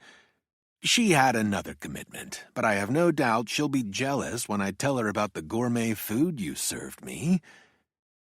Please tell her that Kent and I would love it if the two of you could meet up with us for a future launch, Marcia said. I'll pass that on to her, I said. When's the next launch here? 4 weeks, Kent said. In a typical year, between 20 and 30 rockets get sent up from Vandenberg. That's more than I would have expected. They're sent up on a southward route, Marcia said. You actually could have seen tonight's flight without leaving San Diego. I wanted to be close to the action, I said, and if I'd stayed home, I wouldn't have gotten this wonderful feast. Marcia said, You hear that, Kent? I'm not deaf, although sometimes I can't imagine its advantages, he said. Their verbal sparring was a game they both enjoyed. A smiling Marcia asked, How about some brownies, Wyatt? The revised launch of the Falcon 9 rocket was scheduled to go up just after sundown. My plan had been to leave before liftoff, but I kept putting off that moment. Seeing a rocket launch seemed like something that belonged on my bucket list. It was also a way of delaying what I didn't want to do. Murder could wait, or that's what I told myself. T-minus 10 minutes, Kent said, rubbing his hands. We're lucky. Not much of a marine layer tonight. We should get a good show. Don't jinx it. Marcia turned to me and added, Not long ago, we attended a launch that was scrubbed with only 23 seconds to go. Who's doing the jinxing now? Kent said. He went back to studying the screen of his laptop and looking at a live stream of the Falcon 9 rocket on the launch pad. The timeline was counting down, with just 9 minutes and change to go. According to the display, engine chill was occurring. Winds are under 10 miles an hour, Kent said. Everything's looking good. A new image appeared on the laptop screen, a sort of bullseye with an X marking the spot in the center. What's that? I asked. That's the Autonomous Spaceport Drone Ship, or ASD, positioned out at sea. We're looking at the landing pad the booster rocket will set down upon after separation. The ASD is pretty much a modified barge, Marcia said.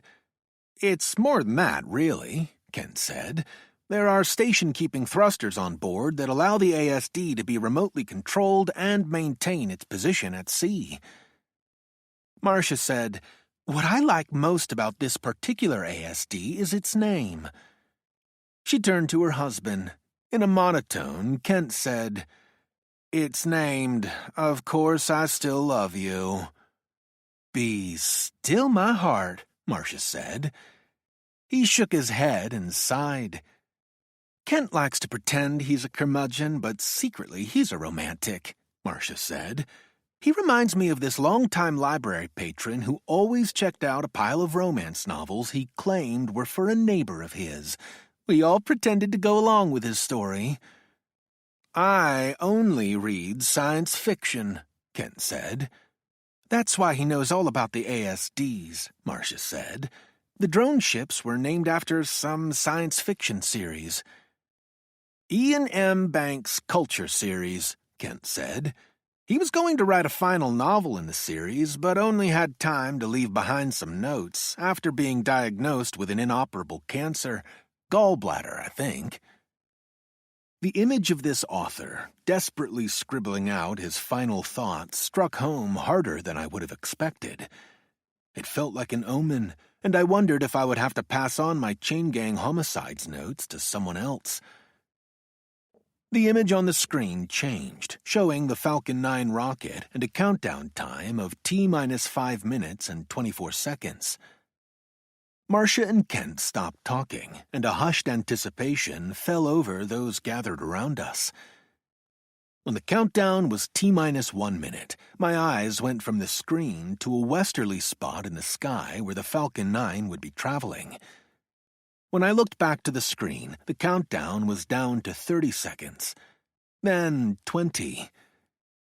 A thunderous growl was building, and a man-made earthquake began to shake the ground around us. Voices called out as if to a deity, 10, 9, 8, 7, 6, 5.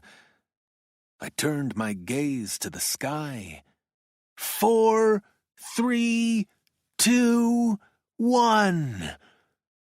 The red glare of the rocket flared as it took leave of the Earth. Chapter 36. While Kent was tracking the Falcon 9 with his telescope, I told Marcia it was time for me to take my leave.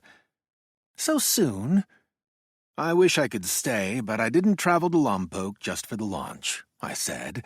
I'm also working a case. At this hour? Marcia asked. You drop in at odd hours to catch people at home, I said. I'd like to exchange contact information with you before I go, though.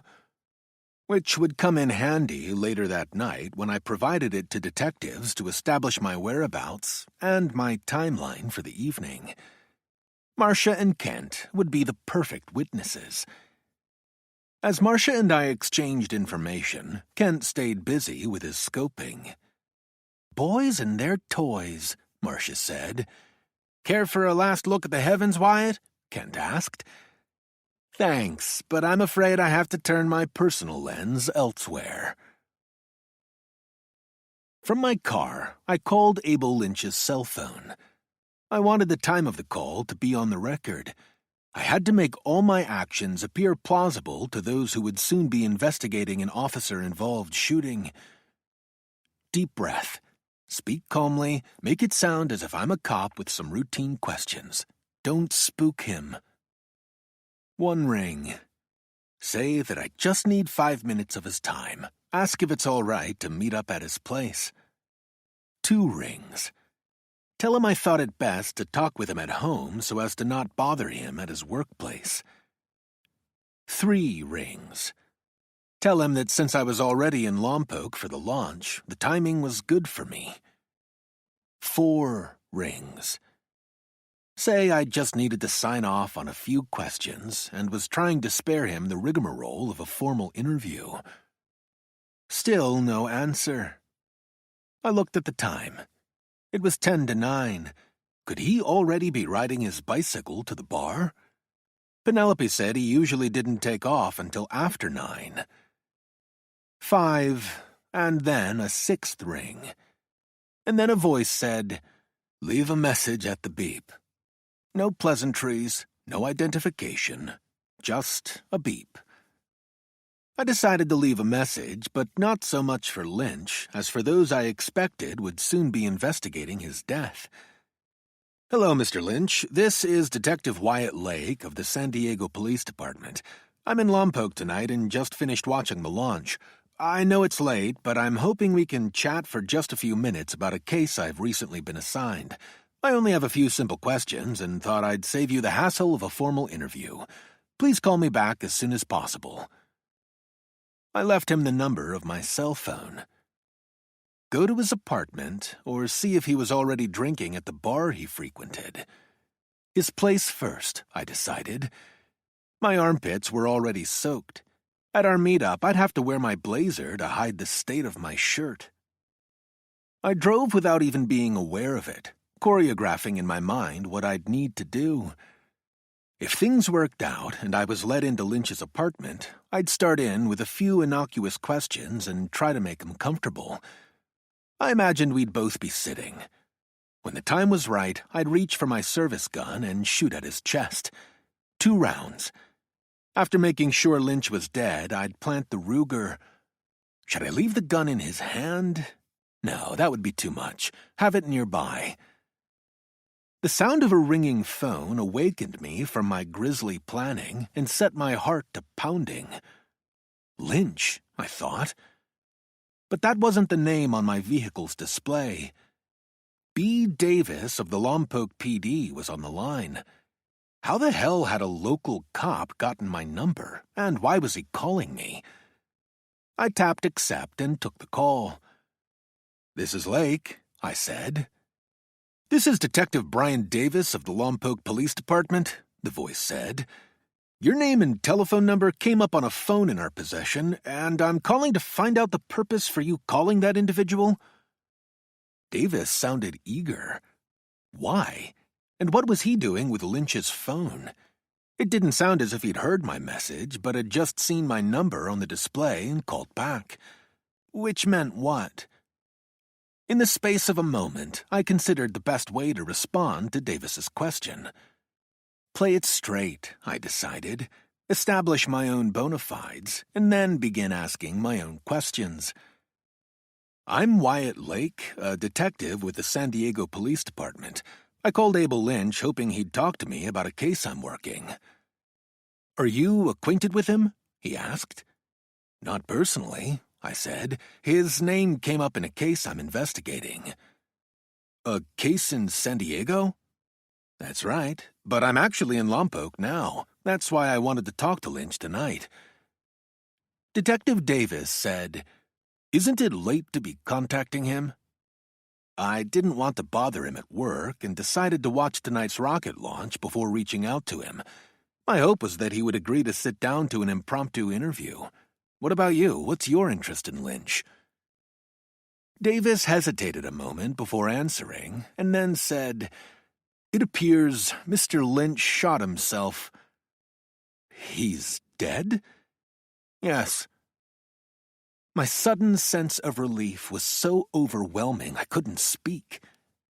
Davis said, "Detective?" "Sorry," I said. "I wasn't expecting that, but maybe I should have. Where and when did the suicide occur?" "In his apartment earlier this evening." "And that's where you are now?"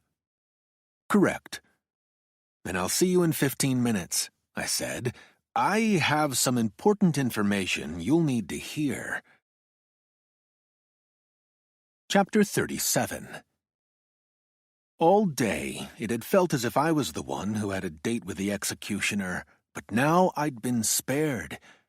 Lynch was dead, but not by my hand. Thank God. Weak with relief, it was all I could do to hold on to the steering wheel. I was okay with being a tarnished knight, but had struggled with the prospect of being a murderer. Now it almost felt as if I'd been given another chance at life, like Scrooge on Christmas Day. I took some deep breaths and tried to find my equilibrium. Later, I could celebrate my good fortune, but now there were matters needing my attention. The GPS guided me to Lynch's address, where I found a red and blue light show being put on by 2 police cruisers parked in front of the apartment complex. A uniformed officer was standing as gatekeeper in front of the building, checking identification and allowing entrance only to residents. As I made my approach to the officer, I showed my badge wallet and said, "I'm Detective Lake. Detective Davis is expecting me." The officer took his time studying my badge before offering a nod and stepping aside to let me pass by. There was no need to ask which way to go. Even behind closed curtains, I could see the flashes of a crime scene unit's camera.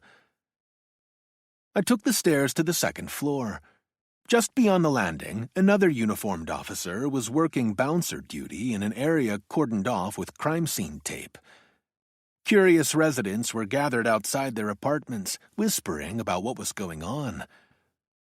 I edged around the onlookers, approached the crime scene tape, and lifted up the nylon barricade while extending my badge wallet for the officer to see. "Thank you, sir," she said. "What can I do for you?" "I'm here to see Detective Davis." "Please wait here, sir, and I'll flag him down." The officer walked over to the door and opened it, but was careful not to step inside. She began waving her hand and eventually must have gotten the detective's attention. I saw her mouth something and then closed the door behind her. When the officer returned to where I was waiting, she said, "He'll be just a minute." I thanked her. That minute passed, and another. The officer decided to engage in small talk while we waited. "Did you see the launch tonight?" she asked. "Saw it, heard it, and felt it," I said. "Sometimes the launches are late at night," she said. "A few times I've been fast asleep and have been awakened by a shaking apartment. Usually I think we're having an earthquake, and that doesn't even take into account the sonic booms. Those must get the blood pumping. They sure do, she said. I looked at my phone for the time. I'm sure the detective will be right out, she said. In Lompoc, we don't get too many calls like this. I wish I could say the same thing about San Diego. I guess trouble followed me here. Our conversation was cut short when the door swung open and a man wearing a hairnet, gloves, and booties emerged. From our phone conversation, I had mentally envisioned Davis as a young detective, and that's what he was. He looked to be about 30 and appeared to have spent a lot of those years in a weight room. "Brian Davis," he said. That was apparently enough in the way of pleasantries. "Wyatt Lake. On the phone you said there was information about the deceased that I needed to hear? I imagine you ran Abel Lynch's name through the system?" "Clean record," he said. "No wants, no warrants." "That's true enough, but it doesn't give you the full picture. Lynch is a person of interest in an old homicide case I'm working. It's my belief that 25 years ago he murdered a 15-year-old female named Dana Silva and also attempted to murder Chloe Landers, the victim's best friend. Landers survived the assault with grievous bodily injuries." "What makes you think he's your guy?" Davis asked. We obtained an old picture of Lynch taken only a few months before the Silva homicide. Based on that picture, Landers identified him as the man who attacked her. Since then, I've been gathering other corroborating evidence. "Was he aware you were onto him?" Davis asked. "It's possible," I said, looking and sounding as if I'd screwed up. I might have tipped my hand while trying to gather more evidence. I suspect he smelled something fishy and realized the net was closing around him. "And you think this was his way of not having to face the music?" "That's my belief." "Are you available to write up a statement describing your investigation of Lynch?" he asked. "Whatever you need," I said. "I can do it tonight if that will make your life easier. Especially if it would allow me access to the crime scene." My willingness to cooperate and not step on Davis's booties made him relax. "We think Lynch committed suicide," he said, "but we're still treating the crime scene as a potential homicide." "I don't suppose he made things easy on you and left a note?" "No note," Davis said. That wasn't surprising. Only about 1 in 4 suicides leaves a note. "But he actually did call 911 before he offed himself," Davis said. "In the recording, he sounds liquored up, and inside there's evidence he was drinking prior to his grand finale." "Any chance I can hear his 911 call?" I asked. The detective looked around, must have decided the bystanders were out of hearing range, and pulled out his cell phone. "Dispatch forwarded his call to me," he said, and hit play. On the recording there was a cough. Then a raspy voice with a slight slur said, "I give up. I'm cashing in my chips. By the time you send someone here, I'll be dead.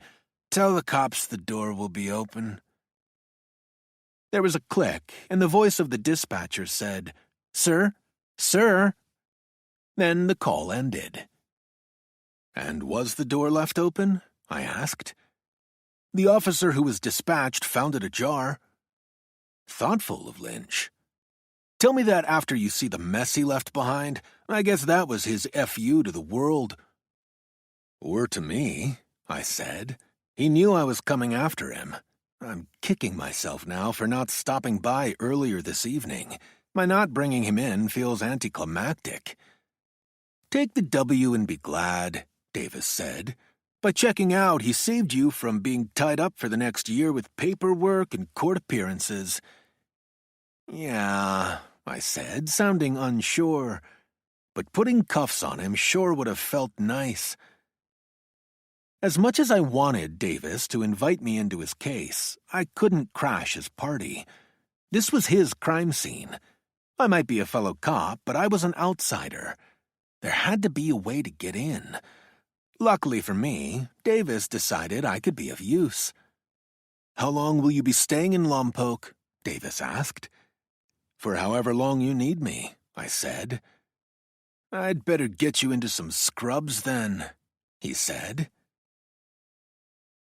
2 members of the Santa Barbara County Sheriff's Crime Lab were working inside the apartment. The crime techs must have drawn their own conclusions that Lynch had killed himself, which explained their unhurried movements. If Lynch's death was being worked as a homicide, the scene would have been more frenzied, with a room full of crime scene specialists and detectives hovering over them. Davis and I stayed out of the way of the techs, standing on the periphery of the living room. The detective was right about Lynch leaving behind a mess, but I'd worked scenes far grislier. Most suicides in the U.S. use a gun. Lynch had died of a head wound in his temple, shooting himself while sitting in his easy chair. A partially filled tumbler with amber liquid was sitting atop a coaster on a coffee table, and a small handgun lay on the carpet about 2 feet from the chair where he'd been seated. Davis saw where my eyes were focused and said, "Smith & Wesson MP Shield 9mm. It's California compliant and contains 7 rounds with 1 in the pipe. The casing from the fired round ended 5 feet to the right of where he was sitting." "Is the gun registered?" Davis nodded. Lynch was the legal owner. I turned around, getting a view of the galley kitchen. On the counter was a half-empty 1.75-liter bottle of Jameson whiskey. Next to it were 3 open cans of Schweppes ginger ale, along with 2 halves of a squeezed lime. I went and examined the cans. 2 were empty, and 1 was half full. I lifted the can with ginger ale inside and swirled it slightly. There was still some carbonation. "Looks to me like he needed some liquid courage before pulling the trigger," Davis said. "Lynch was a regular at an Irish bar in town," I said. "Guess that explains his Irish goodbye," Davis said. "Anyone hear the gunfire?" "We've got an officer who's been canvassing apartments. So far, he's got nothing. It's possible the shot was fired around the time of tonight's rocket launch, which could have masked the sound."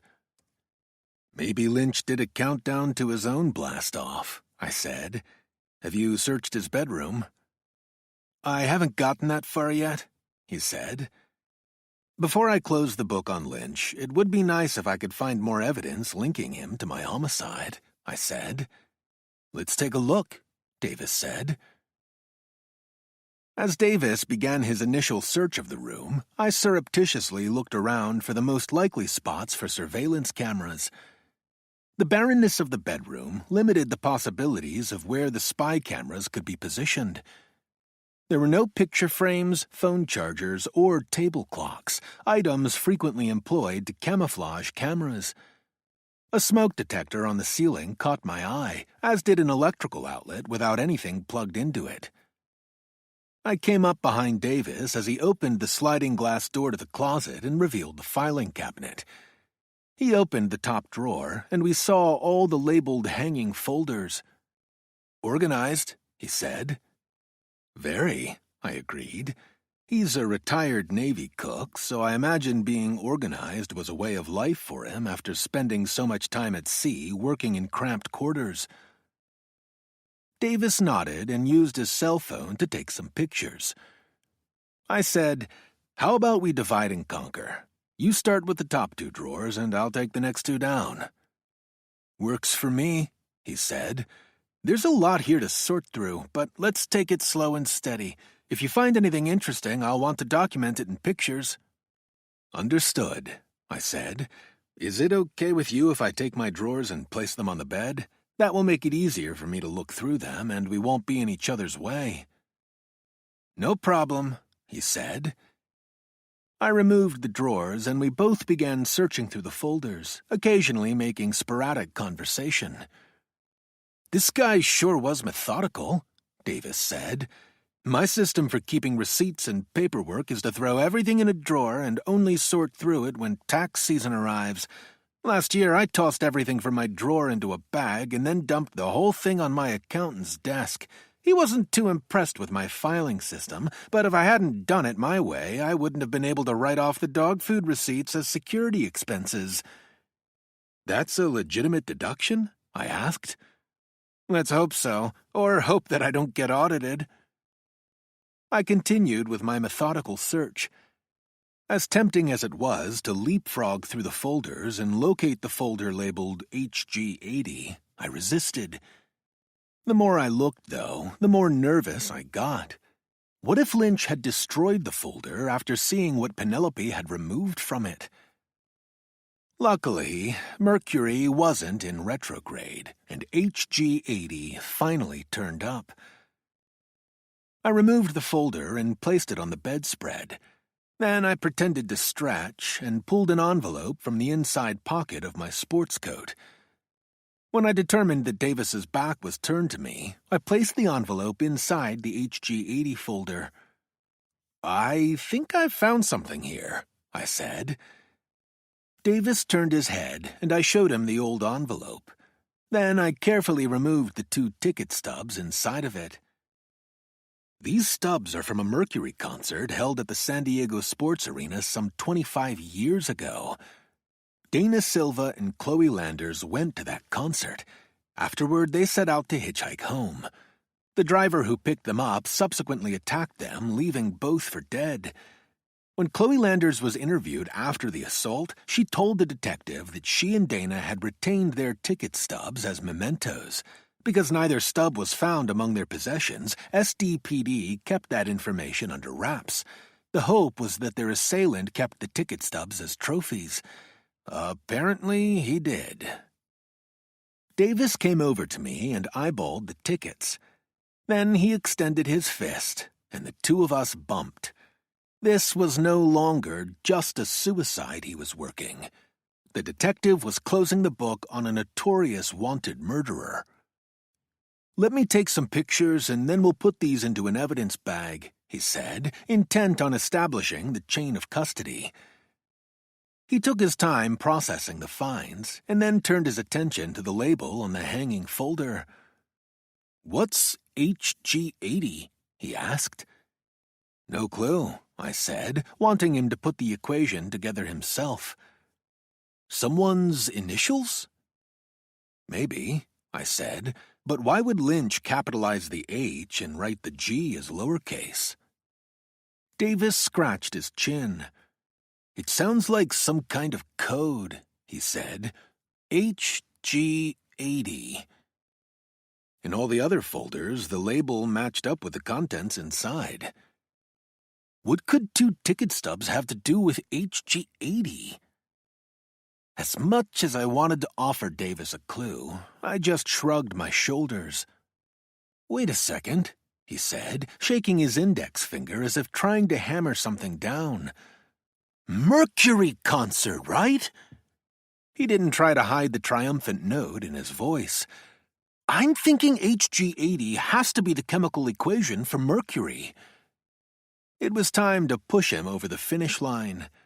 "You mean like from the periodic table?" He nodded and then posed the question to his phone.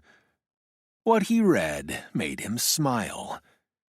Davis read, "On the periodic table, mercury has the symbol Hg and its atomic number is 80. "I'll be damned," I said. Chapter 38. I finished my write-up at just before 2 in the morning and then printed out a copy. "Some pleasure reading for you," I said, handing it to Davis. "If you need any clarifications or revisions, you got my number." Davis covered up a yawn with his hand. We were both on our 4th cup of coffee. It wasn't helping. "Have you given any more thought to taking up the department's offer to put you up for the night?" he asked. "I'll pass," I said. "If I leave now, I should make it home before sunset." "I'll make excuses for you at tomorrow's press conference." "Missing out on that sounds like reason enough for me to leave now." "Between us, you're making the right choice," Davis said. "I'll be the window dressing while the chief does all the talking." Around the time I got my first hash mark, a detective warned me to never get between the brass and the cameras. It's time for me to get the hell out of Dodge. "Thanks for everything," Davis said, extending his hand. We shook, and I said, "Stay safe." The standard cop goodbye. Because of the late hour, the 101 was virtually free of traffic. I pushed down on the accelerator, settling on a cruising speed of 85 miles per hour. It's almost unheard of for a law enforcement officer to give another a speeding ticket, but like any scofflaw, I remained on alert for any sign of CHP. As much as I wanted to talk to Chloe, it was too late to call her.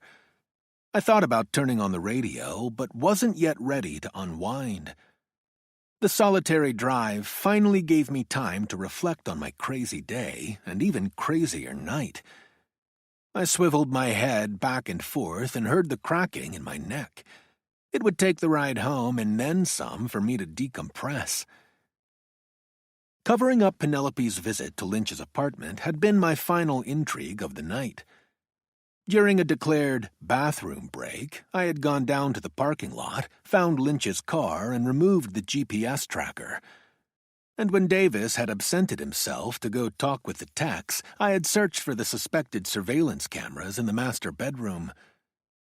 Years ago, Tommy had taught me how to use my cell phone to pick up the infrared light of hidden cameras. When I checked the smoke detector and wall socket, I didn't detect any infrared light, which prompted me to do my looking the old-fashioned way. Using my Swiss Army knife, I popped out the outlet and smoke detector. Each had only 2 wires, one for power and the other for the video outlet plug, which meant their casings were designed to camouflage the cameras that should have been inside, but weren't. What Lynch had done with the cameras was unclear, since they never turned up during our search of his apartment. That indicated he'd gotten rid of them. But if his plan for the evening was to kill himself, why would he care about any potentially incriminating evidence? The more I considered that, the more it nagged at me. When I'd first learned Lynch had committed suicide, it felt as if I'd been given a great gift. All night, I'd been blinded by relief, but now the blinders were coming off. The spy cameras had been set up to transmit through Wi-Fi. That meant there should have been an app on Lynch's phone for receiving the images. But Detective Davis had told me that he'd found little of interest on the phone. He was too good of a cop to overlook such an app. Did that mean it had been removed? I began shivering and turned the heater to max. It didn't help. The more I tried to tamp down my doubts, the louder they called out. I know suicides aren't necessarily tidy or logical. Sometimes they're inexplicable. In high school, my English teacher assigned the class a poem about some wealthy, handsome man who seemingly had everything, but for some reason chose to put a bullet through his head. What was his name? My teacher had offered up his own rhyme about the man in the poem, referring to him as Richard Cory in all his deceptive glory. The reference, the notion of deceptive glory, had always stayed with me. Lynch didn't have the advantages of Richard Cory. He'd been in the crosshairs of a murder investigation. There were reasons for him to kill himself. So why the hell couldn't I just accept that? Abel Lynch had worked all day, and then he'd come home and started drinking. People under the influence make a lot of bad choices. Was it so hard to believe that Lynch decided it would be easier just to kill himself? It was probably a spur-of-the-moment decision. That would explain why he spent his last day working. He hadn't consciously planned on killing himself, but had time to dwell on how his world was falling apart. A drunken Lynch had called 911 and told the dispatcher he'd had enough. Then he'd casually mentioned that the door would be left open for the cops. That was out of character. Would a man staring into the abyss care if his door had to be kicked open? No. During one of my sessions with David, he'd told me I didn't have to be crippled by the circumstances of my death sentence. He cited Socrates and how he'd bathed himself before drinking hemlock so as to spare the cleaning women the task of having to wash him when he was dead. Maybe a philosopher could be that phlegmatic, but not me. And not Lynch, I was sure. The man had stayed off of law enforcement radar for 25 years. In that time, it stood to reason he would have learned the ins and outs of the criminal justice system, including the need for a clear chain of evidence as well as the ramifications from the fruit of the poisonous tree. Instead of running scared in light of what Penelope had uncovered, Lynch would likely have considered her presence in his apartment a godsend. Because of her illegal breaking and entering and passing evidence my way, the ticket stubs would have been deemed inadmissible in a criminal trial. Based on that alone, the DA might not have brought charges against him. The more I considered the matter, the more agitated I felt. It's just nerves, I tried to tell myself. Too many hours going through the ringer. But my soft soaping didn't help. Something wasn't right. With all my ruminating, I hadn't noticed the passage of miles. I was already about halfway home, with the turnoff to Interstate 5 only 10 miles away. At my current rate of speed, I'd be home in roughly 100 minutes. I chewed hard on my lip, drawing the salty tang of blood, and recalled the blood splatter in Lynch's apartment. There was something there, but it wouldn't show itself. I worked the image like a word stuck on the tip of my tongue, trying to coax it out, trying not to be stymied by its stubborn reluctance to reveal itself. But there was nothing about the suicide scene that looked wrong or out of place. Maybe that was it. The suicide scene had a déjà vu feel. When I'd resolved to murder Lynch, I had choreographed in my mind what needed to be done. Eventually, I'd decided not to make his death look like a suicide, but if I had staged Lynch's death, it would have looked very much like the scene I encountered in his apartment. I checked the rearview mirror. There was nothing behind me, but it didn't feel that way. The Interstate 5 turnoff grew nearer. When I exited the 101, my speedometer clocked in at 88 miles per hour. What was I rushing to? Just a feeling, maybe. Or was it something more? Lynch had worked all day. After coming home, he'd started drinking and killed himself. There was nothing implausible about that. There was only one glass on the scene, and nothing to indicate anyone had been with Lynch. But what if someone had stopped by to see Lynch, brought the bottle of booze, and served him up a few heavy pours? It was only speculation, but my right foot pushed a little harder on the accelerator, sending the digital gauge to 90. There had been no time for me to do an extensive background check on Lynch. Much of what I knew had been provided by Penelope. But what questions hadn't she asked? She had focused on Lynch's ex-wives, but there had been little about the circumstances of his childhood. Were his parents still alive? Did he have siblings? Lynch's suicide had occurred around the time of the space launch. The noise, or the sonic boom, could have masked any gunfire. What if someone had known where he stored his gun and been aware of the surveillance cameras? Penelope's investigation had never determined what brought Lynch to Lompoc. It wasn't as if his job was in town. To get to his workplace, he drove 45 miles. Long commute. Nothing I knew linked him to the area. Lynch had traveled all around the world. Why Lompoc? I clicked on my phone and asked it, "What are the biggest employers in Lompoc?" An electronic voice told me the city's 3 largest employers. One name stood out. "Tell me about Lompoc Prison," I asked. Lompoc Penitentiary was a low-security federal prison that housed male inmates. The facility had a residential drug abuse program. The man who'd murdered Dana Silva and hacked off Chloe's legs had been smoking PCP, but Lynch had never failed a drug test administered by the Navy. After being honorably discharged, Lynch had chosen to settle in Lompoc. That's the kind of thing you do when you want to be near family. I picked up my burner phone and hit Penelope Hill's pre-programmed number. She answered on the third ring. "Yes?" she said cautiously. "Lynch is dead. Lompoc PD believes he killed himself, but they were influenced by what I told them." "What are you saying?" "I had nothing to do with Lynch's death."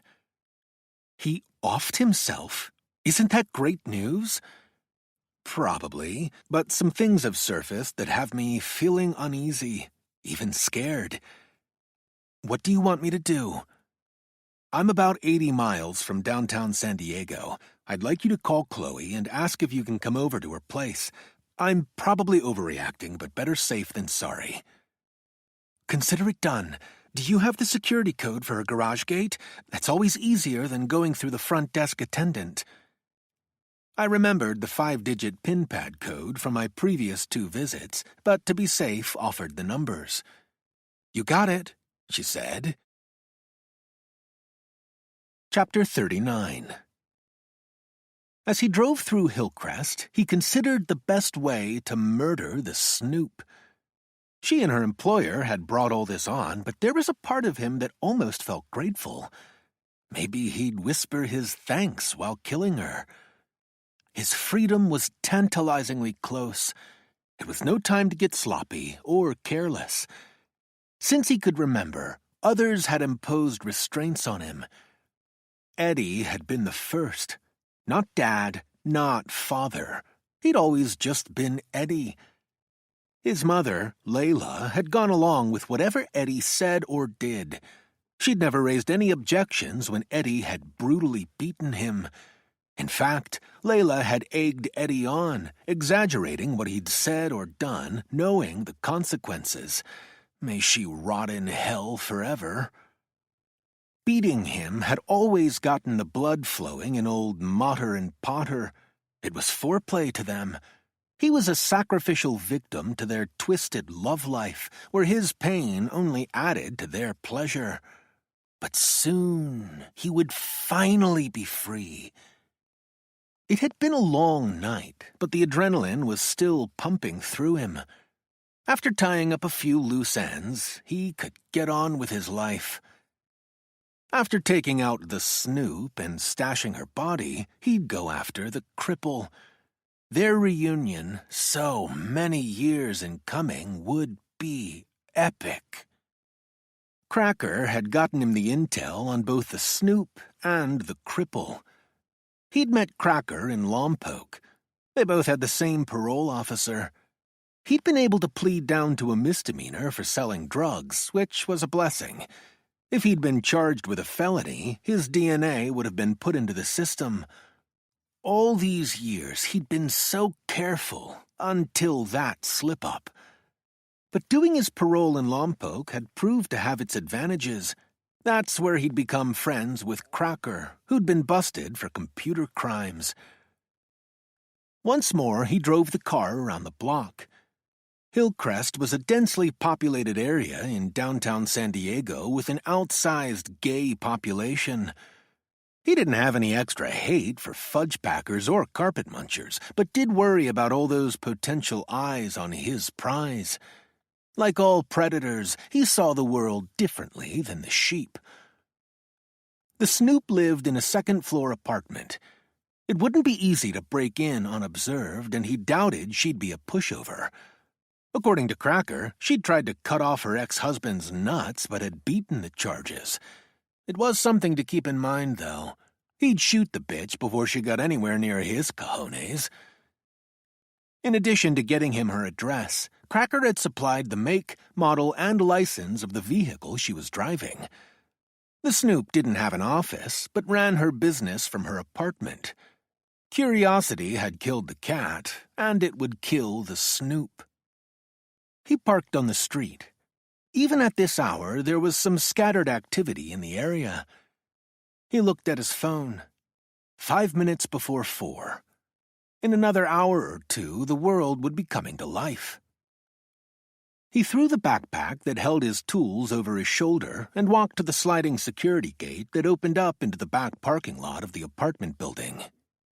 On either side of the security gate were 6-foot concrete pillars.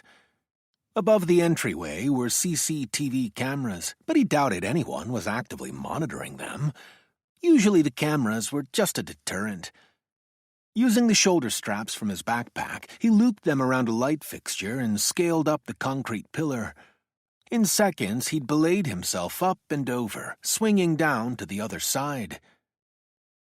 The white Ford Escape he was looking for was the kind of generic vehicle you'd expect a private investigator to have. The tenant's vehicles were housed under carports, and it didn't take him long to find the SUV. Her vehicle didn't have an alarm. You'd think she would have known better. From his bag of tricks, he removed a Phillips screwdriver and a magnesium telescopic pole. The pole was supposed to be a self-defense weapon, but he'd found a better use for it. He put the screwdriver in the SUV's door jamb, using it as a wedge for him to insert his ninja pole. Then he angled the pole's tip downward and pushed the vehicle's unlock button. In like sin. From inside the SUV, he relocked the doors. As he expected, both its rear windows were tinted, something that came in handy during surveillances. That would make him all but invisible to anyone looking inside. There were no merit badges for murder, but like a good Boy Scout, he'd come prepared. At the moment, he was leaning toward using the garrote on the snoop, but he hadn't ruled out using the hammer. Face or claw? Something to decide before ending her life. He'd also brought a handgun, along with an empty 2-liter soda bottle. The plastic bottle was a poor man's silencer. There were lots of good choices for taking the snoop out. One way or another, she'd soon be dead. He expected the snoop was one of those up-and-atom types. She'd certainly been the busy bee of late. His hope was that she'd go for an early morning drive. That would suit his purposes just fine. A short time later, he heard footsteps approaching the car. He assumed one of the apartment dwellers was up early, but then the SUV's doors unlocked and its interior lights came on. Even though he was hunkered down in the back seat, he was afraid the snoop might see him or somehow sense his presence, but she was oblivious to the threat. He heard the click of her seatbelt and the engine starting. The SUV began backing out. Too late for the garrote, he decided. If he tried throttling her now, she'd start doing the funky chicken, and he couldn't chance a car crash. That would bring out all her neighbors. Besides, her early outing had him curious. It was still pitch dark outside. What had gotten her out of bed so early, and where was she going? As she drove, he tried to catch sight of street signs and buildings. San Diego had changed in his time away, but it became apparent they were headed downtown. Could she be on her way to see the cripple? According to Cracker's information, the cripple owned a condo in a 6-story downtown building. The snoop could have been monitoring police activity in Lompoc. Maybe she'd learned that the big bad wolf was dead. That would be news the cripple and the snoop would want to celebrate. The champagne was probably already on ice. If so, by the time they arrived, the bubbly would be properly chilled. And maybe, just maybe, he might soon be pouring a glass of his own. Anticipation. Like the lyrics to that old song, it was keeping him waiting. The snoop hadn't needed GPS. She was familiar with where they were headed, and it looked more and more as if their destination was the cripple's place. If so, that was a huge stroke of luck for him. No, more than that, it felt like fate, kismet. Because the cripple lived in a security building, he had thought it would be necessary to ambush her outside of her workplace. He hadn't liked the idea of such an impersonal meetup. Now, the two of them might actually have a chance to chat, to catch up on old times. All things considered, the timing of all this couldn't have been better. Abel had served his purpose. His being in Lompoc while he was on parole had made things go smoothly with the law. Just last week, his parole status discharge had come through, but he couldn't leave town. Abel was already concerned about the Snoop's interest in him. Something didn't feel right about it, he said. Cracker had sure confirmed that. Abel had always had him under his thumb. In a weak moment, he'd confessed and been dumb enough to stash some items with him.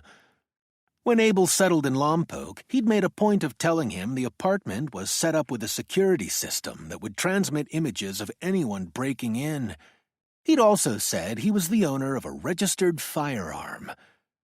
But it was the Snoop who'd broken in, not him. And what she'd taken had freaked Abel out. There was no reasoning with him. Abel had said they needed to meet, and it was time for him to confess to the authorities. He'd had no choice but to do what was necessary. Huddled in the back seat, he continued to catch glimpses of downtown San Diego. They stopped at a red light, and he heard the Snoop impatiently tapping her fingers on the steering wheel. The light changed, and the SUV took off quickly. It wasn't quite a jackrabbit start, but close. They drove for a block, and then she made a slight left turn and lowered her window. He listened as she tapped a code into a pin pad reader and then heard a security gate open. As the SUV pulled down into a subterranean garage, he silently reached for the garrote. But then he hesitated, still unsure if the time was right. Certainly it would be a convenient killing spot, and the SUV would be a good place to stash her body. But what then? How was he going to get to the cripple?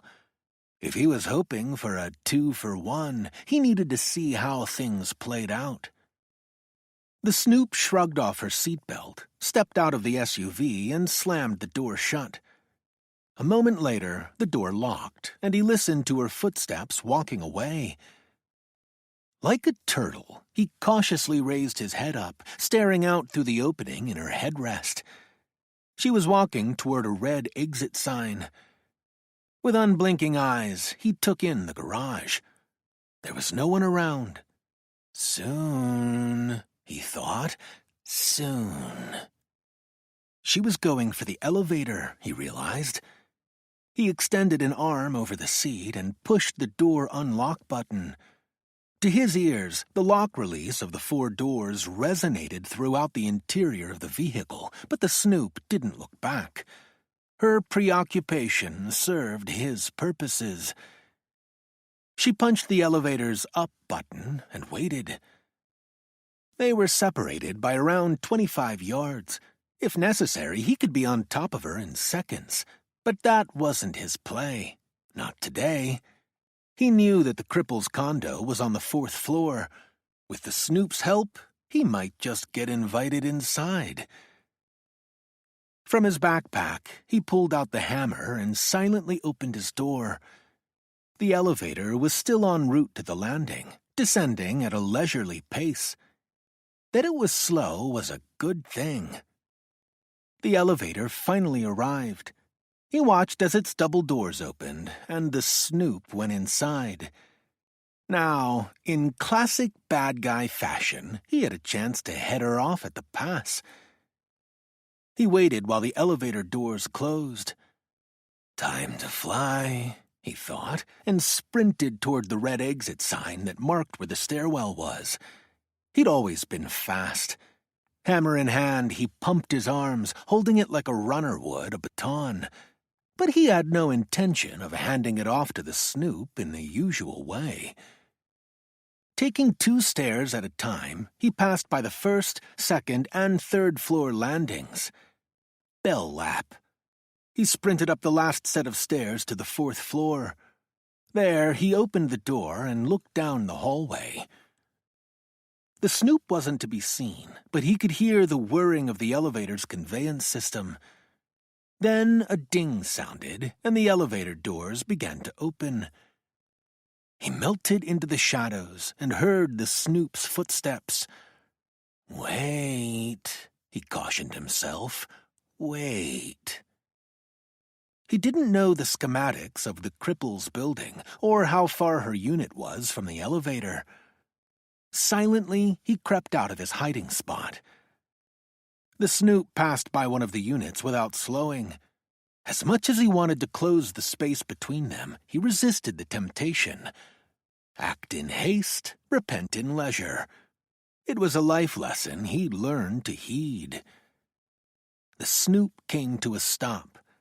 How far away was she? Somewhere around 85, 90 feet.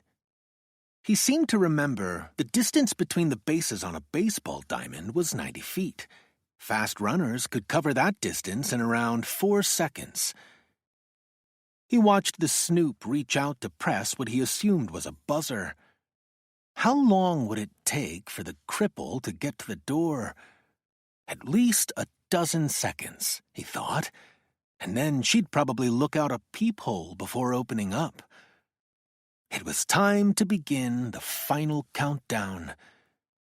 Silently, he counted 12 Mississippi, 11 Mississippi, 10 Mississippi. On your mark. 9 Mississippi, 8 Mississippi, 7 Mississippi. Get set. 6 Mississippi, 5 Mississippi. Go. The carpeted hallway masked the sounds of his charge. At first, the Snoop continued looking straight ahead. He'd covered about a third of the distance separating them when the Snoop began turning her head. Too late, he thought. By then, he was more than halfway home. She didn't run. Instead, she began waving at the door and shouting, "No, no, no!" At the last instant, she pivoted toward him. He came at her with the hammer, and she raised her arms to fend him off. His body crashed into the Snoop, knocking her sideways. Then he swung the hammer, catching the side of her head and dropping her to the ground, just as the door opened. At the sight of the bleeding body on her entryway, the cripple's mouth opened in shock, and that was even before she saw him. Her scream caught in her throat, the sound choked off by his grip. He tightened it so she couldn't even gasp. "If you and your friend want to live, you'll need to do exactly what I say. Capiche?" He released his grip just enough for her to bob her head up and down. "I am now going to loosen my grip," he said. "If you don't want your skull shattered into pieces, don't scream." He ran the head of the bloody hammer along her cheek, and she shuddered at its cold touch. Then he released his grip, and she gasped for air. "Miss me?" he asked. Chapter 40. "Breathe," Chloe thought. "Don't shut down. Don't freeze. For this moment, don't let your emotions overwhelm your thinking." But her demons did not want to be suppressed. Long-hidden PTSD came to the fore. The monster was no longer in her dreams or her past. He was in her present and presence. Denial wasn't going to help. Accept it. Deal with it. "This is happening to me and to my friend." Chloe watched him drag Penelope inside like she was a bag of trash. She was bleeding heavily from her wound, and her breathing was shallow. Chloe feared the worst. Her friend looked as if she might be dying, but that didn't stop him from tying her up with some cell phone cords he grabbed from the kitchen. If Penelope was to survive, it would be up to her. "How is she?" "Still breathing." "She needs medical attention." Shut up or I'll gag you. Understood? She nodded. He moved out of sight to the kitchen and came back with a broom. Chloe half expected him to strike her, but instead he pushed the broom through the spokes of her wheelchair. It wouldn't do to have you run off from our party, would it? I'm ready for a drink. What about you? No, she said, unable to keep the distaste from her face. But then Chloe added, Actually, I'd like a glass of water. Let me do your bidding, then. But is it water you really want, or the glass to throw at me? Laughter trailed in the air as he returned to the kitchen. Next time, her ploy needed to be less transparent. He was used to ruses and tricks. It was part and parcel for him. She had to be just as deceptive, and even more deadly. No champagne chilling? He called out, sounding disappointed. I guess I'll have to make do. He returned with a wine glass in one hand and a paper cup of water in the other, which he placed in the wheelchair's holder. She said nothing and made no move to drink. He took a seat in a nearby easy chair and after sipping from his glass, offered up a satisfied, It's been a long day, he said. My brother, or half-brother to be accurate, died today. By now the police will have concluded he committed suicide, but you already knew about his death, didn't you? She said nothing. You and your hired help were ready to celebrate that news. The look on your face when you first saw me was pure gold. I'm actually surprised you didn't shit yourself. Newsflash, in case you're having trouble making sense of all this, Abel and I always had a striking resemblance to one another. Were the two of you close? She asked. Has our session officially begun? He asked. Should I be lying down on the sofa? If that would make you comfortable. You're putting on a good front, Doc, but you don't fool me. Inside, you're dying. You're feeling pure panic. This is your worst nightmare come to life, and you'd be screaming your head off if you weren't so afraid of how I might respond and take care of our long, unfinished business. When she didn't respond, he asked, Cat got your tongue? The last time we talked, you and your friend had a lot to say. I've often thought back to our time together. What about you? I don't respond to threats, veiled or otherwise. We're different that way, Doc. That's why your hired help over there is dying. And that's why you're up shit creek without a paddle. You came after me, or maybe I should say you came after my half-brother and thought it was me. I'm sure the police won't make that same mistake. I wouldn't bet on that. I'm the bastard no one knows about, or ever cared about. Abel and I had the same father, but he was the only one who got his last name. My sperm father never married my mother. Abel was 10 months older than me. His mother had the good sense to divorce our bio-daddy while she was still pregnant. A few years later, she remarried, and my brother won the lottery. He got spoiled by his mother and father. We only lived a few miles apart, but we had very different upbringings. Did you spend much time with your brother while growing up? Is this supposed to be a shrink session where I gain insights into my behavior and repent what I did? Ain't gonna happen, Doc. I asked you a question. Whether you choose to answer is up to you.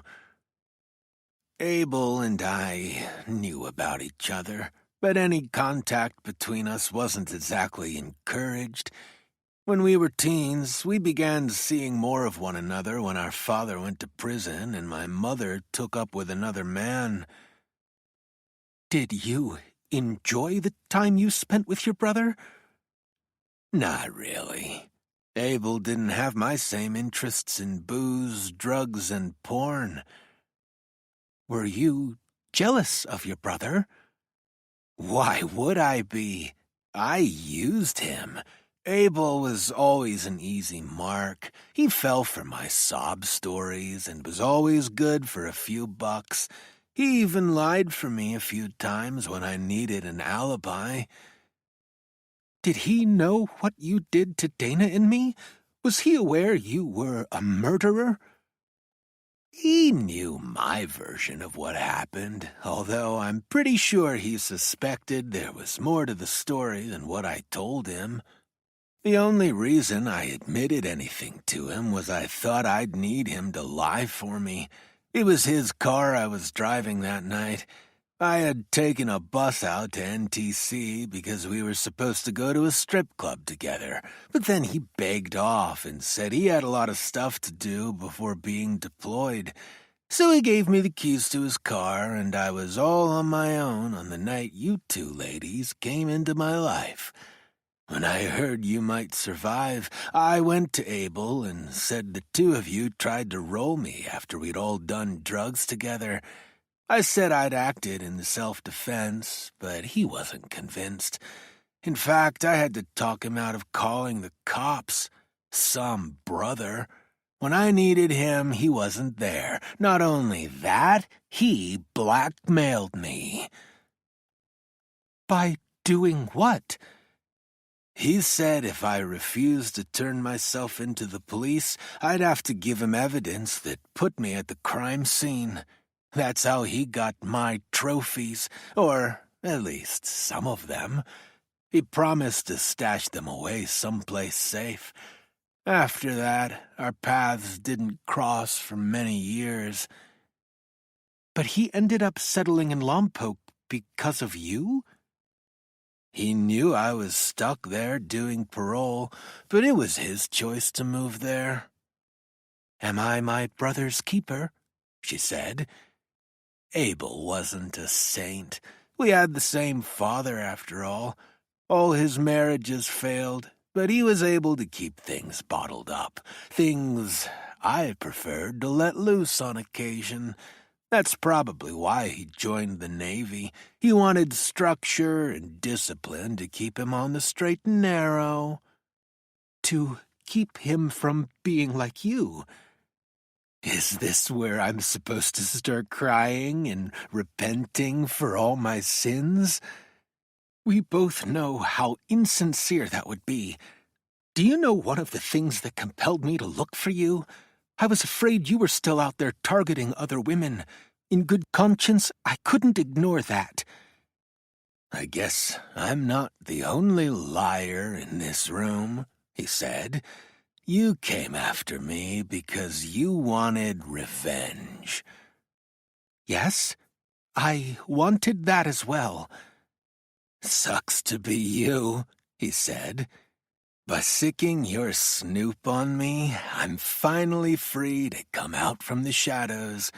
Big Brother isn't around to control me anymore. He thought he was safe, protected, but I knew about his gun and the security systems he had in place. He had warned me if I ever tried breaking into his apartment, he'd sick the cops on me. Your Snoop actually did me a huge favor. By breaking in, she set everything in motion. Abel thought the jig was up. When I went to see him earlier tonight, he thought I was going to be turning myself in. Ultimately, we agreed to disagree. His smile made her flinch. One more crime scene to stage, he said. I was thinking of making what happened here look like a lover's quarrel. Care to brainstorm it with me? Chapter 41. 15 minutes away from downtown San Diego. That time frame didn't feel reassuring. Penelope had said I'd hear from her after she and Chloe were settled. She still hadn't called. It's nothing, I told myself. The two of them are probably having a cup of coffee and talking about Abel Lynch's death. They don't have any idea how worried I am. Being as concerned as I was about someone else was new to me. I'd never really had anyone to worry over before, but now that I did, it felt both comforting and terrifying. Love had given me a new lease on life and death. Still, feeling the need for reassurance, I spoke to my Bluetooth connection. Call Chloe Landers on her mobile phone. I listened as her phone began ringing. The longer the call went unanswered, the wetter my palms got. When Chloe's message began to play, I hung up. No need to overreact, I told myself. All my life, my thoughts had been dominated by the left side of my brain. The right side, the artistic side, had rarely been in the driver's seat and was alien to my usual way of thinking. But ever since love had entered the equation, my brain had been hijacked. My internal War of the Roses propelled me to drive even faster. As I passed by Pacific Beach, I took in Mission Bay to the west. A vermilion hue in the sky portended the dawn, and maybe a little more. Red sky and morn, sailor be warned. The nautical threat kept whispering in my head, and as I sped by Old Town, I felt compelled to make another call, this time to Penelope. Once more, I waited out unanswered rings. Again, I left no message.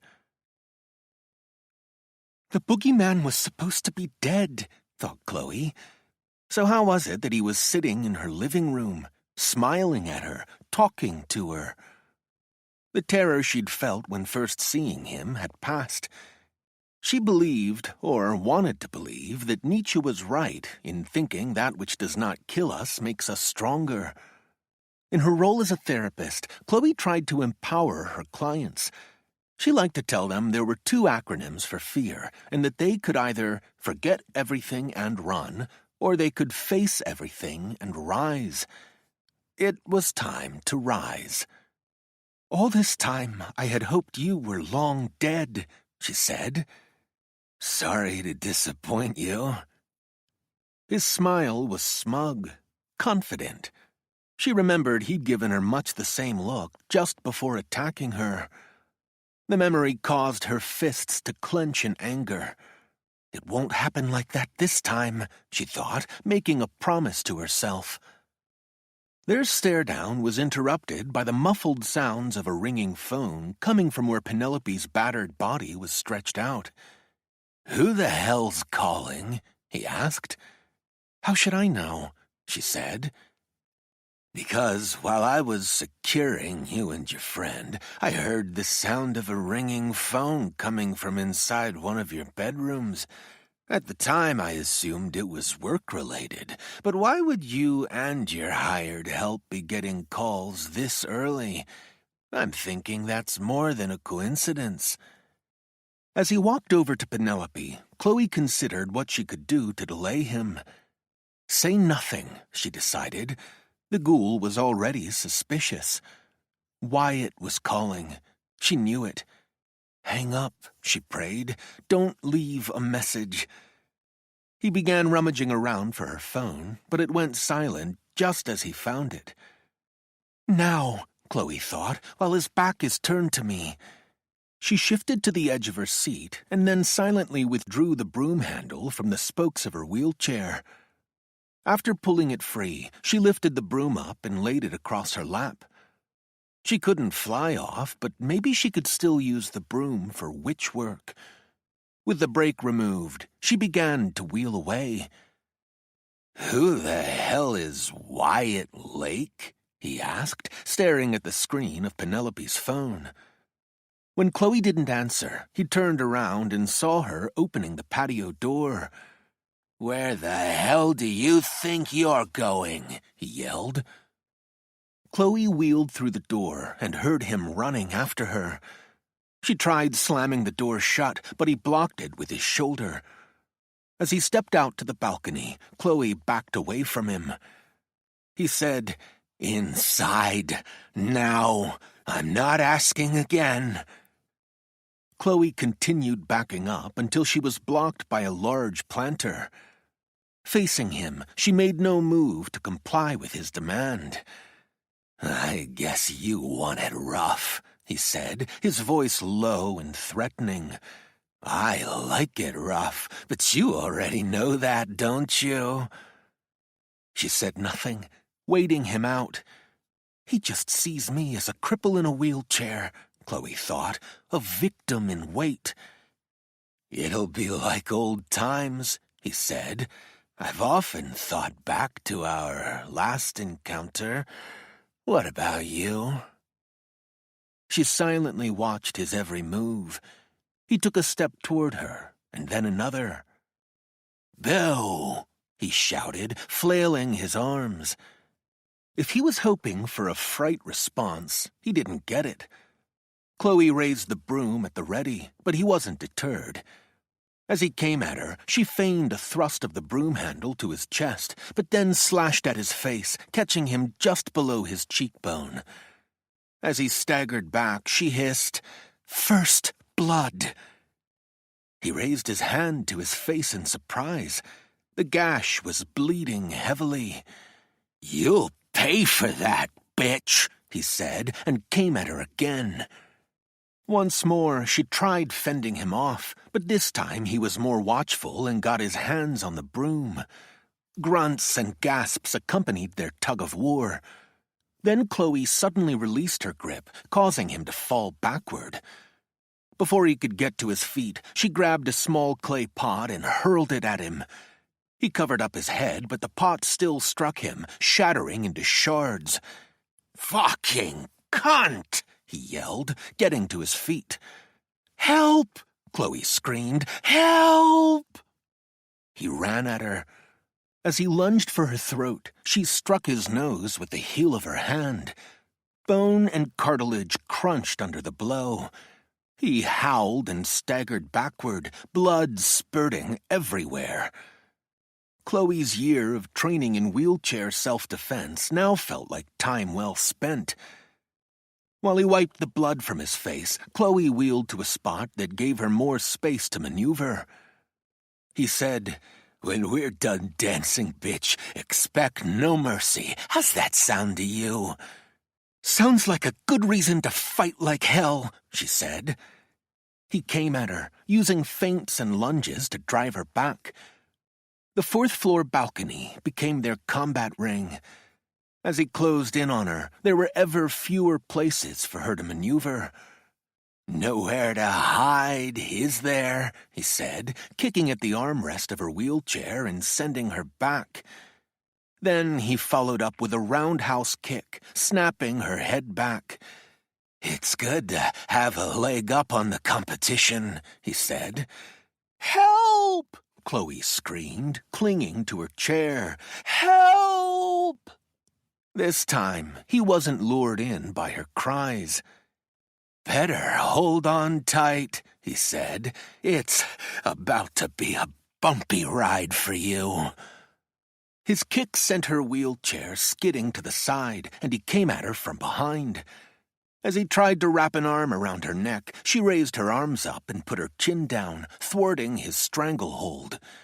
He grabbed at her, and she was able to bite deep into his flesh. "Fucking cunt!" he gasped, trying to pull away his arm, but her teeth were locked in. With his other hand, he delivered multiple blows to the side of her head, but her teeth only bit down all the harder. He panicked and tried yanking his arm up to free it, pulling Chloe halfway out of her chair. She only fell back after tearing away a hunk of his flesh. Writhing and cursing, he took a step backward. As Chloe stared him down, she made a hawking sound, spitting his flesh back at him. Then she bared a mouthful of feral red teeth. Blood flowed from the gash in his arm, and tears ran down his face. In a strangled voice, he kept repeating, "Fuck, fuck, fuck, fuck!" Finally, he went silent and looked around the balcony. After a moment's deliberation, he took a few steps over to a tiered plant stand that lodged an assortment of small cacti. "Ready to play dodgeball?" he asked. He grabbed one of the ceramic pots and hurled the cactus. In rapid succession, more spiky projectiles rained down on her. Chloe tried covering up, but the potted cacti tore open her flesh. "I'm going to die by 1,000 cuts," she thought. Snatch, clean, and jerk. That's how weightlifters did it in competitions. He bent down low, preparing to lift one of her whiskey barrel planters. Chloe read his intent. The planter and its contents probably weighed close to 100 pounds. He was going to get close enough to drop it on her, and then watch her suffocate. He gripped, beginning his snatch, then lifted the planter up to his waist. That's when Chloe wheeled at him. Ramming speed, she thought. As she charged, he hesitated for a moment, and then dropped the planter. The wheelchair crashed into his legs and staggered him, but he was still able to throw himself at her. As he pressed down with the weight of his body, she tried holding him off, but her arms began to shake and she finally collapsed under his weight. He started squeezing her neck, choking off her airway, choking away her life, and there was nothing she could do. Darkness. She was in the valley of the shadow of death. Two faces flitted in and out of her last vestiges of consciousness. Dana stared at her with disappointed eyes. "I'm sorry," Chloe tried to say, but she didn't have the breath. All these years she'd been feeling guilty about her best friend's death. Even now, she wished she could have done more for her. And then it was Wyatt, coming to visit for a last time. Her love. It was a word, an emotion she had never expected to experience. If only they'd had more time together. Chapter 42. The front door wasn't latched shut. I pushed on it, but it didn't open very far before being blocked by something. Through the gap, I saw the obstruction, an unmoving body. Penelope. Around her was a pool of blood. Another push, and the door opened wide enough for me to squeeze inside. I bent down and felt for Penelope's pulse. She was still alive. Near her body were bloody shoe prints. I followed the tracks to where the balcony door was open. Movement caught my eye. Someone was out there. I drew my gun and ran forward. Much of the deck was in shadows, the only illumination coming from a solitary light in the living room. I stepped out to the balcony, assumed the shooter's stance, and yelled, "Police, hands up, now!" A man with his back to me slowly straightened. As he turned to face me, I saw what his body and the darkness had obscured. An unmoving Chloe sat in her wheelchair. There was blood on her face and her clothes. "Move away from the woman and lie flat on the ground," I said. He made as if to step away from Chloe. I should have been watching him, but my eyes were on Chloe, desperately searching for any signs of life. He used that opportunity to throw himself down and come up behind her. "Stop or I'll shoot!" It was a threat offered too late. Chloe was now between the man and me. I watched as his hand snaked out and he grabbed something. Then he was pressing a jagged shard into her neck. "Come any closer, and I'll cut her throat," the man said. "Take it easy," I said, moving a step back. "I'll take it easy when you drop your gun." "Not going to happen," I said. He raised his elbow, pushing the shard deeper into Chloe's neck. Then she dies. My heart pounding, I kept the gun pointed at him. How do I know she's alive? She's still kicking, he said, and slapped her. Her chokes and gasps reassured me, frightened me. It sounded like a diver coming up for a long overdue lungful of air. And then there were more breaths and groans, enough for me to lower my gun. "Toss your piece over here," he said. "I can't do that. You want to see her bleed out." Chloe continued to make gagging sounds. Her eyes were blinking involuntarily, and her body was twitching. I prayed that all I was seeing was her life functions beginning to reawaken. "If you try harming her, I'll empty my gun into you. I don't want to have to do that. How about we figure out a way for everyone to get out of here alive?" His head slowly emerged from the shadows, coming out from behind the wheelchair. I found myself looking at the doppelganger of the dead man I'd seen in Lompoc. "How's this for a win-win?" he said. "You stay here and let the two of us go. Once we're downstairs, she goes free." Chloe's breathing still sounded strained and raspy, but she was looking more aware of her surroundings. Her eyes had stopped their erratic blinking, and they appeared fixed on me. "I can't let her leave with you," I said. "She needs immediate medical attention." Chloe's gurgling and wheezing noises made a case for her being in respiratory distress, but what she was signaling me told a different story. Only I could see her clenched fists. Chloe was ready to fight. "If you want her to stay with you, lose your gun. I can't give it to you. I said lose the gun, not hand it over. Just toss it down to the street." I began shaking my head, but then noticed Chloe showing me 2 thumbs up. She wanted me to agree to the impossible. "Your choice," he said. "Her life's in your hands." Chloe continued making it sound as if she was struggling to breathe. Her head rocked backward. What was she trying to say? Getting rid of my gun went against my training and my instincts. You don't give up your firearm, even when someone you love has a weapon held to her throat. "She's not sounding very good," I said. "Let me call the paramedics." "No paramedics," he said, "and no more stalling." Chloe encouraged me with a raised thumb. She was all in. I had this sense she was telling me not to worry. She had this. Another jerk of her head, accompanied by her Darth Vader sounds of respiratory distress. Was it a real spasm or an act?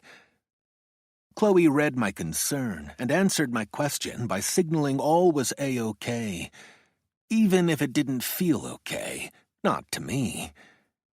"Let her go and I'll toss the gun." "That's not how it's going to work," he said.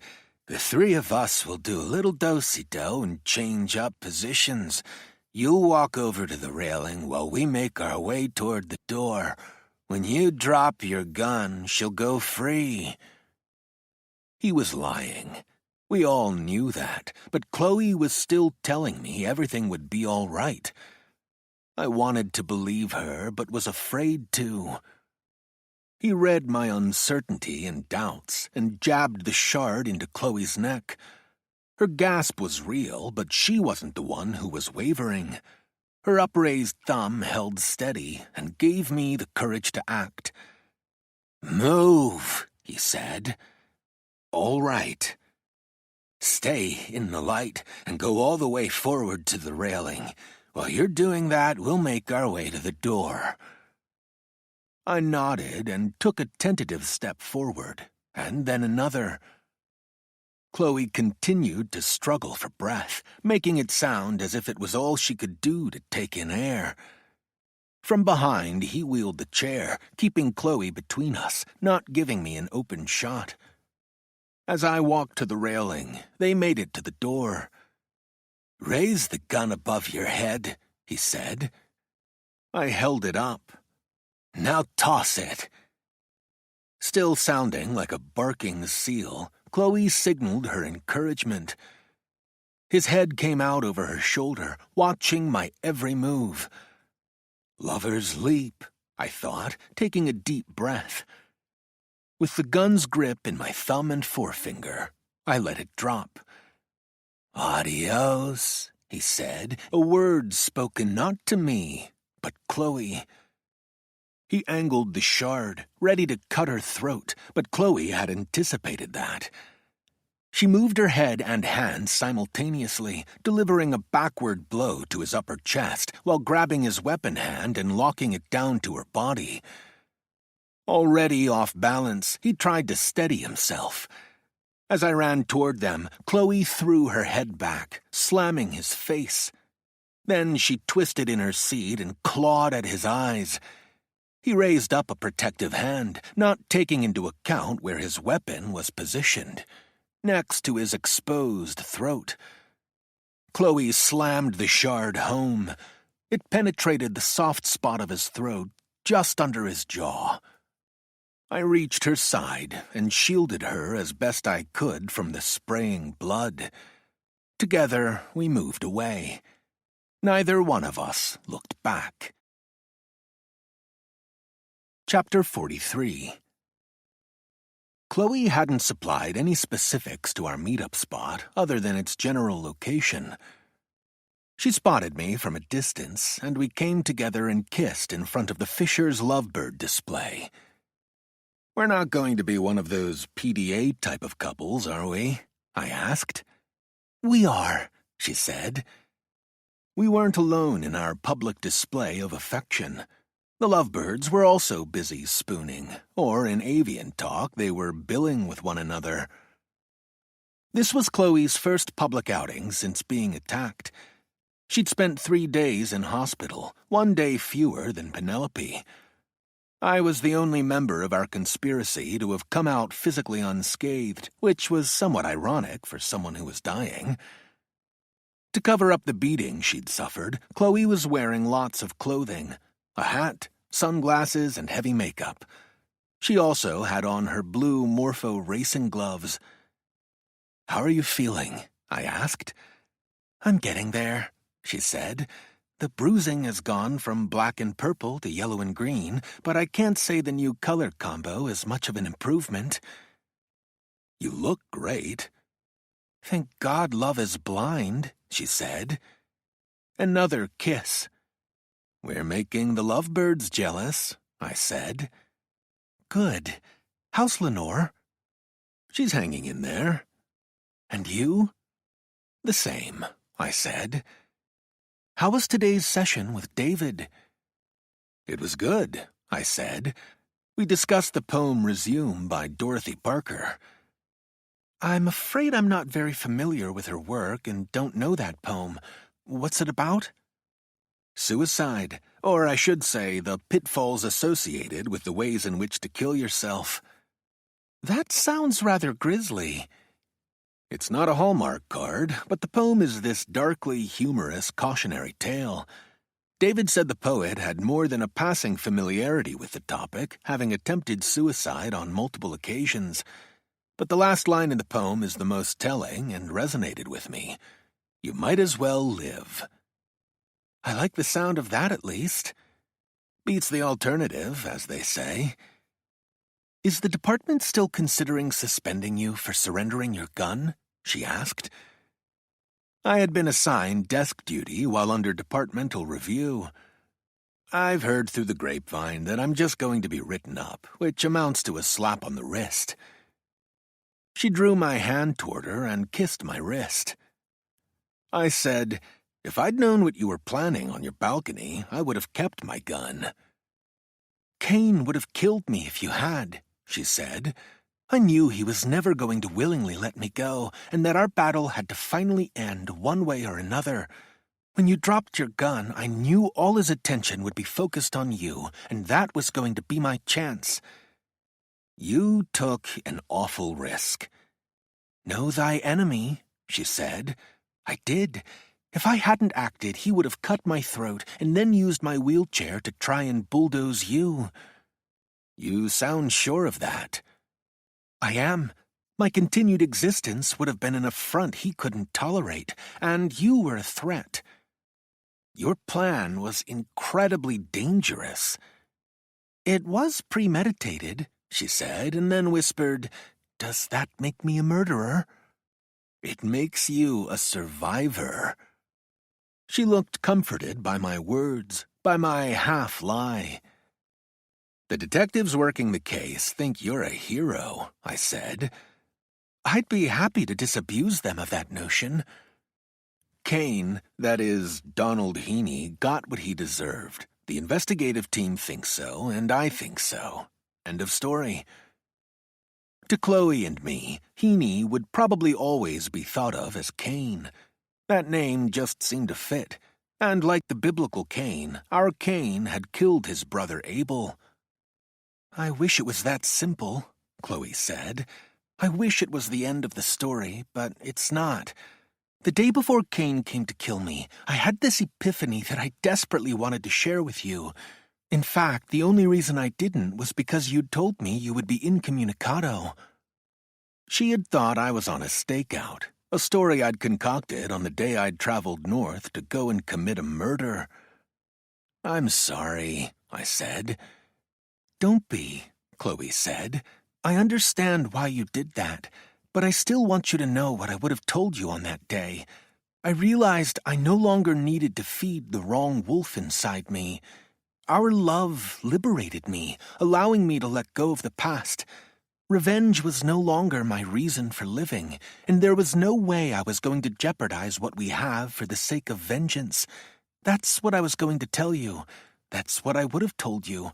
I wanted you to hear that just because you're sick, you're not disposable, and in fact, what you're going through only makes me want to cherish our time together all the more." That's why she'd had us meet up at the Lovebirds. It was a perfect spot to speak from the heart.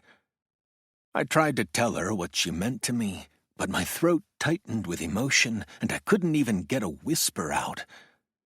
But Chloe saw my smile, and my nodding head and wet eyes. She knew the state of my heart. The Lovebirds began smooching again. As their billing continued, my voice came back.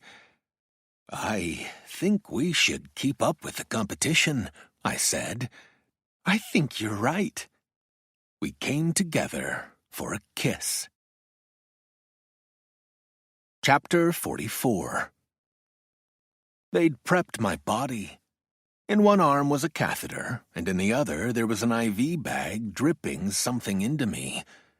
But what I was aware of more than anything else was the hand holding tight to mine. My body felt cold, save for that hand. "Do you need anything?" Chloe asked. "A new body?" "I like the one you already have. It just needs some modifications." I had agreed to participate in a clinical trial. For Chloe. For us. It was a long shot. I knew that. We knew that. But maybe it would buy us time. That's all we were hoping for. Because I don't have a science background, coming to terms with the details of my clinical trial had been quite an education. Luckily, Chloe had been there to interpret for me, to advocate for me. In layman's terms, they were hoping to regulate cell proliferation and invasion in my growth factor receptors to the nucleus and other organelles, or something like that.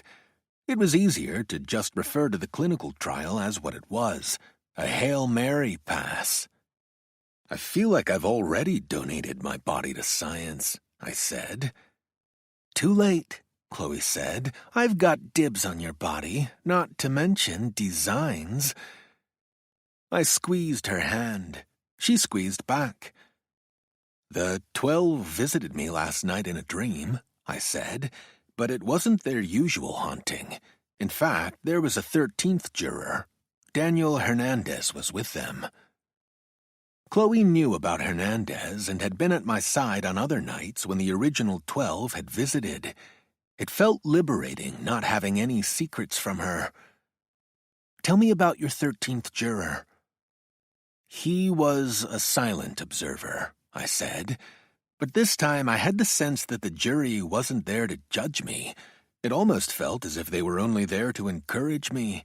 I came away from their visit with this feeling that they wanted me to keep going.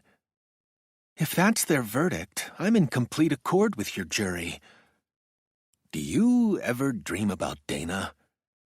Sometimes, Chloe said, but now that I've mostly come to terms with my survivor's guilt, I feel like the two of us are finally good. Maybe there's hope for both of us. Hope, that operative word. We squeezed each other's hand. A patient transporter walked up to us. Smiling, he asked, "Ready to roll?" "Ready," I said, but the word was spoken prematurely. I found it hard to loosen my grip on Chloe's hand, to my tether to this world.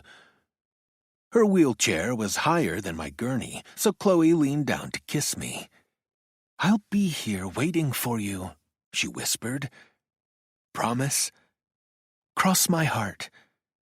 That was more than good enough for me. Be back as soon as I can. Can't wait.